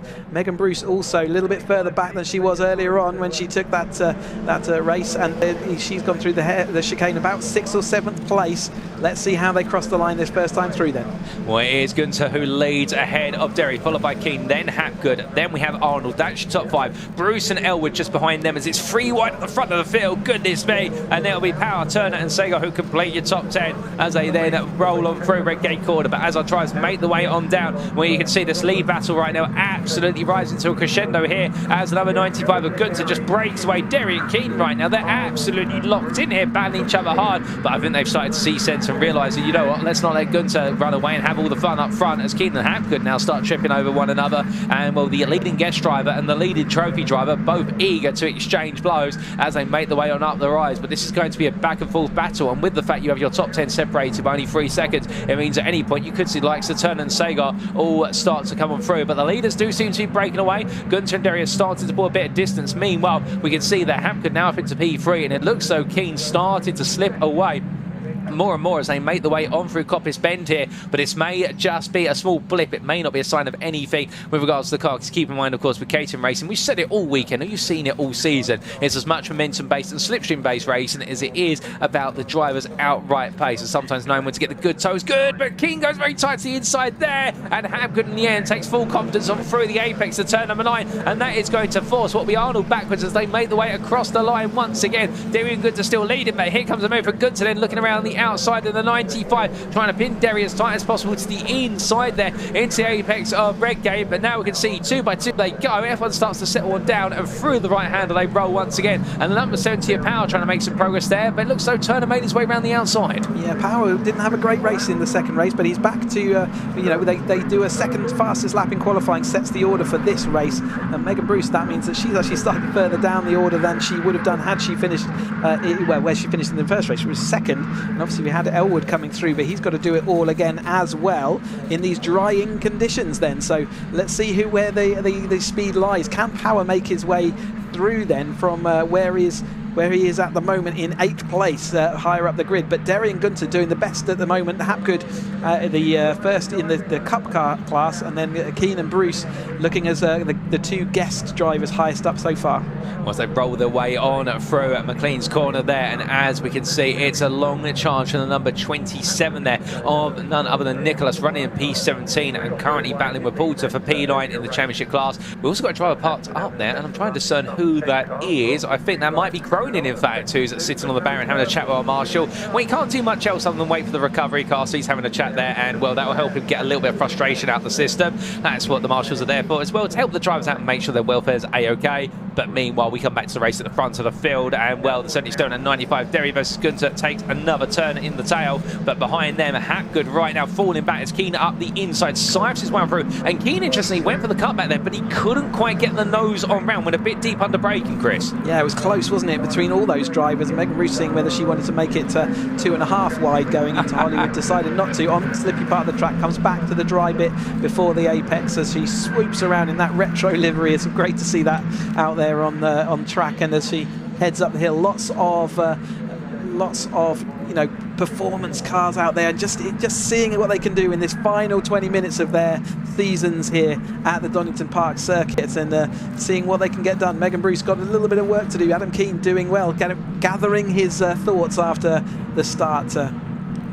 As they roll their way through the right-hander and roar their way onwards and down the back straight. Now, many of you may be asking, well, how exactly begin? We've seen Megan Bruce in a number of championships over the course of this weekend. Well, how does the spec differ? And the same for Keane as well, who is a guest. How does it differ? Well, keep in mind that these cars in the Graduate Sigma 135, the main staple is the 135 number. That is the amount of horsepower they're running out of their Ford Sigma engines. But these are cars that have been raced in Academy. They could have been raced in Road Sport or 270R. But the key theme here is that they are restricted by power and the specification, whereas those other series, they will have similar, if not the same engines, but it'll be a different power spec, but also different tyres as well. But as they run their way on through, go on, Chris. No, it's absolutely identical is what I'm going to say to that. There are a couple of differences at the rear of the field. You might see a different base model rather than the modern day Sigma version of the car. However, the cars and the tyres nowadays are absolutely identical. It used to be a difference between the graduates and the main championship, but they are this year running exactly the same, so there will be no changes needed from Megan Bruce's car to come and race in this. The only thing they need to change is make sure they've got the right sponsorship decals on their car. So the absolutely a parallel system, and it's the same with the 150s as well. There are some super sport based old cars still on the grid there, but actually the majority of those cars will be the new Sigma 150. So the 310R is effectively the same as the 150. Well, there you go, Chris filling us in there, the man who lives and breathes at Caterham's, and thank you for that, Chris. I really do appreciate the insight there, and well, all you guys and girls at home surely will be appreciative of that as well, as I try to roar the way on down towards turn 9 and 10, and as they make their way in towards the braking zone. Well, right now looking as though more battles to come further on down the order, and that is the number 72 with a very jagged bonnet by the looks of things, where it's raised up on one side but not the other, and that is Power trying to fend off Munns as they make their way onwards. But the 77 and 95, well, they continue to have a bit of a race going into turn number 1, and meanwhile the 18 of King keeping Bruce behind. And well, this is deja vu. We've seen Keane and Bruce exchanging places more times than anybody else over the course of this weekend. Yeah, they have. They've been having a great fun out there, and it was actually interesting to see. That's one other change in between the graduates. You can run with all your lights still on board, so if you want to keep your car road legal, it's much easier to convert. You don't have to keep taking them on and off to race, whereas in the official championships you can't run with those lights on. So there is another difference. You can see the lights aglow there of the driver as he's heading down through Craner Curves. Most do choose to take that off because it's obviously quicker for the car not to have those two little wind brakes, but again, not in this case perfectly allowable in the Graduates Championship. Oh, indeed. And as our drivers now make the way up towards what will be the Coppice Bend once again, well, we are moving closer and closer to the halfway point of this race. And as we do that lovely distant view there, and the top four just running away to Canter, with Elwood now 1.5 seconds back. You may see him briefly in the rear of the camera shot a little bit later on, but the top four absolutely charging onwards here. And Bruce taking a little bit of a peek up the inside. Can't quite find it at the moment. They all stay as they were. And Derry at this point being allowed to settle down for a brief period of time, with clear visor clearly visible there, and Gunter just in behind. But there you can see in the rear of the picture, that is none other than Elwood, who's in fact Hapgood, and Elwood's fallen down the order to agree. So I think there's been an error for Elwood, but Hapgood's moved back up to P5, and then you can see that there is Elwood just behind him, and then we do have Power and Turner on the charge, as meanwhile we have Munns and Kibblewhite also there with them. The number 70 of Power there in the green and black livery versus the black and yellow of what is Turner just giving chase, as they come down the hill in towards the old hairpin. Well, now it's going to be Bruce all over the back of Gunter, having made her way past Keane only moments ago, coming through the crane of curves. And there you can see Bruce looking up the inside to outside here, or what we call the inside-outside line. And as they roll their way in towards what is McLean's, it's Bruce around the outside, and it looks like she's nailed it, Chris. Yeah, great move there. That's not easy when the track is drying out in the wet line. That's kind of what you want to do. But as the track is drying away, Megan Bruce showing a clean pair of heels then, moves herself into that sort of championship battle. Those who split the two cars who were absolutely running together in the point system. But Bruce, therefore, is going to go for that win. Remember, she got stung on the last lap by Elwood and just stole away her victory. And she felt the pain of that, and she's going to want to try and do something about that. And the best position she can be is second right now, looking to see whether she can hunt down Derry. And keeping in mind, of course, that Gunter, who's down into P3, is trying to chase after the highest possible result in the championship class, just in case Paul Goldstein, for whatever reason, does have to retire from this race. Then it could be an opportunity for Gunter to potentially take that crown, albeit I think there's a number of special circumstances around that. So therefore, everything's going the way of Goldstein. Starting from the back of the grid, is already up to P15 and making a lot of progress. So keep your eyes out for him. He might be on a run. We are 10 minutes into this 25-minute race. We've still got 15 minutes to go. And meanwhile, in the exchange here between the top four, they continue to have swings and roundabouts here in their battle, and then you just suddenly have Hapgood, who's chasing after him. And in fact, Hapgood right now is running faster than any of the top four. He was 2 to 3 tenths faster than Derry, and he is almost the best part of the second faster than Gunter and Keane. So he could yet become a player in this race a bit later on as they make their way through the right-hander. But coming on to the technicalities, Chris, I mean, the tyres we're seeing a number of drivers run here. I mean, these are tyres that have seen multiple, not just races of use, but multiple rounds of use over the course of the year. These tyres do last a long time. Yeah, they do. In the official championships, they're allowed one new set per race weekend, but only one new set, and you can choose to, as long as they've been declared. As Bruce goes all the way to the grass to see where there was a gap, and there wasn't one down the inside of Derry, so she's going to have to pause and wait for the next opportunity. But yeah, they absolutely will last, and some of the drivers do run multiple rounds with them. They come up to a point where they will run out of their natural life and grip, and therefore you would change it at that point. But yeah, especially in these conditions, and around Donington Park in particular, it really doesn't wear out tyres at all. Bruce going to look around the outside, going to have the dry line. Is she going to be able to hold it around there? She had extra speed last time through, has to capitulate as Derry just carries that extra apex speed, so she's going to wait one more corner at least. Well, indeed, as they make their way on through, a brilliant time there from Derry just to simply close off that attack from Bruce and not giving in to the pressure. And sometimes that's what it's all about, just simply being mentally resilient and not wilting under the oppressiveness of your rival. And you can see that Bruce has got so much speed at the moment, but Derry's simply saying, well, that's all well and good, but the thing is, to catch is one thing, as the late great Murray Walker once said, but to pass is another. And as they make the way up towards McLean's, well, Hapgood still closed up, but Bruce is going to look around the outside at McLean's corner. It's worked so well for Bruce time and time again over the course of this weekend, and Bruce this time just not enough momentum as we get to the halfway point of this race. But meanwhile, Derry just simply staying there and staying in a comfortable position as they roar their way on down. Further down the order, Goldstein now up to P12, getting 3 places on that previous lap. But this top 4 absolutely nailed together, and we can see Keane there pulling it out onto the inside, but in the end it's going to be a run from Gunter that covers him off. And Gunter now looking up the inside, it's going to be 4 wide, almost under braking it, turns 3 wide at the apex. That's very brave from Gunter, and Gunter in the end does survive it, as does Bruce. And I think there it was Derry who had to back out, and they roar the way on through, and that is absolute bravery at the end of the day as well. I mean, they're not leaving anything in the tank. So brave by all 4 drivers then, and great control and understanding to know how to deal with that situation. But Megan Bruce comes out on top then. She was millimetres away from the driver in front, but she does now find herself in the lead of this race. She started from pole position earlier on yesterday, and now is going to be in front of this field as they got 12 minutes to go. But 12 minutes is not going to be a comfortable place to be, is it? They're absolutely hounding each other and looking to see if they can make any more places up. They want to finish this season on a high, and currently Megan Bruce, as a guest driver in this championship, is at the top of the pile. Oh, indeed, and Bruce now under pressure from Gunter immediately as they make the way up the hill in towards McLean's this time. But now we'll see the shoe on the other foot for Bruce and see how well she does in defending this corner that's worked out so well as an attacker. But meanwhile, as we see the 37 there, oh, is Derry having to lock in and hold on with what is the move there being looked at by Keane. Well, no change between this quartet for now as they all continue to dance around one another, and there's a small split in the field there, but the camera making that split look bigger than what it is. But meanwhile, your eyes do not deceive you if you're a Hapgood fan of the number 10, because he is closing. But 2 by 2 they come down to the braking zone here, and it's going to be Bruce defending the inside, but then Derry gets back ahead, and what a statement from Derry, saying, okay, that's fine, we had fun the last lap round, but this time I'm going to stop the fun, I'm going to take the lead back. But as they roar their way on down the start finish straight, Bruce now goes, well, that's all well and good, but now I'm going to pull to the outside and make it a bit more difficult for you. As meanwhile, Keane and what is Gunter behind it, just waiting and watching in the wings to see what drama unfolds. A little bit of rubber, the bodywork there, but nothing too major. And well, that is going to be Keane looking up the inside, and Hapgood now firmly within a second here as they make the way down the hill. So he'll become a player in this 5-way fight shortly for the win of this race,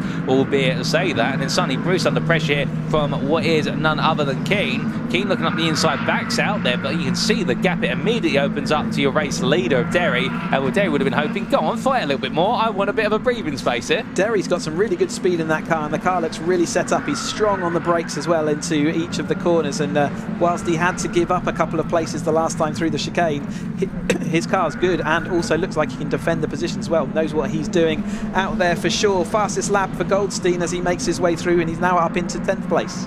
Oh, indeed. As the drivers continue to push on, Goldstein making that progress. Well, it is all now about this battle for the lead all the way on through, albeit keeping in mind that we do have Goldstein in the best part of 9 seconds behind. If he was able to become a player in this race, I mean, firstly, that'd be incredible. Secondly, the question is, would he want to? But we do see there the 37 still carrying on, and well, absolutely eyes of determination there for Derry as he makes his way down. But a bit of traffic in front now, and that is a three-way fight in front of them, and that fight ongoing between Griffith, Tonge and White. They're having a great little scrap as well for what's P29 of a Perry. That is in P15 in the championship versus White, and Tonge meanwhile as a guest just playing ball with them. But Bruce is not thinking about that right now. Instead she's thinking about, how do I get back past Derry? And well, the answer is that you don't right now, because Derry's going to simply put himself on the most obstinate racing line possible to defend in towards the crane of curves. And Bruce keeps thinking about darting to the inside every time to the old hairpin. It's so inviting, the old hairpin, until you suddenly realise, oh goodness me, that apex comes a lot faster on the inside line than I would like. Derry will be looking at those back markers thinking and hoping that it's going to work in his favour, but you just never know. He's going to catch up with them quickly. There is Derry, but he is doing a masterclass of defensive driving at the moment. Megan Bruce has a little bit of extra speed in that toe and therefore would expect to overtake, but actually with this narrow dry line, Derry's doing a great job of holding her at bay right now. But they have got these back markers. They're going to appear just at the wrong moment for everybody. Are they going to be able to clear them all by the time they get? They're going to be fully ensconced in their own battle, and they're not going to be necessarily looking out for the leaders. This could be a really complicated situation. We've got that Derry going down the inside, Megan Bruce not able to. That was Trinder, I think, looking at the contact as they go through. He had to catch, and one of the drivers, that's Keane, off at the chicane as well. So just as they went in, I told you it was going to get a complicated situation. Megan Bruce came out of that on top. Unfortunately, Derry lost out in that battle. Oh, an absolutely difficult moment there, and drama as we head towards the closing points of this race, and buried in the gravel. That's Keane, I believe, and Keane's race comes to a frustrated end. You can see it there in the body language of the driver, gradually now just getting himself ready to get set out to the car, hoping the stewards, or the marshals, as to say, can get him to be turned around and out of the gravel. But that might result in at least a local yellow, if not a safety car. We'll have to wait and see. But what it has done, got opposite end of the spectrum in terms of positivity for a driver, that has enabled Hapgood now to move up into P3, and he'll be finding, well, now we have our three leaders, our three classes inside the top three, and how about that for a bit of a trilogy? But meanwhile, the drivers make the way on around him. We're still under green flag conditions at the moment, and well, goodness me, the traffic, as you said, Chris, coming at the wrong time, but exactly the right place for drama. But we do see there now Hapgood and Gunter in a P3 in their own little battle, with Bruce and Derry are running off into the distance, and there is Keane out of the car, perhaps a little bit shaken by what's happened, and well, he'll gradually take his time in getting that over the barrier there, as the marshal's saying to him, look, your race is going no further. And perhaps he already knew when he got out the car it wasn't going to go any further. Might be a safety car as well. That car not in an ideal position, is it, on the exit of that chicane? It's where other cars do tend to land. They'll certainly be covering that under double waved yellows as we look at the battle a bit further back. Tom Power is at the back of that battle looking to see whether he can do anything about it. They will have to be well behaved through the chicane, because there is that car in the gravel, so they are waving under the yellow flags at the moment. Bruce though is out front of our field over the top of Derry, who is catching up though, so that speed, in fact they have pulled well clear now of Hapgood and Gunter. Elwood coming through late on after all that shenanigans through the chicane. Goldstein now up into 6th place in this race, still the fastest man out there. In fact no, the fastest lap's been taken by Winrow now, but Goldstein up into 6th from the rear of the field.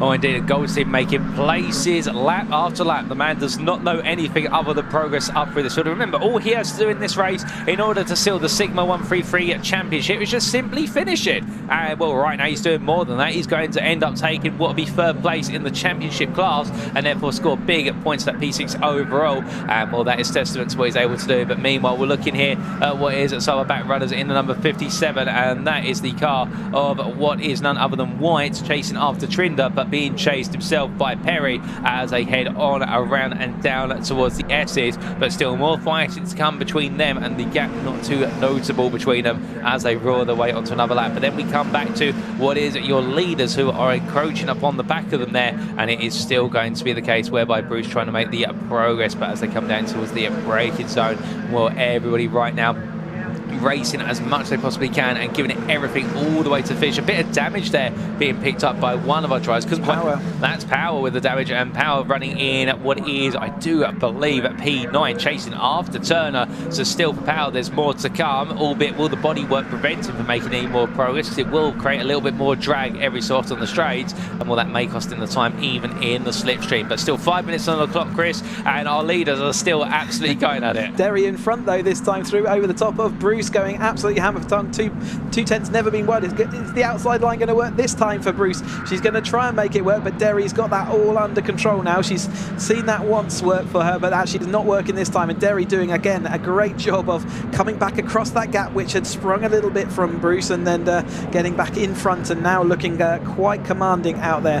4 minutes left to go. Bruce going to the outside, the dry line, but I think it is now drying up quite nicely into chicane. They're able to use more and more of the inside there and still brake late, and then they use that extra dry patch. Looked really scary for Derry as he got caught up with those back markers, and did very well to control it, lose minimal spaces, get back through quickly, and now return to the lead of this race. Megan Bruce is going to have the dry line on the outside though, but doesn't quite have the head of speed needed to get past Derry at this stage. Well, they go too wide into the corner. Meanwhile, Hapgood and Goods are still fighting, and Hapgood holding on, and Goods are staying right behind as they roll on through. But look at Hapgood there, using all the track surface and plenty more. Had to be careful, potential black and white flag if he keeps abusing those track limits, but he'll know where exactly the limits are and what to do. But meanwhile, Derry and Bruce still nose to tail, and then we do see Hapgood and Goods there. So, oh goodness me, Hapgood just sliding loose there. I think he's starting to experiment on how much can I push the car in order to just break away from Goods. Well, the answer is you can push it, but Goods is going to be there right with you.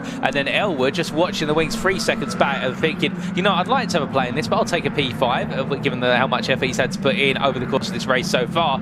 But as we look at the battle for P3, where they make the way up towards the hill, and it was the right-hander of Coppis, or rolling off there. You can definitely see now how the drying circuit is giving the drivers confidence to use those more natural lines and really start to experiment the full circuit. Wave Jello's there as they make their way down. Oh, goodness me, Derry and Bruce going to side by side here. Well, one of them's going to have to give and stop the fight. I think Derry was leading into there. Hard to tell actually. It's got to be perpendicular to where that flag goes. So I think they did all work out nicely and did all do what they needed to do. The green flag on the exit of the chicane means they can go back racing again. But it is as soon as that flag is a line across the track from that flag position, and so I think they managed that all very well. And Derry was in front when the line did come across, but it was close, that's for sure. Megan Bruce having to hold on around the outside then. Let's see how much wider that drier part of the track is now. They've got more road and space to play with. Oh, indeed, now being able to go racing it once again. And meanwhile, Goldstein now making a move here on what is the number 46 of Winrow. In fact, that's Winrow attacking Goldstein. So Goldstein right now, well, he knows that he doesn't need to get too involved in this fight, but at the same time, I think the inner racer is taking it over here. It's like he's got an angel on one shoulder saying you just need to get it home for the championship, and then he's got the devil on the other shoulder simply saying no, hammer and throttle all the way through. But then, oh goodness me, and that is going to make it absolutely slide. But Goldstein there showing car control by the dozen as he makes his way up through it. And Winrow right now being really made to work his way past the Golden Machine as they make the way up the hill. We saw Goldstein doing the really sensible thing, didn't we, in the other championship? I wonder whether he's just got a little bit more grind there. He wants us to fight a little bit towards the end of this race, but he did absolutely what he needed to in the other race and let other drivers just go through. I'm wondering whether he's just not thinking that this time, is he? He just wants to stay ahead of Elwood, and Elwood's a great scalp to take, isn't he? One of the most experienced drivers out there in this. Oh, we got a red flag, unfortunately, so that is the end of that race. And Derry, did he cross the line that last time through?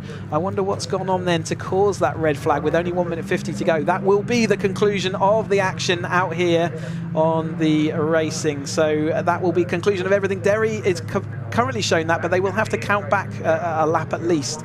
So I wonder whether that's going to make any difference to the race. But as we do see Paul Goldstein come to line, he's jubilant. You can see he's waving his arms up already because he knows that he has become a champion in this, having made it to the finish, and also that makes him a champion in what is on top of that as well.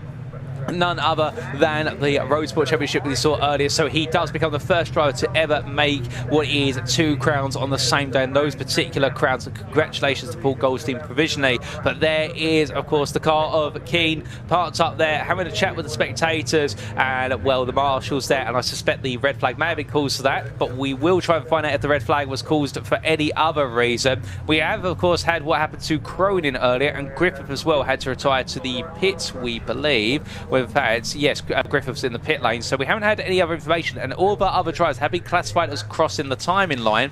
I did see one driver off down the inside of, on the old hairpin on sort of inside, but I didn't see during the race when that happened, and I wonder whether they've just decided that's not in the right place, but equally we'll just keep an eye out for that. But they definitely won't be getting this race back underway with so much time done. They won't start it again with their... And that is the car that I saw stuck on the inside. And I wonder whether they've just decided that is in a firing line and are too dangerous. But I could see it flashing through, and yeah, I didn't see that happen in the race itself. But you can see he's sort of spun to that position. Well, that'd be the car of Cronin that was spun round, but he did recover it, like you say, Chris. So whatever's happened to Cronin, it's happened late on the day, and it's ended up being part. And well, you see the damage on the rear of the car, and well, that's brought a halt to the race, no doubt about it.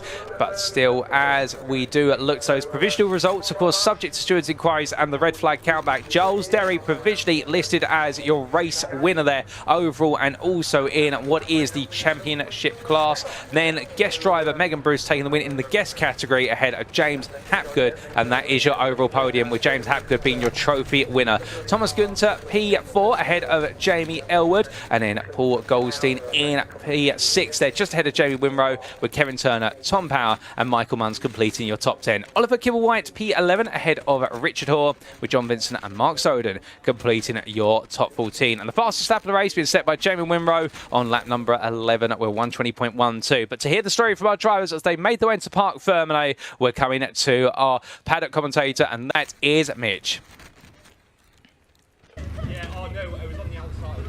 Well, what a way to finish off the season with a very chaotic race, particularly with that drama at the final chicane.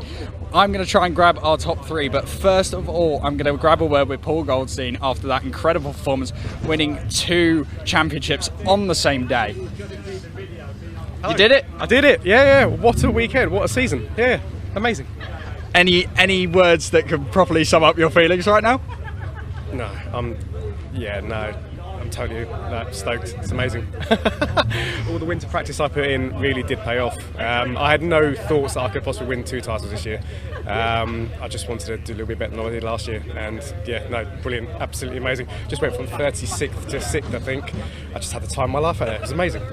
It was incredible to watch. And so what was the plan going in there? Was it just run around at the back, get the finish, or were you always trying to make as many places as possible? I was always going to see how far I could get up.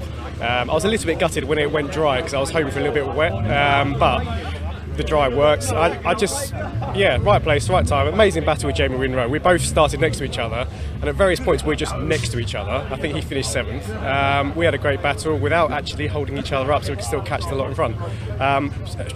Just brilliant race, and yeah, unbelievable season. Well, it was incredible to watch you two. Massive congratulations again. Thank you very much. Cheers. Thank you. Right, let's see if we can find some others. We will grab... do you have time for a quick word? Yeah.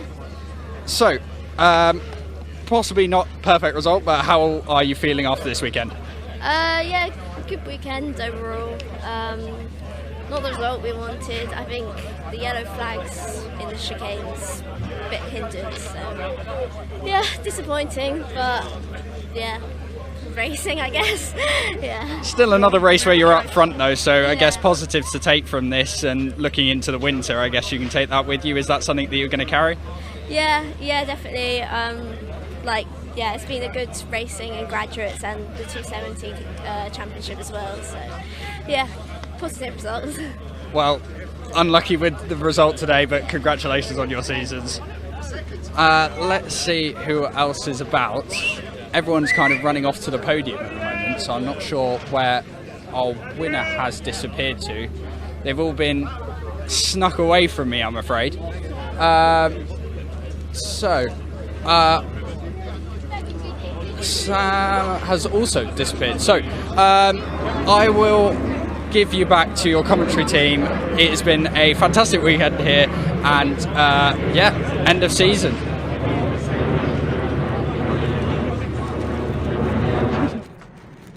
Oh, thank you, Mitch. And will everybody rushing to get to the podium there? Goodness me, Chris. It has been an incredible weekend. A great race to wrap things up. Shame we did end on a red flag only a couple of minutes to go, but to be fair, being called in the matter of safety.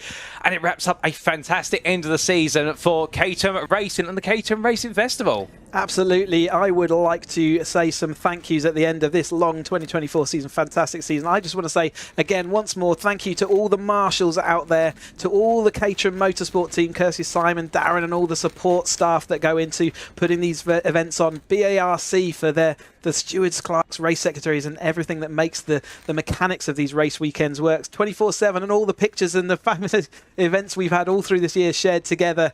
All the teams out there, the cameramen, to Sam out there doing the presenting roles out in the weather, when especially on days and weekends like this where it's much nicer to be in the commentary box. And Paul, thanks for your company in the commentary box today.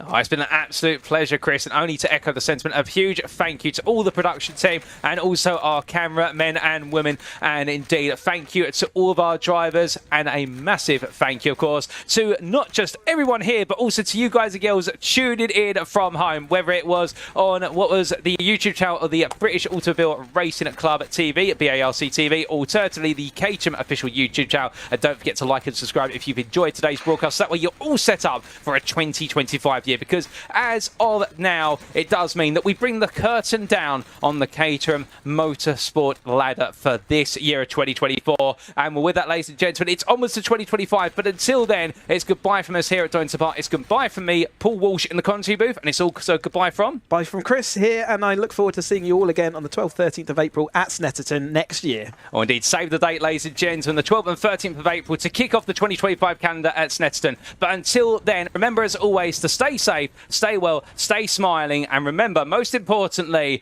to stay on track. It's goodbye from us here at Donington Park.